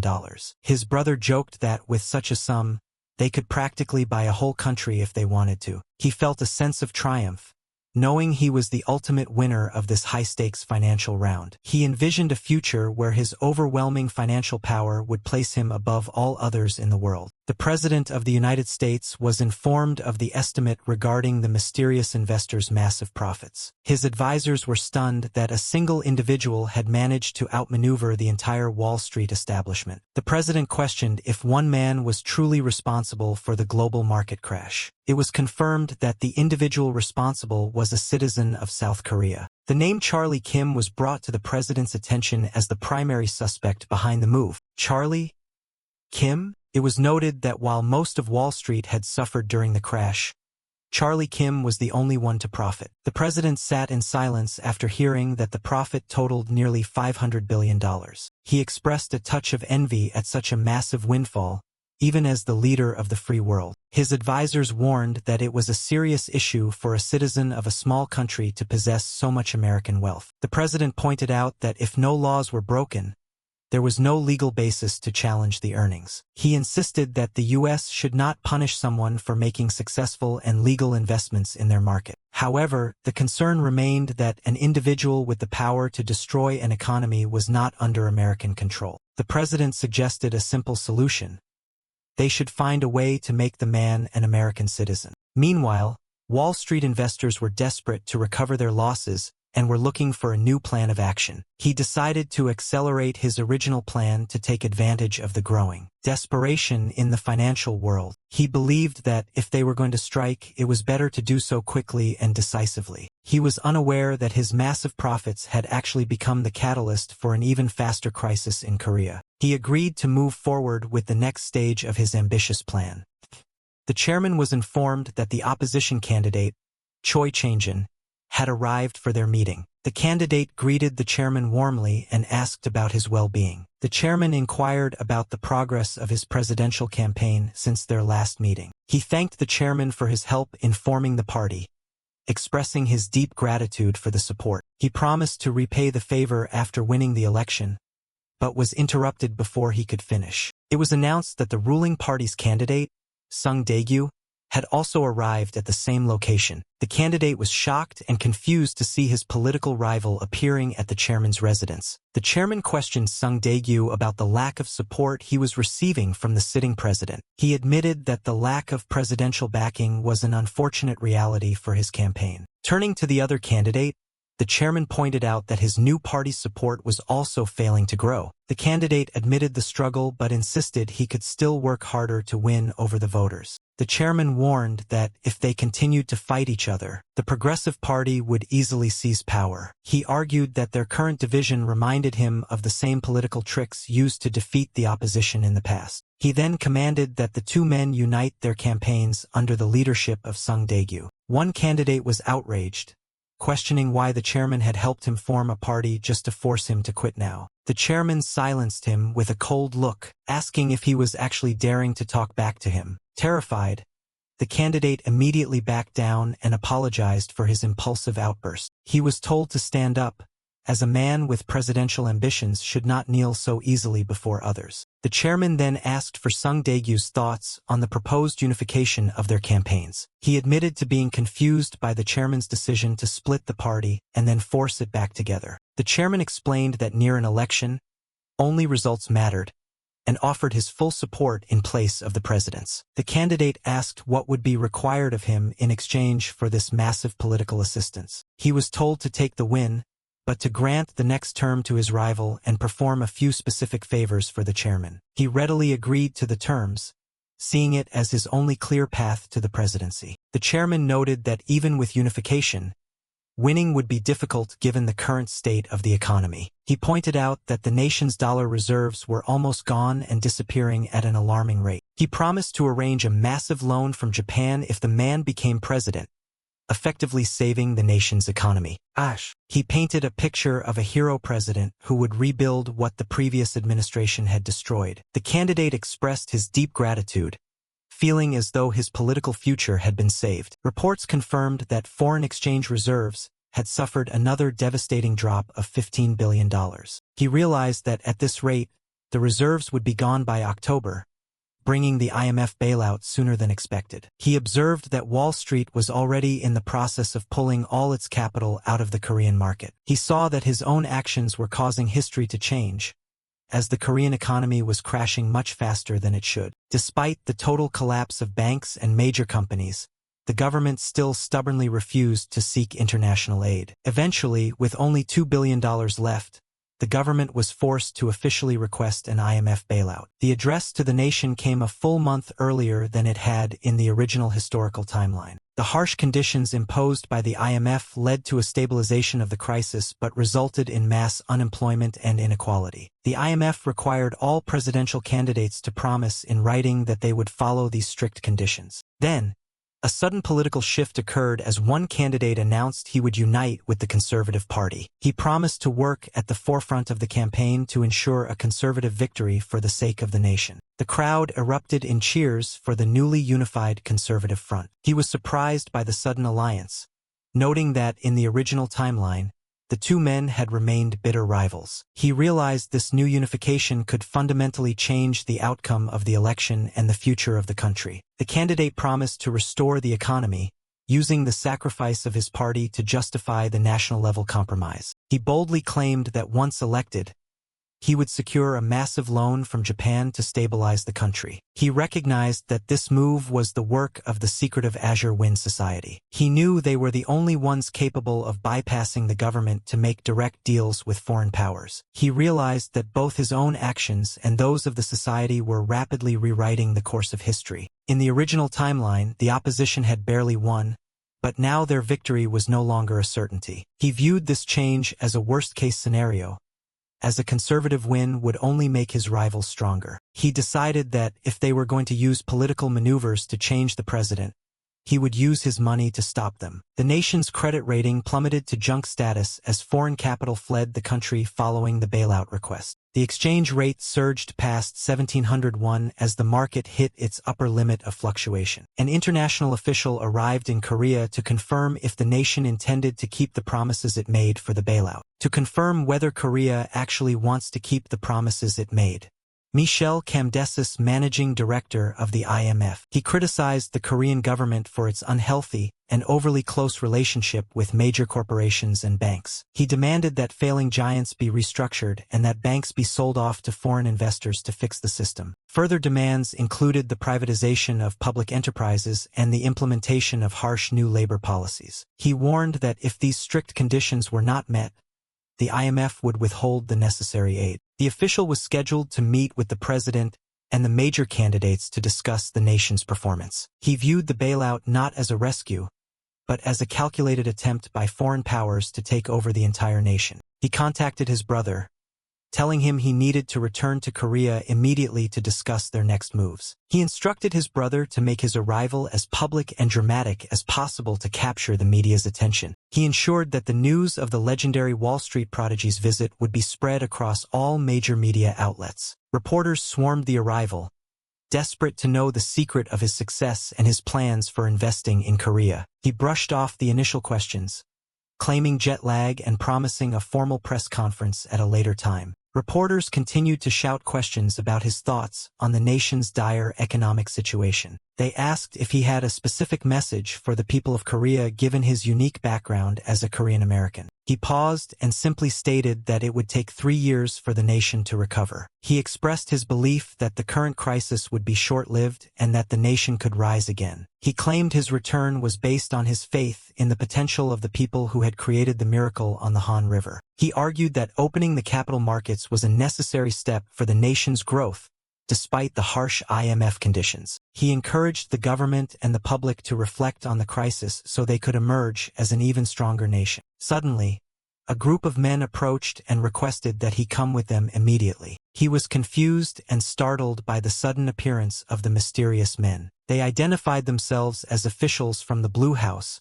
stating the president wished to meet with him. He protested, claiming he had other appointments and hadn't been informed of any such meeting. The men ignored his protests and moved to take him by force. "Hey, stop!" A group of private security guards stepped in, telling the officials to release the man immediately. They warned that he was a U.S. citizen and that any attempt to forcibly take him would result in a formal international complaint. Their leader introduced himself as Eric Clark, explaining he was in charge of security for the man known as Charlie Kim. He was surprised to hear that a private military company had been hired for his protection. The news headlines highlighted his positive message about the potential for the Korean economy to recover. He complimented his partner on the successful public performance, though noted he seemed quite shocked by the events. He admitted the experience was intense and questioned why so many reporters and officials had been involved. He explained the private military company was for his long-term security and that he had been preparing it for some time. He asked what his specific role would be in helping the country during this period of extreme crisis. He acknowledged that while it was a tragedy for the nation, it represented a massive opportunity for their firm. He was ordered to use the funds from their New York branch to start investing in a specific list of Korean companies. He emphasized that all his investments must be public and transparent to maintain his image as a legitimate investor. Meanwhile, Eva would handle the more secretive and aggressive acquisitions using their offshore paper companies. He ensured there would be no visible connection between the two operations to prevent any suspicion of their partnership. Even Eva was kept in the dark about the fact that the two men were working for the same ultimate owner. He likened the strategy to a good cop and bad cop routine, with himself playing the legitimate role. He was told to maintain a good relationship with the government, as they would soon be looking for his assistance. He noted that the IMF conditions would soon make it much easier for foreign capital to flow into the country. He felt that the real game for control over the nation's future was finally beginning. He received a mysterious phone call from someone asking for Charlie Kim. The caller identified himself as the managing director of the IMF, Michel Kemdesis. He was surprised by the call and agreed to a private meeting to hear a message from the U.S. government. As expected, "It's a piece of cake for the U.S. government to discover my identity. Fine.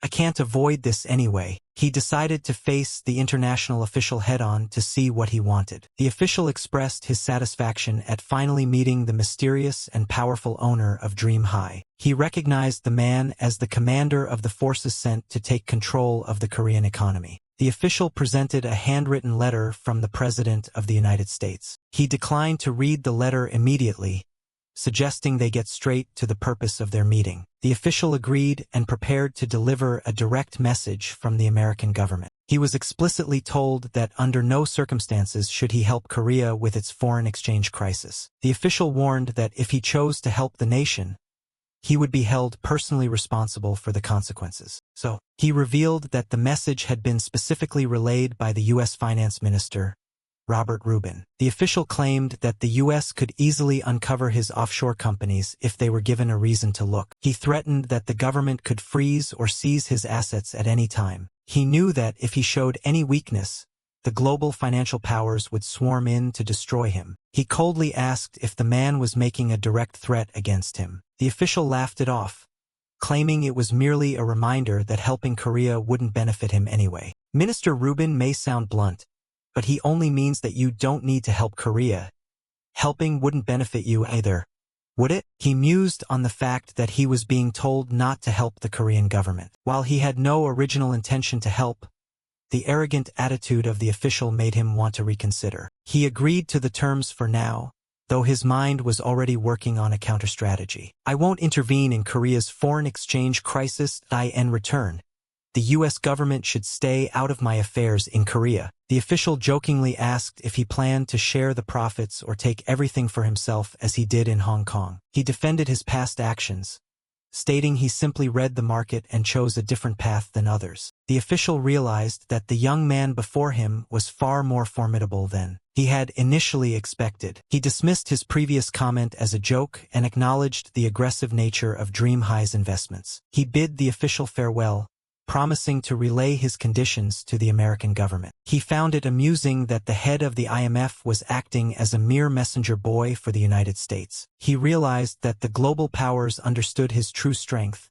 even if the Korean government did not. Headlines reported that while negotiations were complete, the IMF was still demanding pledges from all candidates. While one candidate accepted the terms immediately, the other refused, calling the agreement premature. With only 10 days until the election, the polls showed the gap between the two main candidates was widening. He was informed that the Blue House had requested an official meeting, just as he had predicted. He advised his partner to be polite but noted that the current administration had little real power left to offer. He mentioned there was someone else far more important that they needed to meet for their future plans. A few days later, a guest arrived at the designated location and was politely asked to wait for a moment. The party chairman was informed that the important guests had finally arrived for their meeting. He introduced himself to the chairman, completing the formal greeting. He was then introduced to Kim Hak-won, the legendary opposition leader. He recognized the man as a veteran politician who had survived decades of authoritarian rule. He admired the man's resilience in surviving political persecution and multiple assassination attempts. Despite the near-death experiences of his family and allies, he had emerged as a leading candidate for president. However, just as he neared victory, the sudden unification of his rivals threatened to destroy his chances. The candidate questioned the identity of the young man standing before him. He introduced himself as Kim Mu-hyuk, the grandson of the powerful chairman Cheon Tae-san. The candidate expressed his gratitude for the chairman's support, but was surprised by the request for a private meeting. He noted the unusual pairing of a Wall Street legend and the grandson of a notorious moneylender. He then asked to speak with the investor alone, requesting that the grandson step outside. He realized that the politicians still looked down on those associated with the underworld, despite needing their help. Candidate Kim Hak-won. He stated that he had come specifically because Mu-hyuk said he could help, but noted they didn't seem welcome. He made it clear that he was a businessman and wouldn't be there at all if it wasn't for his partner. He wished the candidate good luck and prepared to leave, prompting a frantic reaction from the politician. Mu-hyuk tried to calm his partner down, urging everyone to sit and talk reasonably. He insisted that, as an investor, he refused to waste time on ungrateful people or losing ventures. Mu-hyuk was impressed by the performance, noting how smoothly his partner was pressuring the politician. The candidate asked what the true intention behind his blunt and aggressive words was. He pointed out that while political donations were illegal, the candidate was still accepting help without showing gratitude. He expressed doubt that the candidate would even appreciate the massive assistance he was offering. Mu-hyuk continued to play along, pretending to be worried that they were about to be kicked out of the meeting. He explained that he was not there as his grandfather's proxy, but as a genuine supporter who wanted him to win. He stated his firm belief that, for the sake of the country, this man had to become the next president. The candidate realized he had been short-sighted and apologized for his defensive and sensitive attitude. He expressed his sincere regret for being rude to the guests who had come to help him. He then asked for more details on the plan to restore his failing approval ratings. He pointed out that the rival unification had flipped the polls and that the candidate was now on the verge of losing. He revealed he was holding a massive international press conference the next day that would capture the world's attention. He promised that his first official statement would boost the candidate's approval rating by at least 5%. He mentioned the rumors that he had joined forces with Wall Street to attack the Asian markets. He defined himself as a simple investor, rejecting the aggressive label others placed on his recent moves. It's true that I invested in Hong Kong.at first. I suffered heavy losses, but I bet on people's fear, and it brought me huge wealth. A reporter challenged Han, questioning why he would choose to invest in Korea while foreign capital was fleeing the nation. Han calmly explained that his strategy remained the same, as he intended to capitalize on the widespread panic. He declared his commitment to investing in his home country precisely when everyone else was retreating in terror. Confronted about his American citizenship, he affirmed that despite his status, his roots and loved ones remained firmly in Korea. He expressed unwavering faith in Korea's ability to survive and bounce back from the current economic crisis. The conversation shifted toward politics, with reporters asking who he believed could steer the economy to safety. He hesitated, noting the sensitivity of political discussions and the need for caution. He reflected on Korea's unique history as a nation where citizens ended military rule through their own collective will. He emphasized that for investors, understanding who held power in Korea was vital,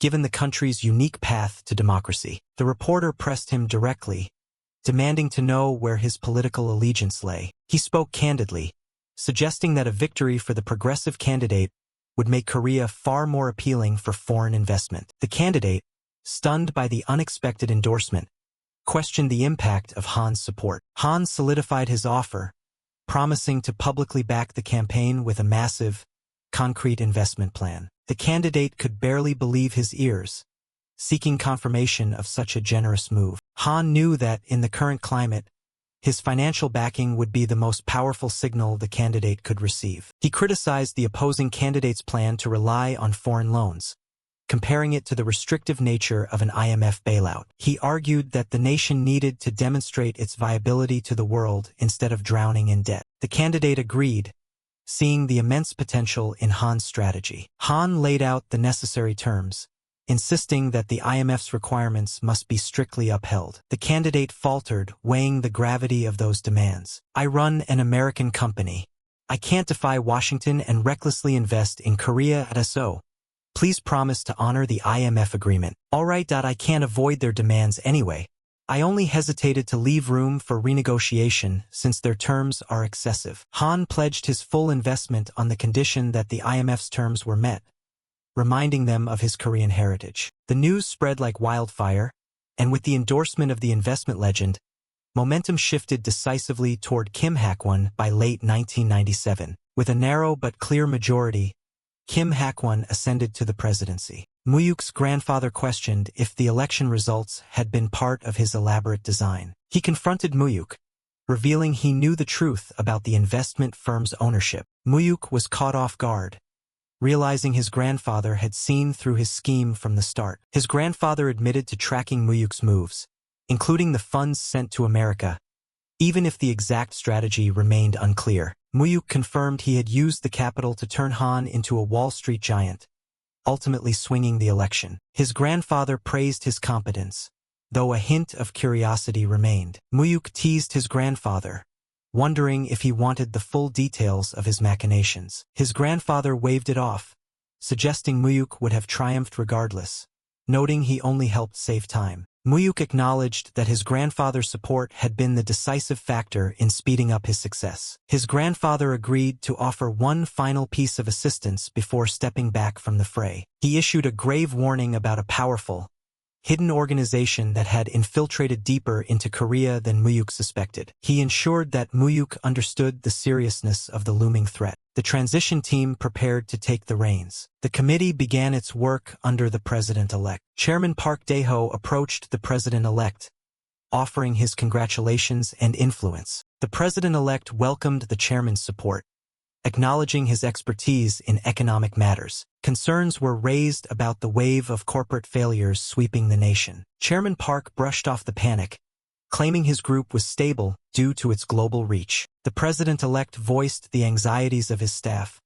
but the chairman remained dismissive. Park insisted that his liquidity issues were only temporary and easily manageable. The idea of a national gold collection movement was proposed to stabilize the economy. They discussed how mobilizing the citizens' gold could generate immediate cash and boost national unity. The president-elect saw the potential merit in the proposal. Park saw a golden opportunity to position his group at the center of the recovery effort. He boasted about his global trading network and his ability to sell the gold without taking margins. "Well, you're good enough to sell ice in the Arctic, all right. You can lead the gold collection campaign." "Yes, Mr. President.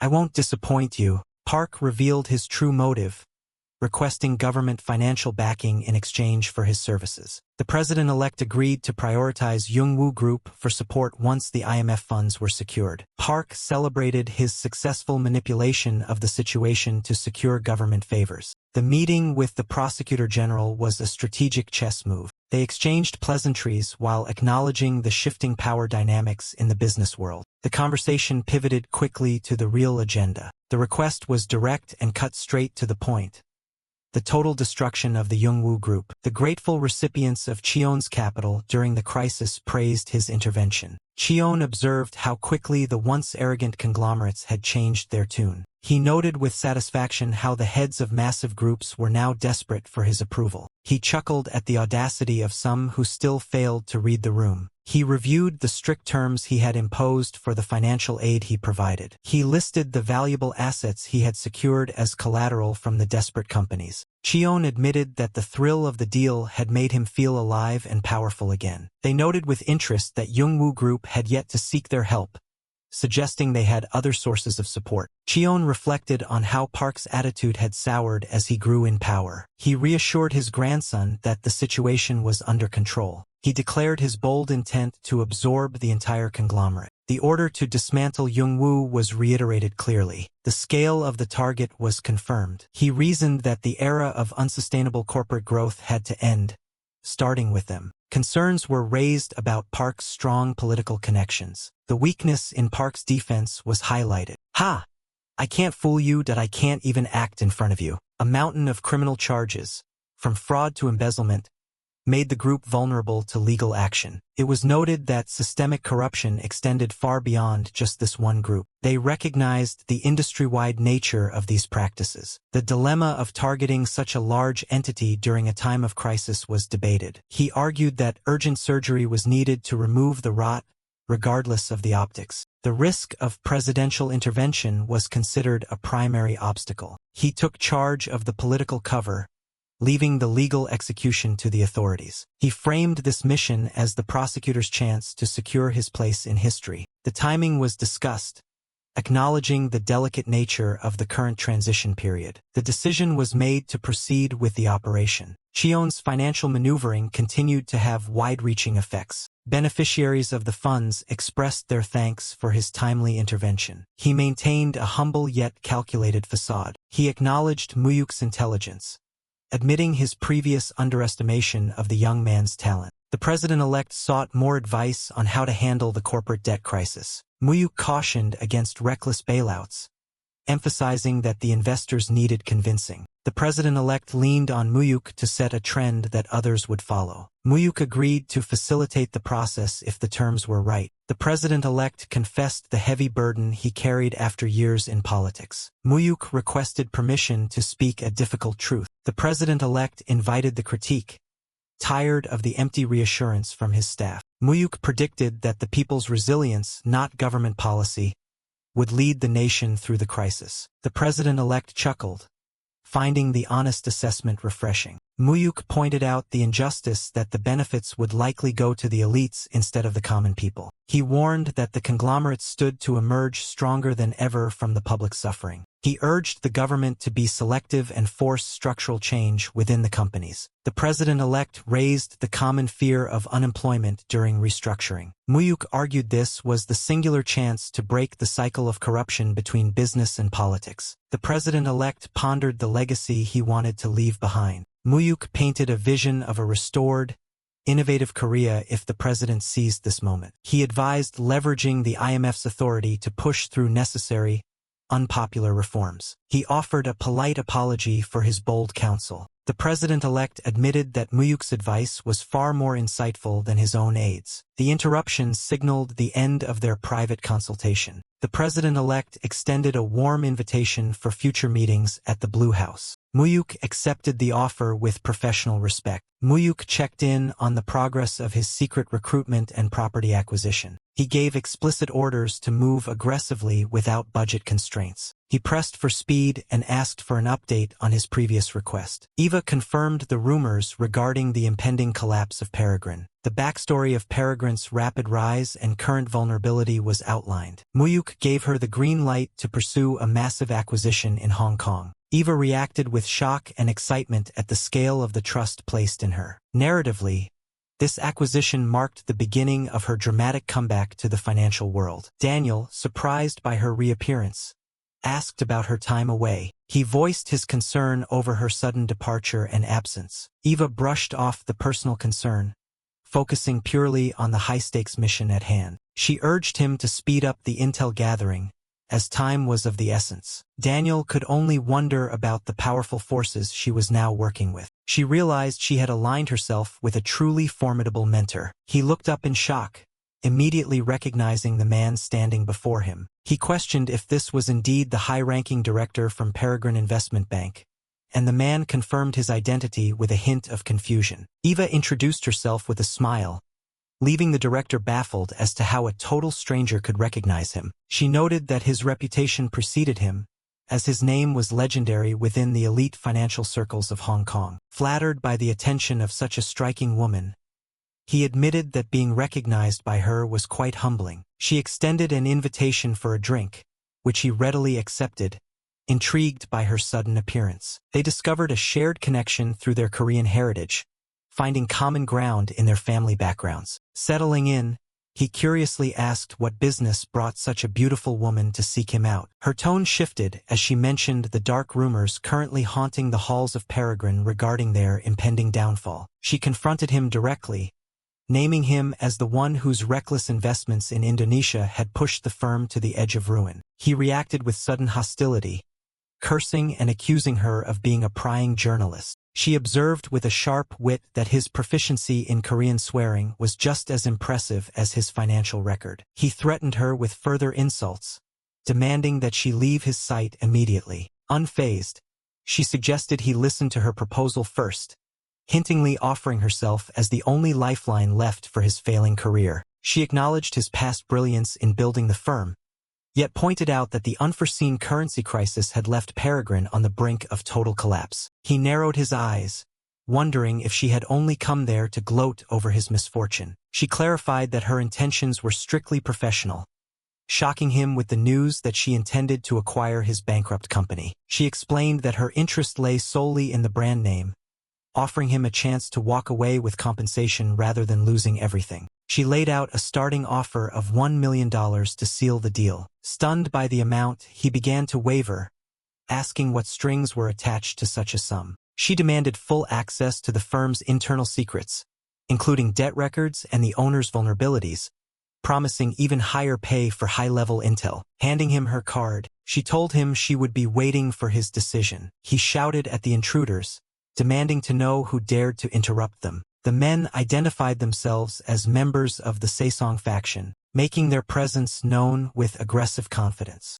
Park Dong-soo stood silent as the weight of the situation settled. His associate urged him to reconsider the futility of their resistance, noting that their faction had already seized control of the capital. He admitted they had held out well, noting that while others surrendered during the economic crash, some still possessed a backbone. He gave the order to finalize the division of shares and report back to him. One of the men begged for a moment of his time, desperate to negotiate. Fearing the cold streets, they pleaded for a place within his organization, swearing their absolute loyalty in exchange for protection. The room erupted in cheers as the men congratulated their leader on successfully unifying the factions under his command. National unification of the Saesong faction complete. Eva assured her boss that the takeover of the bank would proceed swiftly and without any complications. He encouraged her to move quickly, noting that there was still much work to be done back home. A comrade joked about the woman in his life,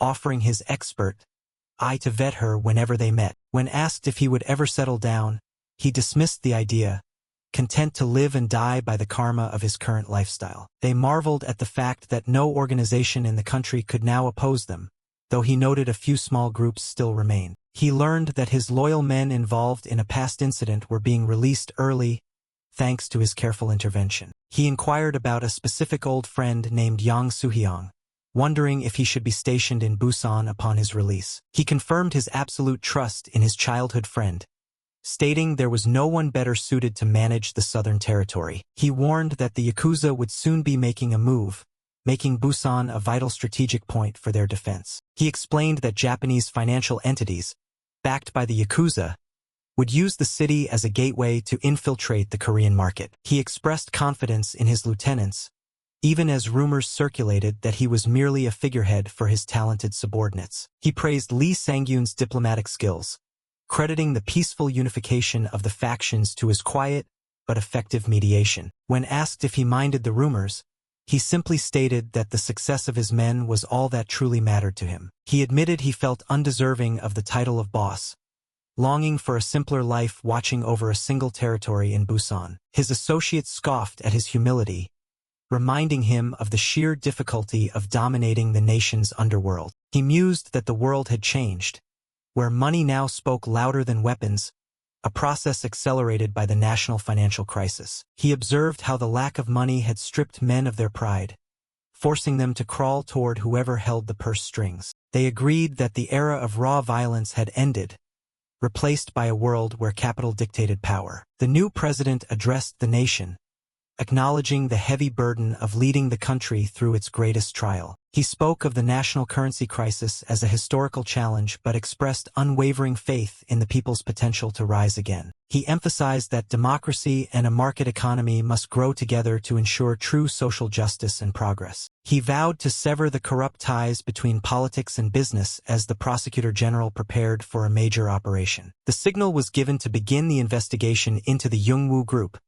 marking the start of a Cold War driven by profit rather than loyalty. Investigators from the Supreme Prosecutor's office stormed the premises, making their authority known. They announced a full-scale search and seizure at the corporate headquarters on charges ranging from fraud to embezzlement. An emergency arrest warrant was served to the chairman, leaving him in a state of utter disbelief. The plan was set to flood the morning news with the scandal, ensuring the investigation hit the company with maximum force. Every legal detail had been prearranged with the court to ensure the warrants were issued without delay. A secretive call was made to the Chief Justice, checking on his health before getting down to business. The Chief Justice, Oh Jung-sik, responded with a formal greeting, acknowledging the gravity of their upcoming task. They confirmed that the operation discussed previously was set to begin, and the necessary judicial instructions were prepared. He was told he would be remembered as a hero who protected the nation's wealth, though he humbly claimed he was only doing his duty. It was revealed that while the Chief Justice couldn't act openly,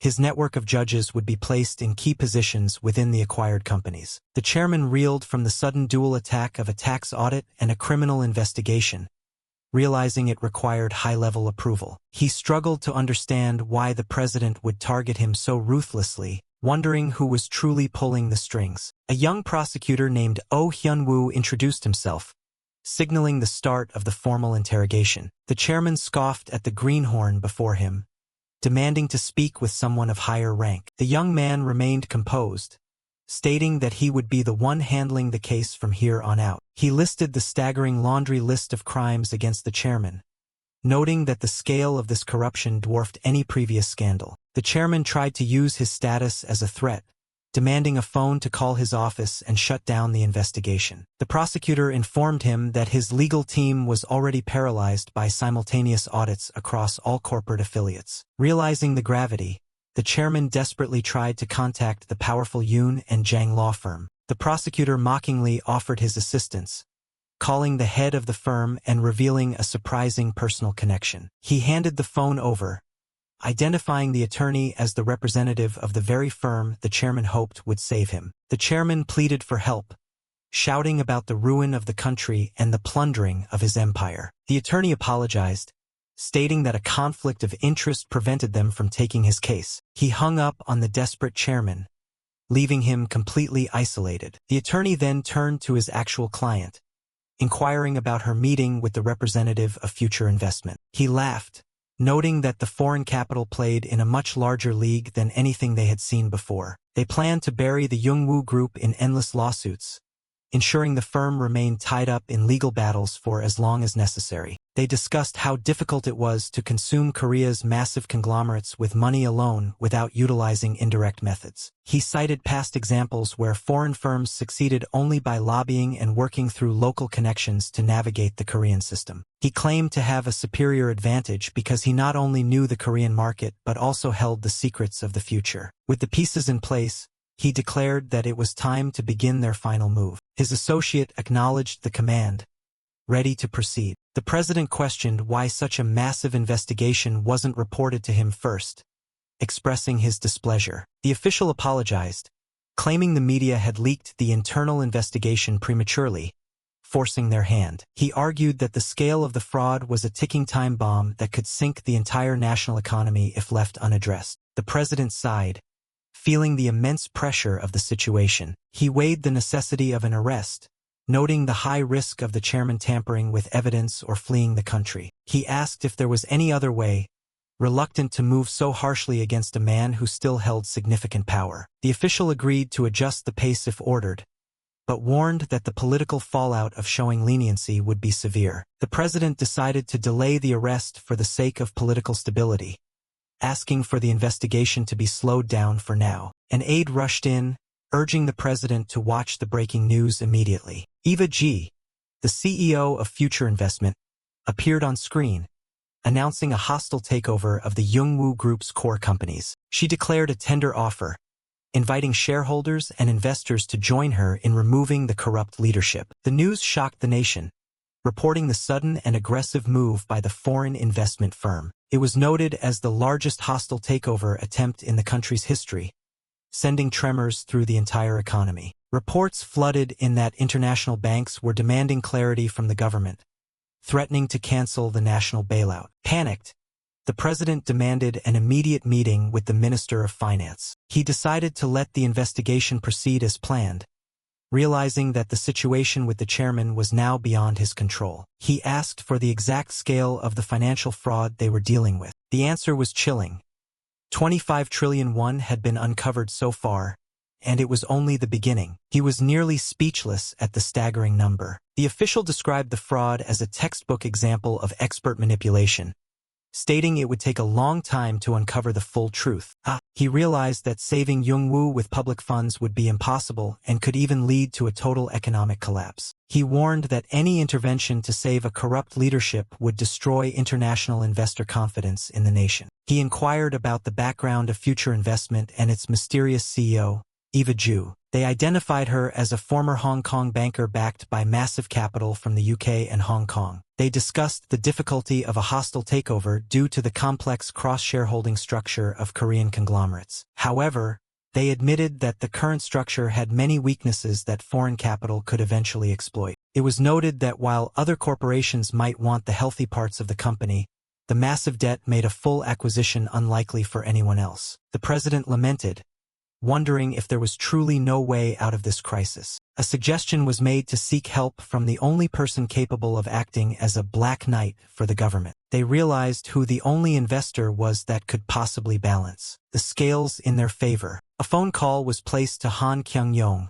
confirming the next step in their plan. Everything was unfolding as predicted, with an invitation to the Blue House already on the table. They noted the president's desperation and felt confident that their strategy was moving exactly as intended. It was clear that the corruption was so deep that even selling every affiliate wouldn't cover the Youngwoo Group's debts. Meanwhile, other conglomerates were already circling like vultures, looking to snatch up the most profitable subsidiaries. The Samsung Group held an emergency meeting to decide which of Jungwoo's businesses they should target. The president of the Motors division argued for acquiring Jungwoo Motors to create a substantial synergy effect. His leadership was criticized for failing to manage his own division, making the idea of a new acquisition seem reckless. He doubled down, claiming that Jungwoo's superior overseas brand recognition was exactly what they needed to survive. The chairman disagreed, stating that the debt in the auto industry was too severe and that they needed to focus on their own survival first. Another executive argued that if they were to focus on one area,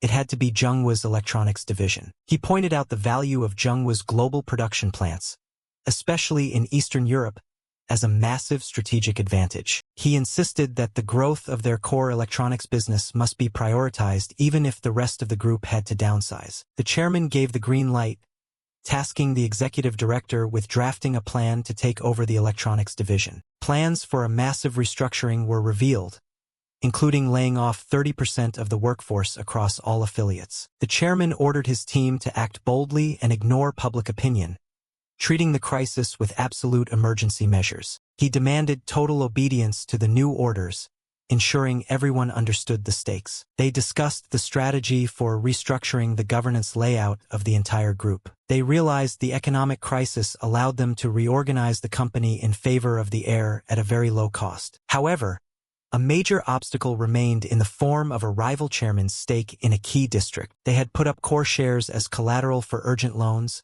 and a lawsuit from the rival could severely restrict their voting rights. The chairman cursed the old man's tenacity, frustrated that his rival had yet to go bankrupt. He noted that most of the shares had already been passed down to the old man's grandson, Kim Mu-hyuk. He admitted he only pushed for a past marriage alliance for the money, never truly respecting the family he was tied to. He inquired about the progress of his daughter, Hee-kyung, in the hotel business. Reports showed that under the guidance of Lady Jisoo, the hotel's sales had doubled in a single year. He was pleased, acknowledging his daughter Jisoo's brilliance since her childhood. He decided to call Jisoo back to corporate headquarters, leaving Hee-kyung to manage the hotel alone. He planned to use her to prepare for a massive inheritance lawsuit once the rival chairman passed away. He urged his son to keep Jisoo on his side, noting that blood relations were both the most and least trustworthy allies. His son promised to handle the matter without worry. An aide interrupted with shocking news about a certain individual. The chairman was stunned to learn that Kim Mu-hyuk had been invited to the Blue House alongside a major CEO. The president welcomed the guests, humbly thanking them for the support that led him to his position. They returned the greeting with respect, praising his lifelong dedication to politics. The president got straight to the point, asking for their honest opinion on the Jungwoo Group. Han Kyung-yong noted that despite the debt, it was a good company that had already attracted significant foreign interest. The president expressed his concern about handing such a major national asset over to foreign capital. He countered that the sheer size of the debt was far beyond what any domestic company could handle on its own. They questioned the legitimacy of MI investment, noting that while their financial power was great, their background was a mystery. He warned that if the source of their funding was problematic, it could lead to a national scandal later on. The president then made a surprising suggestion, asking if Han Kyung-yong would be interested in acquiring the group himself. He was taken aback, as the president suggested his mind would be at ease if the company stayed in domestic hands.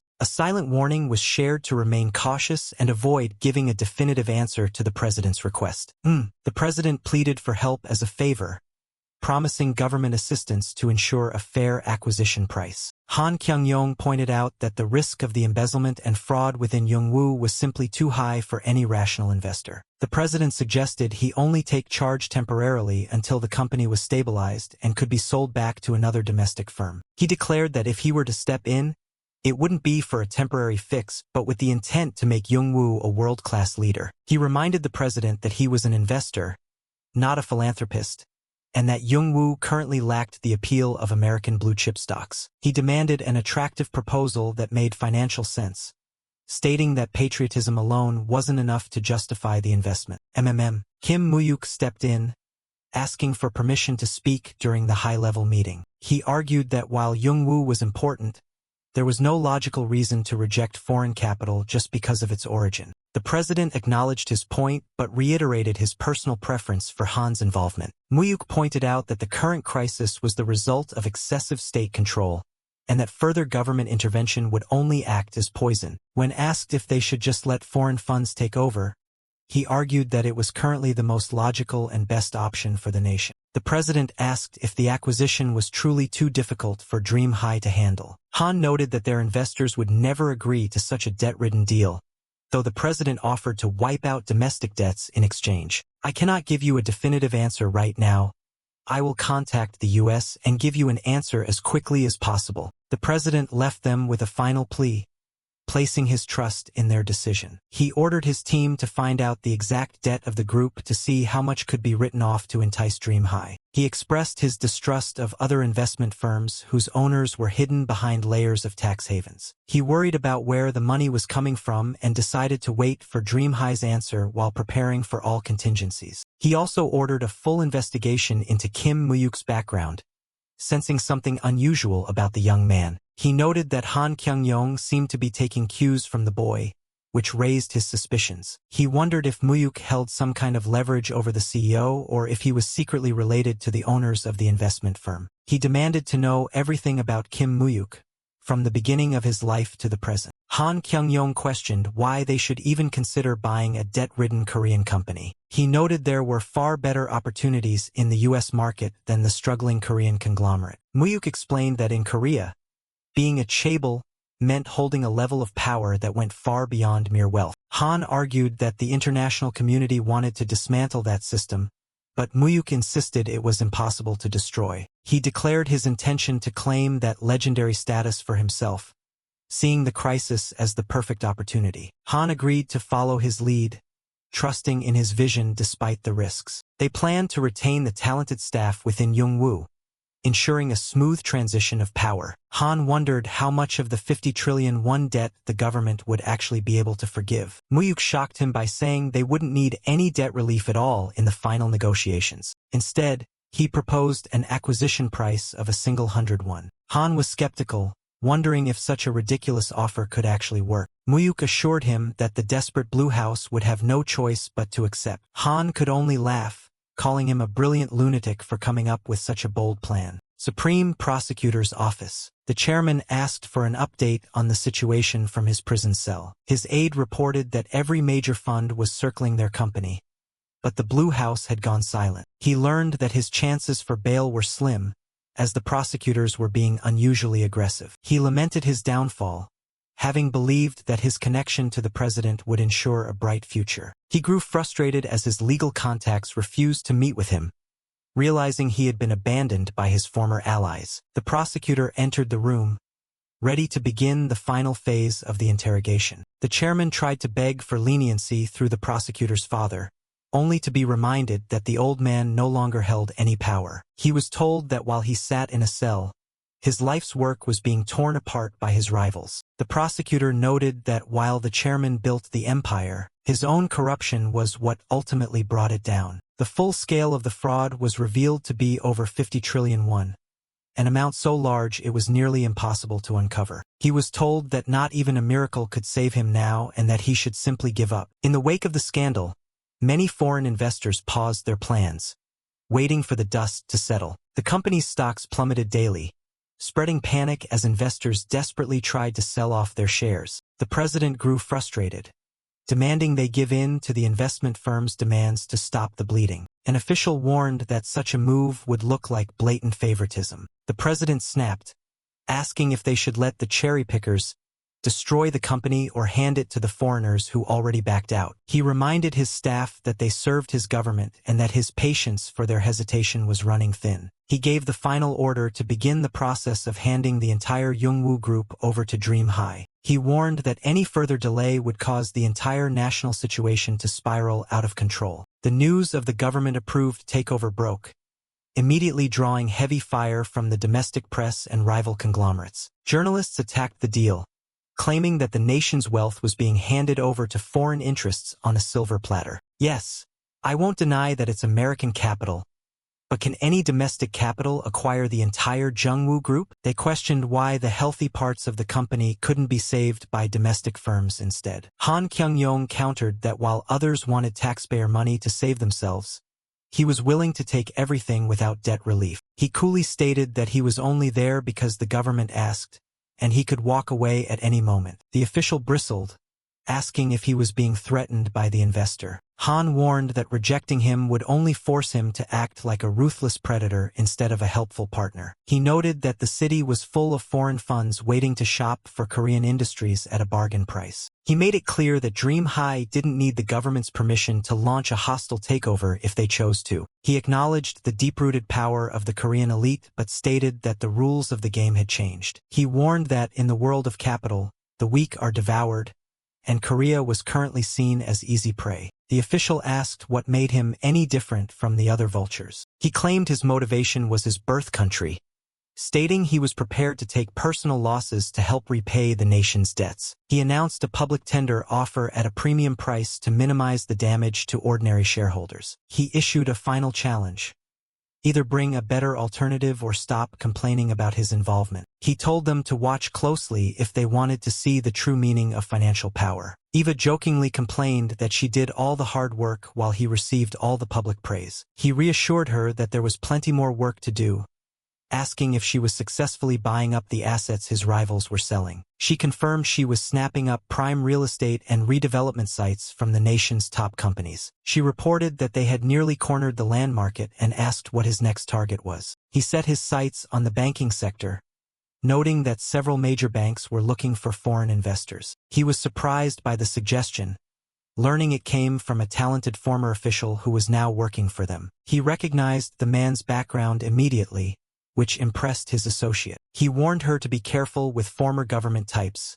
as they were always looking to cement their own power. She assured him she could control them and agreed that owning a bank would be a powerful warning to the government. She asked for $10 billion to fund their expansion into the banking world. He readily agreed to deposit the massive sum, much to her delight. She celebrated the completion of the Jungwoo deal and suggested they spend the evening together. He cautioned that their relationship must remain a secret to avoid unnecessary scrutiny. He noted that even with their security, they were likely both being watched by powerful enemies. Investigators traced the connection between Han and Mu-hyuk back to a simple debt repayment years ago. They noted how a simple debtor had transformed into a successful Wall Street investor seemingly overnight. The director of the intelligence agency found the story impossible to believe and grew frustrated when the U.S. wouldn't help trace the funds. He was further shocked to learn of Mu-hyuk's direct connection to the CEO of Future Investment. They discovered that Mu-hyuk was the secret owner of the building where the investment firm was based. Reports showed they had met in Hong Kong and were recently seen together again in Korea.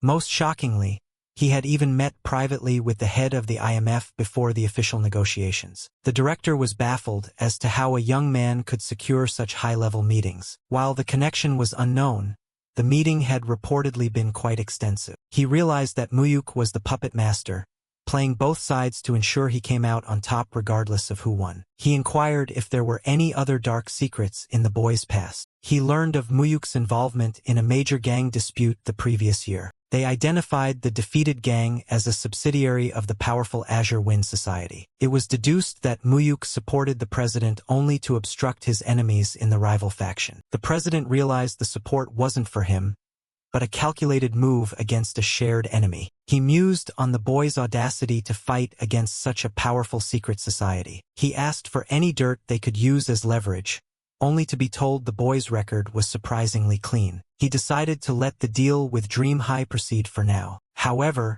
he ordered the investigation to continue until they found a weakness to exploit. The formal agreement was signed, marking the beginning of the end for the old Jungwoo Empire. The group was sold for a symbolic price, effectively handing one of the nation's top conglomerates to Dream High. The nation's top chairman congratulated the president, promising their support during the difficult times. He thanked them but noted that they didn't seem to truly understand the gravity of the national crisis. He declared that public opinion would no longer tolerate the reckless management style of the conglomerates. He announced a government-led merger of corporate affiliates, shocking the gathered chairmen. He gave them a choice: cooperate or face a total cutoff of government support for the rest of his term. He blamed their greedy expansion for the national downfall, noting that past warnings had gone unheeded. He accused them of being the primary cause of the economic storm that hit the country. He gave them 1 week to comply with the government's decision on the corporate restructuring. He issued a stern warning against any attempts at bribery or interference, promising ruin for anyone who tried. He asked if his message was clear to everyone in the room. The business world was left powerless, forced to sell off their core businesses just to secure public funds for survival. Yongwoo also received orders to reorganize its various divisions according to the government's plan. They planned to offload the failing motors division, which held most of the company's debt. Mu-hyuk insisted on keeping the electronics division while buying up another semiconductor company. He dismissed a rival's attempt to take the semiconductor firm, knowing they were already overextended. His associate questioned if semiconductors were truly more valuable than the automotive industry. He declared that, in the future, semiconductors would be the most vital component in the world. The various divisions of the company were split and merged into several new corporate entities. Through the restructuring, the company's bad debts were significantly reduced as rivals took on the failing divisions. The acquisition of the group was finally completed without further issues. The president hailed the reform as a chance to restore the nation's economic credibility on the global stage.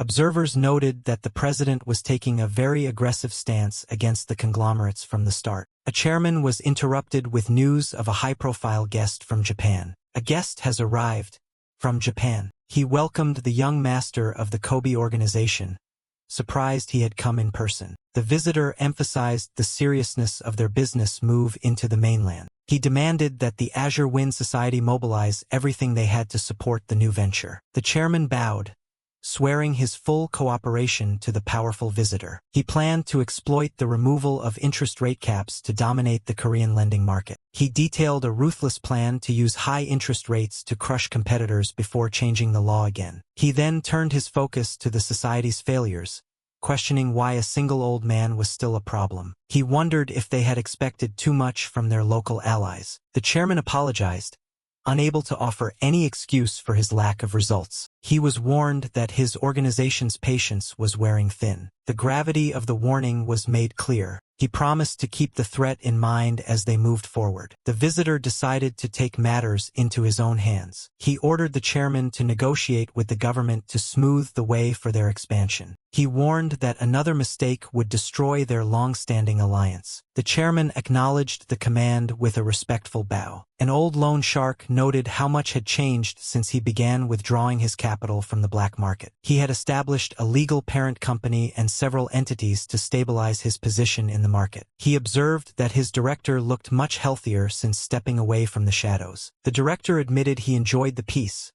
while other loan sharks were preying on desperate small business owners. He noted that the black market is always the first to benefit when the economy suffers. He lamented how the powerless were forced into a shortcut to hell when banks stopped lending money. However, he felt a sense of relief being able to live an honest life for his family's sake. He was reassured that his days in the shadows were over and that he was now a legitimate director. He thanked his boss for the opportunity to change his life. He inquired about the progress of his younger brother, who was reportedly studying hard. He warned that once the new laws passed, foreign firms would flood the market. He declared that occupying the market first was their top priority and told them not to worry about funding. He promised to mobilize all his power to win the upcoming war for the lending market at all costs. He praised his associates' hard work, which the man claimed was simply the path he chose to follow. He explained how he had divided the loans between those going legal and those staying in the black market. He gave the order to move their office to the heart of the wealthy Gangnam district. He planned to target the elite and the tech startups who were in desperate need of quick cash. He predicted a tech boom that would force many new companies to seek high-interest loans to survive. He aimed to plant his flag in Gangnam before any other major players could take root. He didn't care about the laws,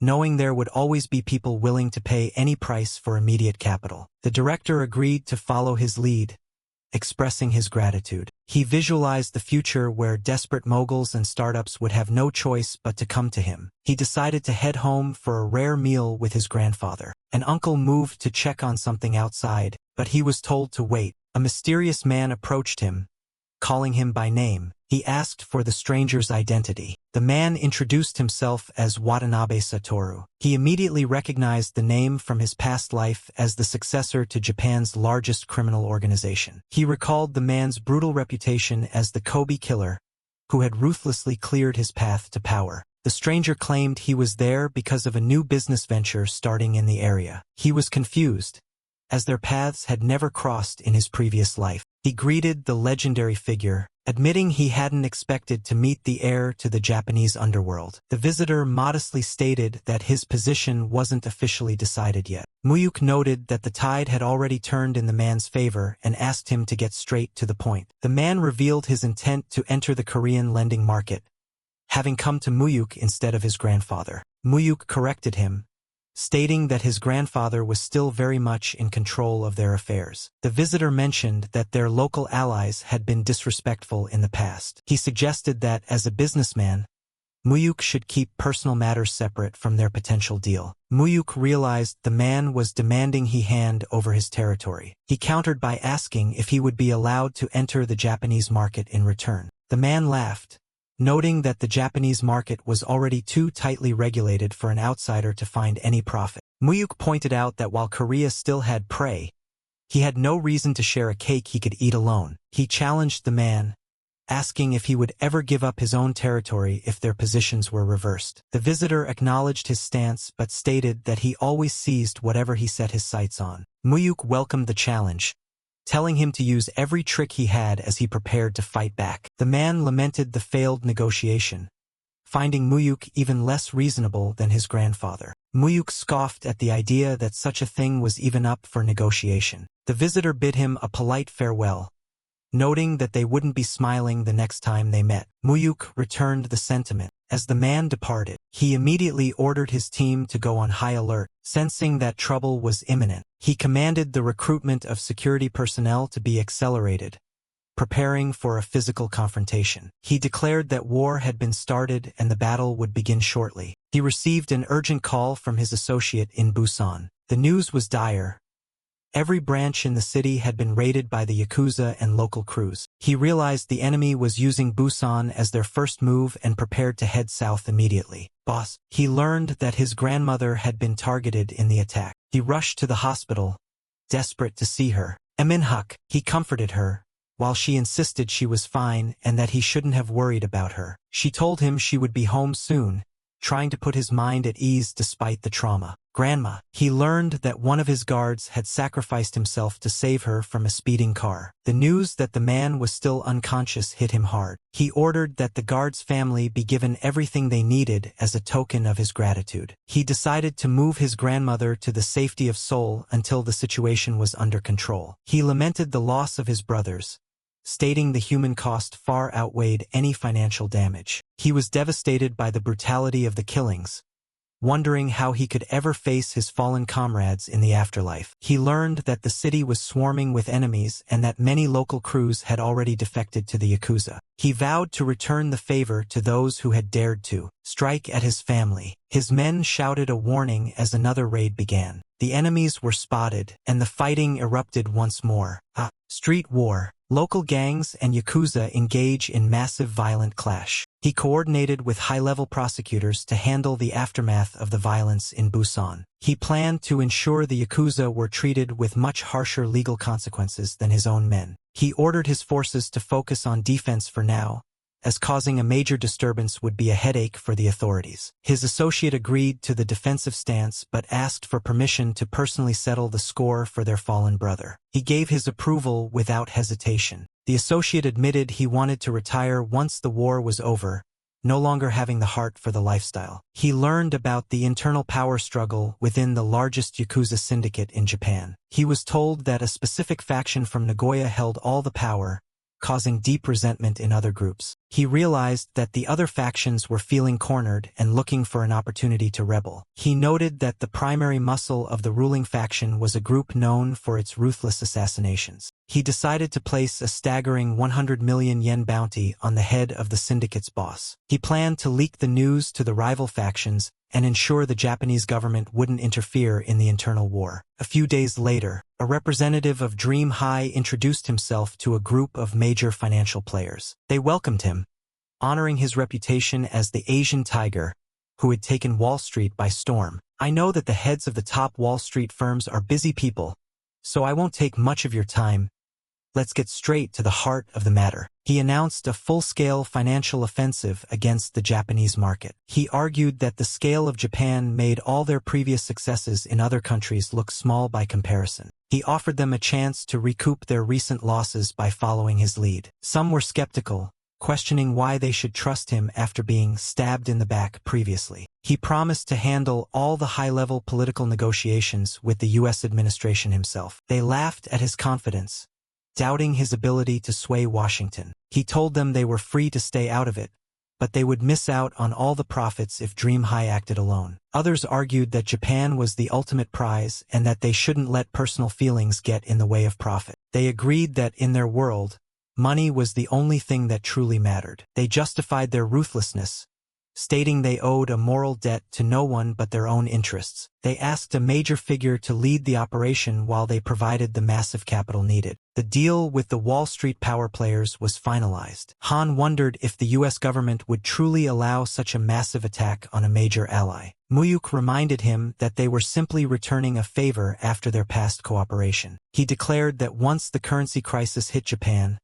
their government would be too distracted to stop the Yakuza war. An aide asked if he had seen the morning news about a mysterious underworld figure. The papers were full of stories about a shadowy lender in the capital, setting the stage for his revenge. The media was buzzing with questions about the identity of the mysterious loan shark, known only as Mr. Kim. They reported on the violent disputes between gangs over the domestic lending market. He noted that while his name wasn't used, the articles were clearly a targeted attack on him. It doesn't directly identify me, so I won't respond. No need to step forward and make it look like it's me. He ordered an investigation into the granddaughter of a major media mogul. He specifically asked for any information regarding drug-related issues. He recalled a scandal from his past life that she had easily avoided, intending to use it against her now. Prosecutors approached him, asking him to accompany them to the station. He was surprised to see they were from the district office and questioned their authority. They admitted they had no warrant but warned him that cooperation would be in his best interest. He demanded to know exactly what charges he was being held on. They claimed he was connected to the disappearance of a major loan shark and insisted on voluntary accompaniment. He recognized their tactic as a common way to secure an emergency arrest without proper justification. He analyzed the rival factions within the prosecution office to determine who was behind the move. He identified one of the top prosecutors as a member of the Azure Wind Society. He decided to go along with them to avoid giving them any excuse for a more violent confrontation. He told his driver to head to the station as he prepared his next move. He made an important call before arriving at the office. He knew he only had 6 hours before they would try to secure a permanent arrest warrant. He realized they were looking for a shortcut to keep him detained without solid proof. They demanded his name as soon as he entered the interrogation room. He calmly told the prosecutor to wait until his legal representation arrived. They shouted for his name again,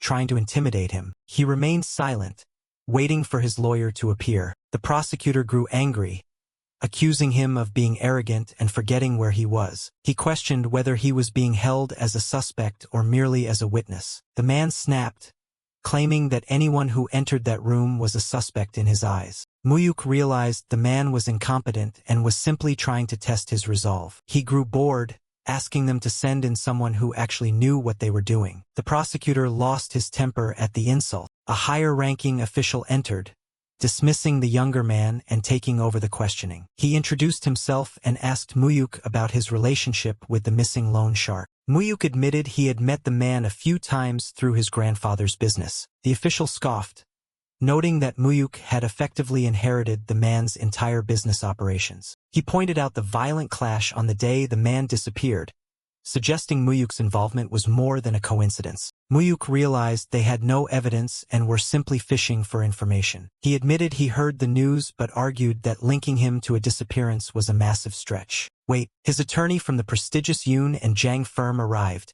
demanding to know what was going on. Mu-hyuk thanked him for coming so quickly to handle the situation. The attorney criticized the use of an interrogation room for someone who was there voluntarily. He demanded to see a warrant and asked for the specific charges against his client. The official listed a series of heavy charges, including organized crime and murder. The attorney realized they were trying to pin extremely serious crimes on him without any proof. They accused Mu-hyuk of funding a gang leader and inciting a war between rival factions. He asked for evidence of organized crime, and the official cited testimonies about a brutal murder. They claimed a rival boss had given testimony about an abduction and a disappearance at an abandoned factory. Mu-hyuk knew they couldn't tie him down with just the word of a rival gangster. He denied even knowing who they were talking about, noting their lack of actual evidence. The attorney accused them of using voluntary accompaniment as a trap to fabricate charges. They claimed to have records of illegal foreign currency transfers as their primary evidence. The official questioned the coincidence of two rivals disappearing right when Mu-hyuk appeared on the scene. The attorney admitted to a minor currency violation but noted it was only punishable by a fine.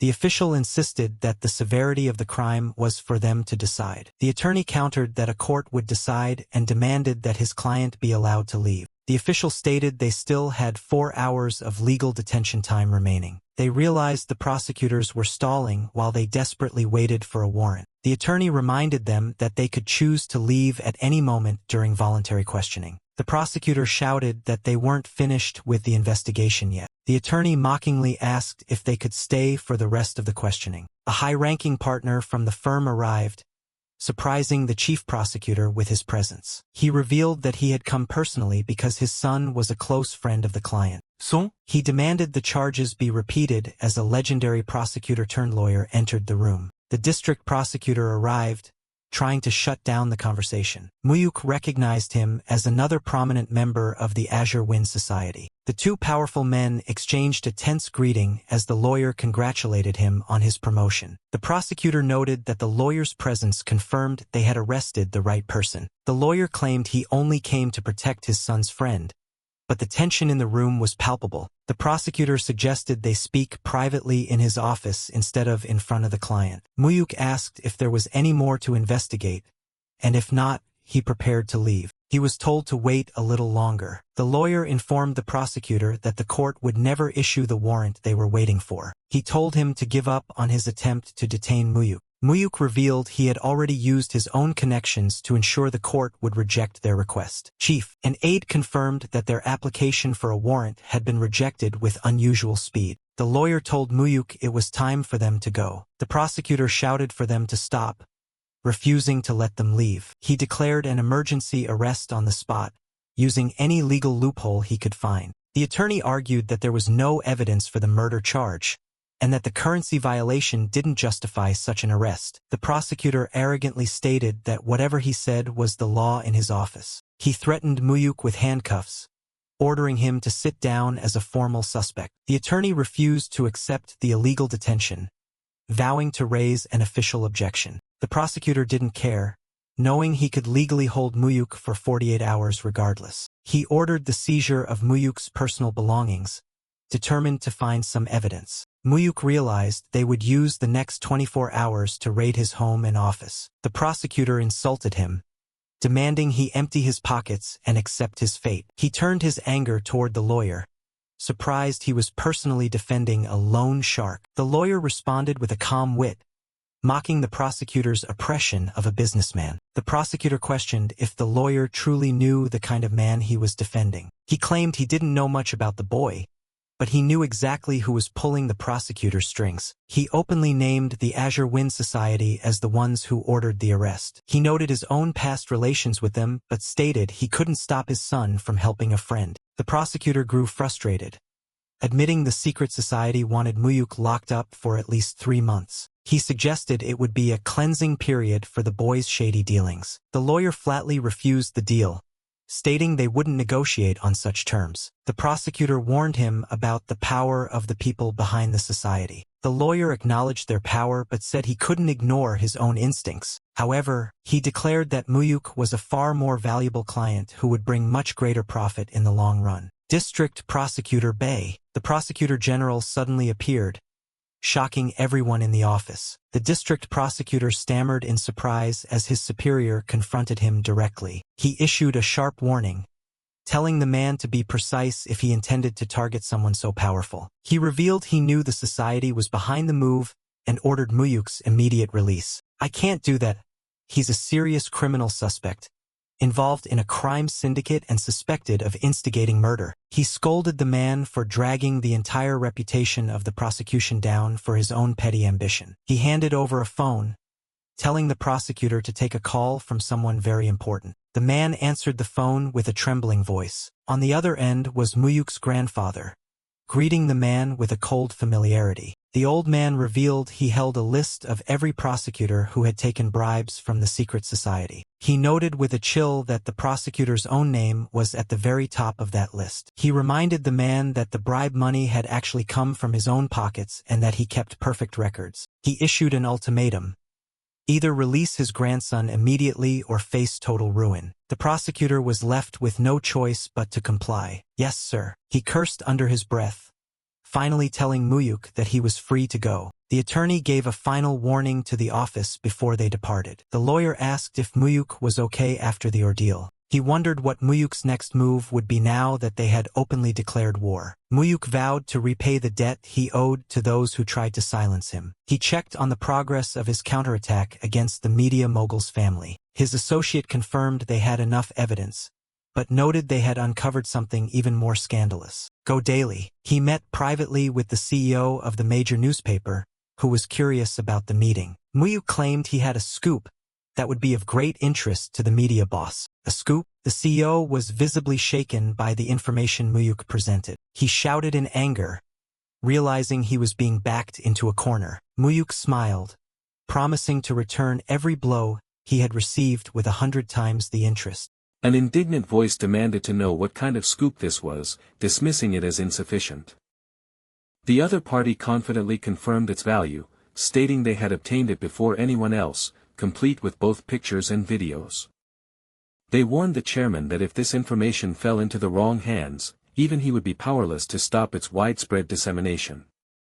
The chairman scoffed at the assertion, questioning if anything in the world could truly defy his influence. Go Hosyeon, the chairman, boasted that he possessed the power to dismantle anyone's reputation in South Korea, demonstrating Go Dae's immense control. He then remarked that while he had once looked after the young man due to his grandfather Cheon Tae-san, his education seemed utterly misguided.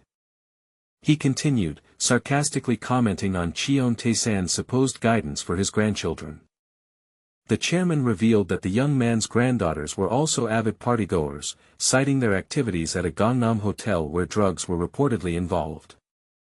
The young man erupted in fury, rising abruptly and threatening the chairman for daring to mention his granddaughter Miju's name. The chairman responded with a self-satisfied smirk. He then challenged the young man to present his proposal, given the dramatic manner in which he had brought it. The young man demanded the truth about the Azure Wind Society be revealed to the world, reporting its existence since liberation on the front page. A gasp of shock escaped the chairman as he processed the audacious demand. The young man declared his intention to destroy the Azure Wind Society once and for all, starting from that very moment. The chairman dismissed his ambition as naive, explaining that the Azure Wind Society was a powerful entity with informants embedded even within their own newspaper and most media outlets in Korea. However, the young man reminded the chairman of his earlier boast about influencing any article with a single command. The chairman fell silent, deeply contemplating the implication of his own words. The young man then presented an ultimatum: either join forces to destroy the Azure Wind Society, or witness Go Dae's inevitable fall before it. The chairman sneered, questioning if the young man had considered his own potential downfall before trying to threaten him with mere photos. He threatened to expose the young man's identity on the front page the very next day, ordering him to leave with his insignificant evidence. The young man defiantly challenged the chairman to try, stating that every corporate advertisement in Go Daily would be cut from tomorrow. The chairman's eyes widened in sudden alarm. The young man elaborated, explaining that he would first cut Yongwoo Group's ads, then effortlessly remove the rest from companies where he held major stakes. He observed that the chairman was more afraid of losing advertising revenue than of exposing his identity or his granddaughter's activities. He asserted that if Go Daily refused, he would approach Daily Central, and if that failed, Dongxiang Daily, continuing through every news outlet until he found one willing to publish, as they all depended on advertisements. The chairman hummed thoughtfully, clearly weighing the substantial implications. He questioned the young man's confidence in destroying the Azure Wind Society, particularly given their Yakuza backing, but the young man dismissed those concerns, stating their immediate focus was solely on the society within Korea. The young man reiterated his demand: reveal the Azure Wind Society's existence on the front page next Monday, with a controversial title and content crafted to infuriate Korean citizens. He promised to dispose of the photos and videos after assessing Go Daily's results, no longer needing to offend the chairman's eyes with them. Meanwhile, a man was shown sweating, his wide eyes and furrowed brows betraying deep anxiety. Another individual greeted him, revealing that he had just concluded a meeting with Treasury Secretary Robert Rubin. He recounted how Rubin initially rejected him outright but completely changed his demeanor upon hearing that Wall Street banks stood to profit most from their plan. Rubin, however, had also advised caution, emphasizing Japan's critical role as an economic and political partner for the U.S. The speaker then urged them to accelerate their timeline, aiming to execute their plan with Wall Street's cooperation that very weekend. He justified their aggressive strategy, arguing that since they were attacked first, retaliation in a painful way was only fitting. An iconic New York cityscape, featuring the Statue of Liberty, Chrysler Building, and the Twin Towers, stood prominently under a clear blue sky. Indeed, the timeline for their covert operation had been moved forward. They had received contact in Washington, but a man named George acknowledged Japan's significantly larger dollar reserves, which made it far more resilient than other nations in Southeast Asia or Korea. Despite this, he confidently stated that Japan would not prove more challenging than Britain, which George had previously destabilized. George, a man with a beard and short hair, turned his head slightly, a confident smirk playing across his face. Another person inquired about the necessary funds for the attack, noting they could launch it as early as tomorrow. The plan was finalized. Credit rating agencies would first lower the country's credit rating, and then, the moment the Japanese market opened next Monday, they would dramatically crash its stocks. A few days later, a small bomb detonated on Wall Street, throwing Japan into chaos, and this new weapon was called credit ratings. The American International Credit Rating Agency, UDIS, downgraded Japan's government bond rating from the highest AAA to AAI, marking the first time in history Japan lost its AAA status. The exchange rate, which had held at 100 yen per dollar, surged by 20 in a single day, and the Nikkei index crashed as the market closed, sending Japan into a state of panic. The Japanese government, the largest holder of U.S. Treasury bonds, contacted the White House, but the response they received was not what they expected. The U.S. Treasury Department considered demanding strong accountability from Japan, blaming it for putting the Asian and global economies at risk. Elsewhere, a tall building with a blue and green logo stood against a clear sky, a symbol of corporate power. Mu-hyuk was informed that the plan had begun, with New York experiencing complete hysteria. The speaker predicted that Japan's massive economy meant the IMF wouldn't intervene as it did with Korea, suggesting a future compromise between Japan and the White House, but stressed the importance of causing maximum disruption beforehand. Meanwhile, the narrative shifted to the Azure Wind Society, an organization covertly moving South Korea from the shadows, filled with ghosts of pro-Japanese collaborators and dictatorial figures hidden across government, corporations, and academia. An article then exposed the true nature of the Azure Wind Society, confirming about 120 figures in politics and business, prompting other newspapers to reveal information they had previously suppressed. In response, across all their nationwide offices, they lowered the interest rate to 20%. They further advertised an additional 5% interest reduction for customers repaying loans from Azure Wind Society and Yakuza-run companies, aiming to completely drive those businesses out. From Kobe, 13 organizations had accepted their proposal, withdrawing from the Yamaguchi-gumi to establish a new group, promising to move simultaneously upon receiving the timing. An inquiry was made about Eric Clark, with confirmation that the PMC Corporation had been established and domestic personnel selected. The PMC was named Black Bear, and 3 overseas teams were already prepared to enter upon command. The order was given for domestic personnel to remain on standby for immediate deployment and for the Black Bear overseas teams to enter Korea as soon as possible. Soon, a large-scale suppression operation was set to begin. Elsewhere, a group of men in suits sat grimly around a large table in a dimly lit room, their expressions grave. They reported that the people at Go Daily were no longer listening to them, and all their planted contacts had been summarily fired. A man's fist slammed down on the table with a sharp, impactful sound, conveying his intense frustration. He expressed disbelief and fury that Go Hosian, despite his previous oaths of loyalty, had betrayed them. More and more individuals were already severing ties, desperately attempting to clean up their reputations before their names appeared in the media. The furious man denounced them as traitors, vowing they would all profoundly regret their actions. He attributed all their troubles to Cheon Tae-san's grandson, regretting not eliminating the problem from the start and deeming Bae Byungji's efforts to tie things up as ultimately useless. A sharp, throbbing pain or sudden realization struck the man. He then declared that even at that moment, it was not too late to act. His final, chilling command was that Cheon Tae-san and Kim Mu-hyuk must die. The Myeongdong Capitol building stood prominently, its modern facade illuminated against the nighttime sky. An attendant reported to his superior from a quiet corner. He confirmed that all the necessary individuals had assembled as requested. With a decisive tone, the leader gave the command to proceed. A man settled into his chair, his hand calmly resting on the armrest as he prepared to address the room. He expressed his gratitude to everyone who had taken the time to gather for this important meeting. He acknowledged them as his core force and then requested each person to introduce themselves. Park Dong-soo introduced himself as a representative of the Saesong faction and Polar Constructions, presenting MD Lee Sang-gyun as well. Next, Eric Clark identified himself as being from Black Bear, introducing Oliver Green, the leader of Black Bear Team 1.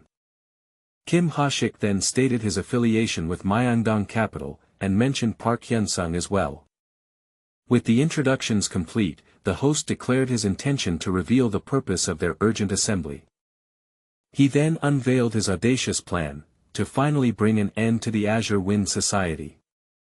The determined expressions of several men were etched across their faces, reflecting their resolve for the impending conflict. He assigned the Saesong faction the critical task of eliminating Watanabe Saru, noting they had already pinpointed the Yakuza's hideout and instructed them to mobilize all forces to ensure no escape. He gave President Park the autonomy to decide on-site whether to avenge Yang Soo-hyang personally or to bring him back. President Park acknowledged the command with clear understanding and readiness. Myeongdong Capital received instructions to maintain their blockade against the Yakuza within the lending industry, anticipating their collapse once Watanabe was incapacitated. In another modern room, 3 men convened, 2 seated while the third stood attentively behind them. One of them asserted that the Azure Wind Society would continue to obstruct their plans unless they were completely eliminated. He admitted to a significant personal vendetta, but emphasized that their business interests necessitated the immediate eradication of the society. He set the crucial date for D-Day as the following Monday, insisting on absolute secrecy until their mission was accomplished. Under a clear blue sky, a large, opulent house with numerous windows and a grand balcony stood as a testament to wealth. A concerned voice questioned his certainty regarding the ambitious task ahead. He confidently affirmed his readiness, explaining that this moment was precisely what he had been preparing for. He revealed his strategic principle, stating he would only commit to an all-out war if the chances of victory exceeded 70%. He then offered a non-committal response, unable or unwilling to divulge further details. He addressed someone named Myung-hoon with a direct, urgent tone. He inquired about the maximum number of personnel Myung-hoon could mobilize for their operation. He assured him that Director Has forces would serve as their dedicated security team. Another voice offered a calm reassurance, urging him not to worry. He muttered a name, Lee Yong-hyun, contemplating the drastic action of ending his life. A contrite voice apologized to Mu-hyuk, expressing regret for burdening him due to not having resolved the issue sooner. He promised not to worry, ensuring that a sufficient number of members would remain behind, and reminded them of their location in Pyeongchang-dong. He further explained that Pyeongchang-dong, being home to major conglomerate chairmen, was under constant police patrol, guaranteeing an immediate response to any incident. Director Ha reiterated his unwavering commitment to protecting the chairman, once again urging them not to worry. He expressed his sincere thanks to Director Ha, entrusting his grandfather's safety into his capable hands. Observing his weary appearance, someone inquired about his recent struggles and the current status of Jisung Bank. He grimly reported that Jisung Bank's debt situation was far more severe than anticipated, dwarfing even Peregrine, and would have resulted in bankruptcy in Hong Kong.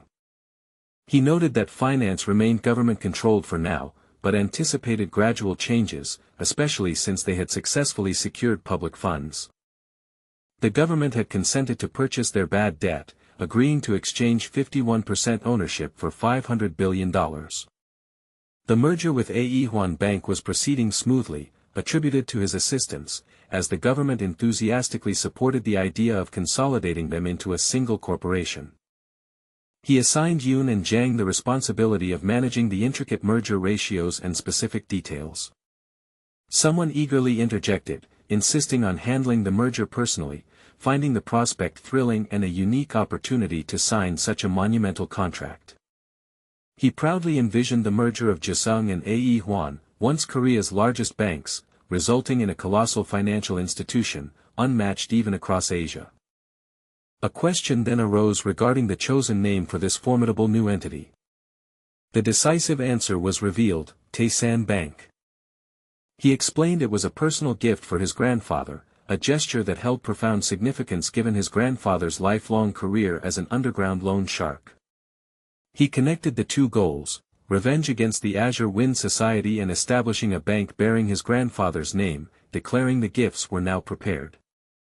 He concluded that the moment had arrived to set all their meticulously laid plans into motion. He called out to Sang-gyun, who promptly responded with deference. He then instructed Sang-gyun to take over the company after the current mission was complete, eliciting a shocked protest. Sang-gyun questioned the unexpected declaration, struggling to comprehend the meaning behind it. He clarified that Sang-gyun was fully capable of managing the company on his own. He revealed his intention to retire from his position once he had achieved vengeance for Soo-hyung.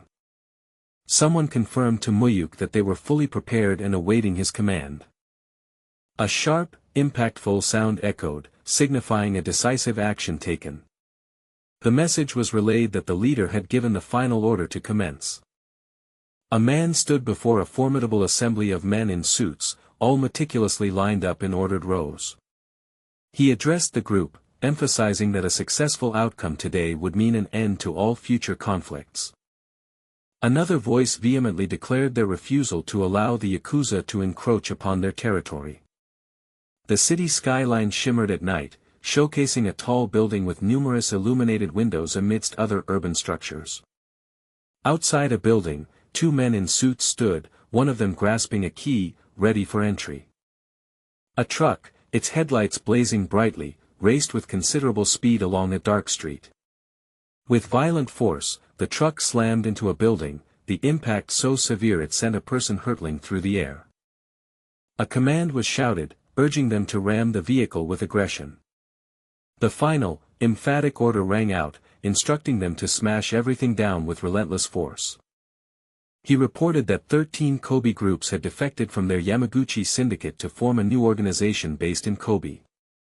He added that Nagoya was currently facing an emergency and thus unable to dispatch any reinforcements.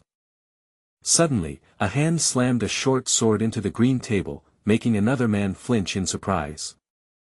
The speaker declared that these rats were spreading unchecked in his absence, vowing to kill every single one upon his return, sparing no one. A dark-haired man appeared startled by the declaration, as another man watched him intently. One of the men urgently questioned what was happening. He stammered, reporting a surprise attack and emphasizing they were heavily outnumbered, urging evacuation. The leader vehemently rejected the idea of evacuation, instead ordering someone to call Lee Yonghyun for reinforcements. He cursed the attackers, expressing outrage at their audacity to assault him. In another location, a furious command rang out to kill the enemies and avenge Soo-hyung. An urgent voice then announced that the path was clear, directing everyone to follow. A single question mark suggested confusion or a moment of uncertainty. Amidst the chaos, a man was struck, blood splattered dramatically, and he crumpled to the ground as others watched in shock. A cold voice simply urged someone to come forward. Two men shouted aggressively as they charged forward, one brandishing a weapon. A heavy impact resonated through the area. A man in a gray suit skillfully engaged multiple opponents, already sending two of them crashing to the ground. The sound of a swift, tearing motion filled the air. Two men in suits confronted each other, one deliberately adjusting his glasses with an intense, focused gaze.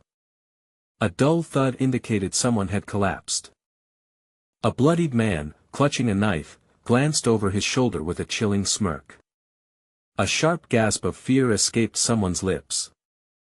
A voice urgently warned his companions to retreat. The man in the gray suit now stood over a fallen body, confronting another man armed with multiple knives. The man in gray questioned if his opponent was the Yakuza leader, unsure of his exact name. The knife-wielding man mockingly asked if his assailant intended to kill him without even knowing what he looked like, then uttered a Japanese insult. The gray-suited man retorted, confused by the Japanese insult and annoyed by the immediate cursing. He declared his intention to deal with Watanabe personally, instructing his allies to handle the remaining enemies. In a narrow hallway, two men, both armed with knives, fiercely charged at one another. Their knives clashed sharply, sending a visible spark flying through the air as they engaged. They moved with lightning speed, their multiple blades glinting as they continued their swift knife fight. A swift light streak cut across a man's intense profile, briefly highlighting an old injury. Another man, with a menacing smile, was similarly caught in a passing light streak across his face. With a sharp clang, one man expertly deflected a knife thrown by his opponent. A promotional message encouraged readers to find faster updates on a specific platform. One combatant acknowledged his opponent's impressive use of a Japanese fighting style. He expressed surprise and admiration for finding such a skilled individual in South Korea, offering his compliments. However, he immediately followed this praise with a resolute declaration that the fight would not proceed any further. A man with a prominent scar on his cheek gazed intently, his serious expression emphasized by dynamic speed lines. A reddish-haired man looked up with a flash of concern as a blurred object swiftly passed him by. A sharp, sudden sound of impact echoed.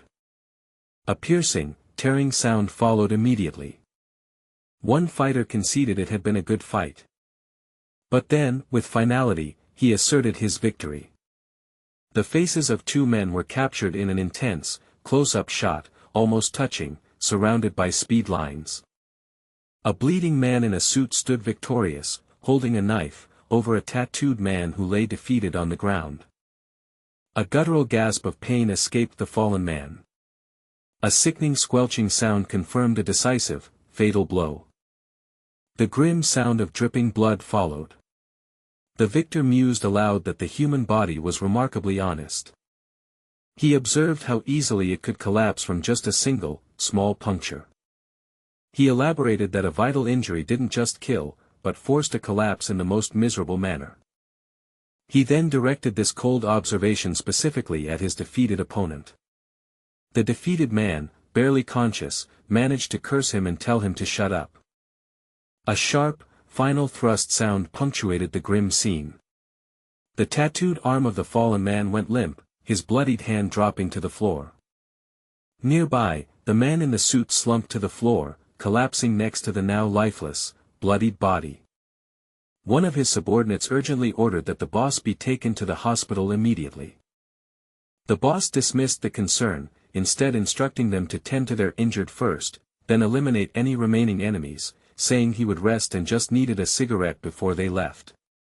The subordinate responded, clearly still worried about his boss' condition. The boss insisted he was fine and urged them to hurry. The subordinate acknowledged the order, promising to complete the task quickly and return. The bloodied man lay on the floor, his resolve unwavering as he held a phone to his ear. He identified himself as Kim Mu-hyuk, answering the call. The voice on the other end reported Watanabe's death, thanked him for his efforts, instructed him to leave quickly, and assured him they would handle the aftermath. Mu-hyuk, now concerned, asked if the caller was injured. The caller cheerfully identified himself as Park Dong-soo from Busan's Saesong faction. Mu-hyuk acknowledged the identity and again urged him to get out of the location. Park Dong-soo reminisced about their first meeting on the hospital rooftop, noting Mu-hyuk had called him a jussi and refused to disclose his age. He continued, explaining that his own grandmother raised him, so he had asked Mu-hyuk's age out of affection. Mu-hyuk, now showing respect, addressed him as Dong-soo Hyung-nim. On the ground, a wounded man in a suit lay bleeding, his phone now fallen beside him. Another wounded man in a suit leaned heavily against a wall, a severe wound on his chest bleeding profusely. The grand house, its windows glowing against the dark mountainous backdrop, stood silently under the cloak of night. Outside a sprawling building, two men in crisp suits maintained their vigilant watch in the darkness. A man in a suit paced outside the structure, engrossed in a late-night phone conversation. A subtle, creeping sound hinted at a hidden approach from the shadows. A sudden gasp of surprise or pain cut through the quiet night. Swiftly, figures in tactical gear moved to apprehend the men in suits, overwhelming them outside the building. Inside a control room, a man in a suit meticulously monitored an array of surveillance screens. He registered a sudden, questioning confusion, his gaze fixed on the monitors. The main gate's camera footage had inexplicably ceased, prompting an urgent command for inspection. A sharp, piercing sound signified another silent, brutal act of infiltration. Within a long hallway adorned with a luxurious red carpet and expansive windows, several men in suits stood poised. One man, wearing an earpiece, sharply turned his head, sensing an imminent threat indoors. A startled shout of alarm echoed through the building. In a violent eruption, two men were propelled through shattering glass, one clutching a pistol as chaos erupted. A close-up revealed an older man's stern face, his dark eyes intense, framed by a distinctive white streak in his hair. A voice cried out, urgently addressing the society chairman amidst the unfolding attack. An urgent warning declared they were under attack and implored him to evacuate immediately. The older man's face contorted into a grimace, his teeth bared in a snarl of defiance or anger. He looked down, his gaze settling on a bleeding body sprawled on the floor beside him. The older man remained seated, flanked by three armed guards clad in black, maintaining a formidable presence. Outside, a man in a suit stood with his back to the illuminated mansion, surveying the scene. A subordinate reported to his boss that the attackers had successfully seized control of the premises. The boss acknowledged the grave news with a simple, unsettling affirmation. Inside, a room bore the grim evidence of the battle, with multiple bodies scattered amidst broken windows and pools of blood. A man in a suit stood surveying the aftermath, his gaze directed downwards at someone unseen. A close-up revealed an angry man, his face marked by white hair streaks and prominent scars. He then extended a cold greeting to the Azure Wind Society chairman, expressing satisfaction at finally meeting him. The chairman, in turn, questioned if his assailant was Cheon Tae-san's grandson. The man confirmed his identity as Kim Mu-hyuk, the son of Cheon Mu-suk, whose murder the chairman had ordered. A flashback depicted a violent collision, a truck having crashed into the side of a car on a dark street. In a stylized, dark scene, a figure in a cap raised a protective fist, shielding a woman from unseen danger. A woman with long dark hair looked down, clutching someone tightly in a moment of tender despair. A man with dark hair gazed downwards, his expression etched with deep concern. Back in the present, the man in the chair emitted a maniacal laugh, addressing the man standing before him. He admitted his past folly, regretting not having killed the young man along with his mother. Kim Mu-hyuk confronted the chairman, accusing him of orchestrating his mother's death to manipulate the Cheon brothers and destroy his own normal life. The chairman chuckled mockingly, questioning if the young man truly understood the concept of a normal life. He then sarcastically asked if Mu-hyuk shouldn't be grateful for inheriting Cheon Tae-san's money, which he claimed was due to his own actions. Mu-hyuk retorted, challenging the chairman's continued arrogance as the Azure Wind Society chairman, given his imminent demise. The chairman let out a chilling, drawn-out laugh, conceding something in a disturbing manner. He ominously declared that Cheon Tae-san would make a suitable companion on his journey to the afterlife, suggesting a twisted plan. Mu-hyuk demanded an explanation, realizing he had severely underestimated the chairman, noting the suspiciously sparse guard. The chairman calmly posed a rhetorical question, highlighting the unusual circumstances of his supposed vulnerability. A flash of realization or alarm crossed Mu-hyuk's face. The chairman asserted that his deep-rooted connections with Cheon Tae-san could not be severed so easily. A voice called out, urgently summoning manager Ma, implying a new development. Elsewhere, a mountainous neighborhood was bathed in the dim light of houses under a cloudy night sky. A police car, its lights flashing, sped through a city street in the dark. A person expressed a sudden feeling of bewilderment or confusion. Another voiced strong disbelief and shock at an unforeseen event. One person anxiously wondered if Mu-hyuk's elaborate plan would ultimately succeed. Another reassured them, mentioning Mu-hyuk's long-term preparation for the operation. A sigh escaped someone as they admitted to now feeling concern for Mu-hyuk's safety. A person addressed Myung-hoon, affirming something with a simple yes. They mused that it felt as if only yesterday they had met Myung-hoon at the orphanage, reflecting on the swift passage of time. Myung-hoon expressed his gratitude, attributing his well-being to the care he had received. The other person confessed that their care had been a calculated effort to mold Myung-hoon into a weapon, destined to eliminate Lee Yong-hyun. While expressing no regret for their actions, they offered an apology, acknowledging that Myung-hoon could have had a normal life without their intervention. Myung-hoon, however, countered that he was alive because of the chairman, attributing it to the kindness shown to him. The chairman repeated the word kindness, pondering its meaning in their complex relationship. The chairman apologized again to Myung-hoon, then requested he continue to support Mu-hyuk after his own death, fearing Mu-hyuk's loneliness. Myung-hoon solemnly pledged his unwavering loyalty to the chairman. A voice urgently called out to the chairman, signaling a new and critical piece of information. The report detailed that several unidentified cars had just infiltrated the alleyway adjacent to the mansion. The chairman issued a strict command, ensuring absolute prevention of any further infiltration. He then mused, with a grim acceptance, that the night promised to be a tumultuous one.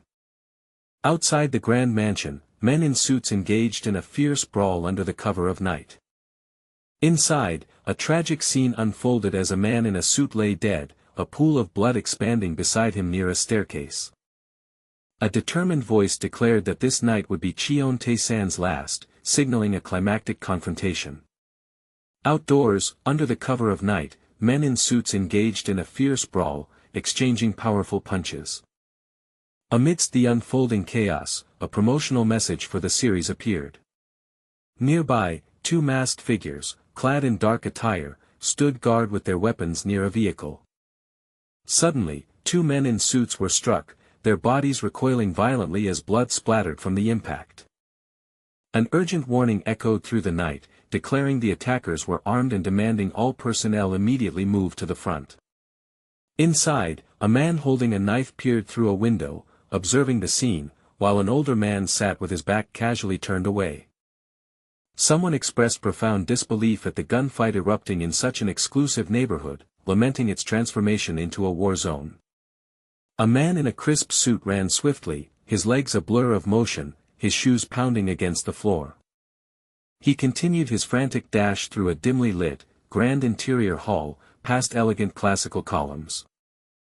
A sudden exclamation of surprise or alarm escaped someone's lips.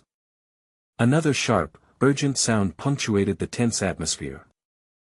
With a fierce and determined expression, a man in a suit aimed his pistol, ready for confrontation. A new, startling event unfolded with a sharp, sudden impact.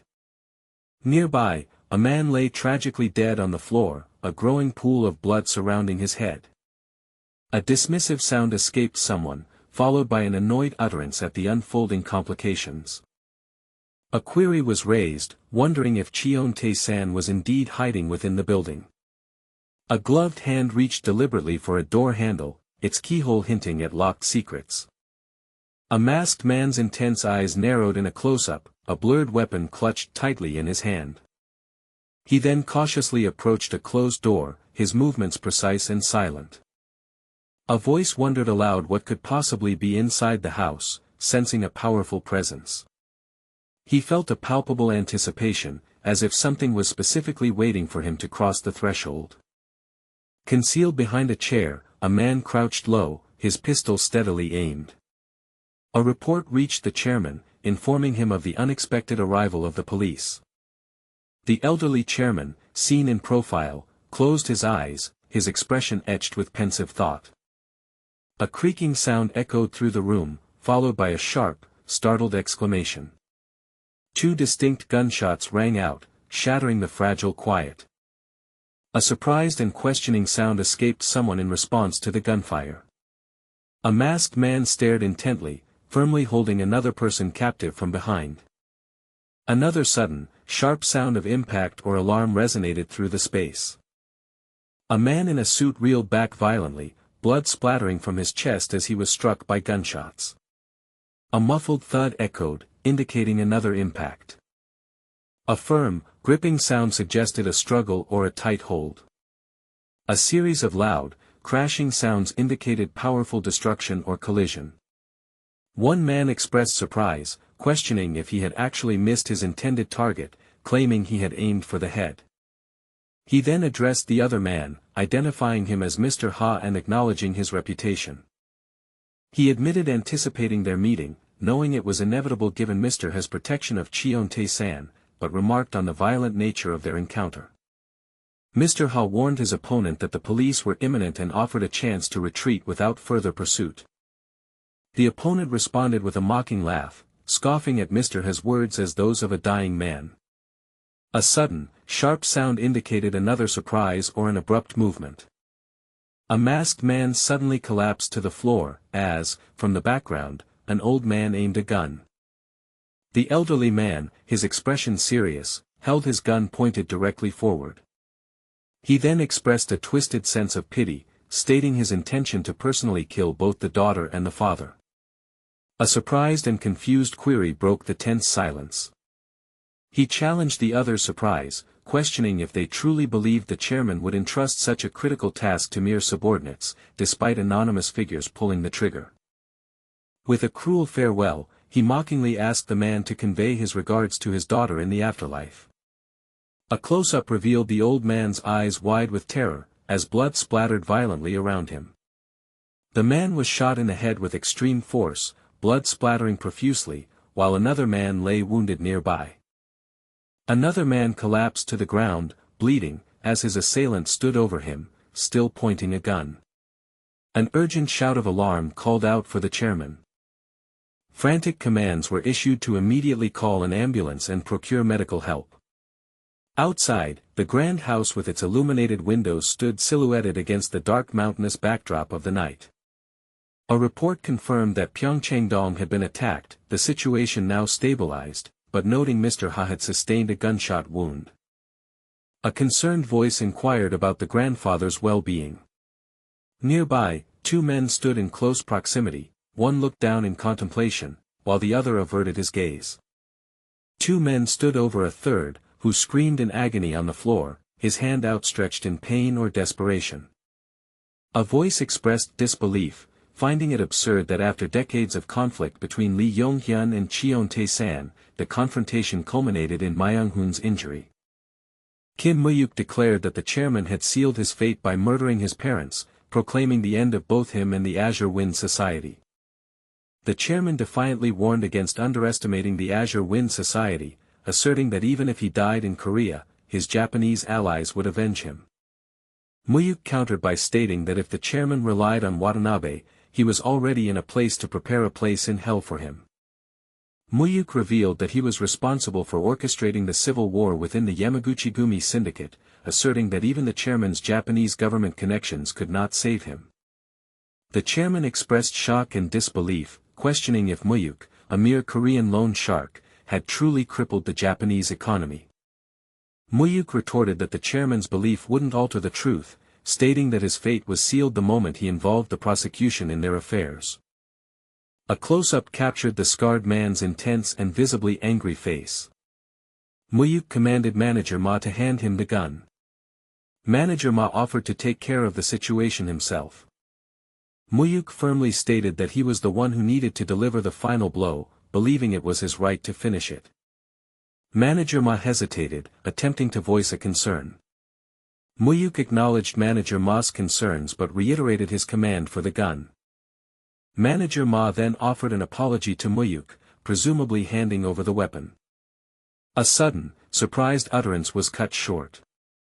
A man lay dead on the ground, while two others stood over him, one of them holding a gun. A man in a suit looked to his left, his expression serious and resolved. He acknowledged that someone's actions were done for his sake, but sternly warned them never to defy his orders again. A man with striking blue eyes and dark hair looked on intently, his serious expression tinged with concern. Finally, a disheveled man with a bloodied face and vacant eyes stared blankly forward, his gaze reflecting profound pain or shock.